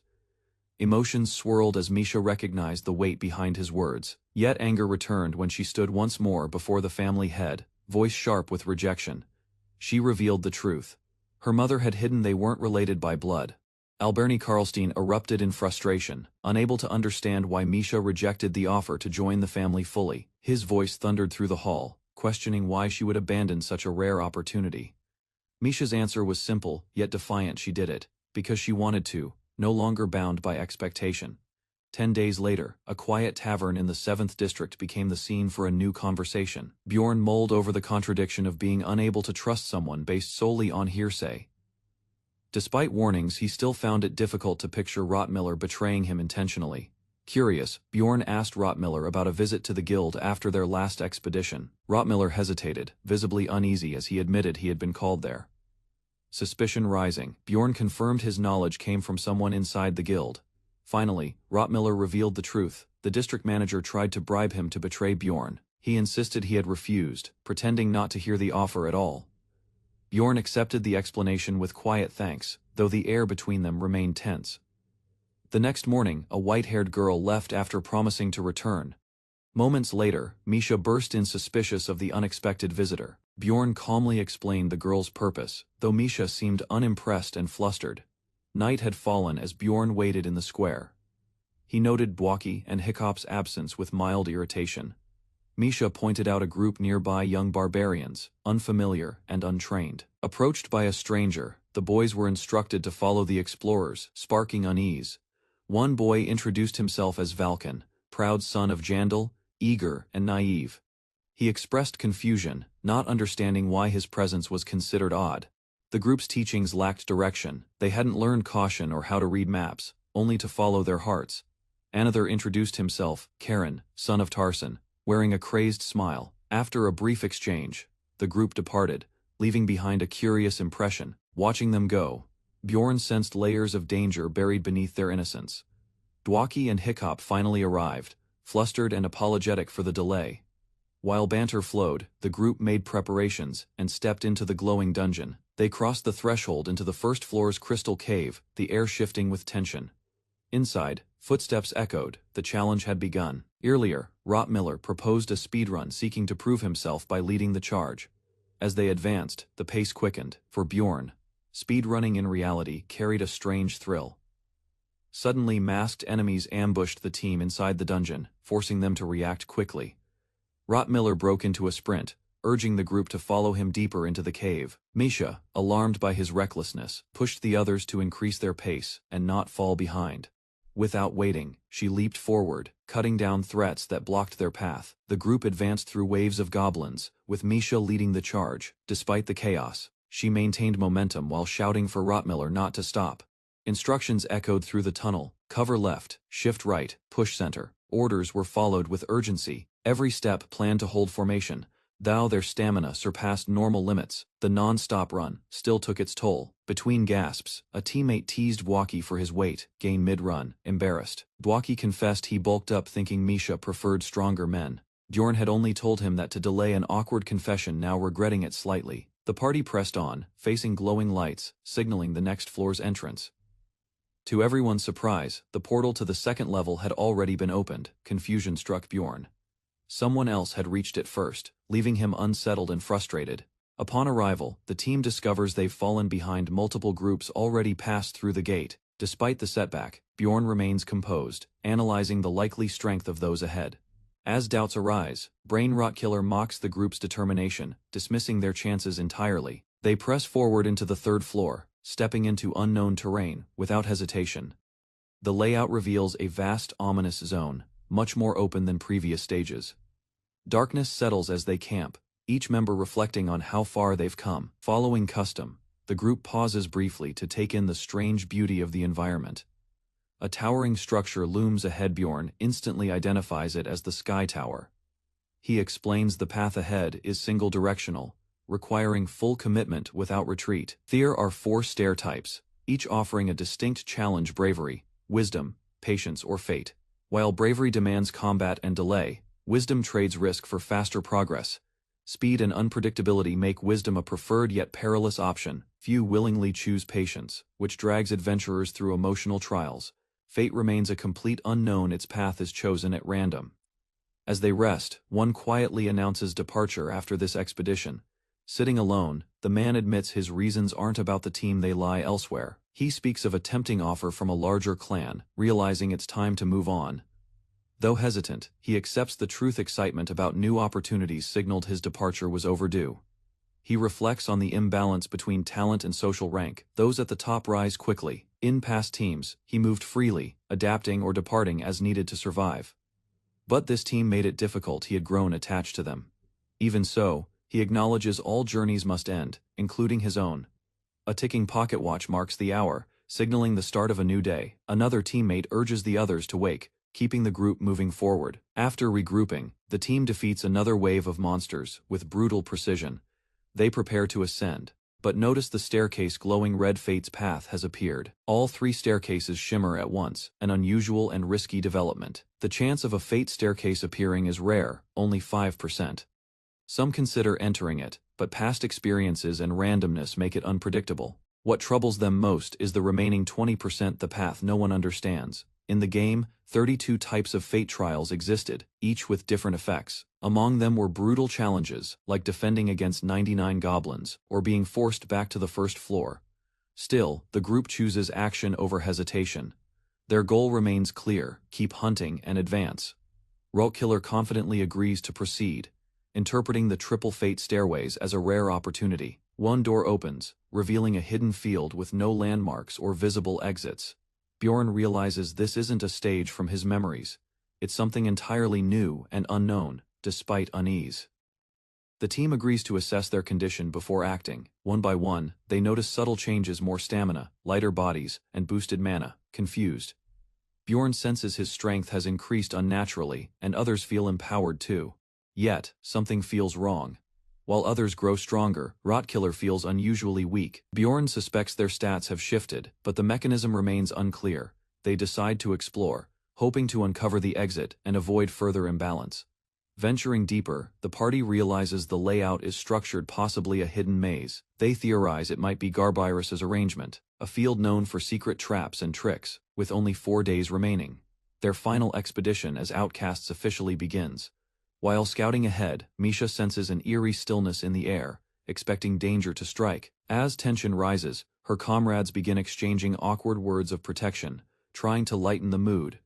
The moment is broken by Rotkiller's confusion, clearly uncomfortable with the display of friendship. Without warning, a fierce beast, ranked 6th, emerges, its roar echoing through the corridor.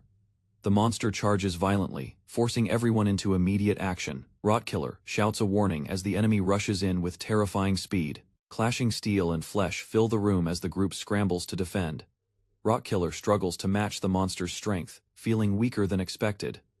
Waki steps in, unleashing a powerful ice spear infused with sub-rank magic. As the ice strikes true, the monster shatters in a burst of frost and force. Its defeat is confirmed, and the team breathes a brief sigh of relief. The others are stunned, unaware the final blow came from someone unexpected. Bjorn realizes the spear's magic belonged to a teammate, someone who had unknowingly grown stronger. To their surprise, the once weak mage now has the mana capacity to cast high-tier spells. With this victory, doubts fade, clearing the level suddenly feels achievable. Inside Larukaz's maze, the party advanced cautiously, surrounded by walls meant to disorient any intruder. Rottmiller paused to mark the wall, hoping to prevent disorientation, while others questioned a scout's usefulness in such terrain. His calm action hinted at deeper skill. Without complaint, he took the map and began updating it. Moments later, he detected approaching movement and warned the group. Without delay, Dwalik began chanting. Energy surged from his position, pulsing outward with controlled force. He unleashed 2 spells in rapid succession. The enemy's arrival was met by powerful magic, halting their charge. The attack revealed a multi-headed beast. Startled, but not slowed, Dwalik maintained control. Another wave of magic exploded on impact. The team stood alert, watching closely. While they processed the threat, Dwalik prepared yet another spell. His performance exceeded all expectations. Trust was granted. The team split duties as Dwalik calmly promised to handle any new threats. Earlier doubts faded. His growth was visible. It became evident the field empowered spellcasters like him unnaturally. His abilities surged as restrictions vanished. The environment amplified his magic beyond normal. Everything felt effortless. Dwalik cast with absolute freedom. Though the party worked together, unease lingered. He still felt like an outsider among them. Bjorn, seated apart from the others, quietly reflected that this might be his final attempt at teamwork. He had no plans to repeat it. Naya shouted his name, annoyed by his silence. He responded vaguely, clearly uninterested in the exchange. Nearby, Owen slept soundly. His ability to doze off during dungeon expeditions never failed to surprise. Bjorn glanced at Owen with disbelief. It was hard to imagine such a laid-back man surviving dungeon life. Dwalik approached, awkwardly bringing up Misha's preferences in men. The timing unsettled Bjorn, sensing where the conversation was headed. Bjorn grew increasingly uncomfortable. Dwalik confessed his feelings, stating he would tell Misha after the expedition. His expression was sincere. Bjorn realized the weight behind the words. Declaring intentions before battle felt ominous, a classic death flag. The group reached what appeared to be a dead end. Confusion set in. Bjorn noticed something unusual about the wall's structure. A slight push activated a hidden mechanism, revealing a passage. The wall rumbled open. Mist poured out from the darkness beyond. Everyone stayed alert. The knight offered to take the lead. Strange symbols lined the floor. The room ahead reeked of danger. The group entered the eerie chamber, where the air grew heavier. Despite the unsettling atmosphere, the team believed this route was preferable to the alternatives. Just as the knight stepped forward, the sigil beneath him lit up. Dark light engulfed the knight. His body surged with sudden power, armor weightless, movement heightened. Everyone looked on in confusion as Rottmiller shouted his name. The effect wasn't just visual, it altered him physically. Bjorn realized others had been here before. The power wasn't random, it adjusted based on the invader. More than one expedition had likely entered the maze. The system scaled enemy difficulty in real time. Whoever or whatever they would face next would be abnormally strong due to this balance mechanic. The Guardian of Balance field effect had taken hold. Their enemies would be no ordinary foes. Elsewhere in the maze, another group reached a stone chamber. The old priest wept, questioning why divine power was given to someone so twisted. With mockery, the dark figure approached, making his intent clear. The priest's arm was severed mid-prayer. Pain overwhelmed him, laughing. The attacker dismissed the loss. It meant little to him. His goal was simple sacrifice, others to gain favor from his god and power for himself. The old man questioned the Dark Warrior's treatment of his teammate, but the man dismissed the injured as disposable. While the priest showed concern, The dark figure forced the wounded to move, showing no sympathy. As tension rose, the priest pleaded, but the warrior's corrupted aura flared in warning, silencing him. Suddenly, the dark warrior noticed something wrong with his power. Shock crossed his face. He asked the priest if divine power had changed.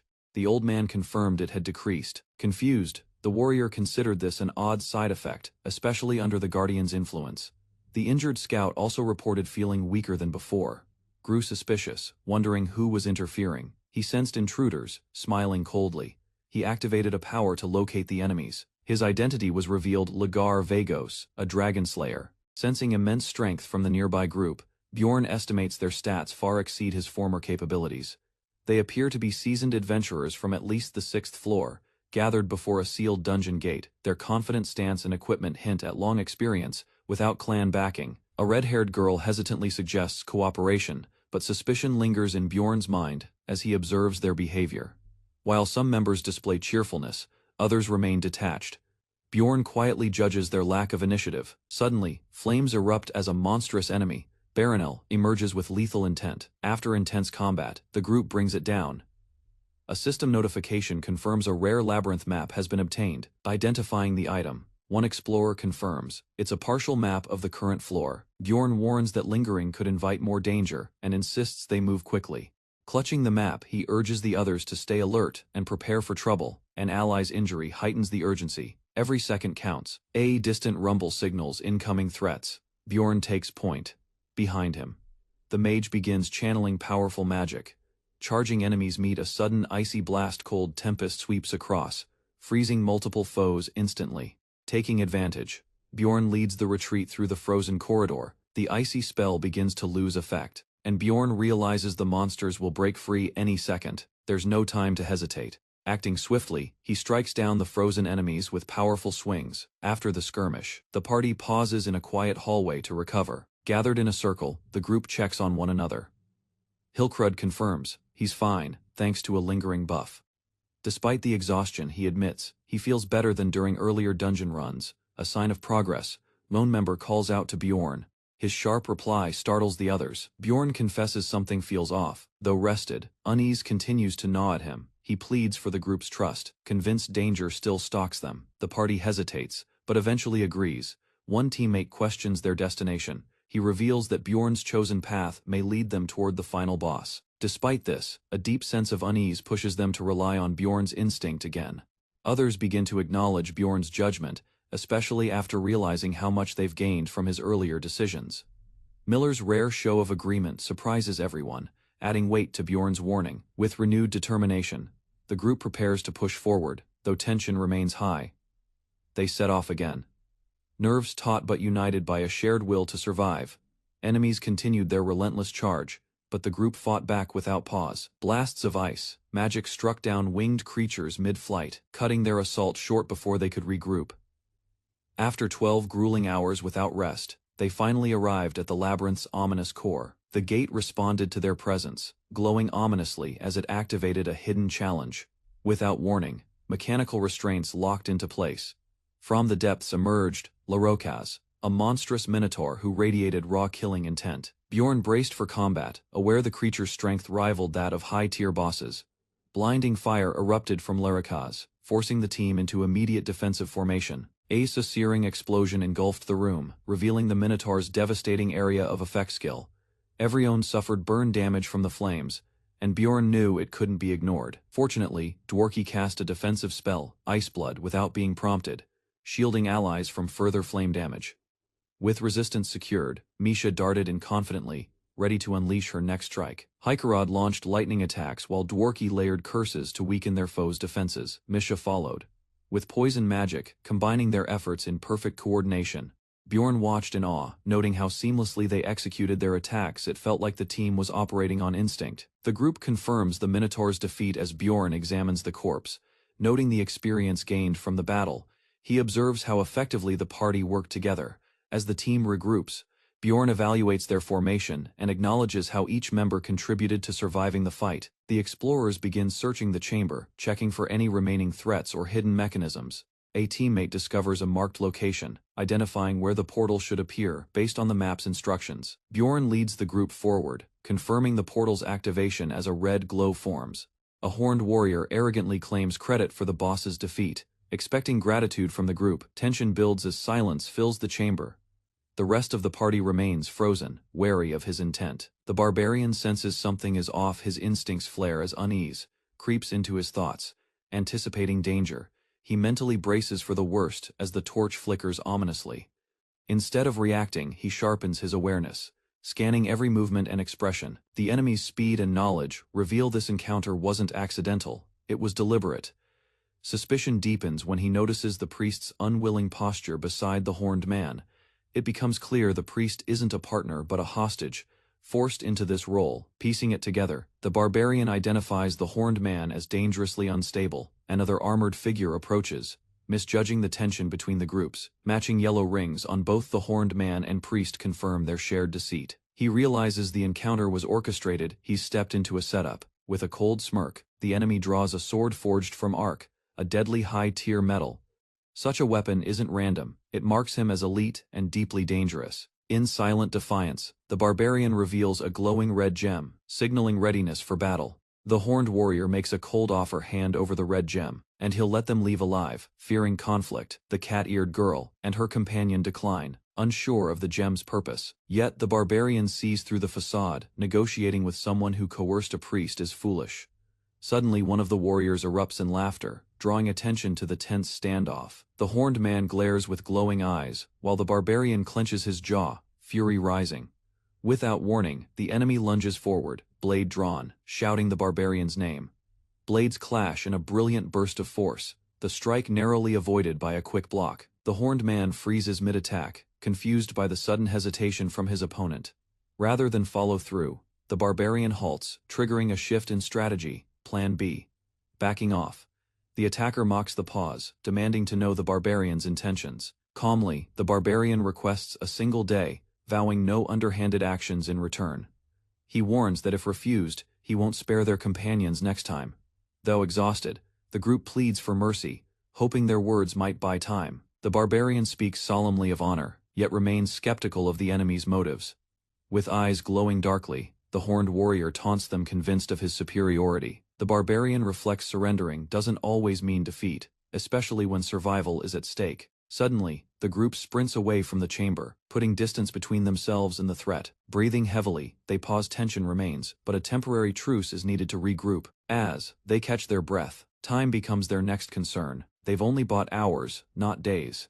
The horned warrior grants 12 hours, reminding them he's already seen through their tactics. Frustration mounts. Without that ring, they might have secured more time. But now every moment counts. Visions of past battles and monstrous foes cloud the barbarian's thoughts. But clarity follows. He resolves to abandon doubt, placing trust in allies and setting survival as the goal. Now unified, the group questions whether trust can still exist among those who once betrayed. One by one, his companions voice their faith in him, each recalling a moment he saved them. Their loyalty is clear. They entrust him to lead, even without knowing the plan. However, one member hesitates, revealing he has critical information to share. Based on clues, the cursed sword, his appearance, they conclude the enemy is the Dragon Slayer. Shock spreads. The Dragon Slayer is linked to Orculus, a feared extremist group. This group, shrouded in mystery, openly declares their mission to assassinate the king. The group analyzes the cursed symbol left behind by the horned warrior, confirming he is tied to the Dragon Slayer faction. They identify him as Lagar Vagos, a known killer and former knight, who turned into a ruthless enemy. Although feared, his crystal heart reveals his weakness. He requires additional essence to stay powerful. Lagar's weapon, the Arc Longsword, is infamous as the Dragon Slayer blade. He possesses 6 powerful essences, varying in rank and ability, making him a near-perfect opponent. To counter this, the barbarian retrieves a hidden weapon meant for an enemy of this scale. Sudden movement ahead signals enemy presence. The team prepares to engage. They sprint through the passage, wary of traps and illusions. Blood trails and corpses confirm the labyrinth's demon Argos has awakened. The demon detects life, reacting violently to the scent of blood. Magic users and warriors unite, preparing their spells and weapons. Without hesitation, the barbarian leads the charge toward their monstrous foe. Following the defeat of 2 mid-bosses, a hidden chamber was unlocked. revealing a scroll surrounded by flames. Bjorn claimed the scroll labeled Flames of Greed, unsure of its function but determined to keep it for future use. Without delay, he instructed Rottmiller to begin searching for another hidden area. With steady progress, Rottmiller uncovered secret rooms every 2 hours, showcasing his keen instincts. Despite the success, Bjorn noticed none of these matched what he sought, and doubt crept in as time dwindled. When they approached a dark corridor, an unusual sensation halted him. The air itself seemed to shift. A mechanism clicked nearby, and Bjorn discreetly marked the hidden door's location. Rather than investigate immediately, he ordered the group to rest, concealing the room's presence for now. Lying down with the others, he rehearsed what he'd say if questioned later. Thoughts raced through his head as he clutched the restrained hope relic. Activating it transported him to the glimmer of balance, a space between choices. Confidence grounded him. Surviving took priority over explaining everything. Within crimson mist, a figure watched him with interest. This wasn't just a game anymore. Exchanging essence now carried real consequences. He approached without hesitation, already knowing which path to take. The vampire's essence wasn't an option Bjorn would discard. It was essential to his final build, despite being only 5th rank. Although the corpse golem held promise, he dismissed using a high-rank swap on it. Instead, he selected the vampire's essence, which suited his needs as a frontline tank with rare compatibility. He didn't hesitate. The restrained hope relic activated, and offered a guardian's essence in return. To his surprise, one of the options wasn't even documented, a mysterious essence that no one possessed. Known as the Soul Colossus, it defied traditional stat expectations. Ogre's power showed up unexpectedly, but it wasn't the first time this happened in-game. He tried to chalk it up to luck, but something about it felt deliberate. This couldn't be coincidence. The 3rd-rank monster's essence was 2 tiers higher than expected. 4 hours later, his party encountered another ogre, one not factored into his final build. Though tank-oriented, the essence wasn't ideal. Drop rates were unforgiving, and targeting a specific type made it nearly impossible to plan around. If someone obtained a master-tier defensive essence, Bjorn always prioritized defensive power. He trusted his instincts and reached for the door with firm resolve. Bjorn silently noted the improved odds of survival, now closer to 40%, but the tension remained high. A teammate alerted him as something rapidly approached through the shadows of the corridor. The group braced for impact, just before a new arrival entered. The warrior who had vanished earlier. His unexpected return came with harsh words. He'd assumed someone had died, restoring his own power. That cruel logic revealed a chilling part of his plan, one that hinged on his allies' deaths. Amid the tension, he deduced someone must have absorbed an essence, triggering suspicion and confrontation. The armored man demanded the promised jewel from Bjorn without preamble. Feigning innocence, Bjorn claimed it broke by accident. That answer enraged the man, who saw through the lie and glared with violent intent. Before Bjorn could react, the man lunged. Only his shield blocked the incoming blade in time. A counterattack followed. His ally unleashed Cold Tempest, consuming the space in icy winds. In response, the enemy cast Blast Furnace, igniting flames against the swirling cold. The conflict escalated, but the icy storm began suppressing his opponent's fire spells. Bjorn's scroll, Flames of Desire, automatically targeted flame skills within its detection range. He was engulfed in the tempest and pulled into its frozen heart. Bjorn observed how smoothly the enemy's plan unfolded, though it revealed a crucial skill. Dark Curtain. Realizing it matched Rottmiller's past descriptions, he confirmed one of the mysterious changes to enemy abilities. Without hesitation, Bjorn launched a fast counterattack, hoping to disrupt his opponent's rhythm. The enemy retaliated aggressively, forcing Bjorn back with a flurry of shadow blades.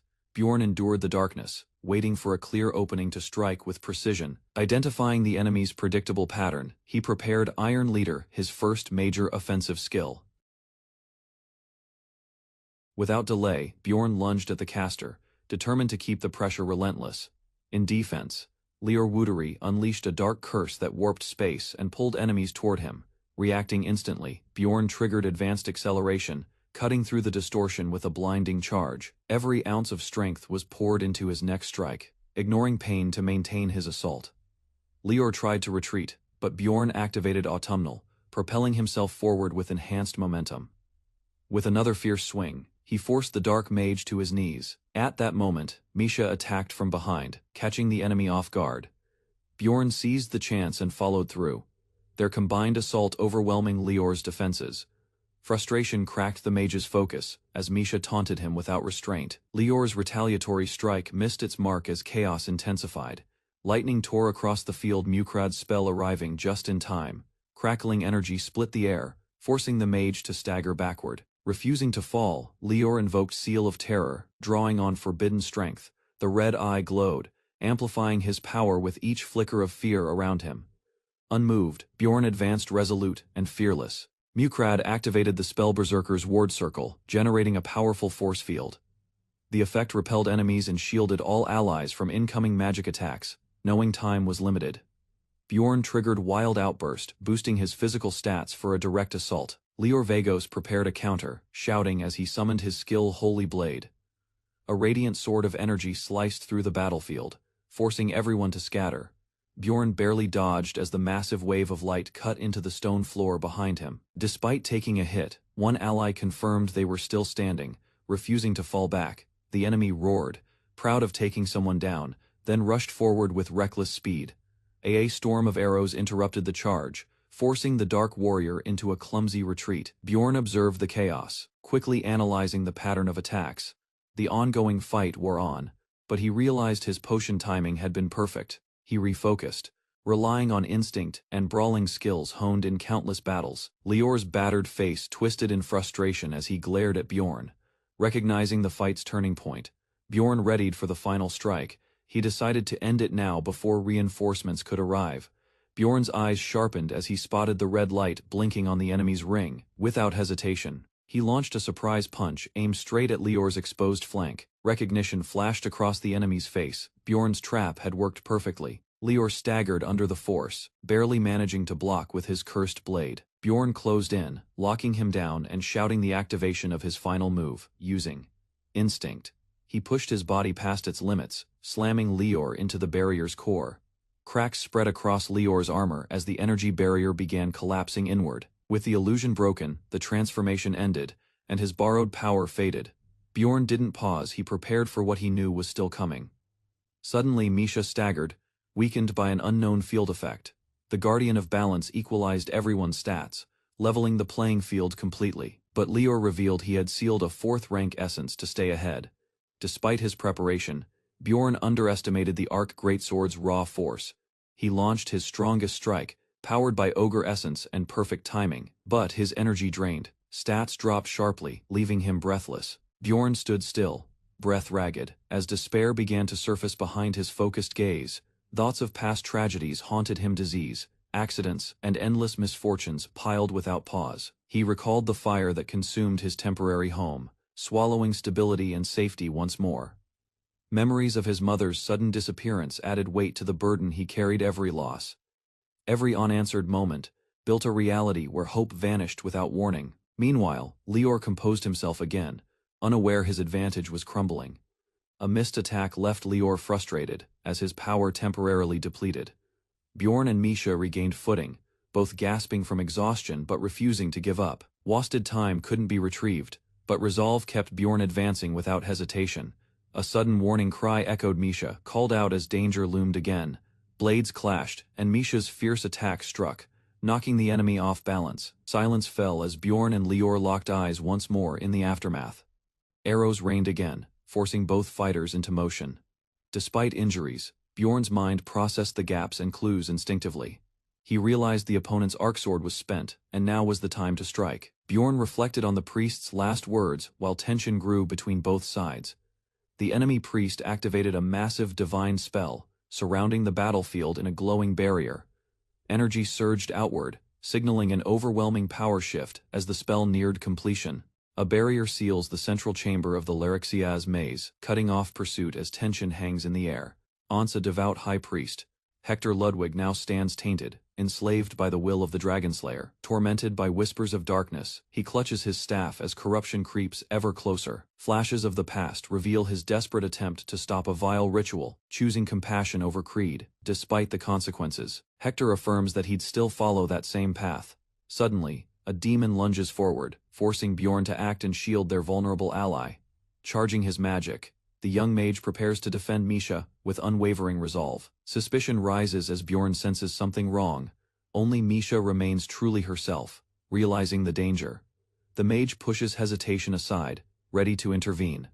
An ice spell bursts forth, freezing the battlefield and enraging the demon. The creature retaliates, chaos spreading as allies stumble under pressure. With no time left, Bwaki is ordered to cast regardless of friendly fire. A memory returns warnings once spoken about the dangers of exploration. Even so, she had chosen courage over safety, standing firm. Determined, she shouts for the spell, knowing it's their only chance. A blinding blast of ice crashes forward as Bwaki casts his ultimate attack, overwhelmed by the force. The enemy is sent flying. Electric sparks crackle in the air as the monster reels, its limbs flailing before it crashes down, screaming in pain. As the dust settles, Bjorn rushes to Misha's side. Realizing the gravity of the situation, the young mage hesitates but feels resolve rise within. While dark energy lashes out across the battlefield, memories echo words from the past urging him to grow strong enough to protect loved ones. Now, with that promise burning inside, he launches himself into combat. As the battle intensifies, questions stir. What did others see in him to trust him this far? The demon strikes violently, knocking allies back. Rottmiller charges in despite the danger, placing himself directly in the line of attack. Weapons clash as he intercepts the monster. With determination, Rottmiller activates a hidden skill, summoning a rare artifact from his inventory. The Viper's Fang is stored, its venomous power held for the right moment. Bwaki casts again, this time unleashing mana until, as magic collides with monstrous fury, fire blasts scatter across the floor. As combatants race through the crumbling chamber, Bjorn and Misha sprint forward, intercepting the enemy's advance in perfect sync. Just as Misha tries to warn Bwaki, she takes a direct hit, collapsing from the impact. Bloodied and fatigued, Bjorn barely holds the line, dodging a surge of dark energy. Despite his efforts, the lack of technical mastery becomes obvious as his defense falters. Taunts from the demon sting deeper, as the mage's weapon is belittled as worthless and ineffective. Harsh words from a memory resurface, accusations of unworthiness, rejection from his own kind. Though once cast aside by other mages, he had continued training with quiet resolve. Still, doubt creeps in as he watches the enemy speak confidently of their victory. A grim prediction echoes claims that their struggle is already lost, but encouragement from teammates ignites a flicker of hope. Their faith begins to shift his outlook. Grasping that belief, he remembers why he joined the team in the first place. With determination rekindled, he rises and sprints across the battlefield once more. He refuses to let despair take hold, not while the others still resist. At the front lines, Bjorn keeps fighting alone.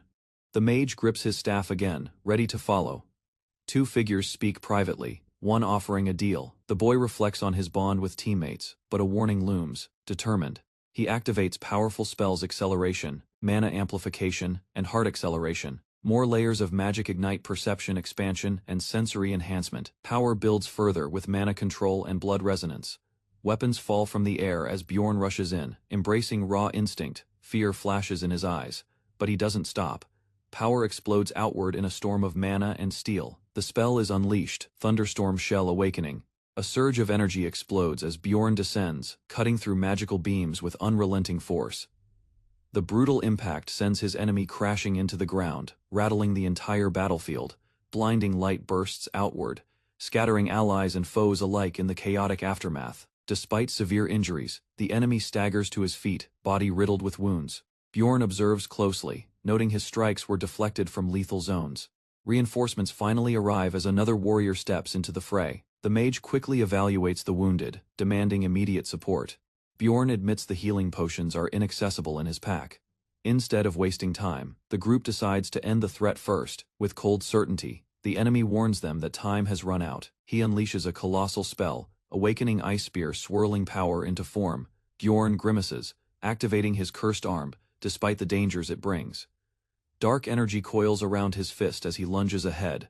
The incoming spell shatters from his blow before release. Shock spreads. Bjorn has just nullified the magic with brute force. A violent blast sends the fighter's body flying, caught within a swirling storm of magic. Lior unleashes a 7th-rank spell, Cold Tempest, covering the field in a deadly ice vortex. Despite the danger, Bjorn is pulled upward into the core of the spell's force, tightening his grip. The brawler braces for the next move without hesitation.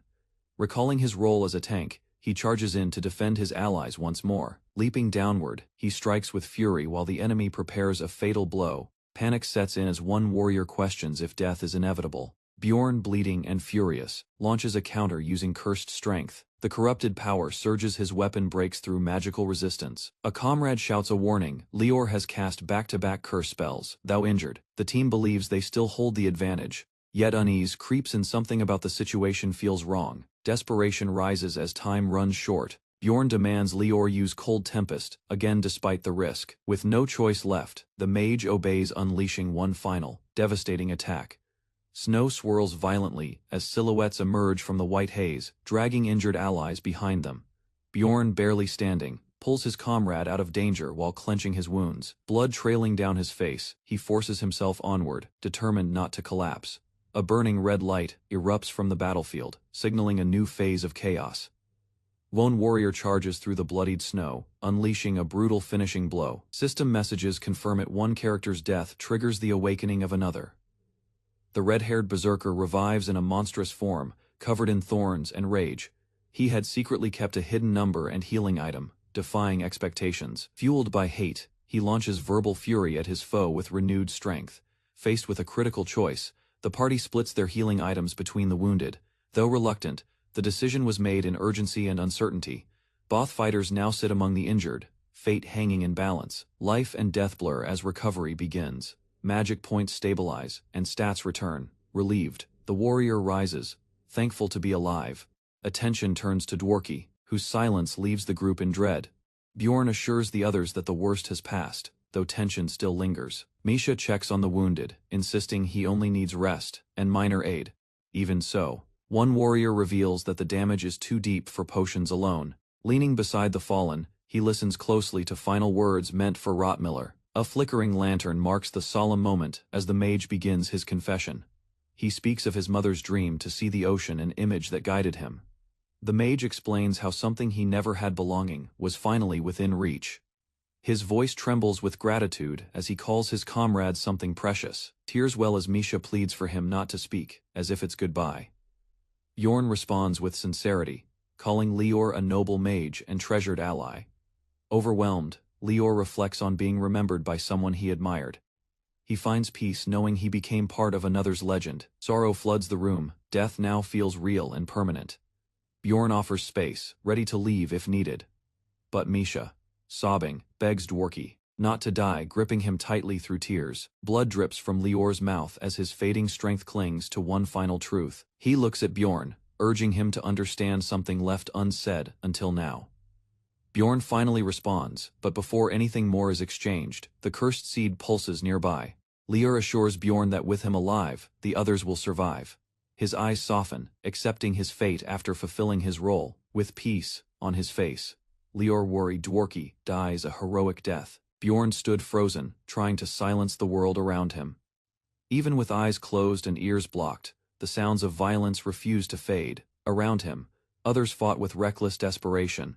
Their bodies bled, but their spirits clung stubbornly to survival. At first, their efforts felt meaningless. Watching them struggle seemed like witnessing suffering for no gain, despite broken limbs and pain. They pressed forward, not one of them retreated. He couldn't understand their strength. What gave them the will to keep going? That defiance stirred something in him. Doubt turned into curiosity, then quiet admiration. A sword swung toward him, he dodged by instinct. The margin was inches. Memories returned. He had been warned, act too late, and you lose everything. Bjorn finally realized his flaw. He waited too long, always reacting, never leading. Clarity struck. He never committed fully when it mattered most.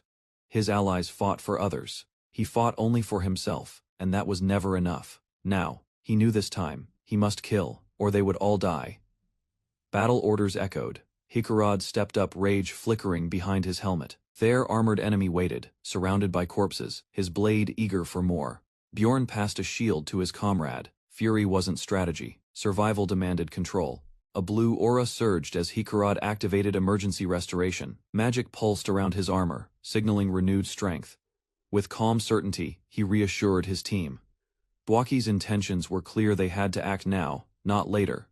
Without hesitation, they charged forward. It wasn't just retaliation, it was a final push to end it. Clashes erupted immediately. The enemy fought like a beast, cornered, refusing to fall back. In a brutal exchange, flesh exploded, and blood spilled. Bodies collided with relentless force. Despite his refined title, Their foe fought like a savage, driven by blind fury and survival instinct. Neither side held back. Each move was lethal, a dance of desperation and rage. The wounded didn't retreat. Blood loss meant nothing. They fought to rip each other apart. This wasn't a knight's duel. It was a feral struggle, stripped of all honor and restraint. She ally dashed forward, joining the assault with deadly momentum. Bjorn and his team struck in unison. Blades met flesh. This was the endgame. As his health dropped, a passive skill triggered. Strength surged from within, refusing collapse. His sword gleamed with divine energy. He activated Holy Blade. Light erupted skyward. The battlefield trembled beneath its weight. All eyes turned. He lunged forward, screaming his final command. His blade fell, aiming to destroy everything. Lagar's Holy Blade missed its mark as the old man launched a desperate interception. The sword spun through the air and landed harmlessly in the distance. Bjorn shouted in disbelief. The old man had stepped forward alone, his body trembling but his intent resolute. He thought of the goddess, how her grace once gave him hope in his weakest moment. As magic swirled around him, he invoked a sacred farewell, a vow of sacrifice and faith. Though trembling, he stood proud. He asked not for safety, but to be sent into the heart of the storm. Memories surged. Once, he'd been taught nobility could arise at any moment if one chose it. Even now, as death loomed, he believed that choice was his to make. Facing the enemy, he resisted the demonic pull. Instead, he begged grant him the power to protect. Dark tendrils pierced his flesh. He didn't resist. Shadows writhed around him as others watched in horror. He didn't falter. In his eyes burned one plea: grant me strength to end this. Darkness answered. Energy surged violently, lifting him from the ground. He roared, overwhelmed by the force consuming him. Bjorn cried out, powerless to stop him. The ritual was complete, and it was too late. The old man, consumed by dark energy, completed his ritual without hesitation. Despite being questioned, he embraced the sacrifice. Lagar screamed in pain as the swirling force pulled him upward. The dark vortex overpowered him. Bjorn, battered and on the ground, realized too late the enemy was vanishing, along with the cursed blade. Suddenly, a hand burst through the void, grasping at the enemy. The battle wasn't over yet. Bjorn lunged, grabbing Lagar's arm, refusing to let him escape unchallenged. Energy erupted between them, both men howling, one in fury, the other in pain. Before vanishing, Lagar gave a chilling promise they would meet again. Bjorn responded with certainty. He wasn't afraid. Next time, he'd be ready. He swore to survive each day, not relying on chance, but strength. As Lagar disappeared into the vortex, Bjorn reached forward, eyes blazing. He promised to find him again when the time came, wherever he hid.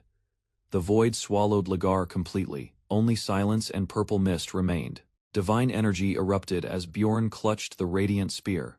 His body enveloped in searing light. A soothing warmth spread within. His wounds mended instantly, and clarity filled his thoughts, sharper than ever before. Amid the light, the elder mage collapsed. The truth struck: this strength was the cost of the old man's life.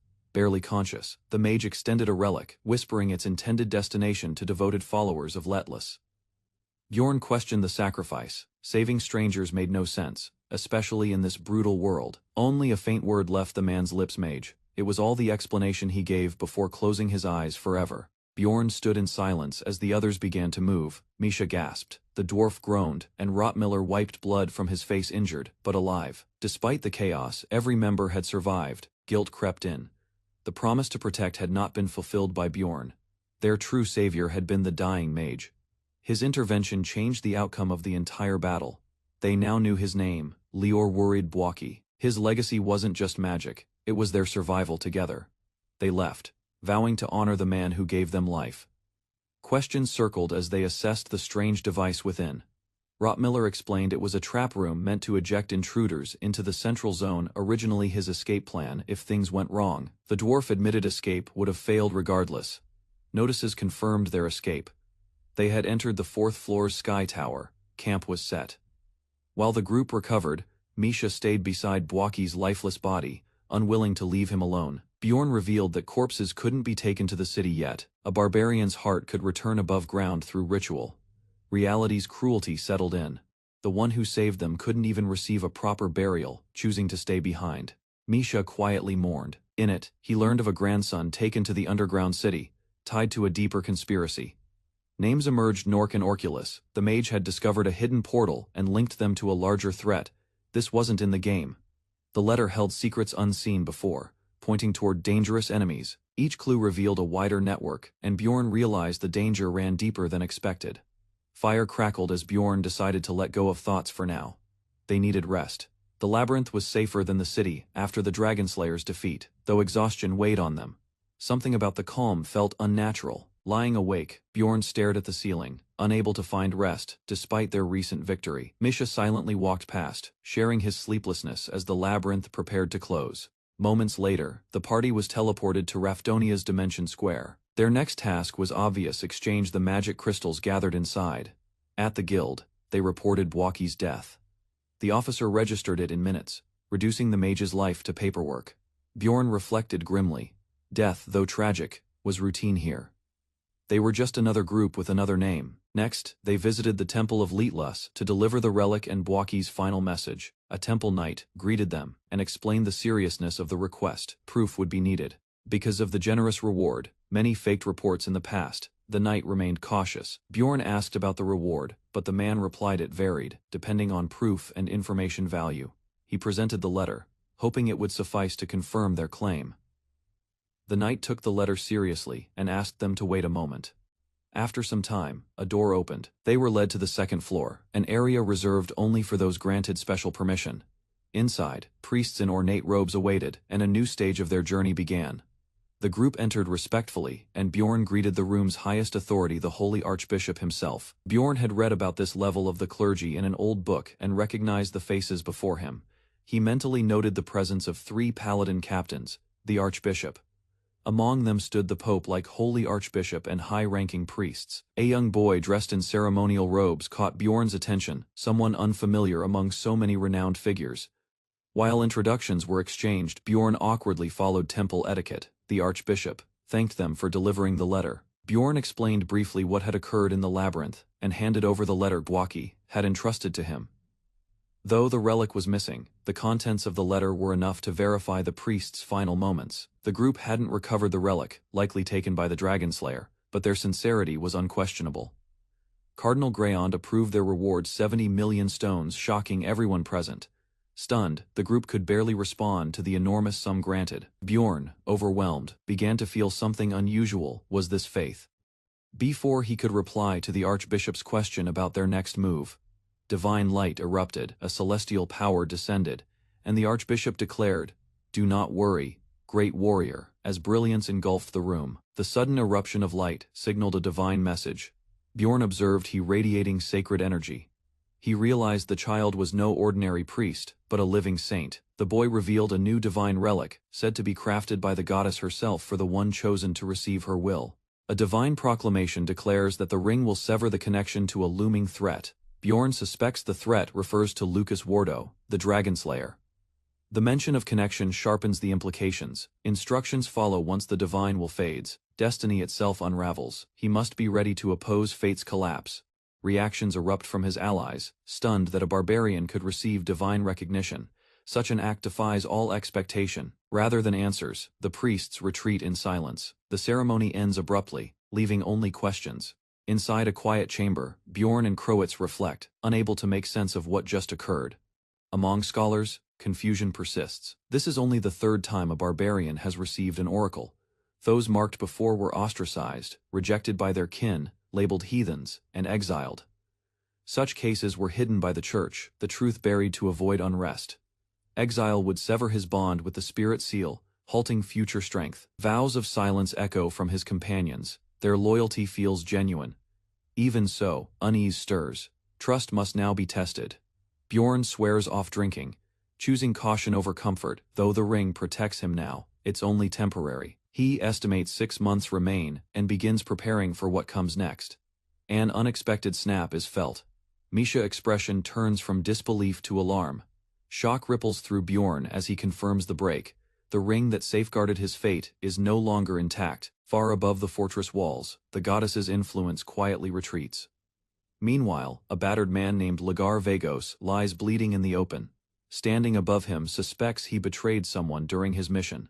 She studies his body, a burned arm, a mutilated shoulder. Viewing his suffering with contempt, she relishes the idea of killing him. Knowing no one will object, as he begs for healing, she mocks him. His plea reminds her of an old contract. A pact once signed forbids her from killing inside Nork, but not from letting others die. Seizing his valuables, she bends the rules without technically breaking them. Satisfied, she ensures his condition is fatal. A second chance cannot be risked. Despite momentary hesitation, she calls guards to dispose of the barely breathing man. His survival now hinges on luck. Before departing, she activates Life's Blessing, a rare artifact that alters memory. A week's worth of events will be erased. He'll awaken thinking he was robbed, unaware of who left him to die.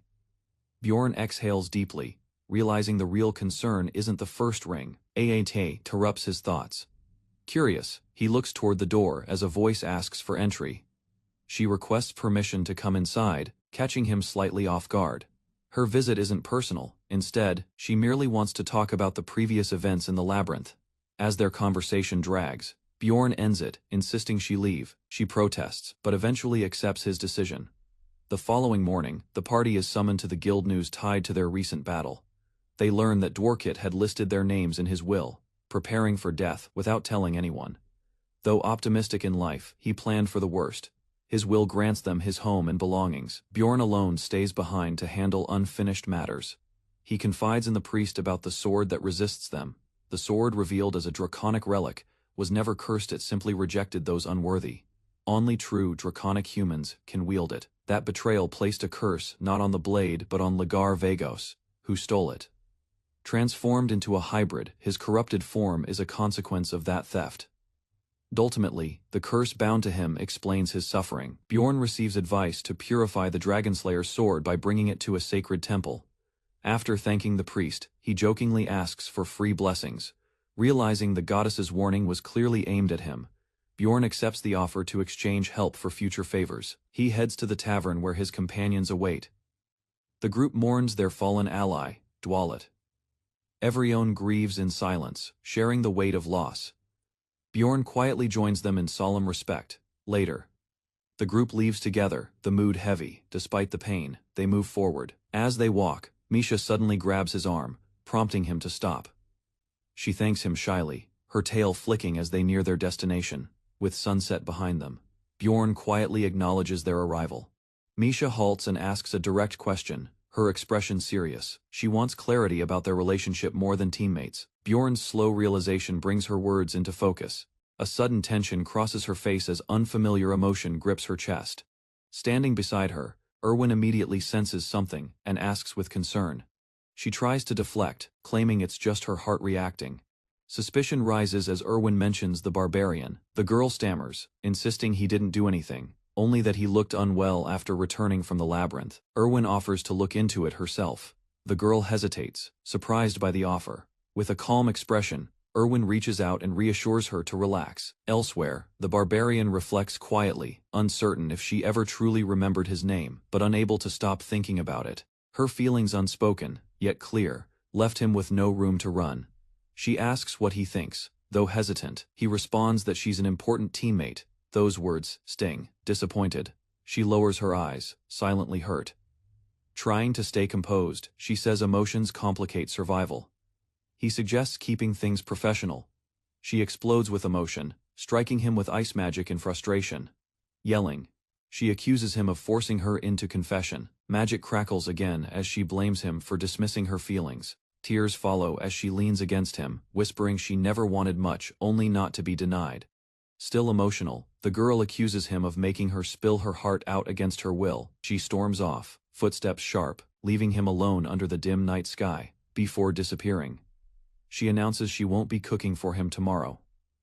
The next morning, he wakes to the scent of boiling stew, confused by its presence. She sits nearby, smug, while he questions the meal's safety. Despite the strange taste, he eats everything without hesitation, feeling guilty for the night before. He savors the food, commenting that it was surprisingly good. She cuts him off, telling him not to overthink things since she's acting on her own will. Inwardly, he reflects on her growth. She'd clearly come to terms with her emotions. He agrees not to bring up the topic again, and she accepts. Together with their allies, they head to the Central Administrative Agency. Plans are discussed. She insists she can manage things with her own funds. They evaluate the old home Bwaki left behind for purchase. After checking the value, They divide the cost fairly between them. With business settled, they toast over drinks to seal the decision. At a table in the 7th district, Bjorn prepares to discuss future plans for the team. Before he can speak, Murad announces his own decision. He's leaving exploration behind. Surprising everyone, he explains he'll start a smithy, which is why he bought the house.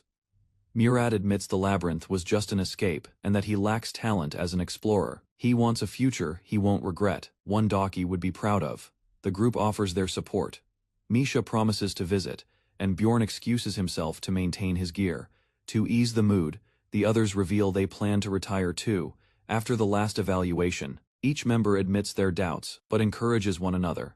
Bjorn raises his mug and declares a new goal. He and Misha will form a new team, and aim higher. Misha jokes that she might struggle to keep up, but is ready. As stars glow above, they agree to toast together. With everyone's approval, the toast is raised for the graduation of the outcast team.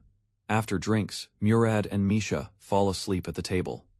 Bjorn quietly reflects that even this final gathering fits their team's nature. Murad wakes slightly and turns to Bjorn with one final question. Voice echoes with suspicion, asking if he's an evil spirit as tension thickens around the table. Rottmiller reacts sharply, gripping a weapon clearly provoked by the accusation. His warning is clear. He demands justification for such an insult, his eyes sharp with restraint. Though calm, his words hold weight. He knows Rottmiller well enough to sense the difference. Bjorn listens as his companion explains that Rottmiller doesn't value oaths or pride. Instead, he is calculated, not driven by emotion. His control is what defines him most. Suspicion greeted Bjorn as he returned late, facing Rottmiller's intense gaze and harsh demand. Despite the accusation, Rottmiller held back judgment, trusting the Bjorn he had come to know. Realizing mere words wouldn't suffice, Bjorn shifted his strategy, abandoning simple deception for a deeper plan.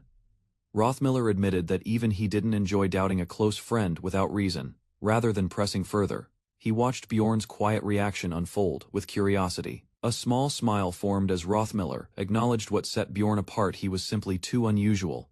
Reading books, showing restraint, and acting with reason were traits rare for a barbarian. A fellow explorer pointed out the inconsistencies in Bjorn's divine claim, questioning his story. Though skeptical, the man stopped short of condemnation, unsure what to make of him. Memories of the goddess's descent silenced Rottmiller's doubts, reminding him of what he witnessed. No illusion could replicate that power. It had been undeniably real. Acknowledging Bjorn's tendency to downplay himself, Rottmiller reminded him of his own worth, though unsure of his place. Bjorn heard Rottmiller call him a hero.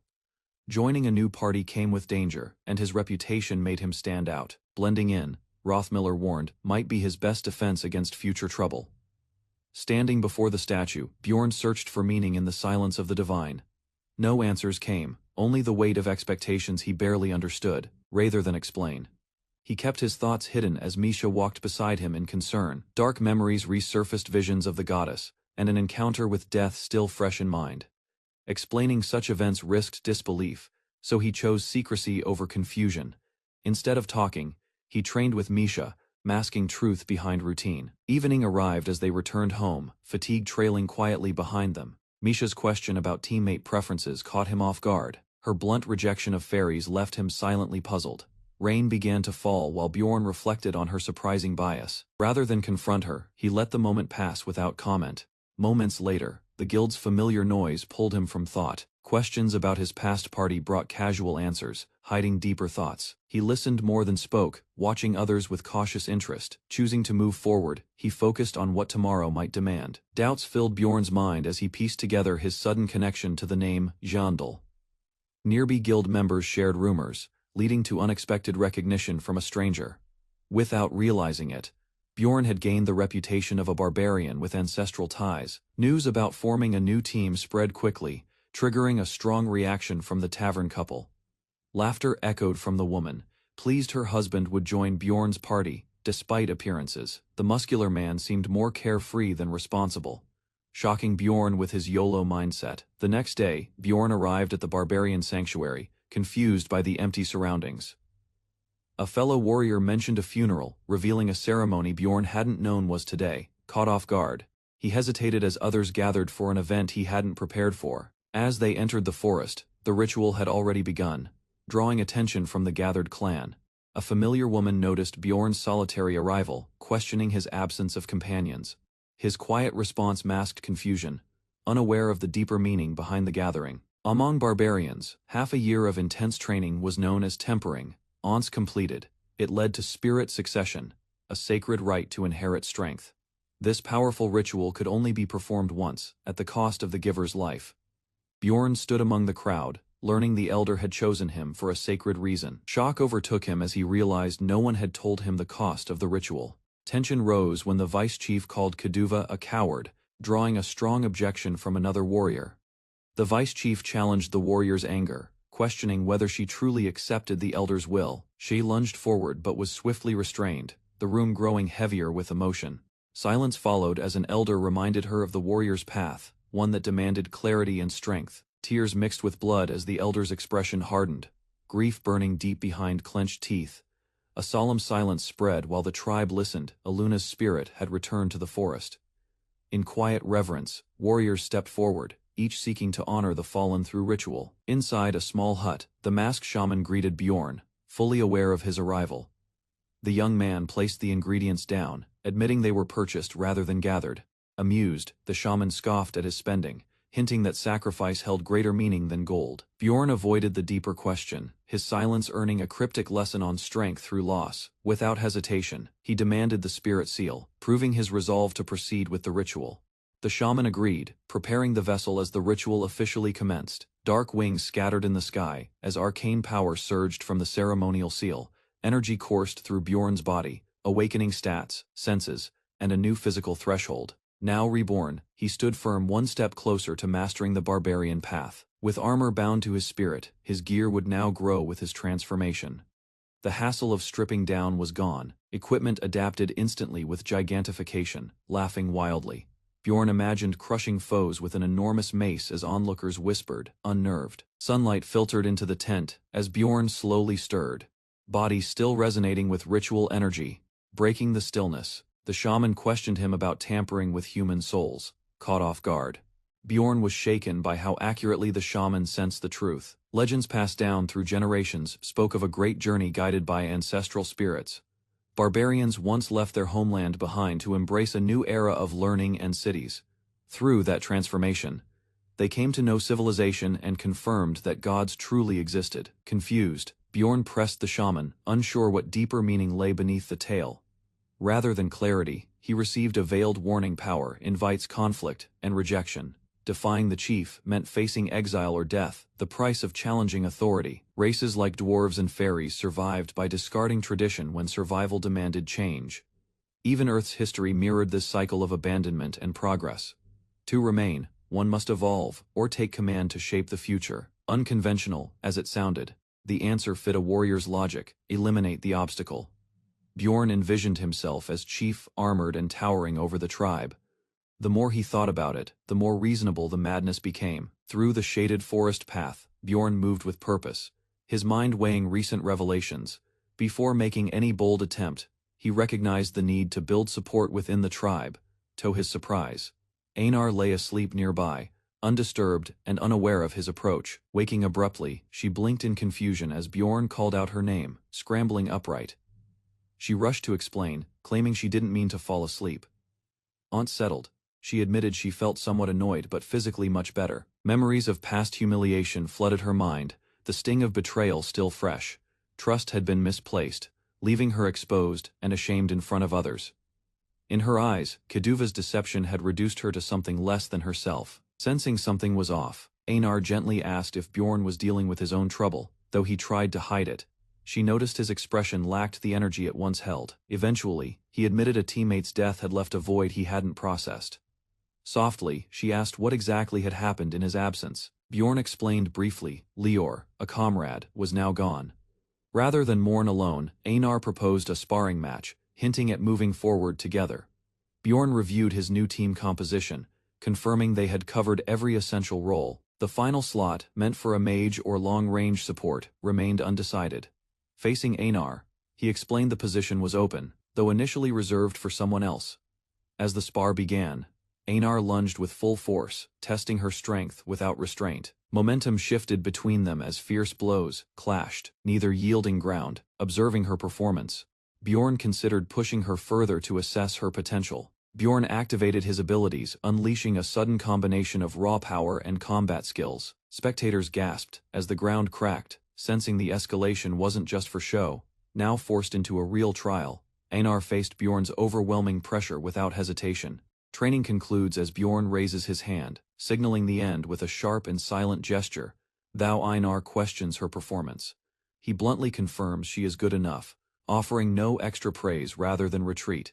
She demands more time, insisting her stamina isn't close to depleted. He weighs her persistence, acknowledging her raw energy despite lacking polish in combat form. Her puffed-up expression betrays frustration, but Bjorn officially accepts her into his team. Exhausted and overwhelmed, she drops to her knees just as the reality of passing hits. With one goal met, Bjorn departs to begin assembling the rest of the party. Both Misha and Einar still require growth before entering deeper challenges. After hearing she passed, Einar hurriedly packs while Bjorn moves toward the village gates. An old friend, Karen, greets him loudly, surprised by his unexpected return. Talk shifts to tribal politics. Karen aims for leadership and invites Bjorn to observe training. Sensing advantage, Bjorn agrees, knowing influence comes through visibility and strength. Drills begin harshly, framing all outsiders as threats needing immediate destruction. The lesson blurs into intimidation, more about control than education. Bjorn remains silent, aware that resistance now could jeopardize future plans. Karen gestures proudly, introducing Bjorn as a shining example of true tribal strength. Chants erupt as the trainees echo his name, caught up in the display of unity, rather than revel in it. Bjorn quietly blends in, maintaining the image they expect. Raising his fist, he shouts. Slogans crafted to rile them against outside threats. Warnings about the guild and strangers spill out, casting doubt on familiar systems. Without warning, a chill runs through him, instinct sensing an approaching threat. A rogue warrior suddenly charges in, disrupting the gathering with wild aggression. Reacting instantly, Bjorn knocks the attacker back in a single devastating blow. Moments later, the chief appears, demanding an explanation with stern authority. Bjorn doesn't flinch. He challenges the tribe's ideals, calling their training misguided. Appeals to reason follow, pointing out that blind courage leads only to death. Unsettled murmurs rise. His words strike deeper than expected, even shaking the chief. Citing grim numbers, he explains most novices die within their first months. When asked if weakness is to blame, the chief's answer is firm.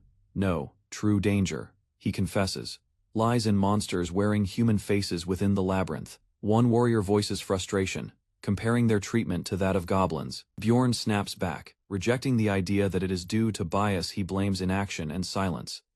Preparation, he argues, should have been the elder's duty, not something left to chance. Cries rise from the crowd as someone demands the chief acknowledge their struggle. No longer predators, they admit they've become hunted in the labyrinth. While traditions are questioned, Bjorn urges the chief to offer at least basic survival guidance. The chief's loud rebuke shakes the air, but doubt lingers behind his anger. Standing tall, Bjorn vows to act if leadership continues to hesitate. His declaration is clear. He'll protect the tribe, not for glory, but to ensure their future. Morning light creeps across the camp as Bjorn wakes up unexpectedly. Surprised, he finds himself resting inside the chief's private quarters. Flashes of past battles flood his thoughts, anchoring him to past failures. Following his speech, the chief offered no response, only silence. Memories of a deadly skirmish resurface, replaying his helplessness in vivid detail. Even with resistance, the outcome was defeat-proof. He still had far to go. Bjorn wakes early and prepares to leave the tent, still processing the previous day's events. The chief notices him and invites him to sit, revealing a more relaxed demeanor. They share a quiet moment, where the chief asks if Bjorn truly hates the humans. The conversation shifts as the chief recalls a past conflict involving a powerful relic from the labyrinth. Suspicion from the fairies led to the warrior's capture and eventual death during interrogation. His resistance sparked war, which ultimately cost the former chief's life and many others. Bjorn suggests things could have improved with direct negotiation, but the chief dismisses it as nafedve. He insists that hatred will only deepen the divide and ruin any chance of coexistence. Thou Bjorn accuses him of fear. The chief admits, it just not of the royal system. What the chief truly fears isn't the authority, but the man who holds it. A specific figure one, with overwhelming presence haunts his thoughts. He confesses that facing the king himself is a fear he hopes Bjorn never understands. As the sky darkened, a heavy voice reminded Bjorn that true strength must be earned. Rather than offer praise, the elder placed a challenge before him. Prove his worth through growth. With a parting glance, the man acknowledged Bjorn's potential and promised to watch from afar. The next morning, curious villagers gathered as Bjorn returned from his meeting, startled by his presence. Some wondered if he had been spared out of mercy. He calmly explained that he'd been told to grow stronger, not cast aside. Confidence carried Bjorn as he rejoined his companions outside the sanctuary. They debated the elder's warning about blindly trusting humans. Bjorn defended them, recounting the bravery of a human named Bwaki. Mentioning Bwaki sparked admiration among the group. Although a mage, his actions had embodied a warrior's heart. Laughter followed, as they agreed that sacrifice defined true strength. Later that evening, Bjorn arranged for Einar to stay next to his room. She hesitated, unsure if she deserved such comfort. Grinning, she vowed to follow him forever, her loyalty sealed. In a calm but firm tone, Bjorn reminded Einar that they were no longer inside the sanctuary. Rather than escalate things, he kept her close, trying to prevent any misunderstandings. Suddenly, Misha burst in, startled by the scene, and demanded to know who the girl was. Instead of panicking, Bjorn asked Einar to introduce herself properly, with enthusiasm. She greeted Misha, who was clearly still recovering from surprise. Misha then pulled Bjorn aside, confused about how someone like Einar could be a barbarian. Suspicious and frustrated, she questioned Einar's identity more bluntly. That remark caused Einar to explode with emotion, thinking she was being judged for her looks. Trying to fix the misunderstanding, Misha awkwardly complimented her instead, only making it more chaotic. The next day, Bjorn attended a small gathering at a tea shop near City Hall. Although not fond of events, he joined to follow up on intel from Clerk Shivin. Apparently, the real reason behind his invitation was a woman named Ragna. During their chat, Ragna once again offered him the role of explorer. To everyone's surprise, she refused the same offer herself without hesitation. Even as Shivin reacted with concern, she calmly reassured him with quiet confidence. Ragna politely declined the invitation to become an explorer, choosing to remain at the library. Although unexpected, her firm stance surprised Bjorn, especially considering her skill as a fifth-tier mage. Even so, her decision made sense. Such power hidden behind humble work suggested deeper motives. Meanwhile, Bjorn visited Arua Raven's lab, where recruitment discussions resumed. To qualify, all members needed to be at least Tier 6, ideally with a priest included. He began listing his team, starting with Misha, a melee fighter close to Tier 8. Her recent battles and growth impressed Raven enough to hold interest. Next came Einar, who brought critical support and crowd control strength to the team. Lastly, Bjorn introduced Urkreift, whose mobility and adaptability filled a valuable niche. Only then did he reveal Urkreift's hidden role as a labyrinth guide. Mention of profit and hidden pathways immediately changed the tone of the discussion. Smiling, Bjorn highlighted the potential rewards: Floor 9 access, secret zones, and treasure. Raven, now intrigued, hinted at accepting if one condition was met. She clarified her priority: research first, exploration second. Before negotiating further, she asked Bjorn to state the deal. Simply, Raven laid out her condition. If an urgent breakthrough arose, research would take priority. Bjorn accepted without hesitation, viewing it as a fair compromise to secure her support. With a handshake, they finalized the agreement, officially making Raven part of the team. Time passed calmly, the sky above peaceful as daily life resumed. Bjorn visited Ragna, while Einar cheerfully devoured her treat nearby. In the hallway, Misha ran into them, surprised to see Einar living in the same building. Trouble soon arrived when a deceitful man from the labyrinth was caught lying. Despite his pleas for mercy, Bjorn and the others delivered swift judgment. On day 15, a clock struck midnight, marking the opening of a new gate. At his desk, Hansu examined the screen with intensity, preparing for what lay ahead, noting names like Orcus and Dragonslayer.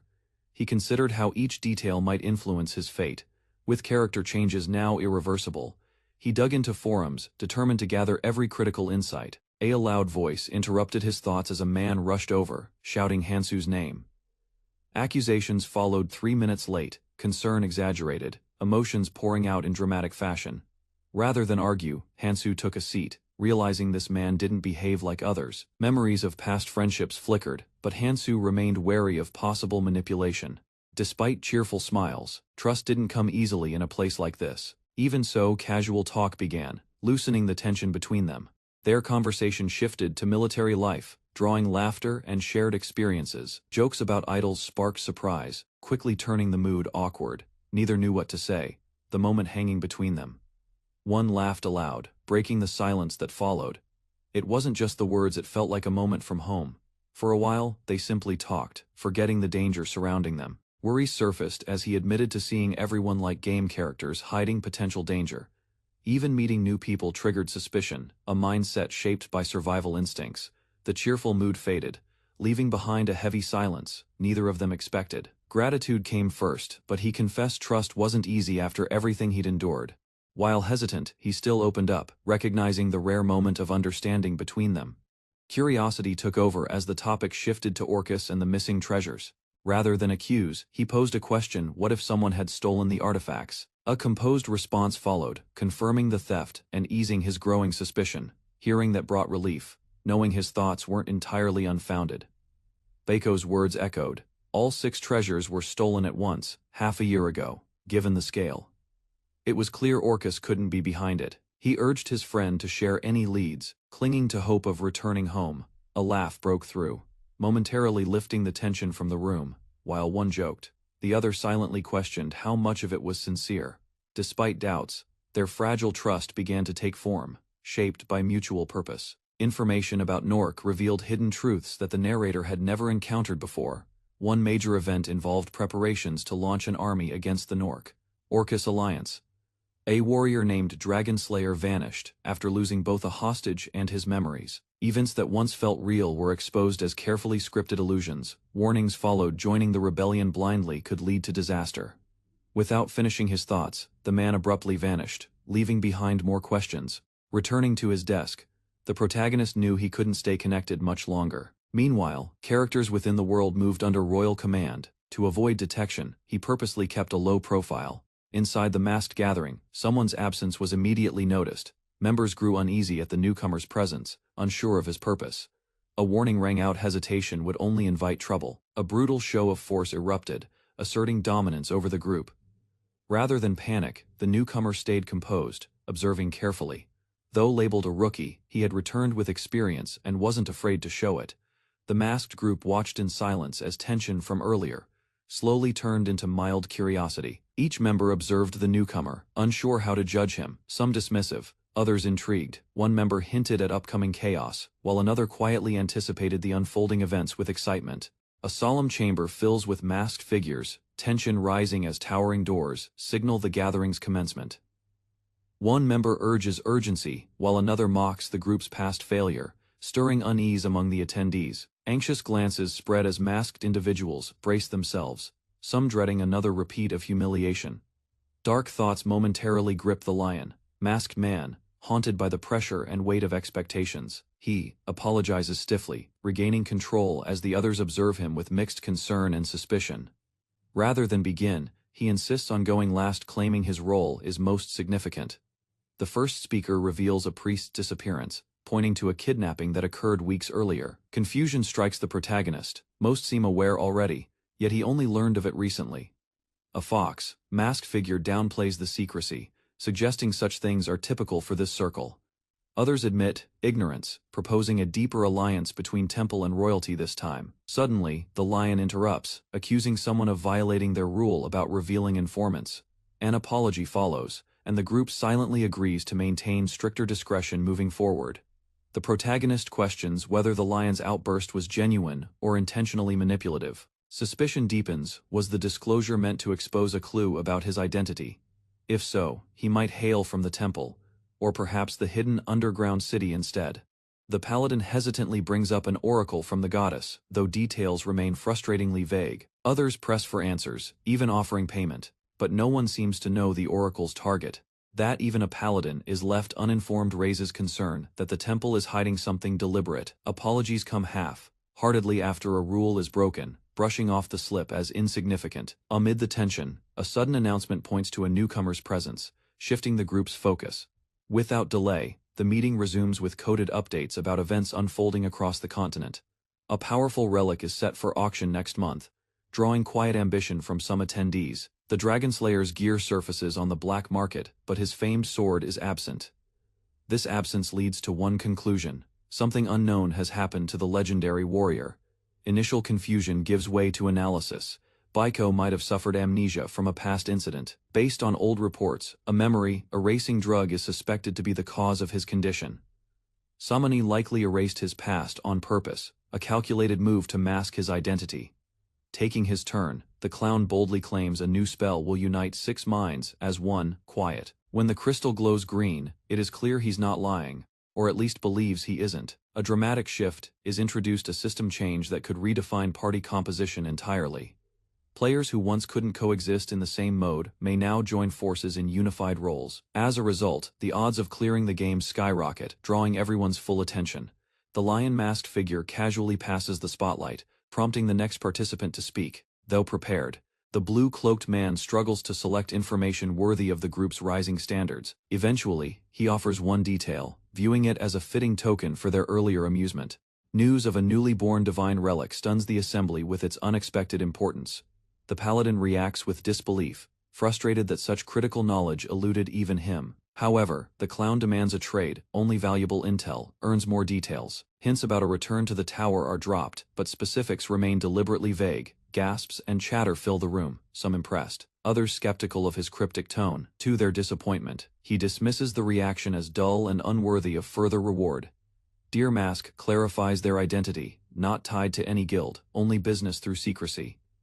The room resets for another round, anticipation building among the cloaked members. This time, topics range from auctioned artifacts to royal schemes, each bolder than the last.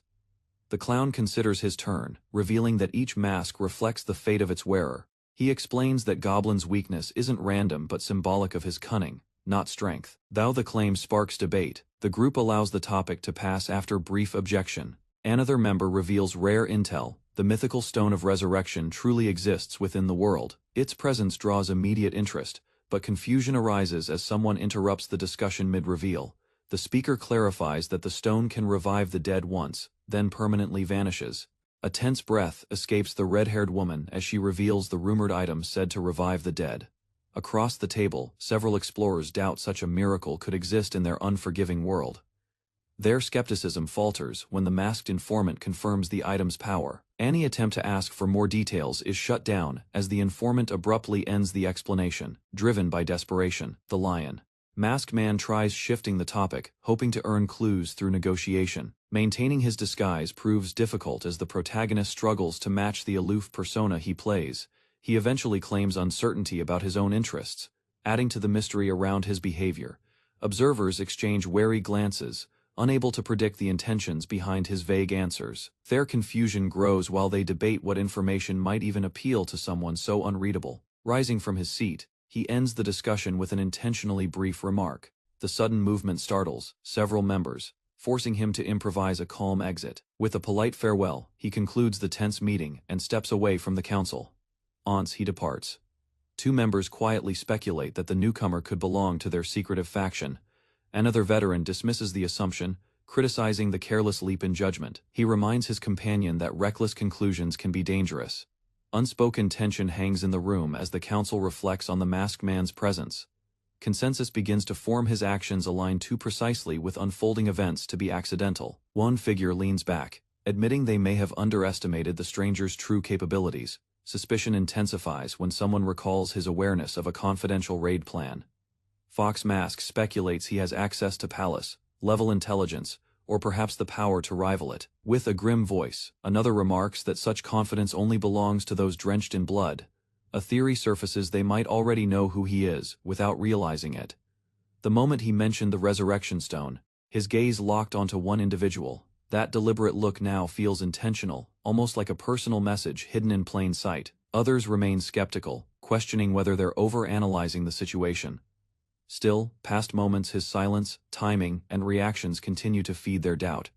Attention shifts to the unique mask, a potential clue to the man's identity. Meanwhile, a dim tavern hosts a quiet gathering of new allies. Introductions are made, and tension eases into casual conversation over food. Talk soon turns to business, how they'll divide loot fairly in the days ahead. Tension erupts when Egfried insults a teammate's ability, prompting a loud emotional reaction from her. She feels betrayed, believing their bond had grown beyond mere cooperation. Chaos rises around the table as others try to calm the situation and return to discussion. Shifting focus, the mage justifies her value with technical skills that enhance essence collection. She confidently argues her knowledge of distortion magic boosts team profits through better byproducts. When she demands a higher cut, tension returns Egfried questions her assumption with a sharp rebuttal. Memories of past explosive incidents flash in the narrator's mind, reinforcing caution in team matters. Despite the tension, the mage insists her skills justify the request for a larger share. After brief silence, Egfried accepts the terms, setting the division based on logic and risk. Conversation lightens as the group shifts to mundane decisions like food preferences. Amid the chatter, one teammate realizes they've barely scratched the surface of their team agenda. As the night winds down, the protagonist silently expresses relief for choosing the barbarian class. Morning arrives with team registration complete, and the group heading home to rest. On the way in, a mysterious letter bearing Lethal's seal captures their attention. Its contents hint at a coming conflict with the draconic warlord, and a new threat looms. A glowing letter triggers a sudden surge of magical energy, engulfing Bjorn in bright light. Within moments, a teleportation spell activates, transporting him to an unfamiliar structure filled with arcane symbols. Bjorn realizes the letter was a summoning tool, likely sent from the mysterious dragon temple. Darkness surrounds him as a voice confirms he is the first outsider to enter this sacred domain. A colossal figure known as the Dragon Fear manifests, its form crackling with malevolent energy. Bjorn prepares himself as the entity warns that entering further will require paying a deadly price. A surge of dark pressure enveloped the area, clearly designed to provoke fear rather than flinch. Bjorn calmly analyzed the intent behind the outburst. He dismissed the fearsome aura without hesitation, unaffected by its overwhelming presence. An enormous spectral dragon appeared above, silently staring down at those present. Unimpressed, Bjorn stood his ground while others watched in confusion, with a light laugh. The horned figure apologized, explaining the display wasn't intentional. Bjorn introduced himself as the son of Jandal and questioned the being's identity. A half-serious name was offered, but quickly replaced with the simpler Laugher. Setting aside names, Laugher asked to see the dragon sword for confirmation. Bjorn retrieved the blade without delay and laid it before Laugher. Carefully grasping it, Laugher recognized the unmistakable energy of his brother's weapon. He quietly asked how Jandal had fought in his final moments. Laugher revealed a deeper truth. Jandal was his younger sibling. Unable to stop him, he could only watch as the dragon sword vanished. Still, he honored Bjorn, calling him a savior beyond any promised reward. While debating internally, Bjorn questioned if claiming a reward would be inappropriate. In response, Laugher offered gold and riches stacked beyond imagination. Not stopping there, he suggested a spot on his team for 2 years. Rather than accept, Bjorn asked if anything else was available. To raise the stakes, Laugher revealed a rare artifact forged annually by his kind. That too failed to impress. Bjorn demanded a dragon tattoo instead. With a surge of energy, the ritual marking process commenced. Pain surged through Bjorn as the tattoo burned into his flesh. Despite the agony, he shouted for Laugher to keep going. He yelled louder, frustrated by Laugher's hesitation. Warnings followed. Laugher feared backlash from his people. Bjorn countered, accusing him of breaking their earlier trust. He invoked the prophecy from the goddess of light, motivated by past loss. He pleaded for strength to protect others. Finally, he promised to defeat Jandal if granted the chance to grow stronger. Returning from the ritual, Bjorn immediately headed to confront a lingering matter. He arrived at Jul's residence, where she appeared startled by his unexpected visit. Instead of small talk, he asked firmly about her father's location. Realizing avoidance wouldn't help, he decided to handle the situation directly. While gripping his weapon, Bjorn insisted on speaking with her father. Misunderstanding his actions, Jul panicked and assumed violence was imminent. Their chaotic entrance into the building alarmed the entire household. Guards responded immediately, but the father's calm command diffused the tension. Once dismissed, the guards withdrew, leaving Bjorn to explain himself. He clarified Jul had approached him first, not the other way around. Rather than deny everything, Bjorn acknowledged the misunderstanding without backing down. Eventually, the man accepted his explanation and let the conversation continue. Concerned about appearances, the man warned of legal consequences. Bjorn reminded him that any public exposure would reflect badly on both sides. Mentioning the upcoming election, he subtly pushed the man to reconsider further conflict. Bjorn pointed out that wherever the official went, barbarians would be there, influencing public perception. He declared himself the new heir, forcing the district manager to reassess the situation. With firm authority, Bjorn demanded unconditional surrender without engaging in violence. Despite his anger, Bjorn chose to issue a warning instead of acting on it. He made it clear that betrayal would not be forgiven a second time. After ending the discussion, he left calmly, stating only that he was hungry. Following an uneasy agreement with the district manager, Bjorn moved on to preparing for the expedition alongside his new allies. One pressing task remained: reviewing Raven's exhaustive list of 31 essential preparations before anything else. Rather unexpectedly, the group shifted focus to selecting a team name, sparking a chaotic exchange of ideas. Raven's loud suggestion, "apple pie," caught everyone off guard, drawing awkward reactions from Bjorn and the others. With a more serious tone, Ayana proposed Narak, meaning those who walk in darkness in an old language. In the end, both names were merged into the odd but accepted team name, Apple Narak. Their training sessions took place at the city's skill-authorized facility, where combat drills became routine. Each member gave full effort, responding to commands and refining timing through repeated strikes together. They slowly forged real teamwork through sweat, speed, and shared purpose. During free moments, Bjorn frequented the library, digging into books for knowledge. Unexpected visits from acquaintances like Hikarad provided minor distractions, but nothing disruptive.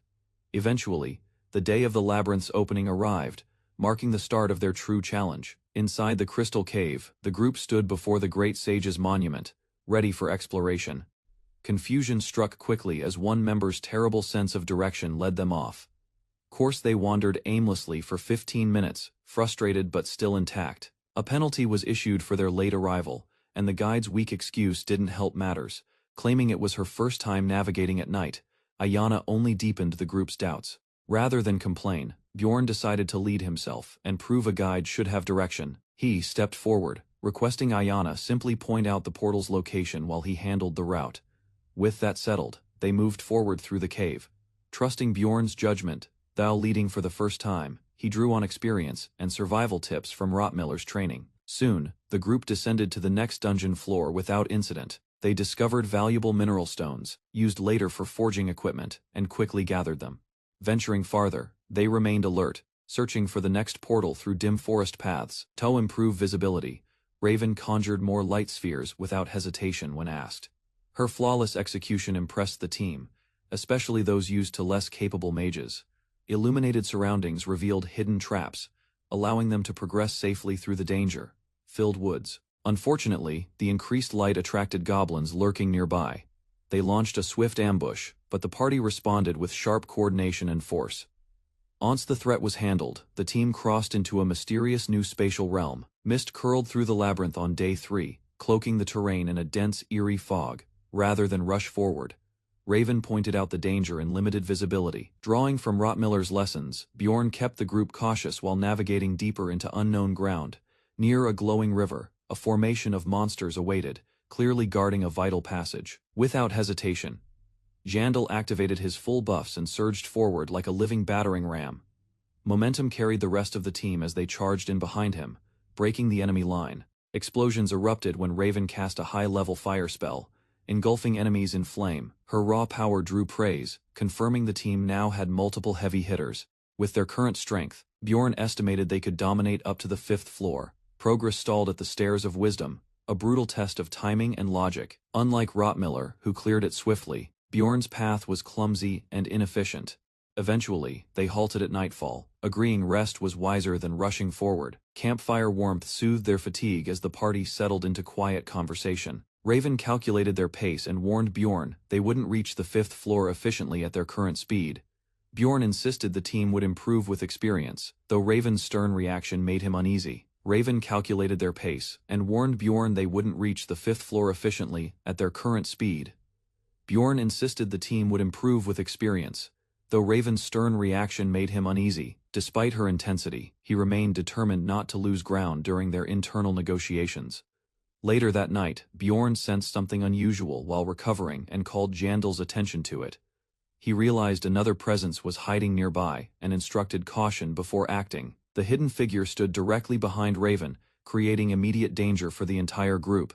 An unexpected presence within the cave disrupts the silence, activating a detection barrier spell nearby. Without hesitation, The woman claims to have cast a tracking spell that punishes any hostile move. Trust becomes leverage as she warns the intruders that rash actions could lead to death. Bjorn considers the possibility that the enemy used stealth items to bypass the barrier earlier. He rules out high-rank stealth skills, thinking their detection now reveals a lack of combat confidence. After assessing the situation, he gives Raven a discreet signal, setting a plan into motion. Momentum shifts as Bjorn bursts forward, fists raised, aiming to eliminate the threat by force. His surprise attack lands with brutal precision, sending one enemy flying across the stone floor. Nearby allies react in confusion, their ambush ruined by Bjorn's sudden and violent intervention. With a roar, he activates blastification, sending a shockwave crashing through the enemy formation. He quickly secures Raven, shielding her while chaos unfolds, and attackers scramble for cover. One masked foe vanishes into the shadows again, evading Bjorn's relentless pursuit. Though the threat retreats, Bjorn remains alert, warning the group that the enemy is still present. Weapons drawn, the entire party prepares to defend Raven and face professional-level assassins. Confidence rises as Bjorn's swift action earns recognition, proving vital in uncovering hidden threats. Raven's senses fail her as the enemy's presence slips beyond detection once again. The team quickly deduces only one hostile remains hidden, likely relying on stealth for survival. Instead of chasing shadows, they remain alert, anticipating a strike that will expose his position. Time stretches as the group waits in formation. Tension thick in the quiet chamber. From within the group, a challenge is issued urging the hidden foe to surrender peacefully. At last, Raven activates her spell, lighting up the figure crouched near the portal's edge. Recognition flashes as the masked man appears, narrowly dodging a deadly spear. Without hesitation, he bolts toward the portal, leaving destruction and confusion behind. Bjorn, unfazed, tells the team to regroup and prepare calmly for pursuit. Access to the next floor remains locked until the entire party gathers. His exit is blocked. On the ground lies an expandable bag, possibly dropped to mislead them. Raven studies it closely, noting signs of expert-level preparation. Shuffling footsteps echo as the enemy moves deeper, his intentions unclear. Doubt creeps in, he might be setting a trap instead of escaping. Cautiously, one warrior slips through the door, unaware of what lies ahead. Upon entering, the team spreads out while Raven prepares her detection magic. Suddenly, monsters burst forth, forcing the group into a chaotic battle. Once the skirmish ends, Raven senses the same mana from the fallen enemy. A staff pokes the corpse, confirming it's not a decoy or illusion. Although the method remains unclear, the man appears to have died intentionally. No identity plaque was found, reinforcing the theory of a planned disappearance. A brief exchange recalls Raven's earlier reaction to a foul-smelling golem. She insists this case is different, unfazed by the current situation. Despite close inspection, nothing more can be extracted from the body. Later, the group rests, each processing the odd outcome differently. Bjorn contemplates whether the enemy was defeated by dungeon forces or something worse. A shadowy vision suggests the involvement of a horned figure tied to the labyrinth. Morning discussion turns to the enemy's motives and what he was guarding. Raven suspects the man chose death rather than reveal critical information. Bjorn concludes the sacrifice was a deliberate move to erase traces of his mission. A quiet reflection begins as he admits the journey isn't always cruel, despite its hardships. To provide comfort, he shares the outcast team's past, including Dwalt's struggles after his first encounter. He recalls how Rottmiller once revealed a calming view to lift a teammate's spirits. While lying down, the girl recalls a dismissive explanation from her seniors about that same phenomenon. Despite others' skepticism, she expresses interest in witnessing it herself one day. As she drifts to sleep, he promises to wake her before the dungeon resets again. Morning discussions began with speculation about a lone figure spotted nearby. Concluding there was little to do, the group turned to inventory checks, curious about the item's value. The mage explained its cost and hinted at her expertise in field appraisals. The party learned that normal item evaluation differs from special evaluator roles, where knowledge must replace skill-based insight. While the mage recommended studying for the license, Bjorn brushed it off, boasting about his debating confidence. With no scout among them, they resigned to blindly navigating the stairs. Despite doubts from the feline-eared girl pushing forward through magical gates, they continued. Despite growing exhaustion and repeated mistakes during pathfinding, over 4 hours passed with slow progress. Frustration grew as the party realized their inefficiency. Bjorn assured them they'd improve. Meanwhile, the mage silently began timing every future run, Timings improved slightly, but occasional mishaps like Anar triggering a trap reset their gains. Each new attempt brought better coordination. Still, small delays drew subtle reactions from their strict mage observer. On the 12th day, the group finally felt safe enough to sleep without rotating night watches. Bjorn received a warning for blocking the entry gate. As they pressed on, he reflected on their progress. Reluctantly, the cat-eared girl accepted the scout role, determined not to hold the team back again. Stepping forward with resolve, the cat-eared girl claimed it was her time to act. Meanwhile, Mr. Bear took on the task alone. From stage 100 onward, deeper portals became accessible. Instead of rushing, she methodically tested doors, alternating between the paths of wisdom and courage all night. Only one door remained. A glowing portal beyond it promised access to the 5th floor. Caution filled the group's thoughts as they recalled past challengers who never returned from similar choices. Despite hesitation, Bjorn decided to act. Waiting any longer wouldn't change the outcome. Without warning, a troll charged at them. Panic rose as its massive figure loomed. Rather than retreat, Bjorn embraced the fight. Facing a troll meant real progress. No spells were needed, he claimed. Essences alone made the battle worthwhile. Activating his skills, he dashed forward with wild strength and sharp anticipation. Strikes landed fast and heavy. The troll reeled from the brutal assault. To Bjorn, this monster posed no threat, not anymore. Unity triggered next, enhancing every movement and attack with precision. A targeted blow to the shoulder followed. He aimed with unrelenting force. Victory came swiftly. Bjorn ended the fight, declaring his strength as undeniable. The troll roared and charged. Calmly, the red-haired girl prepared to intercept with her blade. Anar unleashed a whirlwind of slashes, each strike calculated and fueled by precision. Though her attack connected, the troll's skin resisted. Her expression turned sharp as she pushed harder. Bjorn checked on her condition, but she dismissed his concern with quiet defiance. Despite internal injuries, she wiped the blood away and activated her life-stealing ability. Trading damage for regeneration, she fought fiercely, reflecting Bjorn's training in every move. Observing from behind, Bjorn considered striking. Instead, another ally stepped up, eager to join. He admitted curiosity about the women's combat styles and dashed into the fray. Weapons flashed as he attacked with rapid movements, scattering blows across the troll's body. A signal from the red-haired girl marked their coordinated assault together. They struck in perfect sync. Blades tore into the troll before it could regenerate. Even so, the beast clung to life. Its regeneration kicked in as Bjorn silently observed. Suddenly, the mage stepped in and unleashed her highest grade spell. Lightning erupted from her staff, engulfing the troll in blinding brilliance. Once the storm cleared, its lifeless body collapsed, scorched beyond recognition. The team stood over the fallen troll, their formation steady after a clean victory. Pride flickered in their expressions. Despite the threat, they had won with control and teamwork. Bjorn and the red-haired girl silently remembered past comrades, each lost in the same resolve. They stepped toward the portal, determined to carve their names deeper into the tower's legacy. Memories anchored them, but hesitation had no place in their journey forward. With sharpened focus, the group entered the light, ready for a true expedition ahead. On the 18th day, the system marked Bjorn's arrival on the 5th floor at 7 a.m. A surge of dark mist welcomed him into the great demonic realm, a zone teeming with tension.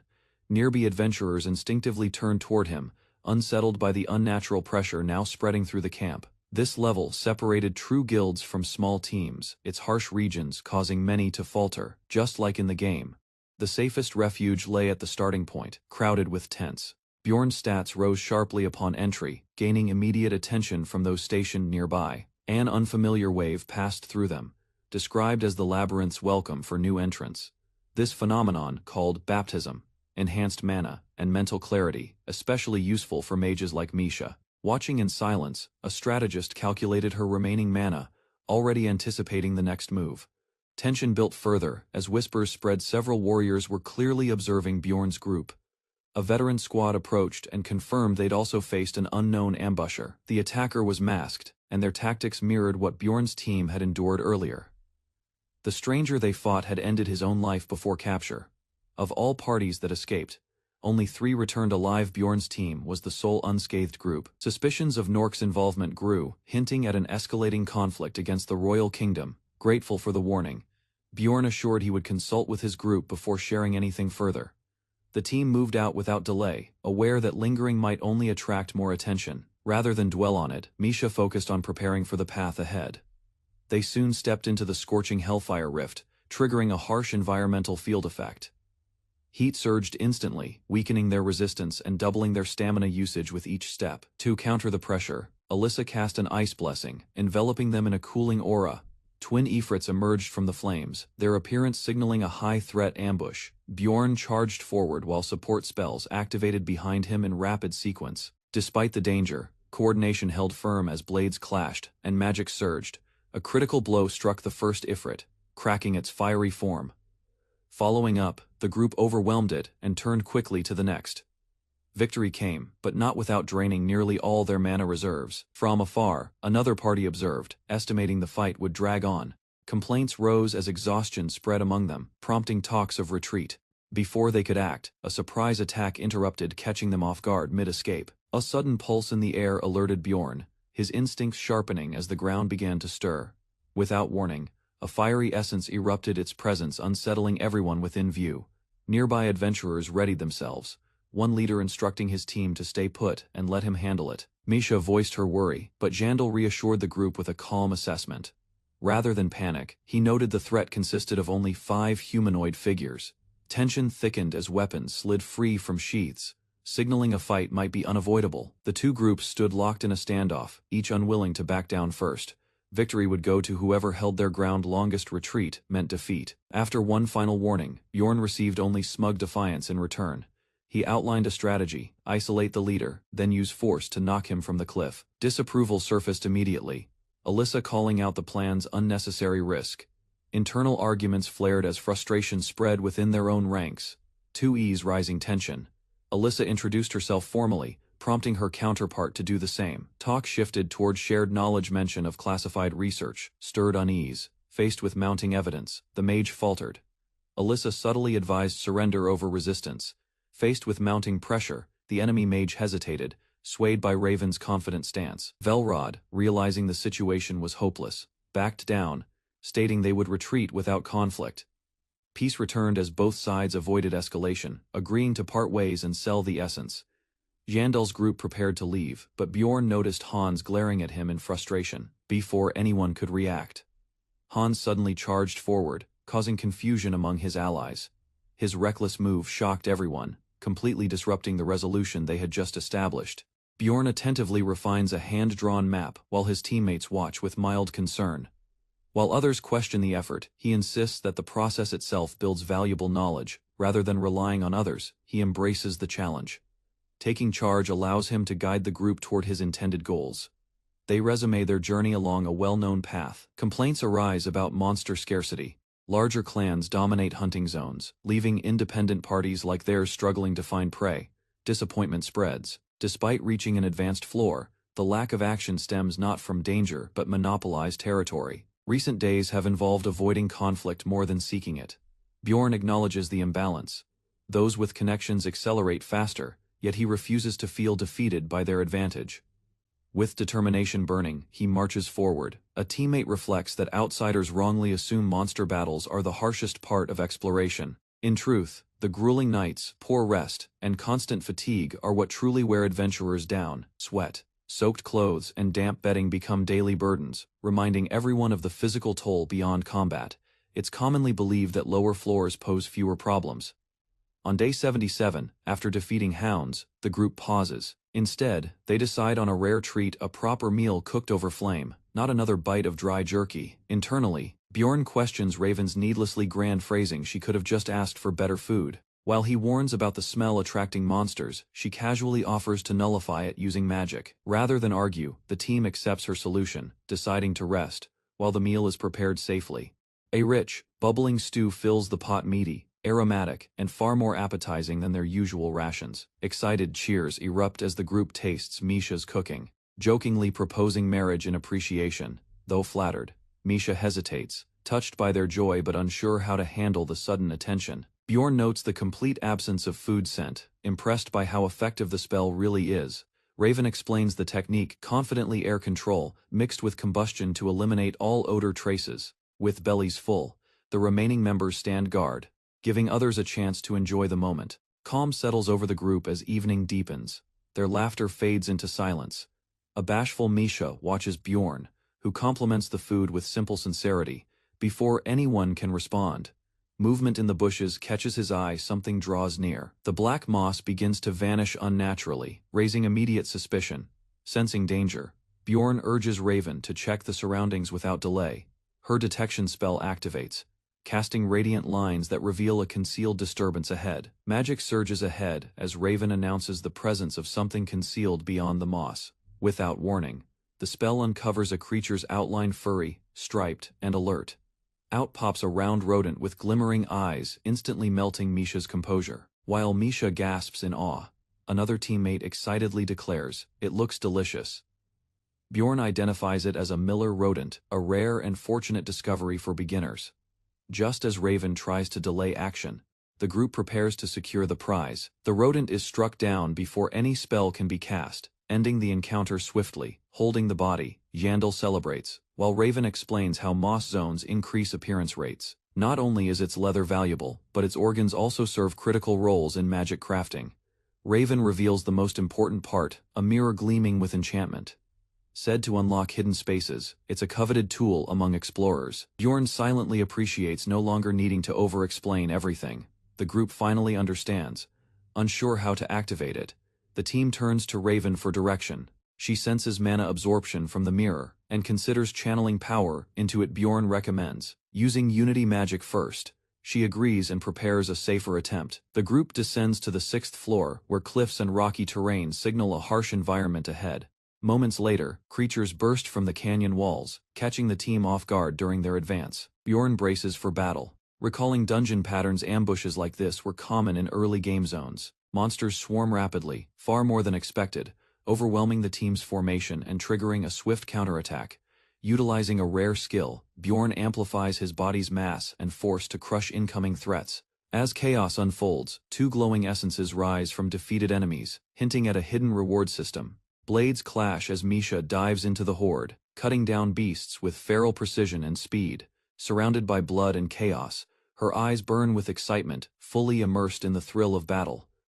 Bjorn watches closely, realizing she's more effective through instinct than any formal training could provide. Overhead, Alicia summons a massive magic circle, releasing the powerful 5th rank spell, Ice Rain. Shards of ice descend rapidly, freezing enemies mid-charge and covering the battlefield in frost. Struggling to keep control, Alicia warns she's nearing her limit, with mana reserves quickly depleting. Yandel cancels his transformation, redirecting Alicia to switch roles and focus on support. The enemy wave shows no sign of stopping, forcing everyone into non-stop close quarters. With skills exhausted, the team resorts to raw strength and sheer determination to hold their ground. At last, the battlefield falls silent, corpses scattered across the dry terrain. While recovering, they notice clusters of red crystals left behind by the slain monsters. Misha, amused and still energized, jokes about collecting loot, while Bjorn stays cautious. The mysterious coin resurfaces in conversation, reminding them of the unresolved rules tied to their survival. Only one participant may exit alive after 30 days, a rule Bjorn hadn't forgotten. As dusk settles, he offers to keep watch, allowing the others a moment of rest. A strange aura draws their attention, emanating from an unseen location beyond the rocks.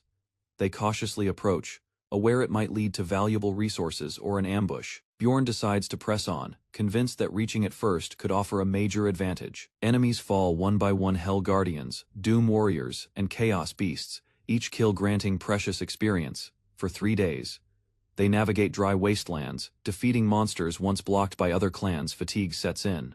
The longer they walk, the more their mana and stamina deplete. Ambushes force the group to fight defensively. Every encounter drains more than just magic.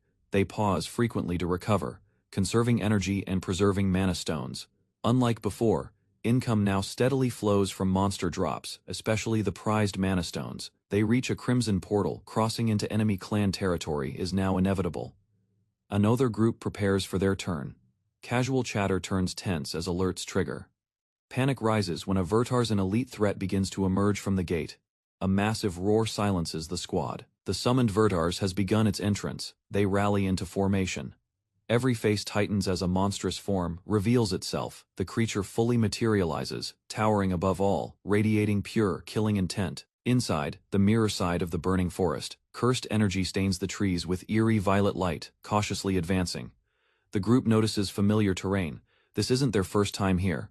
From above, a red figure watches them silently, its appearance sending a wave of tension through the party. Bjorn unleashes wild outburst, his power surging as strength and aggression multiply instantly. Roaring with fury, Vertars lunges forward, its demonic form bursting with chaotic force. Sightings of this rare fifth-rank monster are nearly myth. Some clans might see one per year. Despite the threat, Bjorn remains unfazed and takes command of the encounter. Rather than rushing in, the others withdraw, giving Raven space to analyze. Soon, the demon's full skill set becomes clear, its patterns exposed through careful observation. Among its abilities are wings, beams of light, and summoned shadows from pure hatred. Seizing the chance, Alicia casts Latitude Spear, her strongest offensive spell. The explosion signals victory. Vertars collapses, leaving behind a powerful reward. A rare essence floats upward, glowing with unmistakable fifth-rank brilliance. Evrione hesitates, but Bjorn steps forward, drawn by instinct and ambition. He calmly declares his decision to absorb it, shocking his entire team. A swirling essence floats above the ground, glowing with power as the group stands around it. Rather than keeping it, Bjorn calmly proposes that Einar should absorb the energy. Surprised, Einar reacts loudly while Misha teases her with a smug expression, having predicted the decision. Discussion quickly shifts to price, with someone asking how much the essence might sell for. One of the girls argues it's rare beyond value, referencing how little is known about the monster. As a compromise, Einar is offered the essence in exchange for partnership during future dungeon runs. The decision made, golden light surges as Einar absorbs the essence, and her body radiates change. Though shocked at first, she starts to sense a shift in her strength and abilities. With encouragement, she focuses and prepares to test out the newly gained powers. Initial attempts at summoning fail, frustrating Einar as cards flash unsuccessfully. After a tense moment, her efforts finally trigger a successful skill. Wings of Death. From her back, large dark wings emerge, stunning everyone with their sudden and powerful appearance. Laughing with amazement, Einar declares her new wings and wonders if she's become a Valkyrie. Bjorn watches silently, unimpressed by her dramatic excitement despite the impressive transformation. With fierce determination, she takes flight, her new class revealed as a powerful Valkyrie warrior. Unable to hide her frustration, Einar slouches in disbelief, confused by her inability to fly. Questioning herself, she wonders why wings won't lift her, only for Bjorn to explain their true nature. Suddenly, nearby monsters emerge from the shadows, drawing everyone's attention to an incoming battle. Without delay, Einar rushes forward, golden energy flaring violently around her body. Explosions ripple across the field as her attacks land, overwhelming enemies in a fiery blast. Combining her newly absorbed skills, she unleashes destructive force with deadly precision. Scarlet gemstones litter the ground, proof of her overwhelming power and victory. Impressed, the group acknowledges the sharp increase in her strength since gaining the essence. Bjorn turns to Misha, assuring her that she too will have a chance to grow. Hers later, the party navigates deeper through dim corridors of the dungeon. They pause before a towering stone monument, plain yet oddly placed. Though the structure offers no answers, they mark it cautiously before moving on. Bjorn humors the group's curiosity while keeping their pace steady. Noticing something ahead, Misha points toward a vague silhouette through the mist. An eerie house stands silently in the distance, drawing the group's wary attention. The party steps inside the burned hut's first floor, where a chilling silence fills the air. Finding nothing useful, they decide to check the upper level without delay. Einar suddenly shouts in excitement after spotting a mysterious book hidden among the ruins. With focused eyes, the mage inspects the strange writing and confirms it is in an ancient language. The text reveals warnings, instructions, and hints that someone from Earth authored it. Noticing strange footprints, they immediately move toward the basement to investigate further. Down below, the group finds a lone chest placed ominously in the corner. Bjorn opens it carefully, revealing a glowing artifact known as the Orb of Fire. Without hesitation, they take the orb to assess its significance and potential use. By the next afternoon, the group visits a trading post for appraisal. Experts confirm its extreme rarity, noting that only major clans possess such items.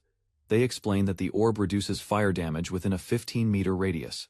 However, the artifact can only be used by the one who discovered it first. Realization hits hard, causing panic as the seller tries to hide his mistake. Clearly, the orb's true worth goes far beyond ordinary market value. After a tense moment, the trader finally reveals the trigger word linked to the artifact's use.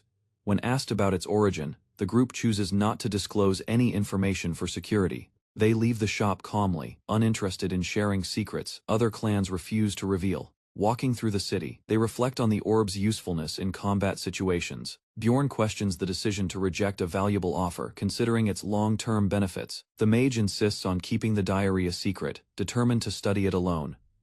Their walk continues, as plans for further cooperation are casually confirmed. Bjorn senses deeper mystery behind the labyrinth, and resolves to investigate. Without hesitation, the mage declares her intent to stay on the team indefinitely. The group's expedition report revealed valuable loot, and a surprisingly profitable outcome from the dungeon dive. Instead of celebrating blindly, they calmly divided the earnings. Excitement sparked briefly, but concern surfaced when someone questioned the hefty cost of the extracted essence. Calculations showed the essence consumed 13 million stones, an amount that shifted everyone's balance. Bjorn agreed to cover the full cost temporarily, including shares for others who couldn't pay yet. Fiend's shock turned into despair upon realizing her share was already consumed by mounting debts. Past expenditures and credit obligations pushed Fiend into an unexpected financial crisis. Despite her debt, she gained immense power from the essence, prompting others to re-evaluate her share. Bjorn reflected silently, wondering whether his efforts truly justified only a 20% reward.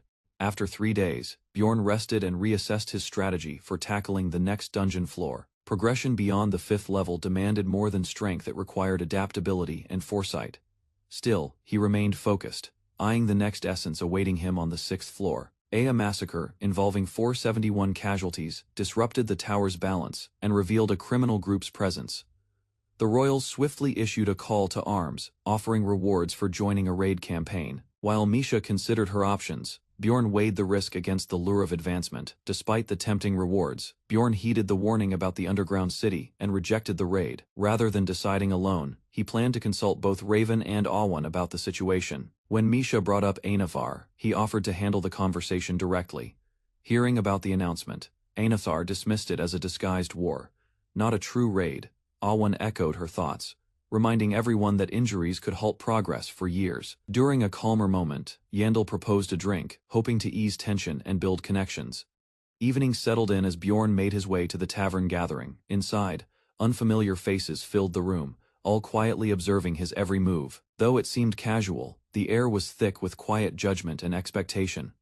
A sudden provocation escalated, turning talk into challenge in a flash. Without hesitation, Bjorn unleashed force, silencing his opponent in a single, decisive blow. No words were needed, his actions made a lasting impression. After the clash, he ensured his companion returned home safely. With a quiet breath, he let the night air calm his thoughts. Unspoken determination lingered in his gaze as he looked up in silence. Anar asked Bjorn about the raid, and he confirmed their team wouldn't take part. Relief showed in her expression.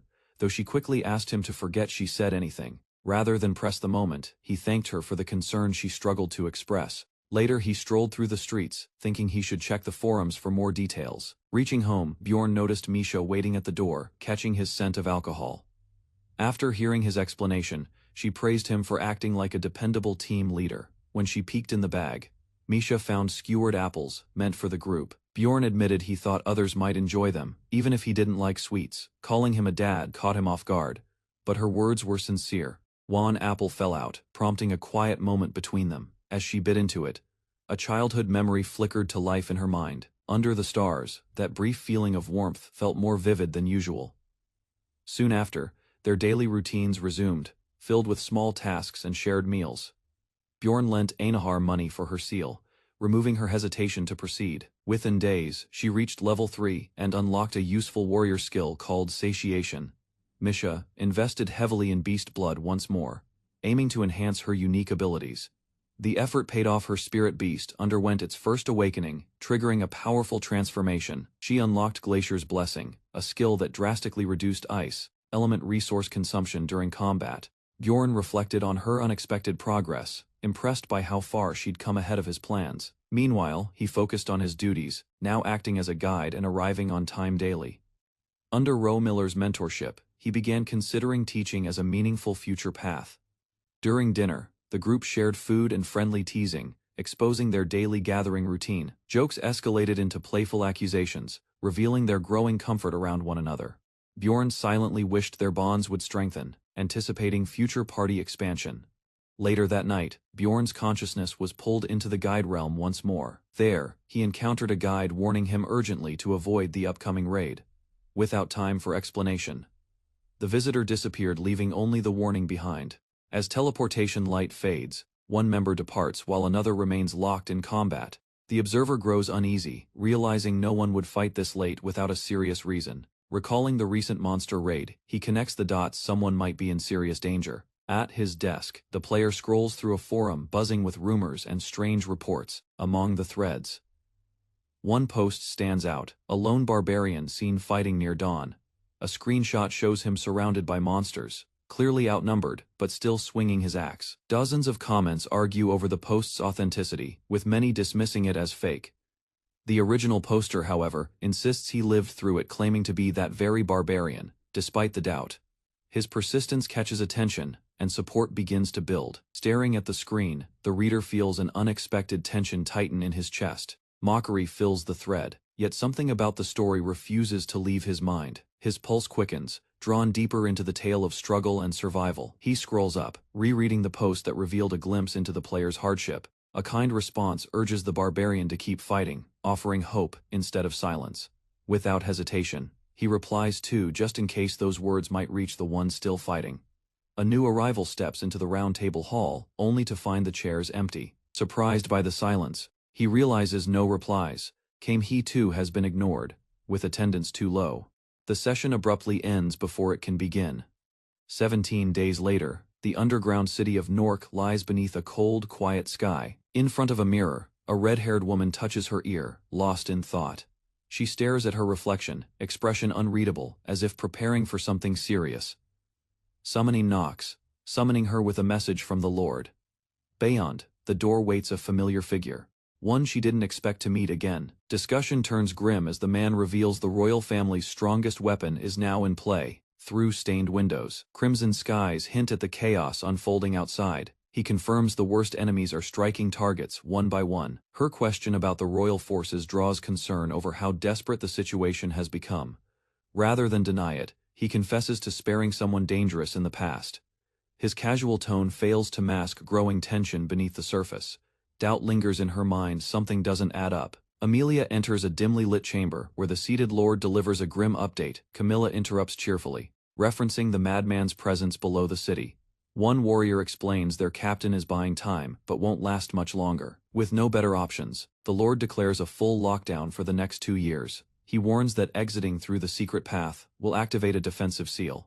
Amelia listens carefully and refuses further information, focused only on the mission ahead. The group prepares to leave, while Camilla offers a flirtatious farewell. Voices echo down the corridor as they march toward the hidden gate. At the portal's entrance, magic swirls as the barrier opens with a hum. Torches flicker, lighting their descent into the unknown. Breath steady, they cross into the next region, leaving safety behind. Amelia glances back, uncertain she'd ever return to the city she just left. The objective is clear: gather intelligence in Rafdonia. If possible, the secondary goal is to eliminate a high-priority explorer. At last, Amelia reaches her destination, prepared to face what lies ahead. He walked the corridor at dawn, still weighing the path ahead. Though his choice was clear: to survive, he knew he must grow stronger before his protective ring inevitably shatters. Gathering with allies, he resolved to re-enter the labyrinth without hesitation. Later, he approached the building alone, unaware of the unexpected presence waiting ahead. Fatigue tugged at him, but a cloaked figure nearby caught his attention. Recognition struck. He hadn't imagined seeing someone familiar in that place. Amelia moved quickly, revealing herself with intent and readiness. Confrontation escalated fast as crimson flames erupted between them. Shock filled his eyes. He couldn't understand why she was there at all. Surprised by Misha's sudden appearance, Bjorn holds back, realizing things might spiral if he moves wrong. Rather than acting rashly, he observes her body language and determines she didn't come seeking him out. Judging by her posture and lack of hostility, he concludes she has no intention to attack yet. Raising his voice, he questions her motives only to draw the attention of nearby adventurers. His words fail to reassure her, and her expression grows more guarded as tension thickens. Instead of backing off, she prepares for conflict, forcing him to reconsider the idea of escape. Trust becomes a major concern. If she turns hostile, he won't stand a chance while unconscious. Despite asking for assurance, he's reminded that his position leaves him with little bargaining power. A smirk plays on her lips as she mocks his confidence, triggering a sudden magical shift. Her voice echoes as a skill activates, distorting the air and sealing the space around them. Realizing the spell is sound block, Bjorn clenches his fists, preparing for what's to come. Without hesitation, he lunges forward, determined to defend himself against whatever she throws next. They clash with force, exchanging powerful blows that test his reflexes and endurance. She pauses to ask how he saw through her plan, impressed by his instinct. Thou wary, he admits she's in control, and that resistance might only worsen his situation. The day of the expedition arrives, and Bjorn stands among a larger crowd than expected. One of the officials distributes silver tags, a symbol of participation and identification for the trial. Losing it means isolation from other squads and disqualification, an outcome everyone wants to avoid. As soldiers line up, portal energy flickers violently, making the situation feel increasingly unstable. Despite the risk, officials urge participants forward, hoping to stabilize the gate through usage. When hesitation spreads, Bjorn prepares to act before anyone else steps in. Without delay, he grabs Anar, throws her over his shoulder, and rushes the portal. Nearby mages yell in shock combat. Skills are banned within city limits. Guards attempt to intervene, but Bjorn's momentum and strength overpower their reaction. With two teammates clutched in his arms, Bjorn dives into the swirling energy. Spectators cheer in awe, impressed by his recklessness and resolve. A message confirms entry and increases his fame stat, marking his boldness. The team lands inside the dungeon near the monument, surrounded by total darkness. A brief complaint about fines is dismissed. It was done for the team's benefit. Summono notices something strange. The floor feels darker than it should be from the start. Confusion spreads as the group inspects an unfamiliar wall, suspecting a spatial shift caused by the portal. Simone explains that entering late might scramble coordinates due to dimensional interference from unstable gates. Meanwhile, Bjorn remains unconscious, while others quietly monitor the area to avoid waking him. A seasoned adventurer recounts when such phenomena first appeared more than a century ago. He recalls how the magic tower once stabilized the rifts, preventing most portal-related issues. Rather than share this anomaly widely, the party agrees to keep it hidden from others, eager to help. One member steps forward and requests permission to activate the next door. Once triggered, the glowing portal reveals a passage filled with pulsing energy. Despite some hesitation, the team advances. Aware that something feels subtly distorted, they arrive deeper in the dungeon, marking successful entry into the next level. Older explorers once gave up here, overwhelmed by the endless tunnels and misleading paths. Instead of doubting, Bjorn suggests heading north, relying on knowledge from prior clues. Their progress is interrupted by a group demanding proof of their credentials. With no way to verify stolen tags, doubt lingers between the two sides. Still, the challengers choose silence, perhaps sensing the confrontation isn't worth the risk. One of the knights reveals his background, connecting himself to a past contestant who fled disgracefully. His admission causes a brief silence as the group observes a suspicious team nearby. Another member teases about unexpected fame, but the mood shifts as the group prepares to move again. Raven is asked to be carried, prompting jokes and light bickering within the party. Bjorn questions the logic, suggesting that someone not burdened with gear should carry her instead. Annoyed by the reasoning, Misha glares back, and tension rises among the group. Bjorn evaluated the situation and concluded he couldn't guide the path while carrying a heavy load. To fix this, he decided to switch gear with Einar, lightening his own burden. The group reformed their marching order and resumed travel deeper into the cavern, maintaining formation. Their seventh day of exploration brought them through another stretch of the treacherous Sky Tower. Having advanced a quarter through the area, no threats were detected, prompting talk of food as they began preparing their camp for dinner. A lavish spread of food soon covered the ground, showcasing Misha's well-practiced cooking skills. Rather than indulge immediately, Bjorn watched in silence while the others enjoyed the warm meal. Laughter and satisfaction spread among the group as they dined together in temporary peace. Discussion turned to night watch, but most doubted it was necessary after a quiet day. Jandal supported this, citing his detection spells that had revealed no hostile presence. They unanimously agreed to sleep uninterrupted, assuming the environment posed no real danger. Crackling fire lit the camp as midnight approached. Without warning, numerous blades erupted from the ground, shattering their moment of safety. Bjorn recognized the sudden assault and confirmed everyone's fear. It was exactly what he had suspected. News of a rupture, erupting on the 4th floor, immediately caught the party's attention.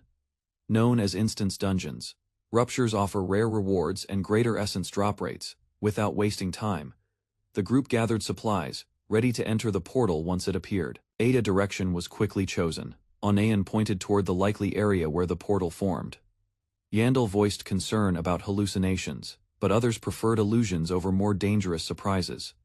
They approached the entrance together, weapons drawn, prepared to face what lay inside. Bjorn understood the challenge ahead. This dungeon tested not strength, but the mind's endurance.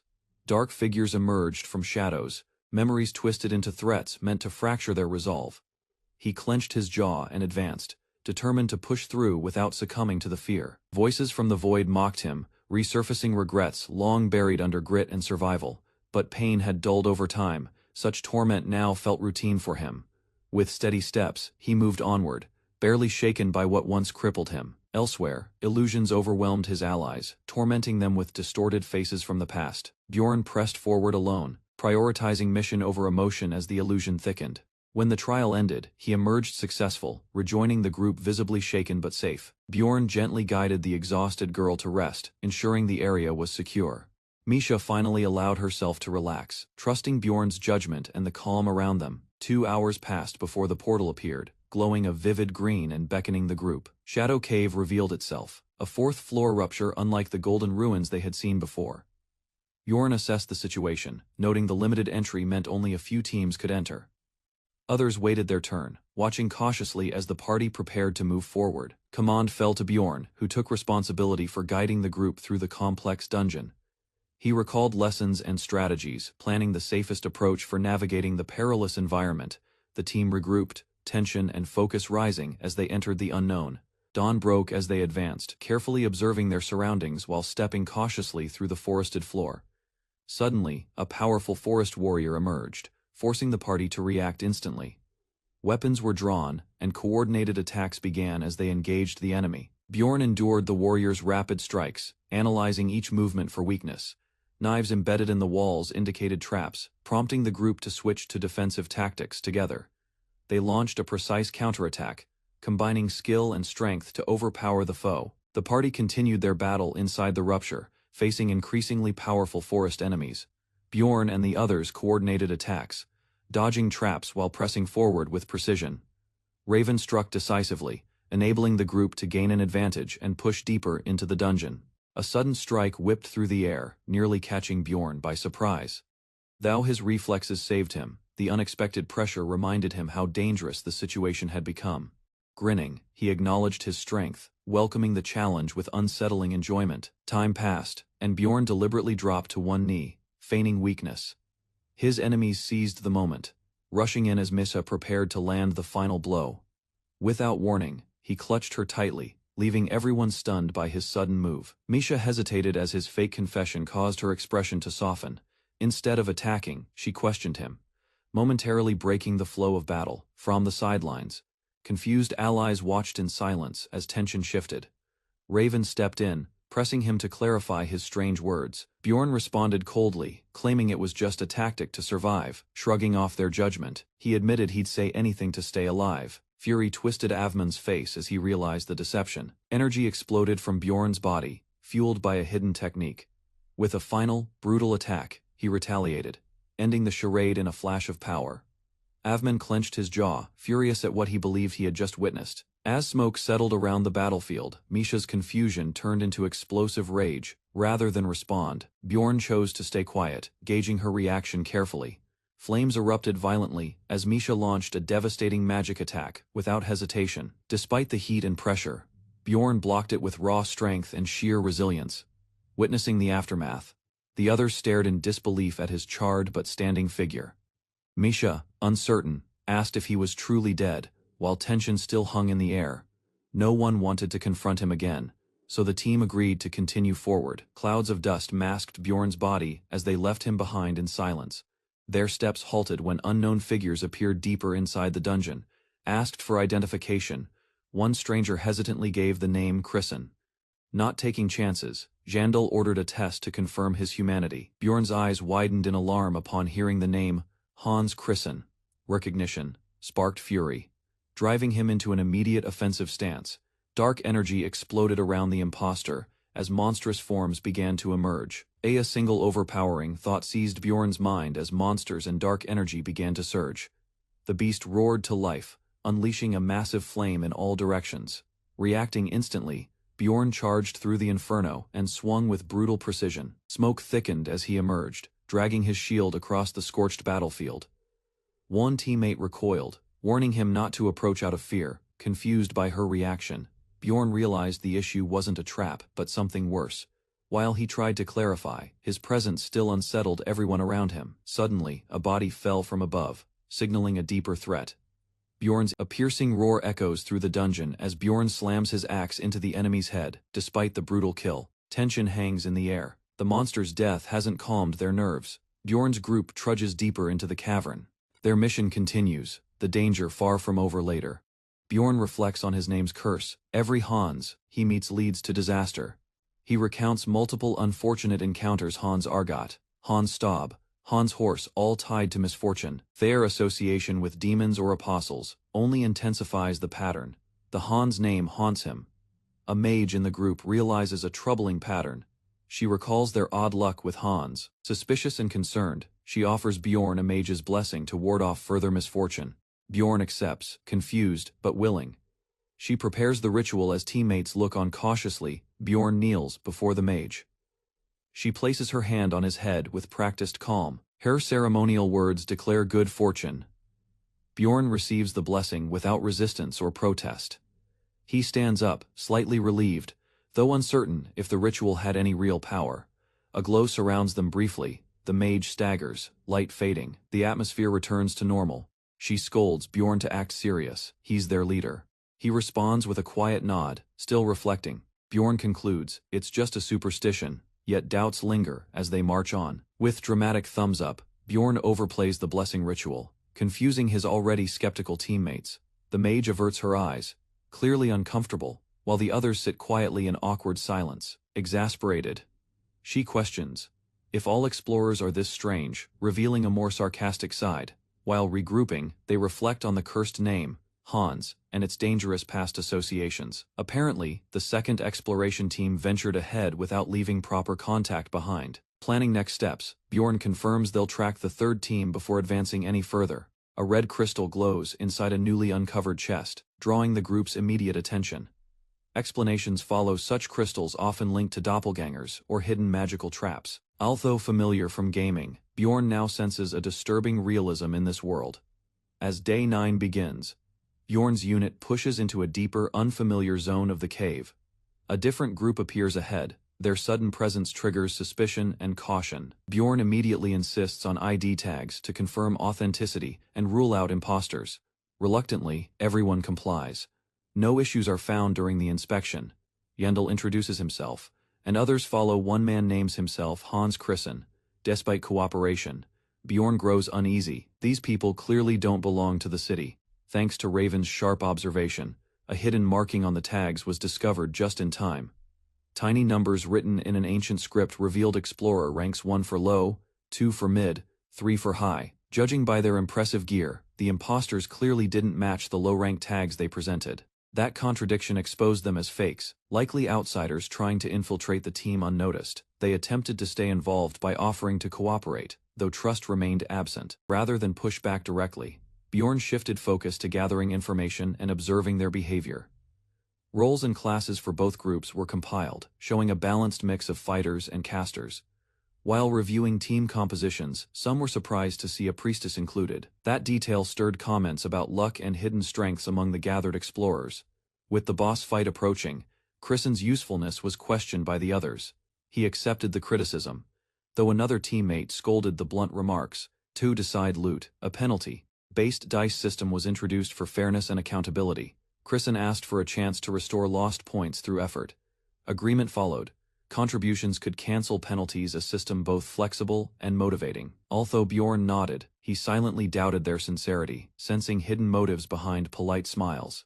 A special quest is triggered, increasing danger and restricting retreat from the forest zone. Their objective becomes clear: eliminate 3 bosses hidden throughout the dense forest. After some movement, Bjorn spots signs of doppelgangers nearby, prompting immediate combat preparation.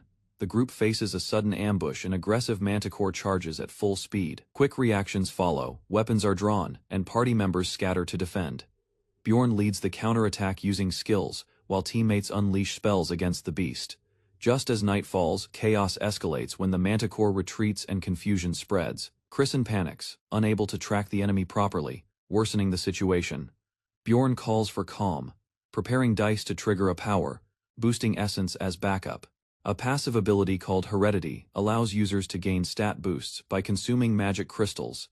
Although it maxes out at 200 points, it seemed lackluster compared to higher-tier options.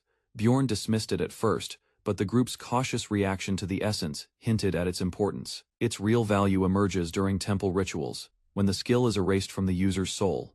Bjorn completed the process and absorbed 20% of Heredity's effects, gaining 40 permanent stat points. Seeing the outcome, everyone except the priest and mage expressed strong interest in claiming the rare essence. Arguments broke out among the party, each side, unwilling to give up such a powerful item. Lacking better solutions, they agreed to settle ownership through a high-stakes roll of dice.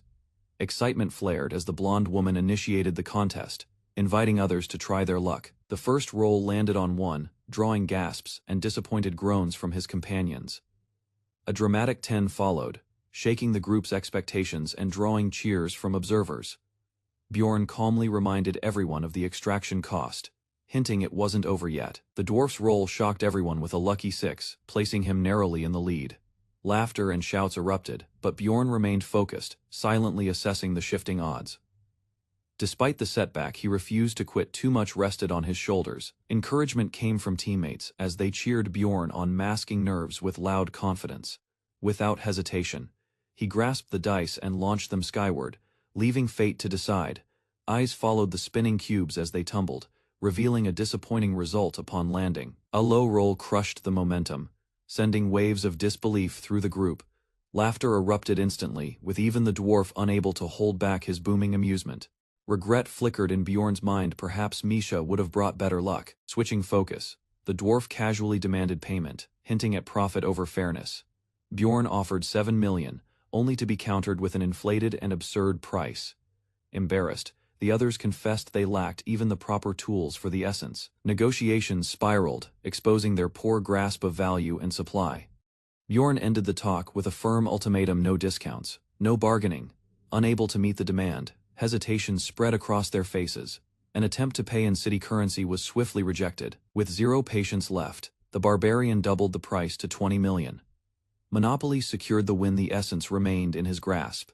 Morning arrived with another brutal battle, forcing the group to push through waves of monsters. By nightfall, everyone regrouped at the temple, where the atmosphere shifted toward suspicion. Bjorn noticed the numbers felt wrong, sensing an impersonator hidden among them. A closer look highlighted the dwarf's odd behavior and Hans G's hesitant answers. Discussions quickly turned tense as Bjorn questioned them, prompting others to suggest magical verification. Soon after, 2 mages prepared a spell designed to expose lies without confrontation. The ritual began with simple identity checks, testing each person's awareness. One after another, members passed under the spell's glow, confirming their authenticity. When the process ended, 9 individuals remained under suspicion. Heightening the uncertainty, Bjorn narrowed the field, directing attention toward the dwarf and Hans G. He challenged their memory by referencing past events that should have been familiar. Their vague replies fueled doubt, causing unease to spread among the others. Bjorn pressed harder, mentioning books Hans G. previously claimed to know. Neither suspect offered clarity, and irritation built within the gathered adventurers. As tempers rose, accusations echoed through the group. While Bjorn stayed focused on finding the imposter, instead of answering truthfully, Hans G. deliberately acted vague to divert suspicion. His odd behavior provoked frustration, but it served as a calculated distraction. Right at midnight, the long-awaited Stone of Truth finally materialized. The group wasted no time using the artifact to expose deception. Asked to identify the most suspicious person, one pointed directly at the barbarian. Both Bjorn and the dwarf denied being the imposter, and the stone confirmed their honesty. Suspicion immediately returned to Hans G, who reacted with visible panic. Bjorn, without delay, accused him of constant manipulation and sowing doubt. He charged forward, unleashing a blow as chaos erupted around them. Forced toward the altar, Hans G struggled to defend himself. Despite loud objections, his teammates offered no support. A moment later, his soul was sealed, marking the imposter's end. As tension eased, a mage stepped forward with another truth. Revealing item. He displayed broken trust, which disabled lying within its range. Others stared in disbelief, questioning why it hadn't been used sooner. The mage apologized for hiding the truth, detecting item, and finally prepared to activate it. A magic field surrounded the group as Bjorn tested the spell with a simple question. When asked his origin, the mage froze, exposing himself he'd stepped on a trap. A flash of motion caught Partharian off guard, his eyes widened too late. Steel tore through flesh, blood streaking the air in a violent arc. Shock gripped the group as Partharian collapsed, lifeless before anyone could react. Amid the confusion, orders rang out, urging fighters to regroup as enemies surged forward.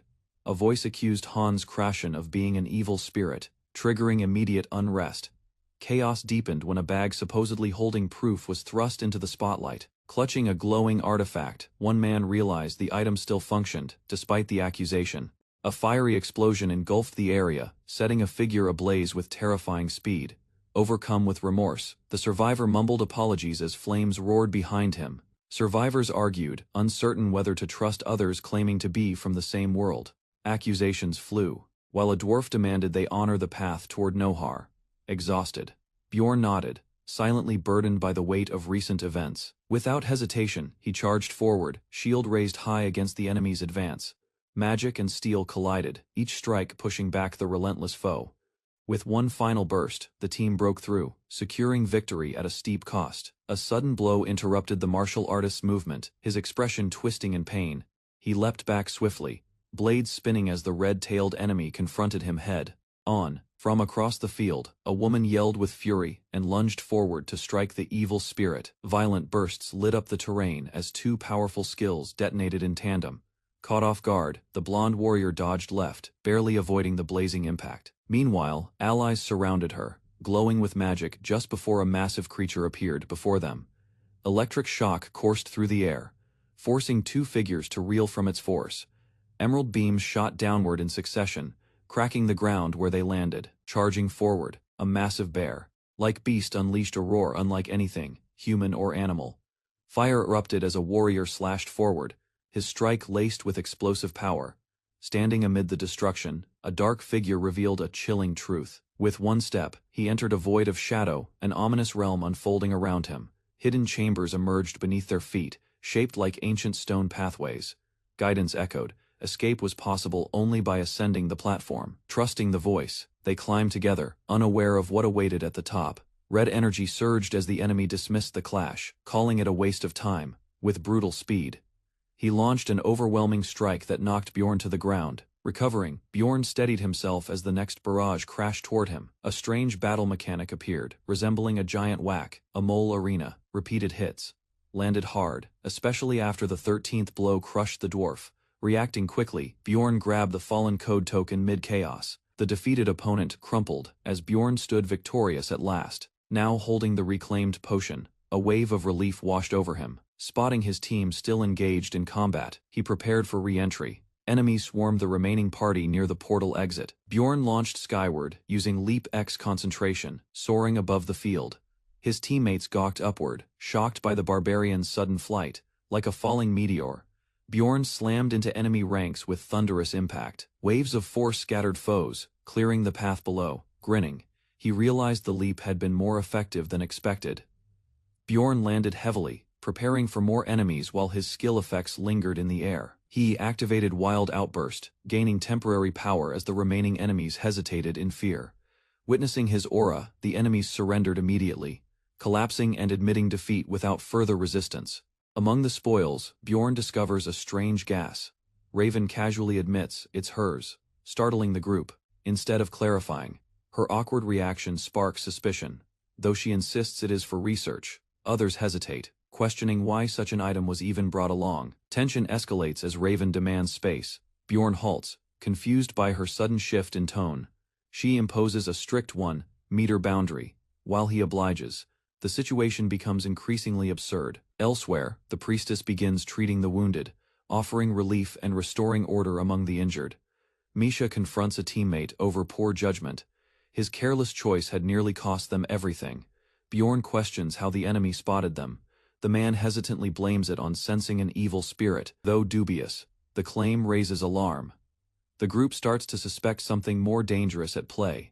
Later, Bjorn gathers allies to discuss what should be done with the captured enemies. Arguments spark some execution. Others fear retaliation or lingering threats. Caution outweighs mercy. Doubts arise whether they're facing humans or something far worse. Raven assures the Nork survivors will disappear, but warns 2 suspicious figures remain nearby. One voice insists evil spirits must be eliminated, recalling dire consequences of misplaced trust. Lurking in the shadows, the suspected enemies remain. Each harsh remark weighs heavily on Jandal, the fear of being discovered gnawing at his mind. Should the group uncover his secret, he knows he'll face execution without hesitation. Pressed for an opinion, he stalls, knowing a single word could trigger his downfall. Sensing danger, the 2 suspects suddenly bolt into the darkness without warning. Without emotion, Jandal secures a gag, confirming that mercy was never part of his plan. Their end comes swiftly. Blood stains the ground as he accepts violence as survival. Raven protests, upset not by their deaths, but by how roughly it was done. Rather than argue, Jandal deflects her concern, focused on the bigger threat. Now, only Raven remains among those untouched by the detection spell. The Stone of Truth is activated. Panic erupts as Raven frantically pleads innocence. From the sidelines, the others watch, unsure if her panic is real or deception. Despite her cries, suspicions only grow deeper. No one rushes to defend her. Bjorn challenges her. If she's clean, someone else must still be hiding. Raven proposes a chilling theory. Perhaps one of the corpses is faking death. Impressed, he silently agrees. She voiced what he already feared to admit. A critical moment arrives as one clean strike exposes the imposter with undeniable evidence. Bjorn instantly dismisses any logic that a corpse could fake bleeding that convincingly. Instead of words, a dagger confirms the truth, the body responds, and the illusion crumbles. The Stone of Truth glows as justice is delivered. The traitor's fate is sealed. As a result, a hidden quest reward activates, tied to uncovering a royal disguise. While survivors regroup, Bjorn maintains control, ensuring the party doesn't lose cohesion again. Humor returns, lightening the heavy atmosphere that had lingered over the group. Raven laughs off her earlier panic, but still reflects on her own strength. Moments of peace emerge, though Bjorn stays alert beneath his composed expression. With danger temporarily past, roles are reassessed before heading toward the next objective. Bjorn doesn't lecture instead, he simply asks each member to share their capabilities. Reluctantly, one warrior responds. His cooperation earns silent approval. Although earlier dismissed, the mage's unique skills may prove useful after all. Experience outweighs raw power, that alone justifies his inclusion moving forward. Grateful, he expresses thanks. Bjorn, without replying, accepts him back into formation. A rare evaluation spell is cast to analyze mysterious loot, revealing surprising magical properties. As they examine items, the group realizes some artifacts surpass Raven's appraisal skills. After thorough inspection, Jandal confidently concludes that they now possess enough strength to defeat the Guardian. Encouraged by their chances, the team prepares for the next stage without hesitation. Steps are taken carefully as every movement is checked and monitored for betrayal. One member silently reveals a hidden goal. His plan to eliminate the doppelganger has begun. Amid the shadows of the forest, Bjorn's party prepares for combat against an approaching enemy force. Multiple enemies close in from every direction, forcing the group into a defensive formation. Reacting swiftly, Bjorn slams his shield to the ground, unleashing a shockwave that disrupts the charge. A glowing aura envelops him as the gigantification skill transforms his body into a towering figure. The battlefield shakes when he lands, sending enemies flying and drawing all aggression toward him. With Wild Outburst activated, his strength surges, turning him into an unstoppable frontline force. Time passes, and the field becomes littered with defeated foes as the group regathers. Though exhaustion sets in, relief is short-lived when Bjorn senses something isn't right. He warns the others this fight was likely just a setup for something bigger. Their mages respond by casting layered spells, fusing lightning and support magic together. An intense thunderbolt crashes down, wiping out lingering enemies with overwhelming force. Watching the destruction, One member silently revels in the efficiency of their teamwork. Enemy arrows scatter across the terrain, signaling more threats ahead. Bjorn moves to collect loot, but a strange pressure builds nearby. A pit in the ground draws attention, yet caution stops them from diving in unprepared. Standing before a sealed crystal, the party identifies it as the trigger to summon the boss. Magic must be channeled into the structure to disable the surrounding defense field.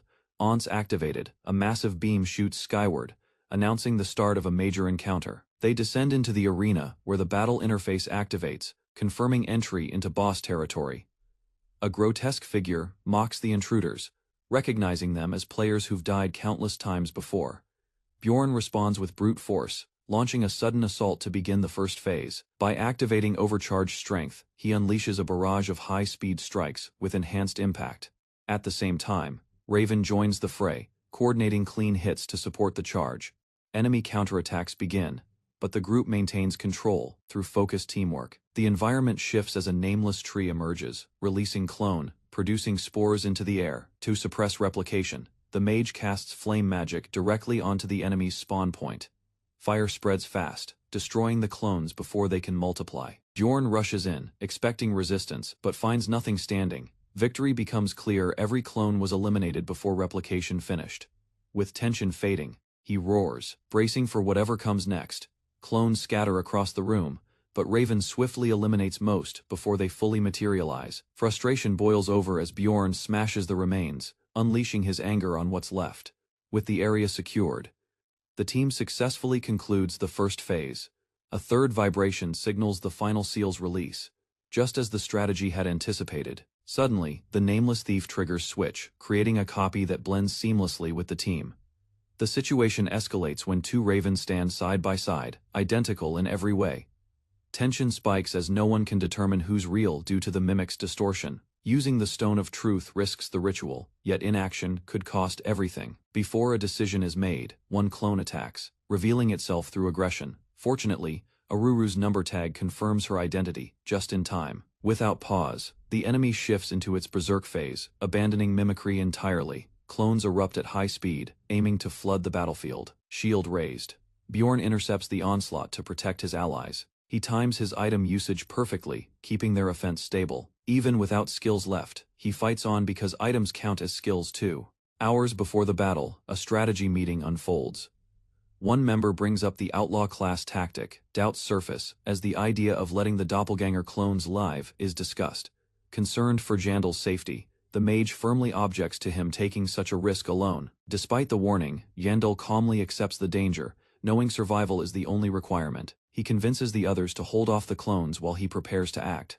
With quiet resolve, he braces himself against the mental toll awaiting him. In the present, the seal nears completion as hostile energy erupts across the battlefield. Charging ahead, Jandal ignores the cries behind him and dives into the chaos. Explosions follow in his path as he begins unleashing his power. A burst of green light surrounds him. The transformation has begun. Outburst and frenzy stack, amplifying his strength beyond normal limits.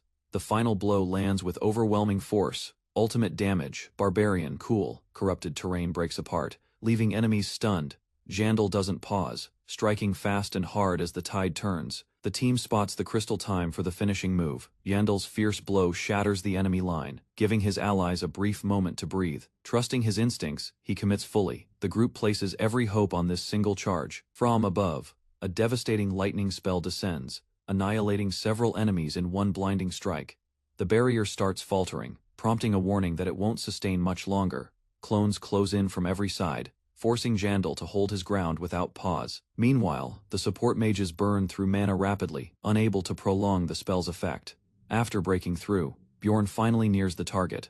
A flicker of hope returns to the group. Suddenly, the spell vanishes too soon, leaving him exposed amidst the remaining foes. Close combat resumes immediately as enemies seize the opportunity to counterattack. A teammate screams out as Bjorn moves deeper. Ignoring the danger, refusing to stop, he advances with labored breaths and trembling limbs. Realization sets in, he's nearing his limit, and the end draws closer. With a final surge he launches himself skyward and activates Berserk Limit. Descending fast, his weapon aims directly at the corrupted heart beneath the beast. The crystal shatters as his axe crashes down, ending the desperate assault. The shattered crystal triggers a massive burst of light that radiates throughout the chamber. Within seconds, system messages confirm the raid is finished and effects begin to fade. Silence follows as Bjorn emerges from the light, still standing amid the ruins. Teammates regroup quickly, checking on one another outside the rupture's exit. A few members stumble or collapse, drained from the intense combat. The mage and guide leave first, handing Bjorn a token before disappearing. Bjorn glances at the so-called gift, a permit to visit the Narman school. While sipping water, he admits it's not a present he particularly wanted. Still, the group collects valuable loot, including a rare sealed fragment of evil. Later, they gather supplies and confirm mission success, having met their goals. As a new day begins, the team heads back toward the checkpoint. Reflections surface the reward is earned, but the cost wasn't light. At a safe outpost, a red-haired man greets them, introducing himself as Elmaris. Bjorn answers cautiously, unsure of the visitor's true purpose. Without delay, Elmaris reveals a bounty has been placed on Bjorn's head. Bjorn suddenly recalls the bounty placed on him and reacts with surprise. Elmaris explains that due to the unstable times, his punishment is 20 days in Bifron. Only Bjorn is sentenced. The others are exempt, leaving him visibly annoyed. A visual chart outlines the city's structure, divided into distinct administrative districts. District 14, Bifron, is highlighted at the bottom, isolated and heavily restricted. Notably, Bifron is marked in red, signifying danger and lawlessness within its boundaries. Without further explanation, Bjorn is led to Bifron and enters through its iron gates. He learns he's free to do anything inside, as long as he doesn't try to escape. The surroundings are bleak, and lawlessness is apparent in the broken structures and armed residents. Reflecting on his former life, Lee Han-soo admits he would have feared this place. But now, as a barbarian, he confidently intimidates others using sheer strength. After unleashing a brutal blow, he smiles, unfazed by the chaos around him. Shouting in the middle of the street, Bjorn drew every eye with his sudden outburst. Onlookers hesitated, whispering doubts about his sanity and quietly stepping away to avoid trouble. Achieving his goal, he welcomed their fear. Avoiding needless attention was easier through intimidation. In a place ruled by strength, acting unhinged earned quick respect and caution from strangers. Bjorn kept moving, noticing how people naturally gave him space without further confrontation. Surprisingly, he realized surviving here might be simpler than expected if he maintained that image. 2 days later, the team gathered to assess the results of their expedition. Their earnings totaled an astonishing 152 million stones, stored securely in one member's pocket realm. Gasps and disbelief filled the room, especially from the red-haired girl stunned by the number. The haul included loot from 7 explorers and a rare artifact still pending sale. Though the numbers impressed her, something about the meeting felt underwhelming without Bjorn. She sipped her drink, quietly missing his unpredictable presence. As both leader and fighter, Bjorn had guided the group with steady control. Without him, discussions grew slower, and decisions lacked clarity. She thought it was about fairness, but deep down, she simply didn't want to lose to him. Ariel stiffened as a sudden thought crossed her mind, suspecting someone had seen her expression. When questioned, she quickly deflected, unwilling to share what truly concerned her. Meanwhile, another teammate confessed he'd already spent his cut, and now needed funds again. Talk shifted to a recent dungeon raid that felt eerily familiar in strategy and execution. Though the pattern resembled Bjorn's, most dismissed the idea that he could be involved. They reasoned that someone else must have coincidentally used similar tactics and timing. Recalling Bjorn's brutal efficiency, the large man felt uneasy about the possibility of his return. That fear wasn't unfounded. Bjorn had cleared dungeons faster than anyone they'd seen. Misha broke the silence, wondering aloud if he had really come back. In a violent display, Bjorn shouted while charging, overwhelming his enemies without effort. 3 days after arriving, he had already claimed leadership of the Western Federation. From above, he taunted the crowd below, ignoring their desperate cries. Their attempt to fool him using a child as bait failed instantly. Bjorn stormed in, demolished everything, and sent a clear message through chaos. No resistance remained. He achieved total control exactly as he intended. Bjorn wrapped up the day's training by reminding everyone to behave and show restraint outside. Before leaving, he glanced at a subordinate and casually asked for his name. Startled, the man answered quickly, only for Bjorn to jokingly act as if he forgot again. Another man whispered plans to skip tomorrow's drill, assuming he wouldn't be noticed. His excuse faltered under Bjorn's stare, followed by a hasty and panicked denial. Rather than press the issue, Bjorn let the matter slide with a quiet warning. Far from the camp, a magical system quietly selected names marked for death in future dungeons.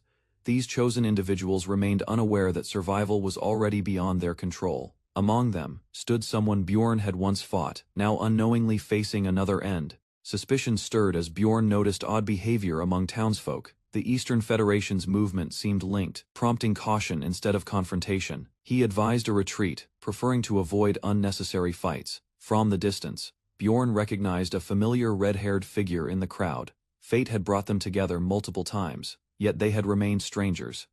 At last, he learned her name, Amelia Reinwells. Bjorn realized avoiding Amelia was no longer an option and rushed into the confrontation. He warned his subordinate to keep up as they closed the distance toward the enemy. Without hesitation, he leapt into action, striking hard and catching everyone off guard. Amelia reacted in shock upon recognizing Bjorn, confused by his sudden appearance. She questioned why a barbarian was involved, while Bjorn returned the suspicion. His curiosity grew, now more interested in uncovering Amelia's true purpose. Misha abruptly halted the questioner, brushing aside any inquiry with a sharp demand for silence. Without hesitation, she revealed her mission: eliminate Bjorn in exchange for support on her assignment. Though curious, he remained guarded, suspecting her offer to assist might conceal ulterior motives. A brief memory surfaced: he had once attacked her during a prior encounter in the sewers. She never recalled it, thanks to a wiped memory, or so she believed. Scoffing at his defensive stance, she dismissed the suspicion and proposed a change of location before they could leave. Loud voices rang out as a group dramatically descended from above. Rather than listen, Bjorn launched his subordinate skyward for interrupting without reason. Cheers erupted from onlookers, while an old ally recognized Bjorn amidst the chaos. They distanced themselves from the crowd, choosing calm over confrontation. Misha criticized his involvement, deeming it childish and unfitting for someone his age. Instead of answering, Bjorn turned the question around, prompting her to speak first. With a shrug, she mentioned defeating her would be leader and claiming command. Though sarcastic, her tone hinted at respect for his decisiveness. Searching for an explorer, Bjorn explained he had offered help in return for guidance. Understanding Misha's intent, Bjorn realized she chose weak allies to avoid drawing attention. Rather than interfere, he welcomed her low-profile approach as it aligned with his own goals. Her mention of a past promise caught him off guard, though the memory soon returned. That request, never to meet again, had once been her condition for parting ways. While the encounter wasn't planned, Bjorn acknowledged her concern without resistance, assuring her it wasn't intentional. He offered to avoid any unnecessary conflict going forward. Instead of surrendering anyone, he proposed lending his subordinates for her mission. Climbing confidently, he dismissed any worries about relative faction strength. Claiming the Eastern Zone, he boldly declared minor concerns irrelevant. News of his takeover quickly stirred unrest across the faction. Supporters rallied while critics whispered doubts about his sudden assertion of power. An officer emerged, seeking answers for Bjorn's bold movements. Without hesitation, Bjorn renamed a subordinate Cyclops and demanded obedience. His authority unchallenged, he issued orders with precision and confidence. Their next move: inspect every man in Bifron for secret markings. Gasps erupted as several men exposed identical tattoos across their backs.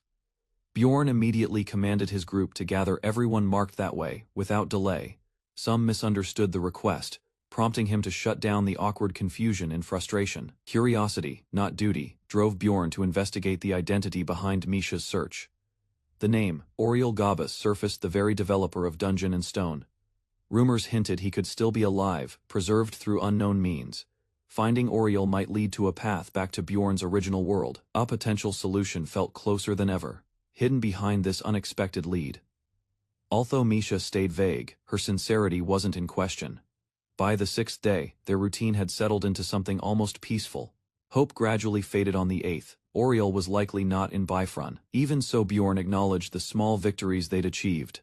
Misha's mention of a secret passage sparked new interest in escaping the city.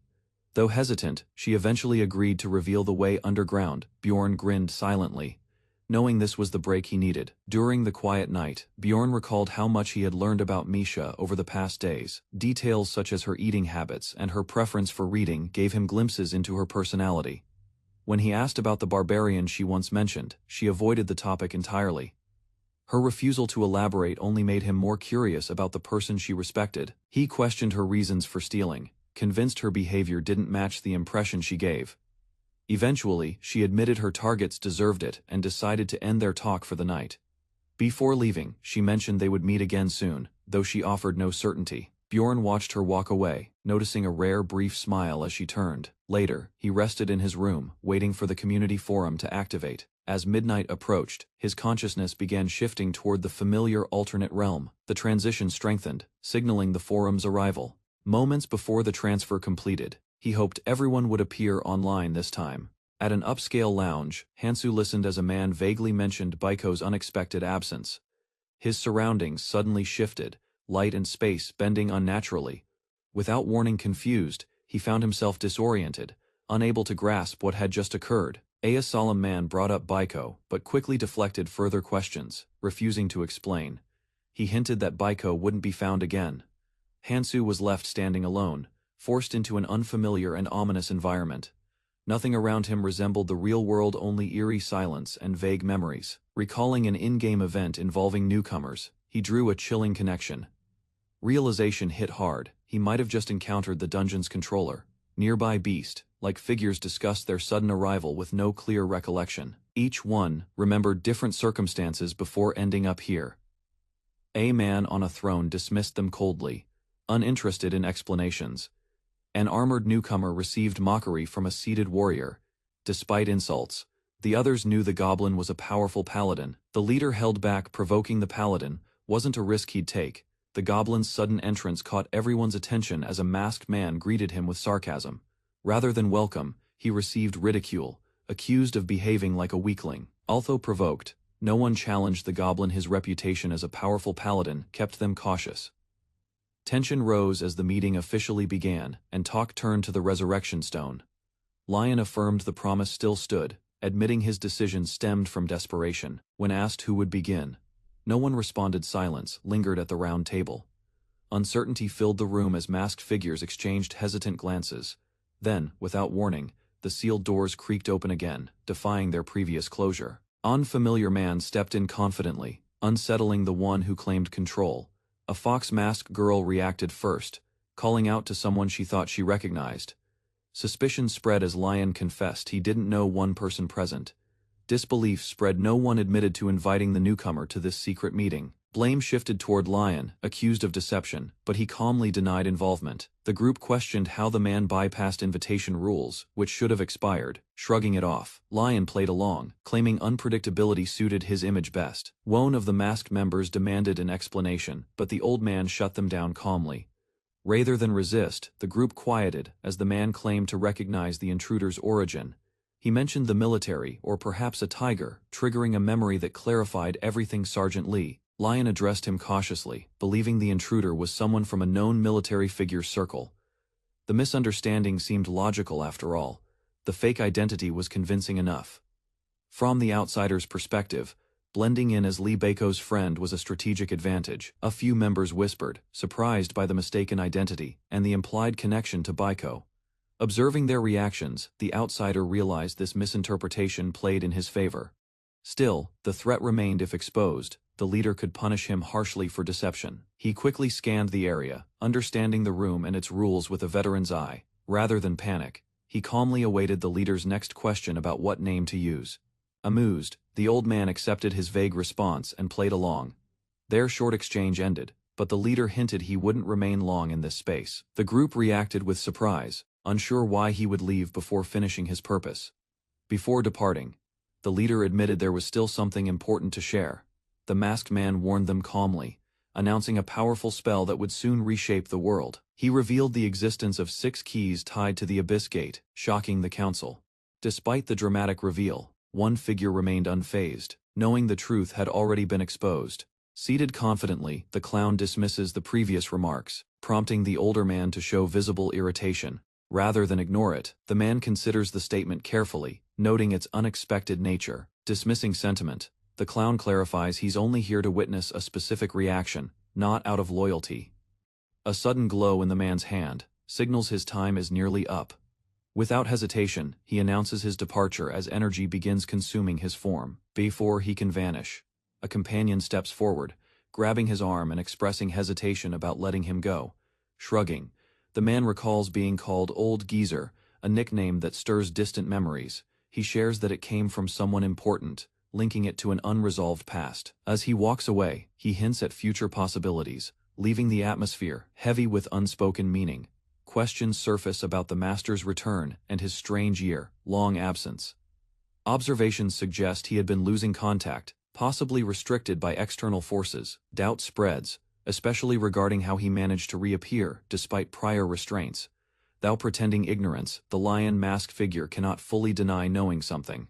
He admits to having a theory, only to be cut off before elaborating. Finally, he ends the discussion, uninterested in dragging the small talk further. A quiet creak echoes as the meeting chamber door swings open, setting the moment in motion. Without delay, the masked figure signals the start of the Round Table's first official session. Information surfaces. The Magic Tower is researching how divine power could dismantle Nork's protective barrier. Reports from the Zoran region highlight unrest and clans unable to maintain internal control. Skepticism arises when someone questions if this threat was truly unknown from the start. Concerns deepen, as it is revealed the Zorans might be mobilizing forces under a misleading pretext. Unexpectedly, Bjorn Yondel's name enters the discussion, catching one masked participant off guard. Instead of fading, the mention triggers tension, suggesting deeper implications tied to his presence. Choosing silence, Bjorn observes as the focus shifts before anyone reacts to the name drop when prompted. The clown warns his report may be ill-received by certain members. He discloses that someone already crossed the barrier's threshold, likely with lethal intent. Several members silently contemplate the assassin's target, suspicion settling over the room, taking his turn. Another figure refers back to the vanished divine relics. Mixed reactions follow some recall past discussions. Others remain visibly confused. Calmly, he declares the 6 legendary treasures have completely disappeared. Shock spreads around the table as members struggle to grasp the reality of the vanished relics. A flurry of voices erupts, questioning how such powerful artifacts could simply disappear. Maintaining composure, the informant confirms their findings. The 6 treasures are truly gone. A crystal display projects the truth, offering undeniable evidence of the relic's absence. Rather than panic, the clown chuckles, clearly entertained by the group's stunned reaction.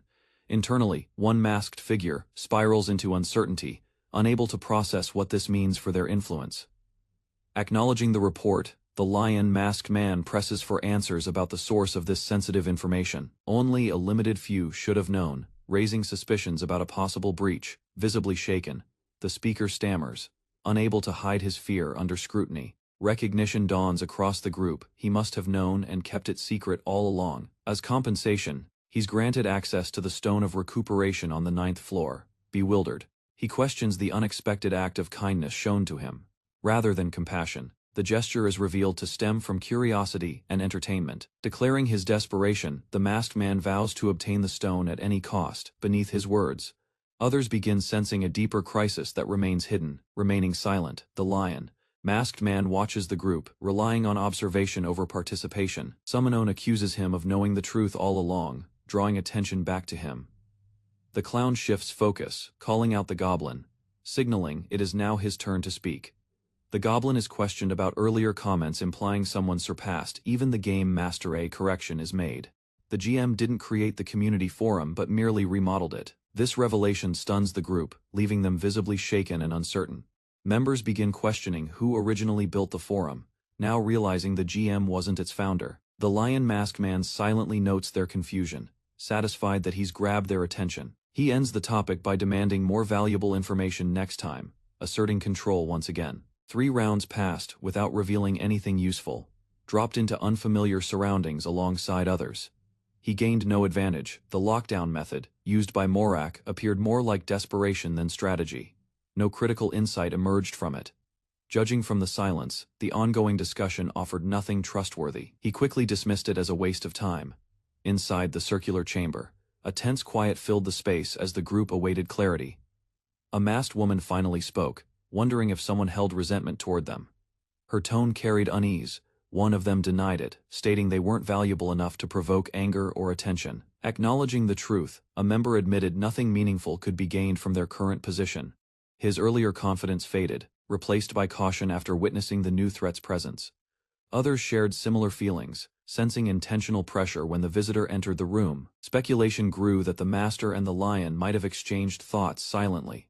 Surprised, one shouted, "Telepathy shouldn't be possible," so casually.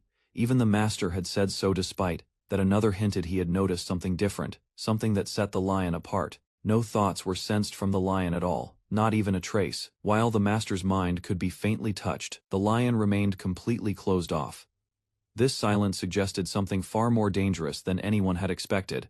One of them hesitated, wondering if the lion might actually be stronger than the master himself. A haunting image of the lion surrounded by fierce energy burned vividly in everyone's minds. Another nervously suggested the lion might simply lack thought.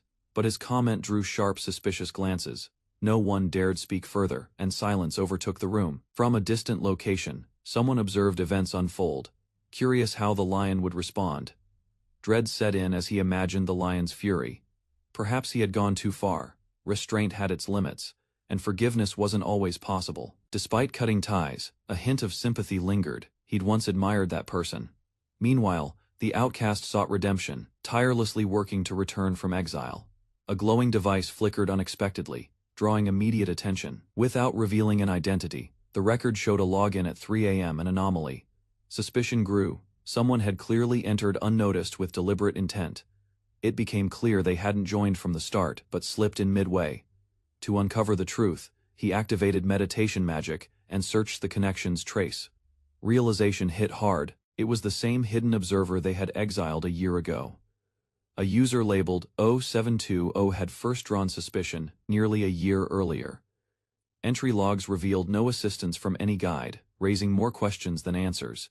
They chose to ban him after noticing his attire resembled gear from another world. It was believed the mysterious chat room became active at 3 in the morning. Though considered normal, the room couldn't be checked directly due to privacy settings. Their observations from outside, however, confirmed something unusual was happening within. Some suspected the chat served as a secret meeting space beyond their surveillance. Accessing it would take time, but experts agreed it could be done. Discussion turned to a previous user, Elfnunna, known for resisting mental detection. Attempts to read Elfnunna's mind had failed due to an unusually dense mental barrier. Despite their efforts, no direct link could be established. In response, they resolved to investigate his case more thoroughly. Sunlight filtered through the window as a red-haired woman shook Bjorn awake. Still groggy, he questioned her unexpected visit. She announced her departure, claiming the current search held no further purpose. Rather than argue, Bjorn accepted her decision and casually predicted they'd meet again. She glanced back, puzzled by his confidence, and called him strange under her breath. With her gone, he turned his thoughts toward a pending inspection. Crowds lined up at Bifron's 5th Supply Center to receive the city's morning food distribution. An older man reported they'd followed orders. Minors could now take food freely. Bjorn acknowledged the improvement, but became distracted by a familiar child nearby. Recognizing the boy who'd once assigned him to a teammate, Bjorn approached curiously. He frowned at his own word choice, but let the moment pass. In conversation, the child admitted to spending time reading in the public library. Books neatly arranged on old shelves weren't Bjorn's doing. He had only preserved what existed. Pleased, he encouraged the boy to keep studying and aim higher. Before parting, he reminded him. A scholar must protect his head. Their steps echoed as Bjorn revealed a concealed passage to the outside world. Panic spread across the elder's face, realizing his brief freedom might be ending. Bjorn grinned. He couldn't leave permanently. Without him, everything would eventually collapse. Through the stone corridor, Bjorn advanced. The silence broken only by the echo of his steps. The odd request lingered, retrieving skewers from a familiar place, clearly meant to test his loyalty. Suddenly, a faint pulse from Laffer's item signaled something had changed. The wait was over. With little hesitation, he activated the signal, tearing the scroll that radiated magical pressure. Crackling light surged as energy wrapped around his hands, transporting him in a blaze of violet lightning. Arrival was swift. Bjorn stood in a sacred hall, dozens of powerful figures waiting in silence. The demon elders studied him with caution, unsure of his intent or worth. Bjorn let out a furious roar, channeling raw force to summon a monstrous illusion above them. Calmly dispelling it, he made his presence known without drawing his weapon. A familiar voice remarked that he remained unchanged, sharp and defiant as ever. Instructions were minimal: wait, listen, and respond to any tasks they might issue. Despite being told he could refuse, Bjorn doubted that option truly existed. One elder posed a question: what did he desire most? Survival came first, Bjorn replied, though ideally not alone. If a choice must come, he'd decide only when the moment demanded it. The elder's blunt observation pierced the air. Bjorn's roundabout answer was seen for what it was. Unwilling to admit it directly, he simply explained that sacrificing himself wasn't how he wished to phrase it. Suddenly, a red demon challenged him to a duel. Laughter echoed as the Red Warrior proclaimed that nothing was more honest than combat itself. Bjorn had considered asking for a weapon, but chose to accept the challenge barehanded instead. Curious, the warrior asked what the barbarian feared most, shifting the mood from fiery to introspective. Thoughts of death surfaced first, an image all too familiar from countless failures in the past. He clarified his real fear, confronting someone undeniably stronger than himself. Misunderstood, Bjorn calmly denied underestimating his opponent. The fear wasn't about losing, it was needing to fight harder again and again, endlessly. His answer resonated with another warrior, who affirmed that fear itself defined what it meant to be a barbarian. With a smile, the Red Warrior accepted his response. When asked if he loved someone, Bjorn answered, no, though his silence suggested hesitation. A new test was introduced, disassembling a twisted metal puzzle using only insight. The elder hinted at a specific method, already convinced Bjorn wouldn't succeed. Assured he had no time limit, Bjorn listened as the elder encouraged persistence over intellect. These puzzles reminded him of the ones he solved in the hospital during long recovery days. 10 minutes passed. Frustration rising still, he refused to quit. It finally clicked. This was the legendary Gordian knot, a riddle meant to test the solver's mindset. Laughter erupted among the elders while he worked silently, fingers twisting through the tangled rings. Unleashing a sudden surge of energy, he grew in size and tore the puzzle apart. The broken rings clattered across the floor, drawing gasps from the onlookers. No finesse, no method, just brute force and a direct solution. When confronted, he shrugged off their protest, pointing out no one forbade destruction. Hints had been there from the beginning, hidden beneath layered words and false choices. With a smug grin, he recreated the impossible lock, as if mocking their trick. Soon after, the next candidate stepped forward, and the test continued. A calm voice asked how many lives he'd taken so far. Recalling every battle, he answered, honestly, they were the ones who struck first. Without judgment, the elder accepted his truth, and passed the next question forward. Bjorn confirmed he had told the truth, returning the item to its owner. Satisfied, the silver-haired elder ended the trial and instructed the group to begin their deliberations. Bjorn simply nodded and stepped away, giving them space to discuss in private. A sudden voice broke the silence, prompting Bjorn to turn toward an unfamiliar figure. With zero filter, the silver-haired girl mocked his looks the moment she identified him. Rather than show shame, she laughed loudly at her own insult. Bjorn retorted quickly, throwing barbs about her upbringing and missing manners. Her defensive outburst revealed more than intended. Her father raised her alone. Onlookers watched in shock, impressed he flustered someone so notoriously feared. Confusion hit. Was this girl really the shaman he was supposed to meet? She teased him about needing a blessing, hinting at an apology. He stood firm, proudly declaring he wouldn't beg, he was a barbarian. From the shadows, a new presence reminded everyone that the final say belonged to the ancient dragon. To Bjorn's surprise, the girl casually called the dragon. Her father realization dawned. He had just insulted the daughter of his potential benefactor. Pen is introduced as the priestess of her clan and the daughter of an ancient dragon, carrying a noble and intimidating presence. Her reputation is enough to silence most people. However, the idea of her apologizing appears illogical to Bjorn.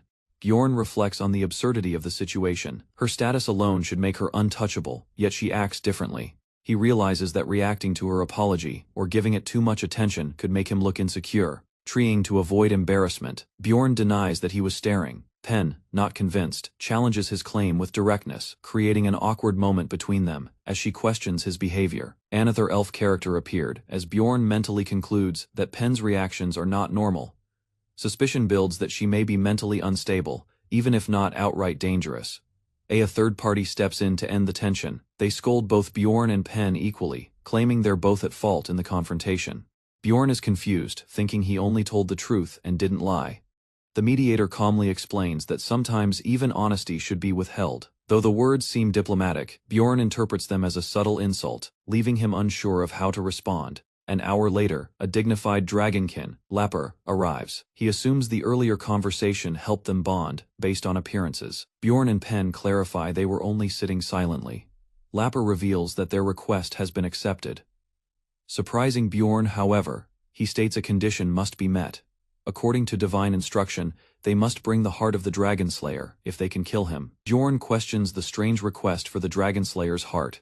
Lapper explains, it's due to the curse Pen once cast, one so powerful it damaged her own body. Surprised, Bjorn recalls that only ancient dragons could use such spells. Lapper admits the truth. Though the story claimed the ancient dragon used the curse, it was actually their daughter, Pen, who paid the price.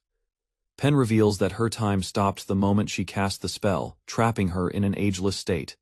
She's been confined to the temple ever since, but there's hope that with the heart, she might return to normal. Bjorn agrees to the condition. He declares that if he ever faces the Dragon Slayer, he will not hesitate. He will kill him and bring back the heart. A vision shows the Dragon Slayer standing triumphantly over a slain dragon. The threat is real, but Bjorn accepts the burden. The elder is pleased and casually suggests Bjorn spend time with Pen. Bjorn is caught off guard, interpreting the suggestion as oddly phrased, leading to an awkward exchange. After the elder leaves, Bjorn and Pen remain seated. As night falls, their quiet conversation deepens into a long discussion. Pen begins by explaining the three kinds of dragon blessings: earth, volcano, and sea, each offering unique powers tied to essence absorption. Bjorn listens as she continues, eventually asking him to share his past experiences from various expeditions. Bjorn hesitates to talk about himself, but Pen insists. She explains that sharing his story is necessary for her to attune the blessing properly, as the ritual requires emotional resonance. After a long conversation, Pen determines she has gathered enough from him. She leads Bjorn to a separate room where the ritual will take place. Pen confirms he chose the earth, dragon's blessing, and prepares to engrave the mark. Bjorn lays on a table, and she asks where the tattoo should be placed, based on its palm-sized size. Bjorn considers the consequences if someone sees the dragon's blessing tattoo before he becomes chief, to avoid suspicion. He requests it be placed somewhere hidden. Pen misunderstands and suggests an awkward location. Bjorn quickly rejects the idea, suggesting a more appropriate but still discreet place, the sole of his foot. With the misunderstanding cleared, Pen accepts the request. She prepares for the carving while Bjorn steels himself for the pain, still uneasy about the situation. Pen begins the ritual, warning Bjorn of the intense pain. He responds confidently, believing his warrior endurance is enough. The moment the blessing is engraved, Bjorn screams in agony. The Earth Dragon's blessing merges with his soul, increasing all bonus stats by 20%. As he fades from consciousness, Pen casually introduces her full name, Pentias Aelrids, and tells him to simply call her Pen. Bjorn then passes out completely. The next day, Bjorn visits a ruined building where a group of men waits in secret. From his bag, he hands over something that shocks one of them. He confirms that it's the spicy item one of them requested. The man excitedly accepts it, overwhelmed by Bjorn's delivery. Bjorn casually tells them to enjoy the gift and reminds them to keep everything a secret.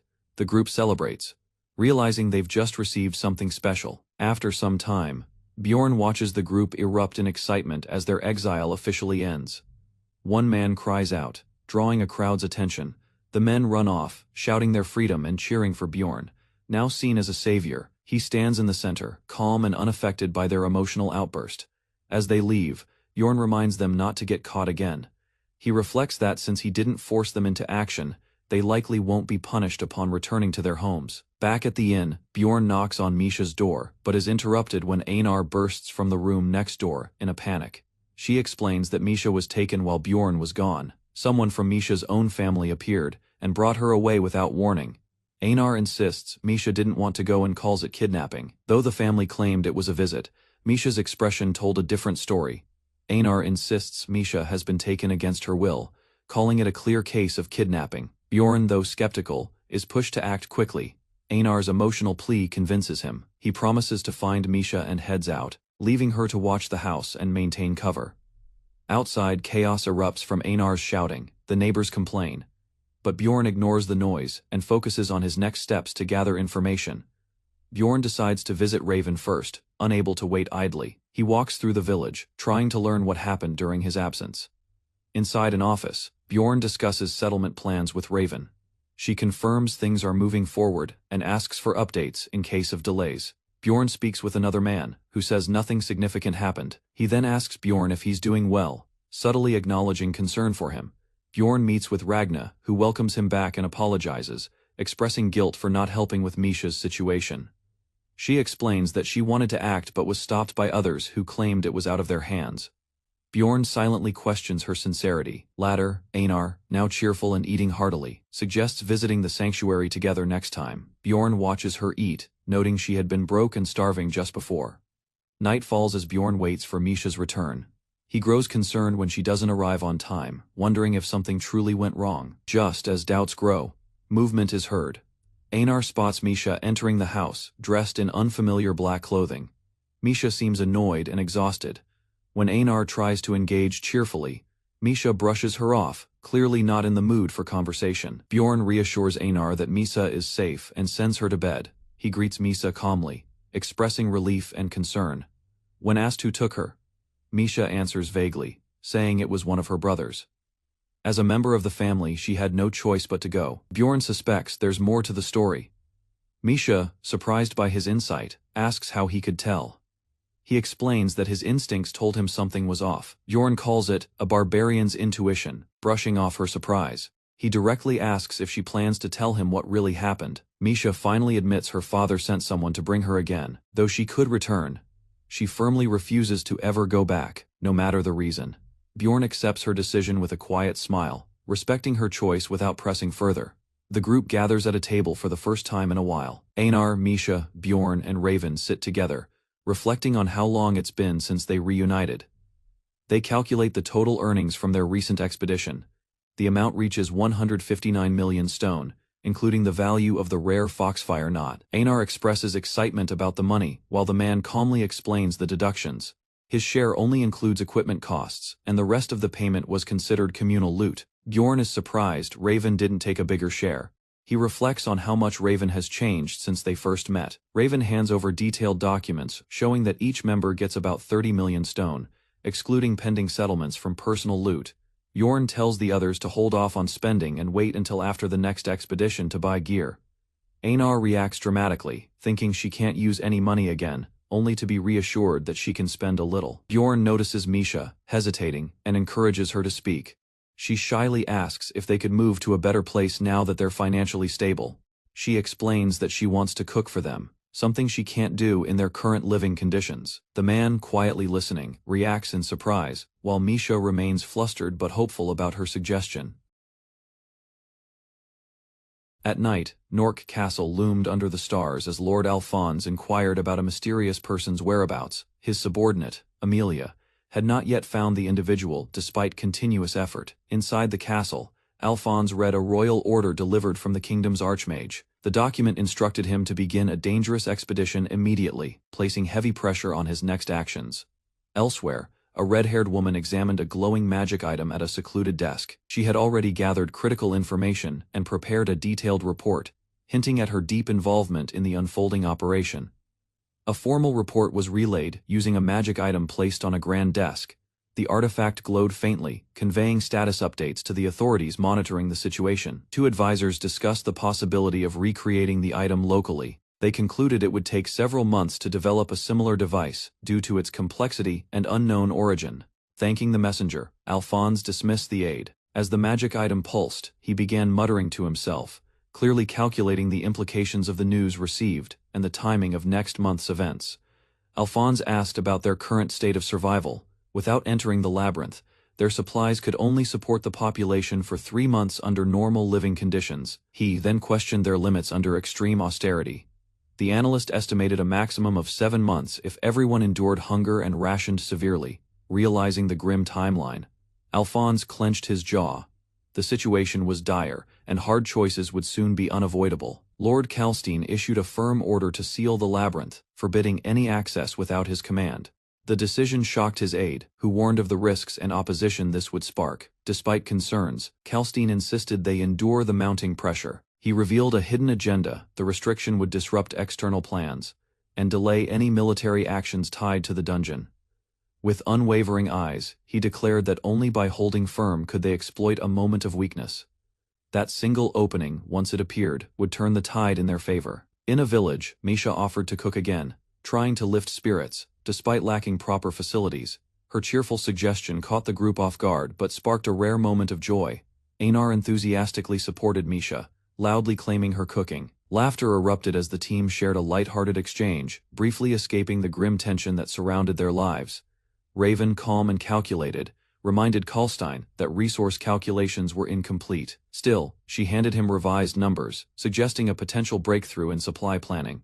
Bjorn presented the report on individual loot distribution. Each member's total value was logged, with deductions for shared expenses as per their usual rules. Kalstein's haul totaled nearly 4 million stone, while Frelin's pack, though less, was still valuable. The tallies revealed each member's contributions from their latest expedition. Frelin's reward included new armor, which Bjorn planned to enchant for Munin. A playful exchange followed as Raven dryly questioned who he was talking to. As Raven questioned Bjorn about his remaining funds, the group shifted focus to his earnings. His haul, laden with high-grade gear and materials, surpassed everyone else's by a wide margin. Bjorn quietly calculated his total, over 4.8 million stone. Even after deducting costs, his balance was unmatched. The sheer profit from one dungeon run was staggering.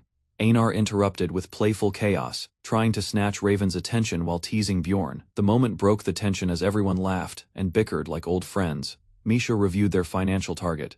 To afford what they needed, they would require 4 months of consistent income and savings, assuming no unexpected setbacks. Bjorn agreed, estimating they could manage the goal within that time. Though unsure, Misha remained determined and motivated the group to keep pressing forward.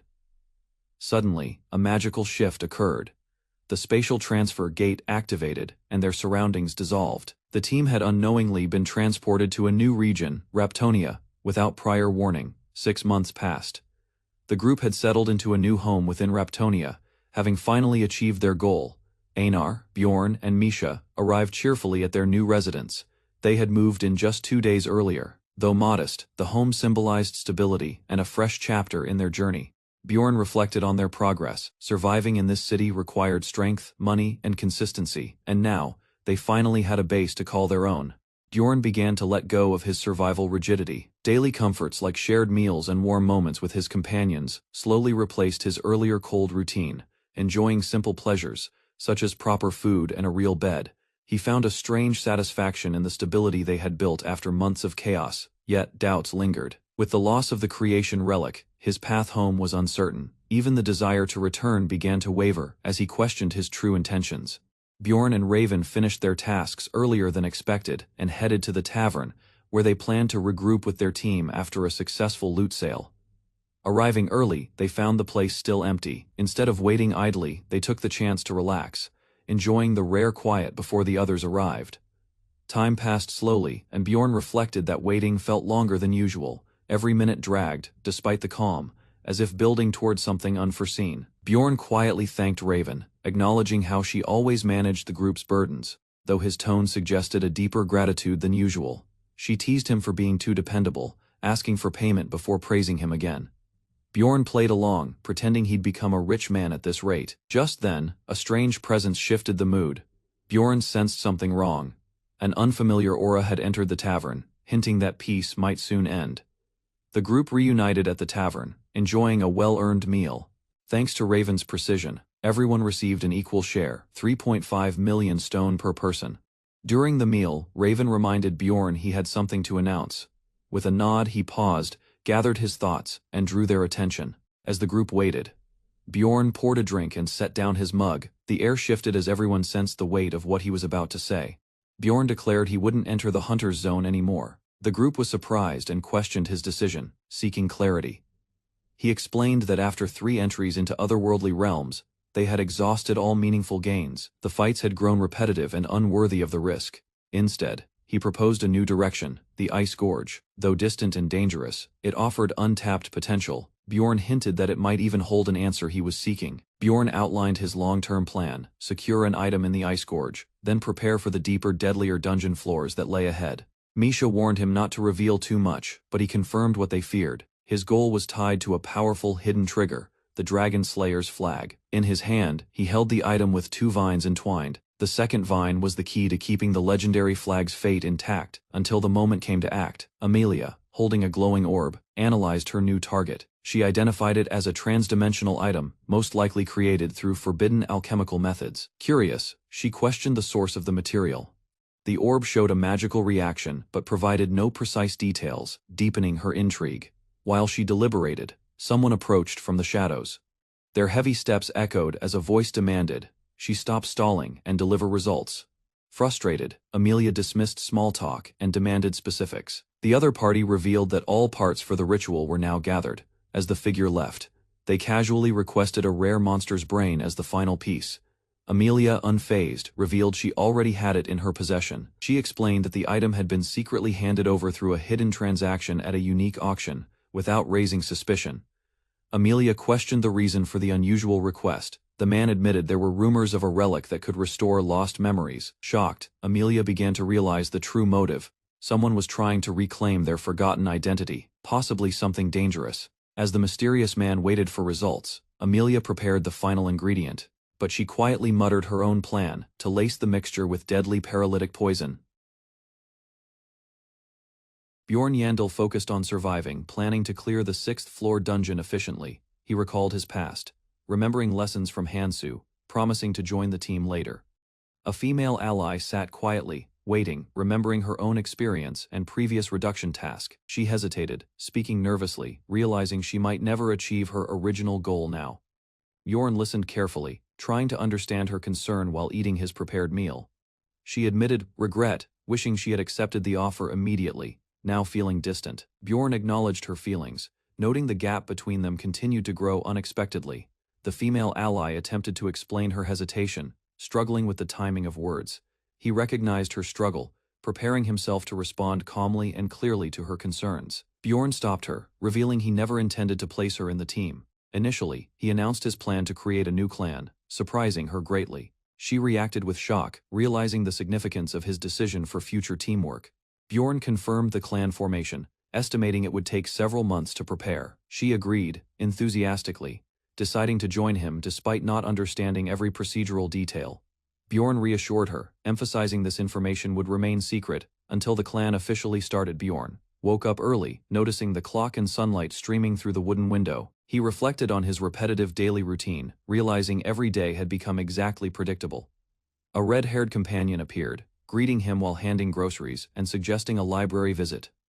Bjorn confirmed his schedule, explaining he would meet Rottmiller at the training grounds later. She asked about dinner plans, and he casually mentioned they would probably eat at home. The female ally silently read a novel, showing interest in the story he recommended. Bjorn observed her reactions, noting she seemed warmer and more comfortable interacting with him recently. A training instructor praised Bjorn, announcing that he had mastered the basics of combat. He internally evaluated the old man's guidance, realizing it would be critical for future success.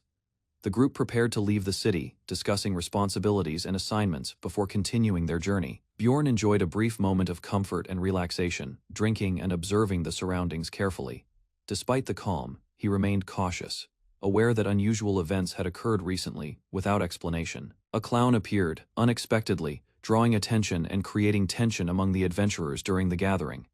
Bjorn remained alert, noting the clown's presence as potentially significant for future challenges ahead. The group began preparing to leave, while the companions shouted and argued about household chores nearby. Bjorn approached the dungeon entrance cautiously, preparing himself mentally for the next challenge ahead. He recalled the labyrinth plan for tomorrow, considering strategies to complete it efficiently. The team entered the first-floor crystal cave, moving cautiously while analyzing every detail around them. Inside the cave, the group discovered it had been transformed into a dangerous beast's den. They retraced their steps, heading north again, hoping to find a safer path forward. Bjorn reminded the team to move quickly while staying alert for contribution point opportunities. The companions felt a strange disturbance, sensing that mana was unusually concentrated around the center. A female ally detected cursed energy, immediately suspecting the presence of black magic nearby.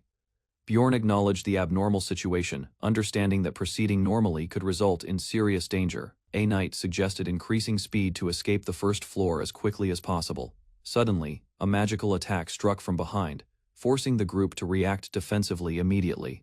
They narrowly avoided the dangerous attack, shocked by the unexpected red magical energy surrounding them. The team regrouped, trying to analyze the attack while considering what kind of magic occurred. Bjorn realized the spell was entirely unknown and unnerving, causing him serious concern internally. Despite uncertainty, they resolved to continue cautiously, preparing for whatever unpredictable challenges awaited further inside. The team sensed danger as mana surged violently around the central area unexpectedly. Bjorn noticed the red, Haired ally's anxiety, realizing even the sensitive one feared what awaited. He gripped his weapon tightly, understanding that peaceful days had abruptly ended forever now. Bjorn advanced cautiously through the war-torn area, determined to survive without losing anyone else. The companions shouted to grab his attention, warning of a possible misstep or danger. A blonde ally suggested heading to the second floor, questioning whether it was the right choice. Bjorn explained the floor's danger and the enemy movements, emphasizing caution for the approaching team. They continued toward the second floor, maintaining formation to avoid being separated or ambushed. Along the way they met other adventurers, confirming that the situation was indeed real now. Hansen Kelders revealed information about Mork's previous actions, hinting at possible consequences for the team. Bjorn processed the intel, understanding that collaboration would increase survival odds in the dangerous labyrinth. Allies debated whether to trust one another fully, knowing hesitation could cost them their lives. Despite uncertainty, the team pressed onward, preparing for unexpected attacks or traps on the way. Bjorn led strategically, balancing caution with speed while keeping all companions' safety in mind. The group advanced together, aware that survival required unity and vigilance against the labyrinth's unpredictable dangers. Bjorn Yandel considered the stranger's offer while assessing his companions' reactions carefully. The voice control magic activated as everyone prepared to make a difficult collective decision. Misha and the red-haired fighter expressed unease, sensing something unusual about the situation. The blonde strategist questioned joining the strangers, debating whether their ID could be trusted. Bjorn suggested ignoring appearances and judging each person by actions, not false identities. Everyone watched as the potential allies revealed their swords, ready to show their intentions. The blonde hesitated, struggling with fear, knowing a wrong choice could risk everyone. Bjorn urged her to make a careful choice, emphasizing responsibility and group safety. The party collectively paused, weighing the burden and potential consequences of each decision. Bjorn stepped forward to refuse the stranger's offer, ensuring his team remained cautious. The strangers accepted rejection politely and began retreating, leaving the group to continue onward. Bjorn reminded everyone to move carefully, understanding that survival depended on vigilance and unity. The strategist examined the fallen knight, identifying a noble crest branded on his neck. Bjorn realized that even knights in this world could be treated as expendable. The party acknowledged the harsh reality, noting that not every noble house remained honorable. Bjorn Yandel observed the battlefield, assessing monster traces and possible threats nearby cautiously. The companions debated timing for battle, considering their enemy's strength and unknown magical abilities. Raven suggested strategies for approaching the portal, calculating risks while keeping the group safe.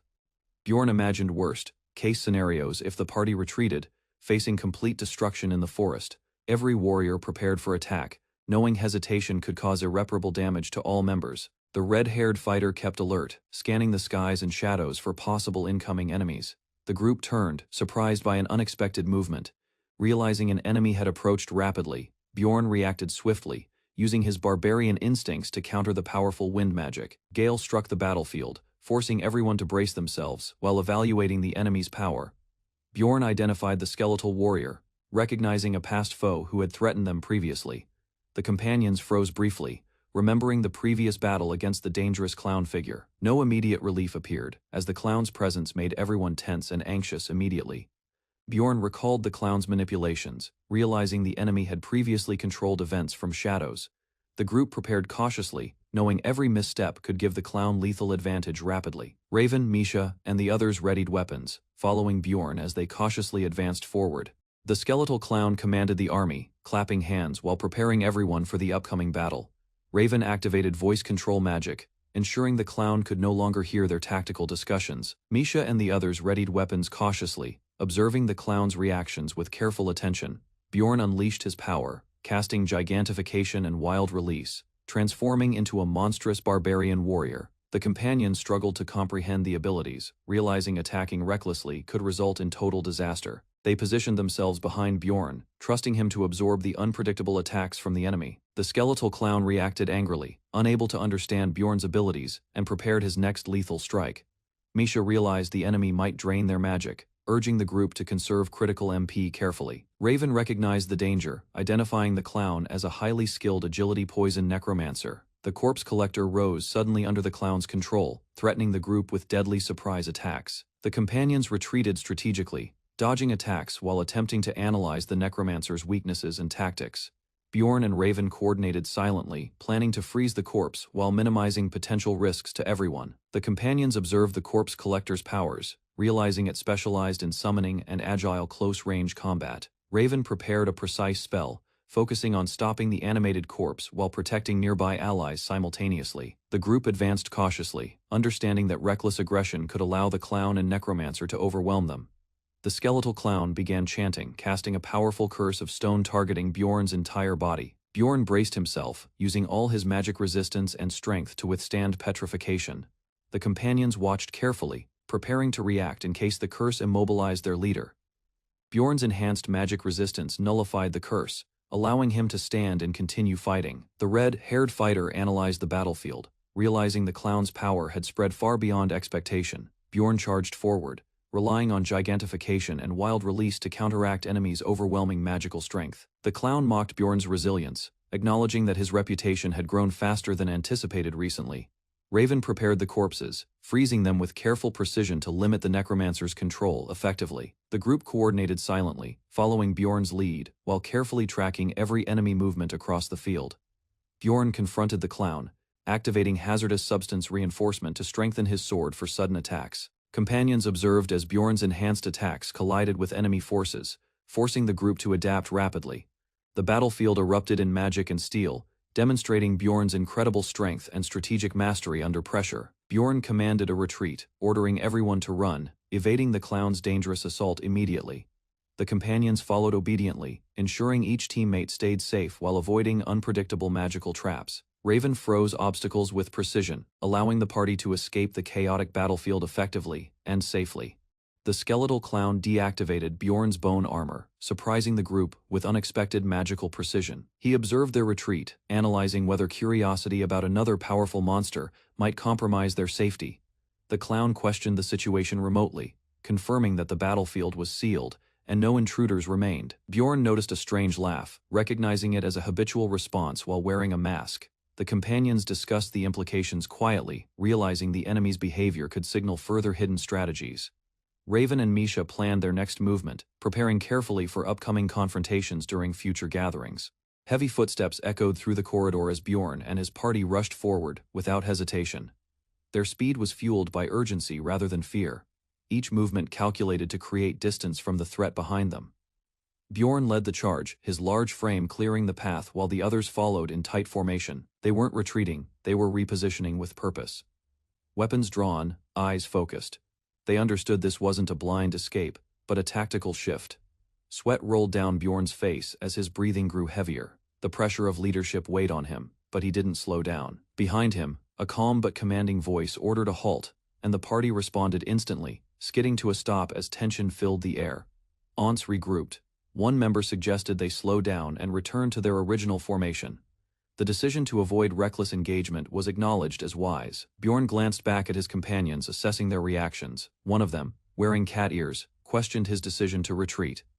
The blonde warrior spoke with frustration, convinced they missed a valuable chance to earn glory. Her tone wasn't accusatory, but it expressed clear disappointment. To her, it felt like they had chosen fear over valor, and she struggled to accept that choice. Bjorn silently disagreed with her. In his mind, surviving without injury was already a miracle. He mentally scoffed at the notion that glory was worth dying for. Her admiration seemed to stem from believing he was some legendary barbarian warrior. One of the other teammates intervened, urging the blonde to stop being so stubborn. She explained that if the enemy had summoned undead, their group would have been overwhelmed. The blonde snapped back, declaring she was fine, but her frustration wasn't about the danger. It was about how the younger warriors would perceive their actions. Bjorn realized this wasn't about pride, but about reputation. Bjorn calmly clarified that they hadn't actually run away. Instead, he pointed out that their opponent had fled from them. His statement caused confusion and disbelief, especially in the blonde, who thought he was mocking her intelligence. He reassured her he wasn't joking. A warrior must choose their battles wisely. Their new position gave them the upper hand. Realization struck the blonde warrior. She began to question her earlier assumptions. If Bjorn's explanation was true, then their retreat wasn't a sign of weakness. It was a successful display of battlefield control and strategic maneuvering.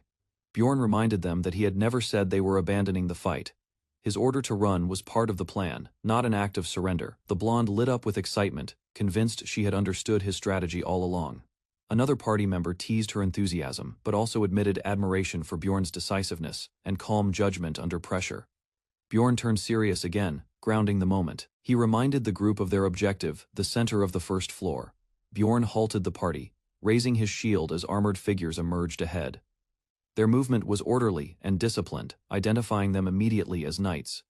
The tension among the group rose as they approached cautiously, alert for any sudden actions. The knight captain commanded the explorers to present their seals, questioning their legitimacy. Bjorn, frustrated, wondered whether their seals held any meaning anymore in such chaotic conditions. Still, he complied, prepared for confrontation if needed. Bjorn demanded clarification. They had recently been ambushed by enemies who also carried seals, undermining their reliability. The knight commander didn't answer immediately, leaving Bjorn more convinced that clear information was desperately needed to navigate the dungeon safely. Another knight questioned their intentions. Bjorn asked plainly what was happening on the floor, hoping for an explanation. The knight's suspicion deepened, interpreting the question as a potential threat or trick. A teammate tried to cover, claiming they had moved to the second floor immediately after entering, thus unaware of current events. Despite the excuse, the knight stayed defensive, pointing weapons and issuing threats to avoid sudden movements. As one explorer attempted to speak, a knight warned them harshly. Tension peaked when one accused them of underestimating Norak's forces, pointing out that Norak included powerful mages. The standoff hung on a thread of misinterpretation. The arrival of a familiar name changed the tone. One knight recognized Bjorn as Sir Jandal, and assured others there was no need for concern. The commander explained that they had briefly worked with Baron Martuan, revealing that the man's name was Karls Aramor. Another knight expressed surprise at meeting Bjorn again, recalling their previous encounter during a field campaign. Bjorn stood with Karls, who revealed he was better known by the title Little Falcon. Bjorn's reputation as the Night Crusher was also acknowledged, creating an atmosphere of mutual respect. Karls began explaining the current state of the dungeon. After the corpse chasers launched their surprise attack, many knights were killed or scattered. Some enemies even bore fake seals, creating confusion and distrust across the floors. Bjorn clarified they were heading toward the dungeon's center. A mage asked whether they meant the monument's base, to which Karls confirmed safety there if they could reach it. It was now the most secure location on the floor. Karls then asked why Bjorn was headed toward the northern routes. Bjorn explained that the corpse chasers' trail led there. Grateful for the insight, Karls appreciated the information. In wartime, even small details could shift outcomes. Before parting, Karls gave Bjorn a token and insignia to show if they encountered suspicious knights. Mentioning Karl's name alongside the token would help prevent misunderstandings and avoid unnecessary skirmishes. Bjorn pocketed the ring-shaped token. A teammate noted his grounded morals, finding his calmness impressive. Blushing, she asked Bjorn to put the ring on her finger. Taken aback, he hesitated while she teased him. The serious atmosphere gave way briefly to awkwardness, leaving Bjorn confused by her unexpected request. After parting ways with the knights, Bjorn and his party advanced cautiously toward the dungeon's center. As they moved, the scent of blood intensified, a grim sign of the fierce battles fought nearby. Each step forward brought them closer to danger. Suddenly, a cry warned of an ambush. Without hesitation, multiple enemies leapt from the shadows, their weapons aimed with deadly precision. The attackers seemed coordinated, surrounding the group from all sides. Bjorn's instincts kicked in as he raised his shield. He tried to assess whether this was the 9th ambush they had encountered. Time blurred together in this hostile labyrinth. Despite exhaustion, he ordered his party to stay close and prepare for combat. Battle after battle wore on them. Bjorn began feeling as if he had entered an endless killer dungeon. Though they'd endured so far, the strain was building, and their movement slowed with each encounter. Just as they regrouped, a new voice shouted for them to stop. A large group of unknown individuals appeared, weapons drawn and threatening. The demand was clear: identify yourselves or face consequences. Bjorn scanned the foggy battlefield and quickly estimated their numbers 30, maybe more.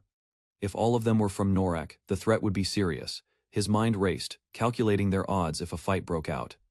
A sudden shift occurred as someone in the opposing group recognized Bjorn. Shock replaced hostility as several stepped forward with familiarity. A girl named Erwin rushed toward him, relieved and excited to see him alive.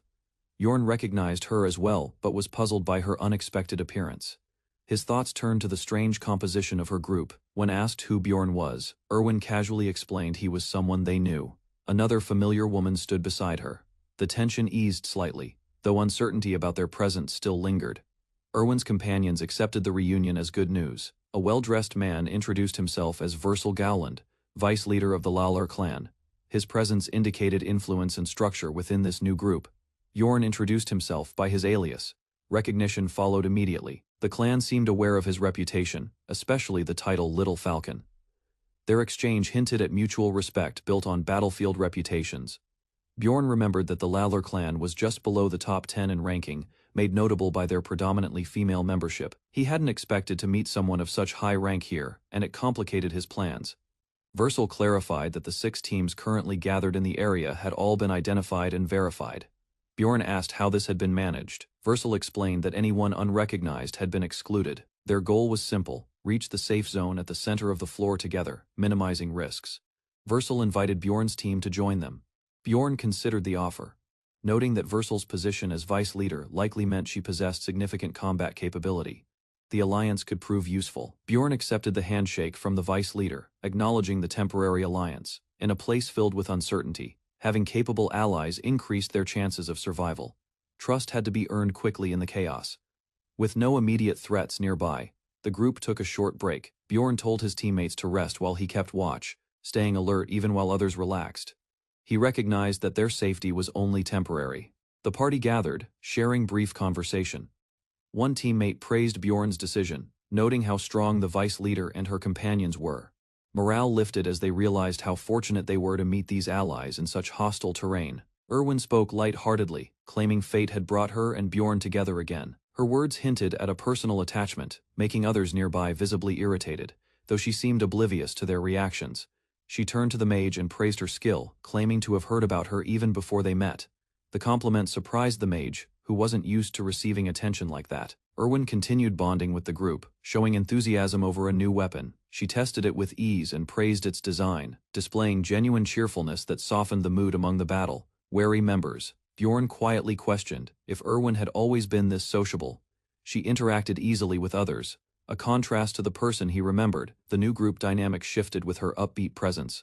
Meanwhile, tension flared between party members.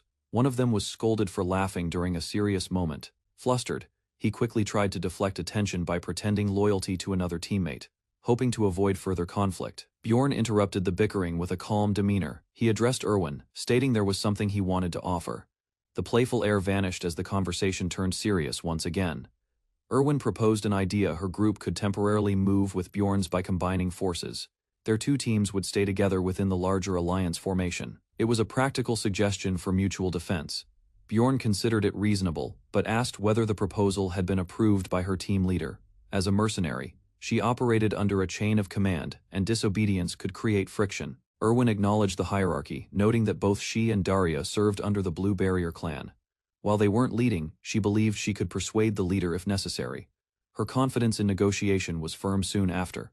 The large group began moving again. A commanding voice called for all teams to prepare. The formation placed Bjorn's group near the front, with Erwin's team just behind them. Some party members questioned their frontline position, feeling uneasy, but others explained it was because Bjorn's team consisted mostly of close-range fighters, whereas others specialized in long-range support. It made strategic sense. Bjorn learned that their safe placement had been granted thanks to negotiations behind the scenes. He began to question how a small team leader from a mid-tier clan had managed to influence a major alliance. Suspicion lingered as Bjorn quietly doubted the Lalur clan's explanation. Despite the unease, the group proceeded, led by the clan's well-organized formation. Tension remained under the surface, but the journey began with little resistance. As they advanced, the Lalur clan proved their experience, neutralizing threats before they escalated. Bjorn's group moved smoothly behind them, barely needing to raise weapons. For once, survival felt less like a struggle and more like cooperation. An hour into the march, they were halted by one of the leaders. She announced they were approaching a dangerous region. Relief at nearing their goal quickly gave way to concern as she revealed the looming threat ahead. The leader explained that not everyone could proceed safely. Scouts had confirmed Norak forces waiting in ambush near the dark region. The path forward was blocked, and a decision had to be made quickly to avoid bloodshed. To bypass the enemy presence, the leaders proposed using teleportation magic, but the plan came with limitations. Only a portion of the teams could be transported. The urgency in her tone made it clear this was a calculated risk. She clarified that the spell capacity was limited. Only 15 people could be teleported at once, forcing the group to consider splitting. Bjorn listened carefully, aware that decisions now would determine who lived through this floor. A mage confirmed the spell's restrictions. The group would have to divide, and Bjorn's team might be affected. Bjorn questioned how selections would be made. Another leader offered a rough estimate, implying at least one team would have to be excluded from the escape plan. His expression tightened as he absorbed the consequences. The meeting concluded with a final announcement. One entire team would not be teleported. The room tensed. Strategy now shifted from surviving together to avoiding elimination. A group of adventurers stands in tense silence as an influential clan declares their prearranged agreement with Vice Leader Versal, securing their spot in the upcoming expedition. Despite the gathering being presented as a fair selection, it's now clear that some positions were decided beforehand. With several teams already selected, it confirms that only 2 slots remain. Desperation grows among the remaining contenders, each realizing the competition has narrowed severely. One man offers a massive sum of stones for inclusion, while another insists on the backing of a powerful guild. Even a young man pleads, hoping the Laurel clan's recent losses might work in his favor.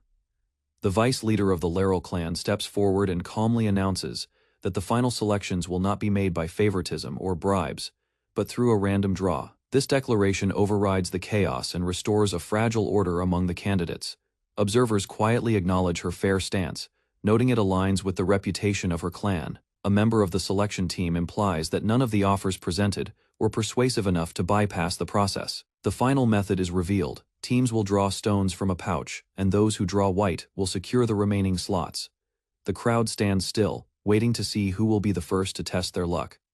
A burst of cheers erupts as one team pulls a white stone. Against all odds, they've secured their place. Their loud celebration contrasts with others' rising dread. Another team fails the draw. Disappointment spreads, and frustration simmers. The brutal reality of chance weighs heavily as preparations for departure begin. Seeing their opportunity vanish, rejected teams try last-minute bids, offering double the previous amounts. But the decision has been made, and no offers can change the outcome now. Even as the spell prepares to activate, a desperate adventurer continues shouting, offering 20 million stones to buy a position. But the crowd remains unmoved. His loud plea only draws awkward glances. Frustrated, the man realizes that loyalty runs deeper than desperation. A nearby warrior reinforces this, by stating that selling one's spot would mean abandoning comrades, a dishonor too great to accept. Amidst this, Bjorn steps forward and calls out to Versal, seeking clarification. He asks why his team was positioned in the safest central area during their earlier movement. Versal responds calmly, allowing Bjorn to proceed with his questioning. Xenia reveals their team also drew lots for formation. Bjorn quickly realizes that none of these arrangements were accidental. There's a deeper strategy at play, orchestrated by the Laurel clan's leadership. Bjorn changes the topic, asking about the Norak troops stationed at the mountain pass. He wants details about their strength and distribution. His serious tone hints at a more dangerous plan forming behind his questions. Versal correctly interprets Bjorn's line of questioning. He is preparing to force his way through enemy lines independently. Impressed by his resolve, she grants permission for her subordinate to share all known information with him. Time passes. The area glows as the large-scale teleportation spell reaches full activation. One by one, the selected teams prepare to depart. The rest remain behind. Their path uncertain, Versal offers parting words, asking for understanding. She reminds the remaining group that they must now proceed, relying solely on themselves. The spell pulses with final energy as the chosen teams vanish. Left behind in silence, the others stare at the fading light. One asks what Bjorn Yondel, the barbarian, who had challenged everything, plans to do now. The uncertain journey has begun. Bjorn analyzes the situation and recognizes only 2 viable paths. Force through the Norak-controlled route Versal abandoned, or avoid conflict by retreating to the outskirts. Each carries its own risks and unknowns. He considers the outskirts, less dangerous and away from the central war, but survival there would be uncertain and slow. It might buy time, but it wouldn't offer insight into the larger picture or unfolding events inside the dungeon. Bjorn dismisses the passive option. Avoiding conflict may lead to temporary safety, but they would lose all information about floor events. Worse, the third day would trigger the arrival of the floor Lord, a catastrophe if they remained idle-taking. Initiative. Bjorn gathers the remaining survivors. Standing before them, he demands each person state their explorer rank, absorbed essences, and combat specialties. His tone is calm, but firm. Several members hesitate, confused or annoyed. One questions whether such detailed introductions are necessary. Another challenges Bjorn's authority, suggesting he's assuming leadership without any group consensus. Bjorn brushes off the resistance. He explains that structure is essential in uncertain conditions, especially when facing deadly threats. His blunt approach provokes frustration, but it also forces the group to confront their disorganization. Tempers rise. One explorer sarcastically proposes holding a vote to decide leadership, annoyed by Bjorn's control. But another team steps up, stating they would support Bjorn without hesitation. This sudden declaration of support surprises others. Some argue that a barbarian can't be trusted as a leader, citing Bjorn's prior actions of self-preservation as a flaw. Bjorn remains honest and claims he's not suited to lead, yet the tension continues as others argue over who is more deserving. Distrust runs high, and the group remains fractured on the edge of danger. Some of the group, once critical of Bjorn, begin to reflect. While others panicked, he was the only one collecting intelligence on enemy positions. Embarrassed by their earlier doubts, several adventurers step forward to properly introduce themselves. One names himself Taken and pledges loyalty, recognizing Bjorn's leadership. Meanwhile, another group protests, but Bjorn asserts that they're free to leave. Bjorn draws a hard line. Anyone who disrespects or defies orders again will be removed. The threat is clear. His authority is no longer up for debate. Faced with no alternatives, even the skeptics fall in line. Afterward, the group evaluates their collective strength. Bjorn remains quietly unsure. Their formation lacks cohesion, and their combat synergy is untested. Still, he takes comfort knowing Hans, his greatest rival, isn't among them. Questions arise about their next move. With limited options, hesitation sets in, but Bjorn decides. He declares they will move toward the center, the designated safe zone, despite the dangers lying in that path. The decision is final. Bjorn knows it's a gamble, but it's one worth taking. With the team unified under a direction, they brace for a treacherous journey through hostile territory. Simone timidly asks about their chances. Bjorn internally dismisses such notions. Probability means nothing in a place like this. What mattered was that survival would come at a cost. Looking over the team's layout, Bjorn estimates that even in the best-case scenario, half of them might die before reaching the destination. Still, there's no room for hesitation. Bjorn commands the group to move. Each step forward brings them closer to a battlefield, others avoided through teleportation for them. Every inch will be paid for in blood. Bjorn's group scouts the area but finds no enemies in sight. The terrain is eerily quiet. 2 hours pass without any movement. The silence breeds tension, but they press forward. Suddenly, a blur rushes through the mist. One member hears the sound first, then another sees it. An enemy force charges out at blinding speed. Caught off guard, the group scrambles to respond. The ambushers strike fast. With precision and surprise, they launch an attack from the fog. Bjorn's team attempts to rally, but several members are quickly overwhelmed. The team regroups. A mage reports that the distance to the safe zone is approximately 20 minutes at full sprint, but time isn't their only obstacle. More enemies are closing in fast. Combat breaks out mid-run. The enemies rush from the flanks, and the group is forced to fight while pushing forward. Spells fly and blades clash as their formation threatens to fall apart. Despite heavy resistance, Bjorn and a few others cut down attackers with brute force. A red-haired warrior leads a strong counterattack, buying a few seconds for the rear to advance. But injuries are piling up. Bjorn's strategy becomes clear. Don't focus on killing. Just slow the enemies down. Any delay could save lives. The group adapts quickly, using hit-and-run tactics. A critical moment strikes. A sister and her brother are targeted. Shouts of panic erupt as one of them falls. The formation begins to crack under pressure. More enemies swarm from the sides. Some fighters collapse, but others step forward to fill the gaps. The team pushes forward, step by bloody step, toward the zone where survival still isn't guaranteed. As the team begins to falter under pressure, the front line calls out for speed. They're losing formation, but there's no time to regroup. Bjorn barrels through enemies, crushing any resistance in his path. When foes can't be killed instantly, the others handle cleanup. It's a rotating flow of forward assault and backline finishing. Suddenly, Bjorn senses an odd pressure. Something unknown surges toward him from the fog. It's fast and strong. He braces as a new challenger slams into him with overwhelming force. A figure mocks Bjorn, dismissing him as a reckless brute playing the hero. But this is no story, and Bjorn knows the cost of failure. A trap unfolds, and he realizes the attack was bait. One of his allies, Raven, unleashes a 6th-grade spell. Oxygen explosion directly behind Bjorn. The area floods with shock energy, forcing the team to fall back temporarily under the cover of the blast. The spell was not meant to kill but to knock back everything nearby. Bjorn uses the opportunity. With perfect timing, he activates his skill leap, launching himself low and hard through the weakened enemy formation. The knockback works. Bjorn is flung across the battlefield like a missile. He twists midair, directing his weight downward. His goal isn't escape, it's direct impact. The ground shakes as he lands. His blow disrupts the enemy's formation, scattering fighters across the terrain. For 3 solid minutes, chaos reigns as his move buys critical time. Without hesitation, Bjorn rises amid the debris and resumes the charge. The path remains long and perilous, but his relentless momentum drives the entire group forward, one brutal impact at a time. Bjorn senses something wrong as the ground pulses unnaturally beneath him. A wave of overwhelming hostility surges from deep within the fog-covered battlefield. The presence of the Floor Lord begins to distort the surroundings. The enemy ranks swell as reinforcements arrive. Bjorn quickly realizes the layout has changed. He had misread their movements. They had been lured into a trap. Panic spreads as the formation begins to break. He roars, trying to rally his allies. But confusion dominates and not everyone escapes the collapse. Amid the chaos, one fighter falls, marking the group's first fatality just 6 minutes into the assault. Kyan lies, motionless, on the icy ground, his body soaked in blood. Panic spreads among the group as they realize he's no longer responding. One of the members cries out for help, trying to rally support before it's too late. Rena rushes to Kyan's side, grabbing his hand and checking his condition. Her face is twisted in desperation. Despite her efforts, there is no sign of life. The man coldly declares that Kyan is already dead. He shows no emotion and instructs the others to leave the body behind.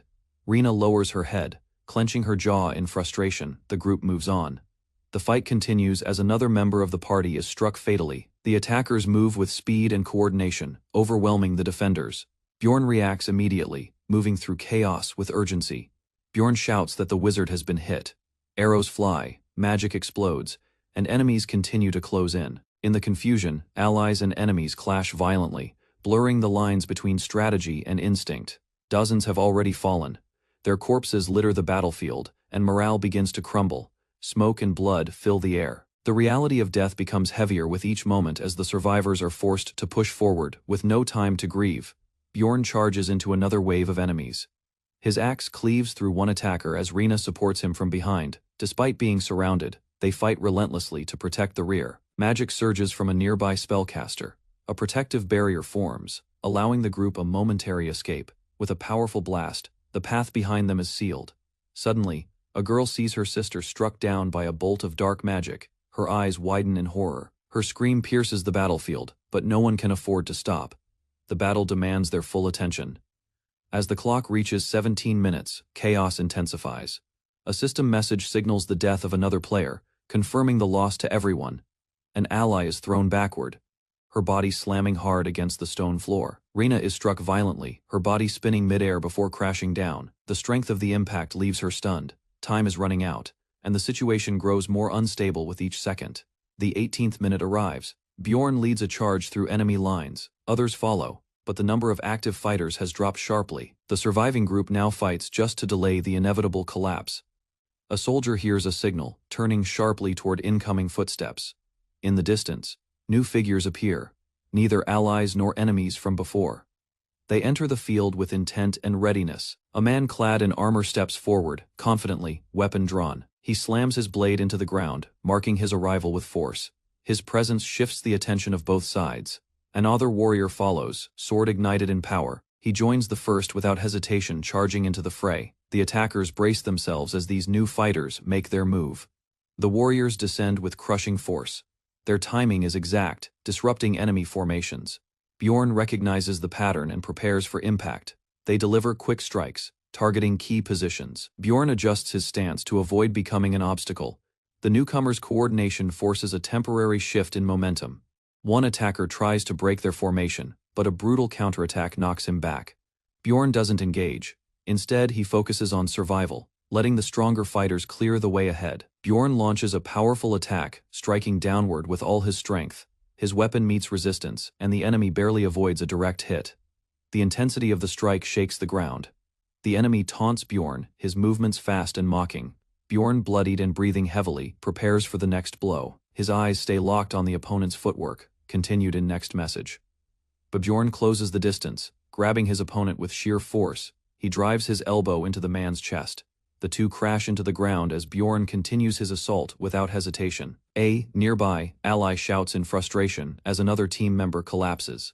The battle grows harder, and every action now costs something valuable. Choices are made quickly without time to doubt. Bjorn signals an ally to use a support skill. The girl hesitates, but others push her to act. A spell begins casting while Bjorn takes another hit during the delay. The skill activates just as Bjorn finishes overpowering his opponent. His axe swings once more, crushing the enemy's armor. His body remains covered in blood, but he shows no signs of stopping. Bjorn prepares to execute another enemy. Rage fuels his movements as he rushes forward. A narration suggests that fear is taking hold among the opposition. As Bjorn slams into the ground with his enemy, others watch in shock. A nearby ally screams his name, witnessing the violence unfold with disbelief. Two girls stare in horror. One trembles while holding a spell, uncertain whether to act. The other finally steps forward, her eyes glowing as the spell begins to form. A massive eruption of fire engulfs the battlefield. The flames rise high, consuming the ground in waves of heat. Bjorn and the others brace themselves as the blast expands. From within the inferno, a system message confirms the activation of a powerful skill. The ground splits beneath their feet as intense heat pushes outward in all directions. Screams echo through the blaze. One enemy is completely overtaken, his form vanishing in the fire. The explosion marks the end of several lives, as the battlefield burns without mercy. Smoke clears slightly, revealing bodies scattered, and the ground blackened. Survivors cautiously regroup, keeping low to avoid further attacks. Bjorn stirs, wounded but still moving. His armor is damaged and his movements are slower. Despite the heat and chaos, he manages to lift himself, eyeing the destruction around him. Ash falls from above like dust. A system message registers his actions. He throws a corpse aside, making space. He pushes upward, exhausted, but alive. His strength barely holding up. A faint groan escapes his lips as he rises again. Bjorn staggers forward, stepping across the scorched earth. He approaches a fallen comrade. The light from the flames casts long shadows across the ground. He reaches out slowly. His hand trembles as he extends it, unsure of what he'll find. His breathing slows, while his mind processes the silence around him. From a distance, someone watches him carefully. The battlefield remains unstable. Though the fires start to fade, danger is still present. Bjorn tightens his grip and prepares for whatever remains. Bjorn rises from the scorched battlefield, locking eyes on a fleeing enemy. The figure ahead seems unaware of the danger closing in. Bjorn presses forward without pause. He tightens his grip on his weapon. The flames around him swirl, but his focus does not waver. His injuries are numerous, but none are enough to stop him. The enemy stumbles. Bjorn advances, steps heavy and deliberate. The battle has ended for most, but for him, a final task remains. One target stands between him and closure. 3 minutes later, a new group arrives at the site. Their armor gleams untouched by the chaos before. They assess the aftermath without urgency. Continued in next message. The leader speaks, remarking on the messy conclusion. The presence of scattered bodies shows the battle's intensity. Their formation remains strict as they prepare to confront the survivors. Bjorn stands in front of the group, bloodied but composed. One of them gestures with a glowing weapon. The atmosphere grows tense as misunderstanding brews between both sides. The leader criticizes the situation, stating he has authority, others lack. He references a hidden order or plan behind their arrival, but provides no proof. Bjorn reacts when a ring is noticed. A red-haired ally defends him, claiming the ring came from a knight they encountered earlier. She gestures urgently to prevent escalation. The ring is identified. The armored man confirms its origin and examines it closely. The energy within the gem activates slightly as he holds it up. Tension remains, but violence is avoided for now. Bjorn and the red-haired girl discuss the presence of high-ranking knights near the portal. Suspicion surrounds the unexpected encounter, and they reflect on the knight's motives for giving away critical information. Elsewhere, a knight appears, gesturing with confidence. His past actions are now understood as calculated, sharing valuable insight to avoid personal risk. He may not have expected his warning to be taken seriously. The group of knights now regards Bjorn and his team as non-hostile. Though tension remains, their stance softens. With measured steps, the armored leader permits them to proceed forward. Bjorn questions what will happen once they enter. The knights explain there are procedures to follow, but assure medical support will be provided. The group shows signs of exhaustion but remains cooperative. One knight volunteers to escort the wounded to treatment. Another announces that Bjorn will remain for questioning. The others comply, understanding that standard protocols must be observed. As the group disperses, Bjorn exchanges a quiet word with the red-haired girl. She nods and walks away with the others. He remains in place, preparing for what comes next. Bjorn's allies discuss Daria's behavior, uncertain about her decision to leave him behind. A few wonder aloud if something happened earlier that they missed. One member offers to return for Bjorn. Another argues that staying might lead to punishment or suspicion. None of them are sure what to do next. Suddenly, a bloodied figure bursts into the scene. Daria is caught by surprise and struggles as a new attacker grabs her. The others react too late as the scene spirals into chaos again. Bjorn is instructed to follow, and he silently agrees. He walks through the mist, alone but aware of eyes watching him. Each step echoes the weight of his decisions during the battle. The night leads him toward a camp. Bjorn's injuries slow him, but he remains steady. A nearby structure glows faintly with magical energy, signaling the presence of something beyond standard authority. As he draws closer, Bjorn wonders who truly holds power here. A portal shimmers beside the building, guarded but not sealed. He senses that something is being hidden beyond it, inside the camp. Officials prepare for discussion. They speak in low tones. Watching Bjorn approach, one questions whether bringing him was necessary, while another insists on evaluating the situation directly. The group gathers inside a command tent. They appear calm, but suspicion hangs in the air. The room falls silent as Bjorn enters, armor still dented and stained from battle. Simone in the room identifies him by name. Bjorn confirms with a nod. Despite the tension, his expression remains controlled. He is ready to speak, but also prepared to fight again if needed. Bjorn arrives before a noble gathering holding an item of significance. The court is surprised by his return, especially with a relic from the perilous ruins of Baresh Highlands. His sudden appearance disrupts the calm tension of the hall. The nobles whisper among themselves, confused and wary. One asks about the man's identity. Another mentions that he also encountered similar ruins, further fueling curiosity about this barbarian's involvement. An official introduces Bjorn as an explorer from a remote region. He presents a ring once belonging to the paladin known for upholding truth. The ring is shown to the court. Bjorn recognizes it as belonging to the Third Order's commander. This confirms the man's claim and deepens the mystery. The noble in charge grows interested and begins questioning him further. He asks about rumors, whether a watcher was seen guarding the ruins. The warrior confirms it. Though injured, he fought and defeated the guardian, something the hall had trouble believing. The noble questions the warrior's rank. The answer shocks them. He is merely ranked 5th. The room murmurs in disbelief. Such a feat, performed by a low-ranking fighter, is nearly unheard of. The noble considers that if a 5th-rank warrior escaped, the guardian may not have used full strength. It implies the man was allowed to flee. He suspects the guardian was stationed deliberately to control access. A scene reveals the masked guardian in shadows, seemingly guarding the stairway to the dungeon's 2nd level. Had the barbarian not appeared, the group might never have passed. The noble asks whether there was any way the team bypassed the monster. Bjorn denies it. If there was a secret path, he would have taken it. The only route was through the enemy. The noble instructs Bjorn to explain exactly how he acquired the ring. He wants to understand the situation clearly, perhaps to use the information for future reference. Bjorn prepares himself mentally, knowing there's no way to avoid revealing details. Bjorn recounts his battle. His story captures attention as he speaks about how intense the situation became. The others listen closely, acknowledging the credibility and grit behind his survival. Another knight comments on Bjorn's leadership, noting that he shows no signs of being protected or guided by a higher power. Still, it's confirmed. All of Bjorn's party members survived, further shocking the council. It reflects on Bjorn's decision. He wasn't someone who chose the best options. He made the necessary ones. It reinforces that Bjorn's actions weren't about heroism but survival, responsibility, and resolve. Bjorn is seen fighting fiercely, protecting his party. His choices led to survival, not glory.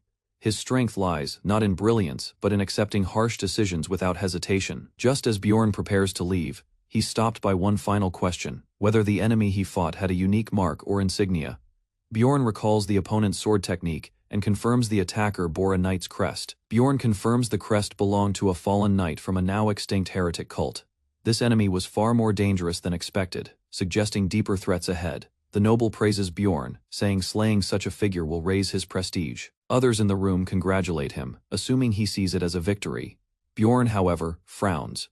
Barbarians don't care for praise. He grits his teeth and walks off silently, thinking, only if he survives will any of this matter. Bjorn gathers with his party near the dungeon campfire. He confirms that everyone heard the previous instructions and questions the arrangement. One party member responds, saying they adjusted positions accordingly and heard everything clearly.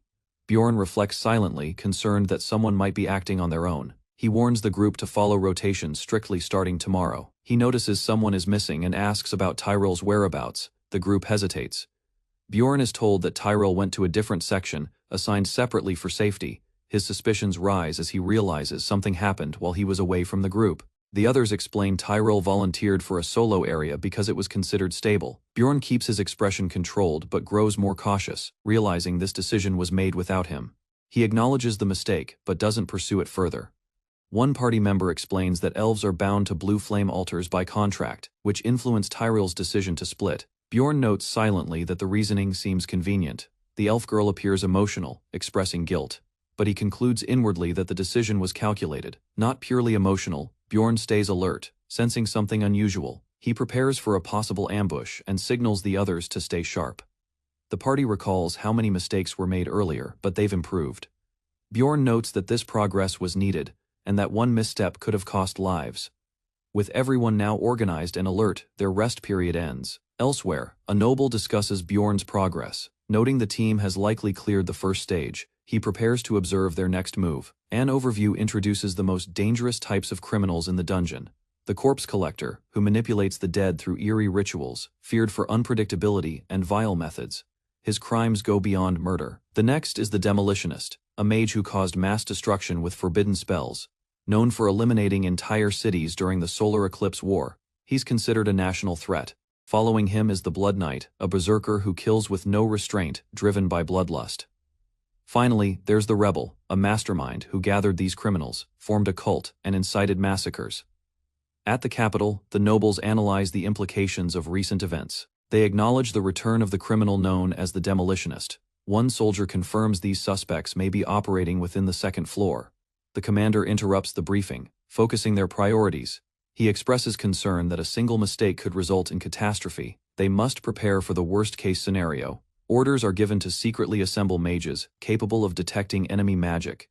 The situation demands action from those who can make hard decisions, regardless of the sacrifices required. Day 3050, Bjorn and his party sense movement in the dark corridors. Whispers confirm that enemy patrols are drawing close.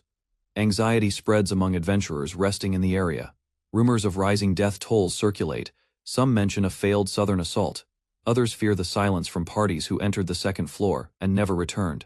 Bjorn observes quietly. Distrust is spreading among the teams. As expected, frustration builds in the northern camp. Still, no update on the one called that person by the fifth day. Why is no one explaining anything? Bjorn is approached by a loud man praising him as a great warrior who returned from the second floor. Bjorn is confused by the enthusiasm, especially when the man mentions his original team died en route. Bjorn realizes the man has spread word of a false party. 5 survivors led only by Bjorn cheers erupt from nearby soldiers, who see him as a hero who conquered the second floor. The man casually suggests joining Bjorn's team. Bjorn, still processing the lies, agrees with little resistance, wondering if it's worth arguing in this situation. Bjorn updates the military unit and lets the loud man's group know where to meet. Laughter erupts as the man hypes up Bjorn's legendary return, fueling the growing myth. Privately, Bjorn is told the responsible mage has named him as the successor for leading their coordination.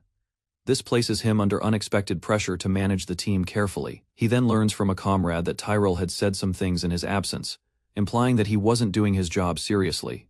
Bjorn is surprised, but listens without reacting. It's revealed that during Bjorn's absence, Tyrell voiced concerns about his leadership. The others were unsure how to respond but quietly questioned him too. One party member vents about the stress and almost loses control. Bjorn listens silently, grateful his teammates chose restraint rather than escalating conflict. Bjorn reflects on Tyrell's anger, accepting it as justified. Unbeknownst to them, he had arranged positions deliberately, sacrificing closeness to increase their chance of survival, something they never realized. Bjorn realizes that only he knows the full truth behind their strategic positioning. If his allies knew they were moved like pieces to survive, it might shatter trust, so he keeps it to himself. A party member approaches him, questioning his motives. Bjorn denies any betrayal, but the man reveals he had been questioning everything, especially why someone like Reyna had to die. The teammate remembers holding Reyna's lifeless body and wonders how she ended up dying despite Bjorn's strength. He accuses Bjorn of misleading them, even unintentionally. Bjorn is asked directly, what conclusion has he come to about it all? His answer is silence. The man states bitterly that although Bjorn fought hardest and suffered most, trust had already been broken. He admits no one could have promised survival, but still, they shouldn't have followed Bjorn. He regrets that choice, despite the hardships Bjorn endured for them. Despite everything, the same man now acknowledges Bjorn as their leader. They salute him, but the sentiment is wrapped in conflict. He admits, following Bjorn was still his decision. Bjorn reminds him that it was he who voted Bjorn as leader, and also he who did nothing when that woman betrayed them. Bjorn's voice is calm but firm, the man replies. That's why he doesn't resent Bjorn. Bjorn warns him not to treat him as a moral compass, knowing the weight of leadership too well. Bjorn predicts the other man will someday feel the same burden. The conversation ends quietly as the man sits down in silence, overwhelmed by his own guilt. Tensions rise as Bjorn learns that Tyrell and Saphira have activated a teleportation magic circle without authorization. The spell's signature is complex, indicating advanced cooperation with someone outside the party. The nobles watching from afar recognize the spell as a forced escape type used in emergencies to flee the dungeon.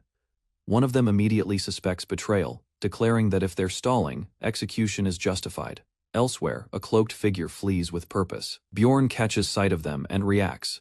Recognizing the gait and urgency, he deduces betrayal is already in motion and rushes after them. Bjorn discovers an emblem dropped during the chase.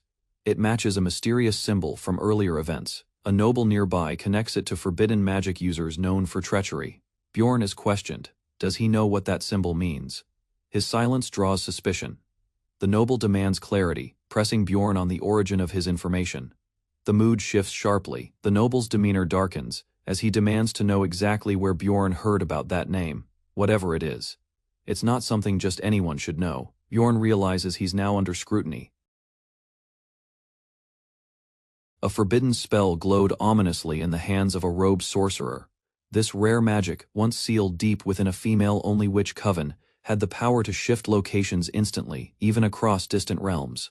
The spell was considered catastrophic, and was only usable under extreme limitations. To activate it, a sacrificial ritual was required, one that demanded the life essence of 230 individuals, including a high-ranking wizard. The cost made its use nearly impossible, despite additional hidden requirements. This spell remained a secret tool, only known to top-tier players. It could be obtained by locating a hidden scroll buried deep in the 15th floor of a labyrinth, guarded by a cursed altar and protected by dozens of cultists. In the dungeon's dark halls, Bjorn stood firm as a soldier whispered suspicions about a knight's defeat. The air was tense. Bjorn, realizing someone had uncovered a secret about the army's internal hierarchy. An older commander gritted his teeth, recalling the disgrace of a knight's loss to a mere mercenary. It became clear the story of the fight had traveled quickly. The commander noting how a barbarian like Bjorn could uncover such a secret. Though he dismissed it aloud, he knew the information Bjorn carried was dangerous, and that his instincts were sharper than they seemed. Bjorn clenched his fists, preparing to act.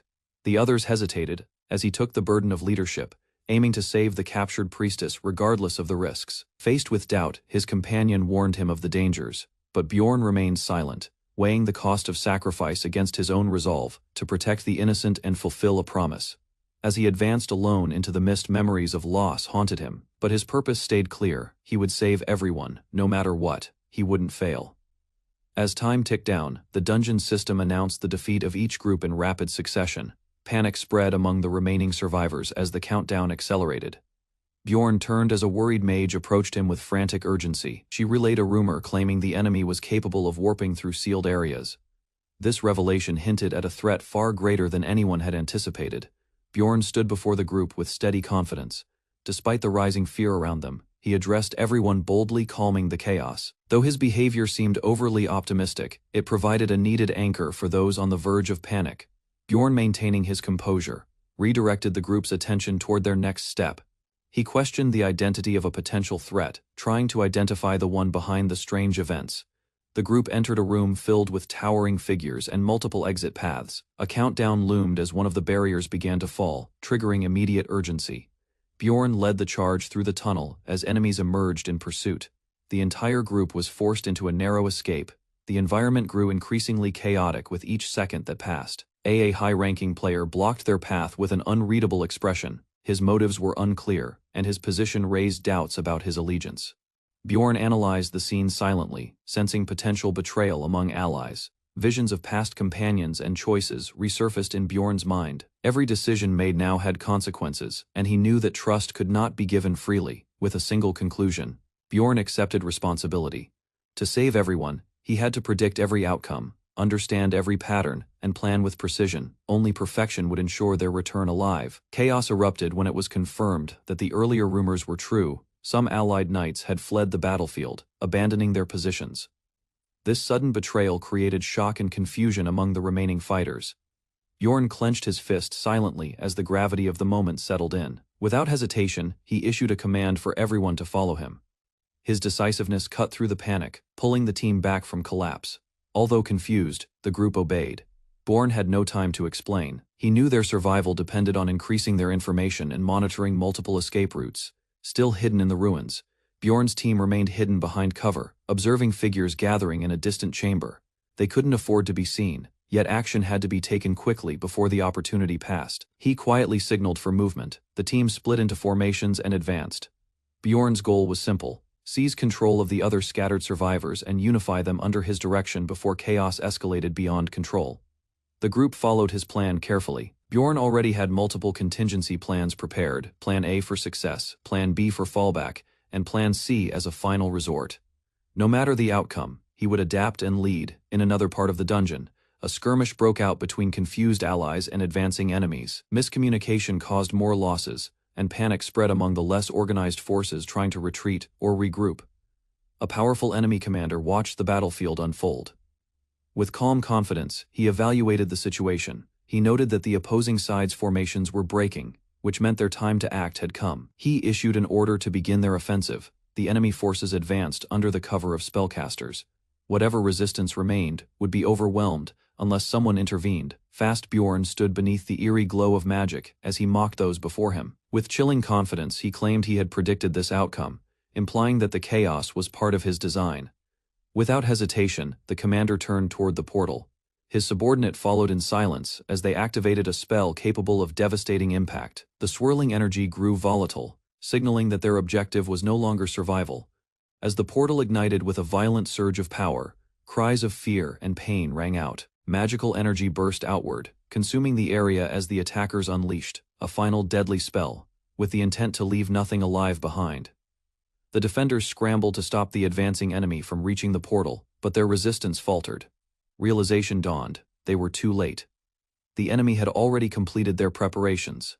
The commander barked orders for surrender. As confusion spread, a few guards hesitated, wondering if there was truly no hope left.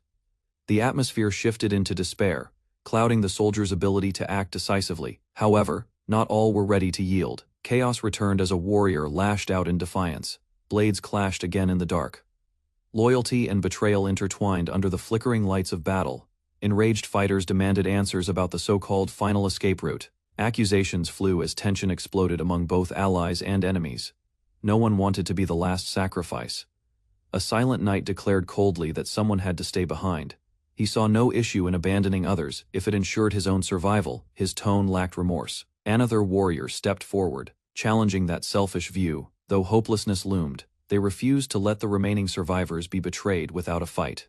Rage boiled over, and weapons clashed as factions that once stood side by side turned on each other. The name of a fallen homeland, Lapidonia, echoed like a curse. Confusion erupted. One commander fell, another fled, and trust collapsed in an instant. Betrayal led to violence, and even those who had once hesitated were now locked in deadly combat. As swords clanged and blood spilled, shouts for vengeance filled the air. Unity shattered, and any hope of cooperation crumbled. The collapse of discipline turned allies into enemies, as survival instincts took over. Amid the growing storm, a cursed energy pulsed from those overtaken by madness.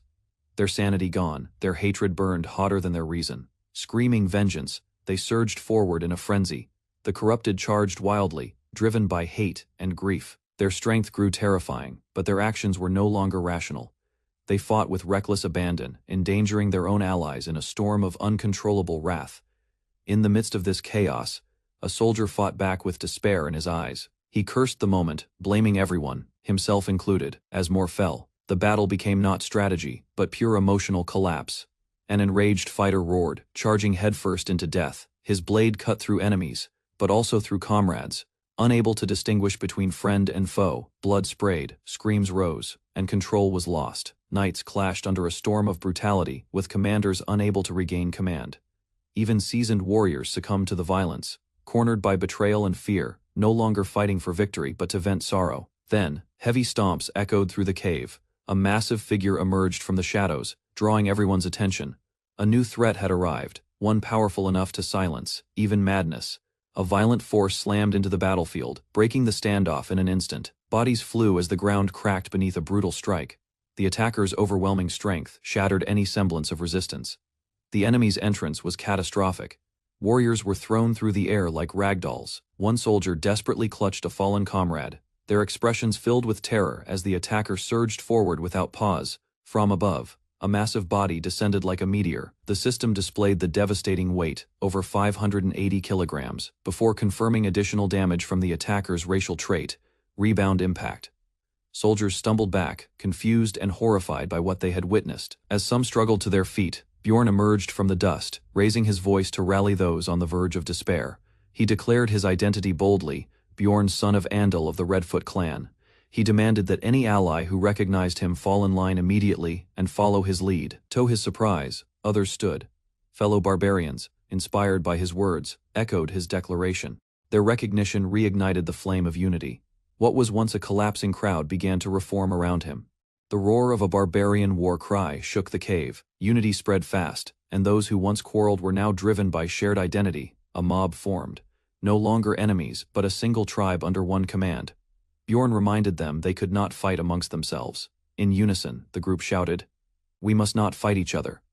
Their rage turned outward toward their real enemies. Among the crowd, blame still flared. Accusations flew at traitors, but the wave of solidarity pushed forward. Barbarians had gathered, and now, they were ready to fight together. The tide had begun to turn. Bjorn shouted repeatedly for everyone to stop fighting. His voice echoed over the battlefield, filled with urgency, but the chaos was overwhelming. Emotions were out of control, and not everyone listened. A wounded fighter cursed through bloodied lips, glaring with fury. Others screamed in confusion, still caught up in the storm of fear and betrayal. Bjorn's call for unity was met with more violence. Amid the shouting, a rogue attacker lunged. The blades clashed violently once again. Despite Bjorn's orders, the frenzy reignited. He was trying to stop a wildfire with words. Bjorn yelled again, this time with his full strength. His booming voice cut through the noise. Some began to pause, startled by his sheer presence and command. Two of his closest companions hesitated. They recognized something in his tone, a desperation beyond anger. They called his name softly, understanding the weight of his plea. One by one, others began to repeat his command. Men and women clenched their fists and echoed him, urging everyone to stop. Their trembling hands showed how close they were to the edge, but his words anchored them. A mysterious observer, cloaked and calm, watched the entire scene unfold. He was stunned, not by violence, but by the barbarian's unexpected influence on the crowd. He questioned how such a thing could be possible. To see this many people, on the brink of collapse, unified by a single man, was unthinkable. One barbarian had stabilized an entire battlefield. The observer, a royal court mage named Kilvarasco, took note. He hadn't predicted this now.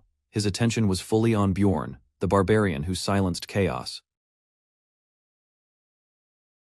Several figures stepped forward in a tense hall, their footsteps echoing as the gathered crowd turned silent and senses a confrontation forming. Attention shifts toward a cloaked man standing before knights and a priest, while uncertainty spreads among the onlookers watching from behind. Meanwhile, Bjorn observes quietly from within the crowd, allowing others to reveal their positions before taking control of the situation. Melter Fend, captain of the Nardal clan, steps ahead confidently and publicly requests any method to resolve the crisis. Soon after, Lacey Naret of the Heindel Order introduces herself and expresses gratitude for preventing further tragedy in the city. Kyle, known as a war mage, announces his presence calmly, drawing murmurs from the crowd who recognize his reputation. Tension sharpens when weapons are raised and pointed forward, demanding a clear explanation for earlier violent actions.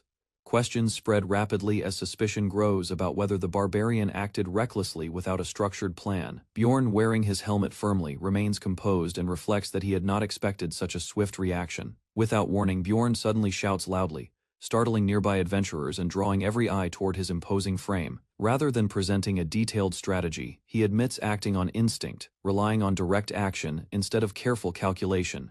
Mixed reactions appear across the crowd, with some confused, others impressed, and several uncertain about trusting him. Raising his arms broadly, Bjorn urges everyone to unite, emphasizing that many capable individuals stand together in one place. Confidence strengthens his stance, as he argues that combining strength and intelligence will overcome the looming danger. Although doubts remain, the surrounding knights and mages begin considering his proposal, realizing cooperation may be their only viable path forward. Concern spreads through the gathering as certain adventurers appear too friendly, creating suspicion that visible alliances may increase overall anxiety. Bjorn, wearing his helmet, abruptly pushes the discussion forward, intentionally provoking debate to steer everyone toward his conclusion. The conversation shifts toward the royal family's absence, raising doubts about why support was withdrawn at such a critical moment. Analysis turns to the Floor Lord's defeat, and a darker possibility emerges about a new presence influencing events. The name Abyss Lord Verzak surfaces, described as another ruler appearing on the first floor and driving recent disasters. Adventurers question whether even the royal guards could defeat such a being, fearing catastrophic losses if battle occurs. Speculation arises that the commander chose retreat to protect elite forces, rather than risk destruction against Verzak. Attention moves to the second floor, with Bjorn challenging why the royal forces failed to advance earlier. A revelation follows that a destructive mage scholar ruined the western portal, blocking reinforcement routes. Shock spreads as leaders realize that destroying a portal was considered nearly impossible until now. Reports suggest the scholar may have traveled through other portals, leaving the first floor isolated. Bjorn studies the situation calmly, concluding that enemies would not trap themselves without another escape method. He proposes the use of a dimension door, reasoning that attackers targeted smaller groups rather than large clans. Strategic calculation reveals that numerous high-level mages could activate multiple dimension doors simultaneously. Bjorn deduces that chaos between the royal army and thousands of adventurers would allow the enemy to eliminate everyone efficiently. Debate intensifies as adventurers question whether fleeing upward would truly protect them if the Abyss Lord advances into the Dark Bastard's territory. Before conclusions settle, urgent news erupts that the Nork forces blocking the maze paths have suddenly disappeared without a trace. Bjorn listens beneath his helmet and challenges the assumption that every portal was destroyed, pointing out inconsistencies in that belief. As arguments overlap, clearer reasoning emerges that the first floor maze must still contain at least one functioning portal.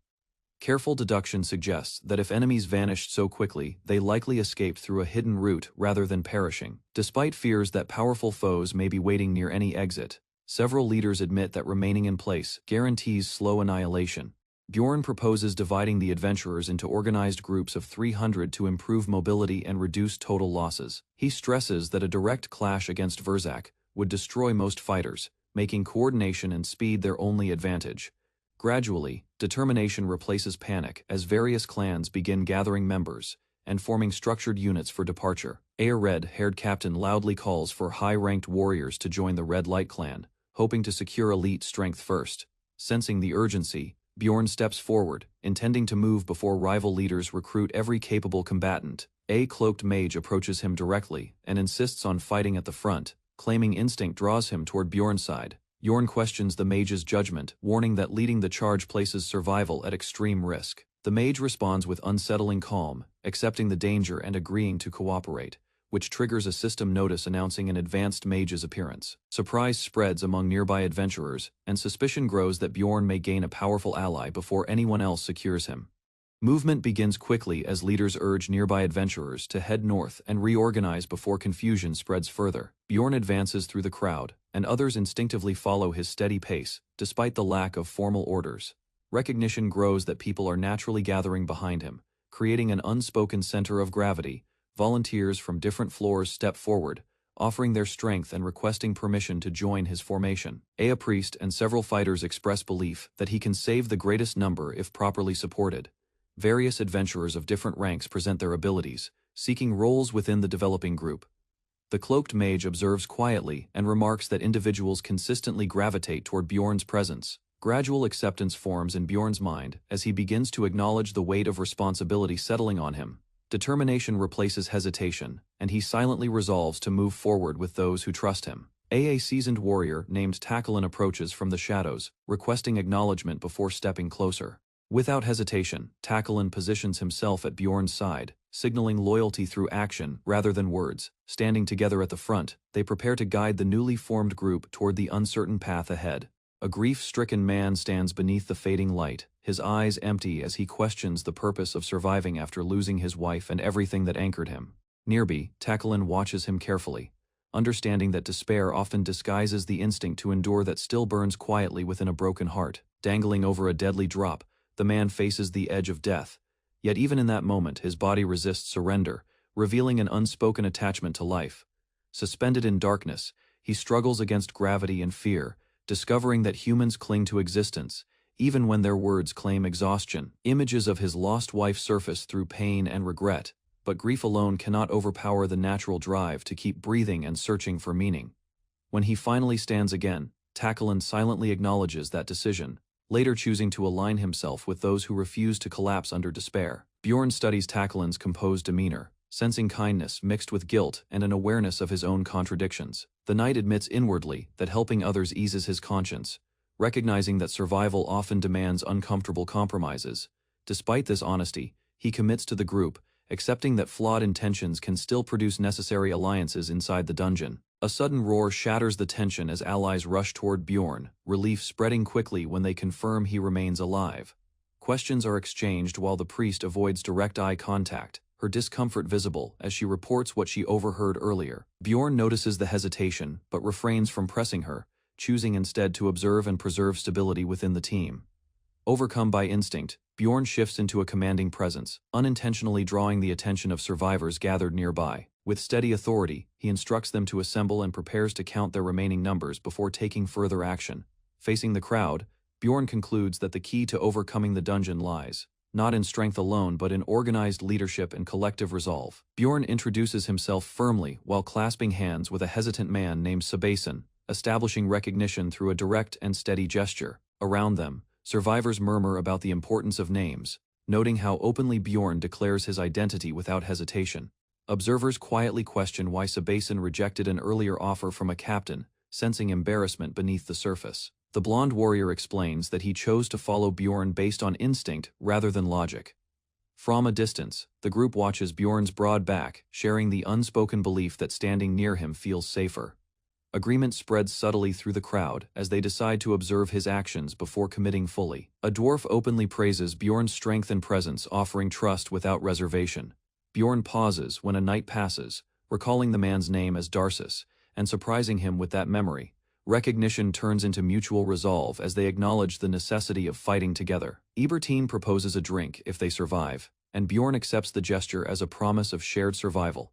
Others attempt to join the celebration, while one grieving man insists that death holds the same meaning regardless of where it occurs. Despite dark humor and tension, bonds begin forming, and strangers gradually become companions. Some question whether Bjorn planned this unity from the beginning, doubting such cohesion could happen accidentally. A seasoned man remarks that extraordinary individuals often act beyond ordinary understanding, leaving motives unclear. As cheers erupt and voices echo his name, Bjorn realizes that not a single hand rises against him, and he interprets this overwhelming support as undeniable guidance. A eastern portal, Bjorn leads the charge as explorers sprint through the crimson-lit cavern, maintaining a strict three-group formation. Positioned at the very front due to the extreme danger of that role, Bjorn monitors the rear, while confirming that Kyle and the others remain close behind. The group advances rapidly, trusting the simple structure of their formation as they push deeper toward the unstable front lines. Without warning, Bjorn orders an immediate halt as a system announcement declares the appearance of the 9th floor lord. A series of effects activates instantly, reducing mana efficiency, locking active skills, and empowering monsters that consumed the Abyss Lord's energy. Recognizing the severity of these penalties, Bjorn prepares the team for combat under drastically weakened conditions. Torches ignite as visibility drops, and Bjorn urges everyone to stay alert while acknowledging the danger ahead. Sensing movement in the darkness, he steadies himself and identifies the approaching threat. An evolved abyss razormane wolf emerges, its red eyes fixed on the front line as it prepares to strike. Bjorn commands a charge, raising his moonstone shield to intercept the wolf's violent lunge. Claws crash against steel, while blood and sparks scatter, and he directs the rear fighters to eliminate enemies that slip past. Assessing the growing numbers, Bjorn realizes they cannot survive if they fight each monster individually. More evolved wolves descend from the shadows, overwhelming the formation as casualties begin to rise. With skills restricted and support weakened by the field's penalties, their ability to adapt diminishes rapidly. As the battle intensifies and allies fall one by one, Bjorn understands that advancing further will only multiply their losses unless he finds a decisive solution. As the evolved wolves freely activate their abilities, one abyss razormane wolf unleashes inner madness, causing its presence to distort violently in the darkness. Under the special field's influence, defensive attributes vanish from the explorer's status, converting what should have been resilience into pure vulnerability. Claws tear through armor and flesh with amplified force, and attacks that once could be endured now carve deep wounds into the front line. Realizing the imbalance, the warriors rotate positions, sending those who conserved strength from the rear to replace the exhausted fighters at the front. Despite concerns about leadership and direction, Bjorn refuses to fall back. Understanding that a steady guide prevents panic from spreading, names are called out in quick succession as responsibilities shift, and trust is placed in capable hands to maintain the formation. Encouraged to rest, Bjorn declines, insisting on continuing while acknowledging that retreat would only invite collapse. The group surges forward again, but fresh wolves burst from side tunnels, proving far more aggressive than ordinary razor-mane variants. Reports of mounting casualties spread through the ranks, and the realization that many have fallen weighs heavily on those still fighting. Arguments flare briefly over whether the rear is safer. Yet the truth becomes clear as priests struggle to keep up with the injured. Steel clashes against fur and bone while torches flicker wildly, revealing that danger surrounds them from every direction. Bjorn cuts down another beast, acknowledging grimly that both the front and rear have become relentless battlefields. Raising his weapon, he declares that if hell exists ahead, then an even harsher one stands where he fights now. Hearing his name shouted from behind, Bjorn instinctively turns, momentarily distracted by concern for an ally.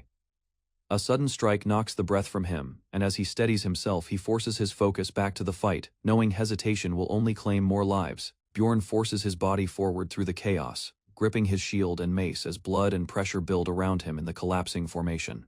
A sudden surge of icy power cuts across the battlefield, briefly pushing back the wolves and creating a narrow opening in the darkness. Nyani spots the shift and urgently signals a new direction, but another ally falls behind as the path becomes more unstable. As time passes, exhaustion spreads across the survivors, and reports confirm that Darcis has been killed during the retreat. The news settles heavily among the group, replacing earlier determination with a quiet and restrained grief, remembering their earlier promise to share drinks after surviving. The remaining members continue forward, aware that fewer will stand at the end. Bjorn reflects that in this world, people are used and discarded without hesitation, and he admits he once treated others the same way to survive harsh realities.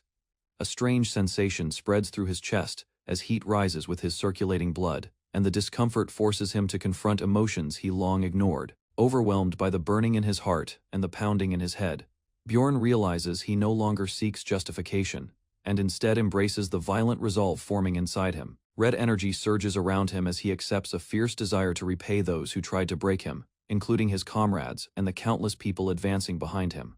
Determination hardens within his muscular frame, and he commits to shattering every obstacle in his path even if the effort consumes everything he possesses. Blood and chaos surround the battlefield, yet his conviction remains steady as he prepares to stake his remaining strength on a final outcome. 8 hours pass since leaving the center, with the first 2 spent sprinting and the next 7 endured in a desperate struggle through the suffocating abyssal fog. Exhausted warriors slow their pace on shattered ground while Bjorn, helmeted and resolute, asks about the portal that once promised escape. Upon learning the portal has been destroyed, he calmly accepts that their sacrifices yielded no immediate reward despite the heavy cost already paid.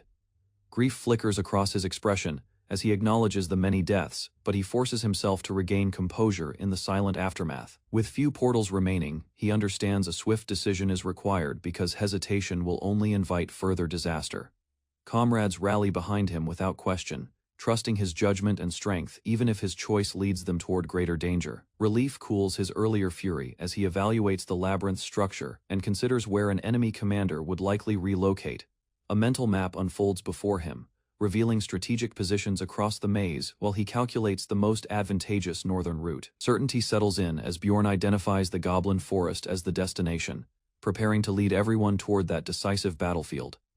Bjorn declares that he has 3 reasons for choosing the Goblin Forest, beginning with the nature of the abyssal goblins, who are among the most deceptive monsters on the first floor. Because of their cunning and coordinated attacks, those creatures are capable of inflicting the highest number of casualties, making that region especially dangerous for unprepared forces. Additionally, the portal located within the forest stands in an open area, allowing advanced preparation for an ambush while remaining close to the path leading upward. He explains that their enemies, pressured by dwindling food supplies, will attempt to mine magic crystals as quickly as possible after completing their immediate objectives. Since the Goblin Forest lies closest to the route toward the 3rd floor, it becomes the most practical destination for anyone seeking rapid advancement and resource acquisition. Recognizing this, Bjorn concludes that heading north offers both tactical advantage and predictive certainty regarding the enemy's movement. Although he regrets not reaching this conclusion sooner, he orders the group to prepare themselves and resume their march without further delay. Warriors who had briefly rested rise with renewed determination, trusting his judgment as they advance through the dim passage once more. Their footsteps echo across stone corridors, and tension gradually replaces the earlier sense of relief as they approach their anticipated destination. Without warning, an abyssal goblin's random trap activates, engulfing one of their companions in sudden flames before anyone can react. The skill's cruel design triggers only when stepped upon, capable of killing even experienced warriors instantly if fortune turns against them. Realizing that detection through magic or abilities is impossible, the group understands they are facing hidden dangers scattered across the ground. Dark figures with glowing eyes gather beyond the firelight, watching patiently as panic threatens to spread among the exhausted fighters. Bjorn assesses the situation and acknowledges that retreat or careful avoidance is no longer viable under such conditions. With grim resolve, he concludes that the only remaining option is to advance forward deliberately, stepping on the concealed traps before the enemy can exploit them further. A wounded warrior finally collapses, admitting he can no longer continue, and Bjorn watches silently, remembering how that same man once laughed, even after losing an arm. Understanding the fear behind those words, Bjorn does not judge him because exhaustion and hidden traps have pushed everyone beyond their limits. After a brief pause, Bjorn resolves to take the lead himself, deciding that he will walk ahead and bear the danger first. He steps forward deliberately, knowing that progress requires one person to overcome fear and trigger the concealed traps blocking their path. Explosions and magical strikes erupt around him as multiple skills activate at once, tearing into his body and rapidly draining his strength. System warnings flare in succession, reporting severe burns, fractures, and internal damage.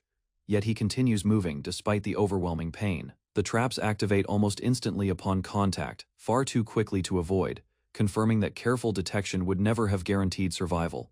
Though his resistance allows him to endure what would have killed another warrior, blood fills his mouth as he forces himself to remain upright. Accepting that retreat would render every sacrifice meaningless, Bjorn pushes forward step by step, determined to carve a safe route. Inspired by his actions, the others charge after him, unwilling to let a single man shoulder the entire burden alone. Even those who question his recklessness choose to follow, recognizing that shared risk increases their overall chances of survival.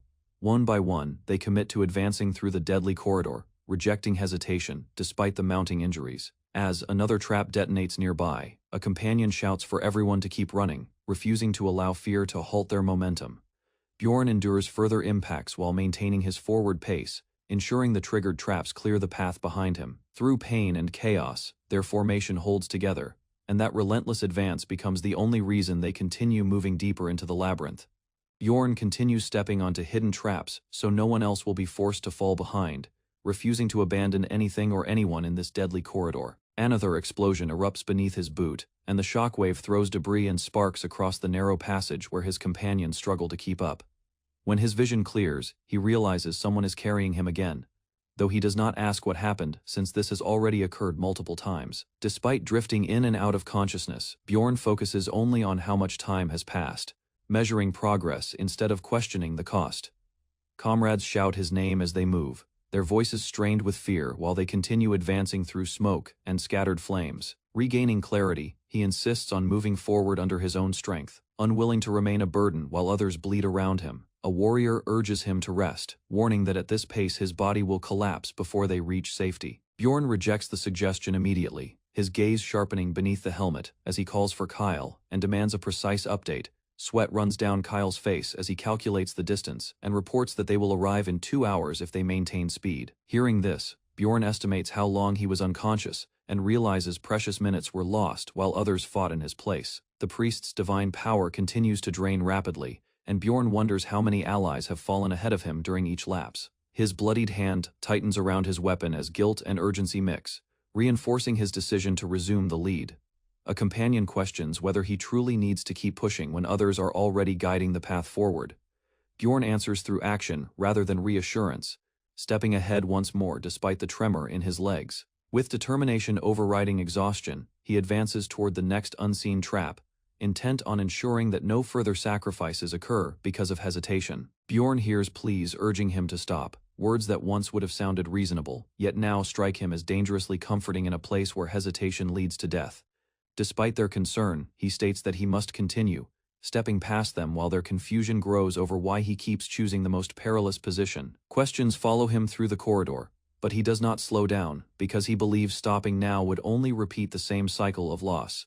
Exhaustion spreads across the group as they beg him to rest, unable to understand why he has pushed himself forward so many times already. Silence falls when he steadies his footing again, revealing that his resolve is not driven by pride, but by accumulated frustration. He finally clarifies through his actions that he is tired of watching companions fall, while he calculates risks from a safer distance. Recalling earlier battles, he remembers observing others trigger traps while he analyzed patterns from behind the front line.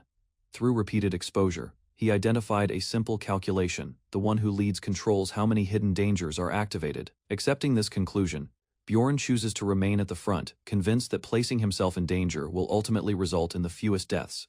A tense murmur spreads through the first group as Bjorn arrives, carrying an unconscious priestess, his armored frame looming heavily within the dim cavern corridor. Dust scatters beneath his boots while several members notice the girl in his arms, realizing she collapsed after exhausting divine power repeatedly. Concern rises among the party as they decide she must be stopped from overusing miracles, preserving her strength for a truly dangerous moment ahead. Before anyone can object, Bjorn firmly strikes to render the priestess unconscious, choosing practicality over hesitation, as confused eyes follow his decisive action. Movement erupts in the passage when a surge forms behind them, the marching order breaking as shadows rush forward without respecting formation. Frustration spreads through the line since even leaders are expected to obey structure, yet Bjorn's position and actions draw sharp criticism. Accusations question whether Bjorn believes himself a hero, though he remains silent, weighing their words while steadying his breath. Another companion advises him to rest, pointing out the overwhelming number of trap removers already present and implying his effort is unnecessary. Bjorn listens without visible reaction, uncertain whether their reassurance is genuine support or an attempt to sideline him. Suddenly the group halts as a command echoes through the cavern, tension tightening when Bjorn pushes forward despite protests. Allies attempt to restrain him, reminding him he needs recovery, yet he forces a path ahead, with unwavering determination. Bootsteps ring sharply against stone, while voices call after him, but Bjorn refuses to slow his advance. At the cavern's depth, a red glow pulses ominously, as several veterans recognize the threat Bjorn has approached alone. The towering figure known as the Watcher of the Abyss radiates hostile energy, its presence explained as a creature that draws aggression and chaos. Understanding dawns among the party that Bjorn intends to follow their original strategy, confronting the monster directly despite the mounting danger. Towering over the corpse of the Watcher of the Abyss, Bjorn remains composed while the creature's crimson glow dims across the fractured cavern floor. Instead of relief, calculation fills his thoughts as he announces a transition to another strategy, after sensing a greater presence stirring deeper within the abyss. From the darkness, the name Abyss, Lord Verzuk carries dreadful weight, accompanied by dense fog that suppresses mana and provokes surrounding monsters into frenzy. Quick assessments ripple through the survivors, leading to the grim conclusion that defeating such an entity outright is nearly impossible under sealed skills and hostile swarms. With measured resolve, Bjorn suggests stalling until they escape the monster's sight, only to learn their formation lacks 6 essential members. That shortage is explained bluntly as confirmation arrives that those missing have already perished within the labyrinth's relentless trials. Facing the reality of sacrifice, Bjorn requests volunteers willing to act as bait for the remaining 2 hours before the portal reopens. Answering first, the 5th rank warrior Alexander steps forward, prepared to shoulder responsibility despite understanding the overwhelming risk. Following him, Karkin, a young barbarian of a 10-man clan, declares his readiness with unwavering determination. Not long after, Milton Teterud, a seasoned 4th-ranked dwarfen clan leader, pledges his participation with steady confidence. Unexpectedly, additional adventurers volunteer as well, their exhaustion and pride blending into a dangerous eagerness to confront the threat. Nearly 6 days inside the labyrinth have eroded caution, leaving rational judgment fragile among the battered group. Observing the swelling resolve around him, Bjorn recognizes both courage and recklessness intertwined within their offers. Though he accepts their support, he understands survival depends on precision, rather than blind bravery. Together they commit to the delaying operation, fully aware that confronting Verzak may demand irreversible sacrifice. Laughter echoes through the cavern as Bjorn approaches the assembled volunteers, his heavy steps steady while the others watch in tense anticipation. Turning back toward his companions, he confirms the team is complete and begins calling each chosen warrior forward by name. Alexandro Karkin, Darbarus, Cillian, Schreimeyer, and Carrie stand acknowledged, forming a unit selected not by rank alone but by compatibility. Rather than leaving impulsively debate sparks when others question whether Bjorn intends to shoulder the burden alone, Milton insists that leadership must remain with Bjorn, arguing the rear guard requires someone capable of uniting the remaining fighters. After brief resistance, agreement is reached, and final instructions are issued to protect the scouts and maintain formation. With preparations complete, the main force begins moving deeper into the labyrinth, torches flickering against uneven stone walls. Quiet farewells pass between comrades, gratitude and apologies exchanged without ceremony as the weight of uncertainty settles heavily. One warrior expresses hope of meeting again, masking fear beneath forced composure, while others avoid lingering eye contact. A companion teases Bjorn about his solemn tone, noting that everyone already understands the dire conditions at the front. Embarrassment briefly crosses Bjorn's face as he realizes his earlier words carried further than intended among the ranks. Confirmation follows that even his own party members had volunteered earlier, though they were deliberately held back. Stepping aside at last, Bjorn clears the path so the remaining adventurers can advance without obstruction. A final exchange lingers in the air as tension blends with affection, revealing bonds forged through hardship. Nanyan delivers a fierce warning layered with concern, underscoring the fragile line between determination and loss. A faint smirk crosses Bjorn's face, as he reflects that risking himself to restore their daily lives is a price he finds acceptable. Beside him, a trusted companion expresses unwavering faith while promising to safeguard the team in his absence. With that reassurance, the remaining members separate, tension easing slightly as they prepare to move according to plan. The larger force advances through the cavern, lantern light swaying while the smaller unit lingers behind to begin their task. Once the others disappear from sight, preparations for a magic circle commence in the heavy silence left behind. Exhaustion hangs over the few who remain, yet none voice hesitation as they accept the burden of holding the line. Uneasy mood settles in, prompting forced humor among the volunteers to dispel the creeping dread. Light banter spreads briefly, though the strain in their expressions reveals how close fatigue sits beneath the surface. Attention then shifts to quieter introductions, warriors acknowledging each other properly before facing what may be their final stand. Names are exchanged firmly, each man measuring the other with respect shaped by the battlefield. A single word becomes their shared resolve, capturing the harsh simplicity of their purpose within the labyrinth. Agreement follows in subdued tones, unity forged not by optimism but by necessity.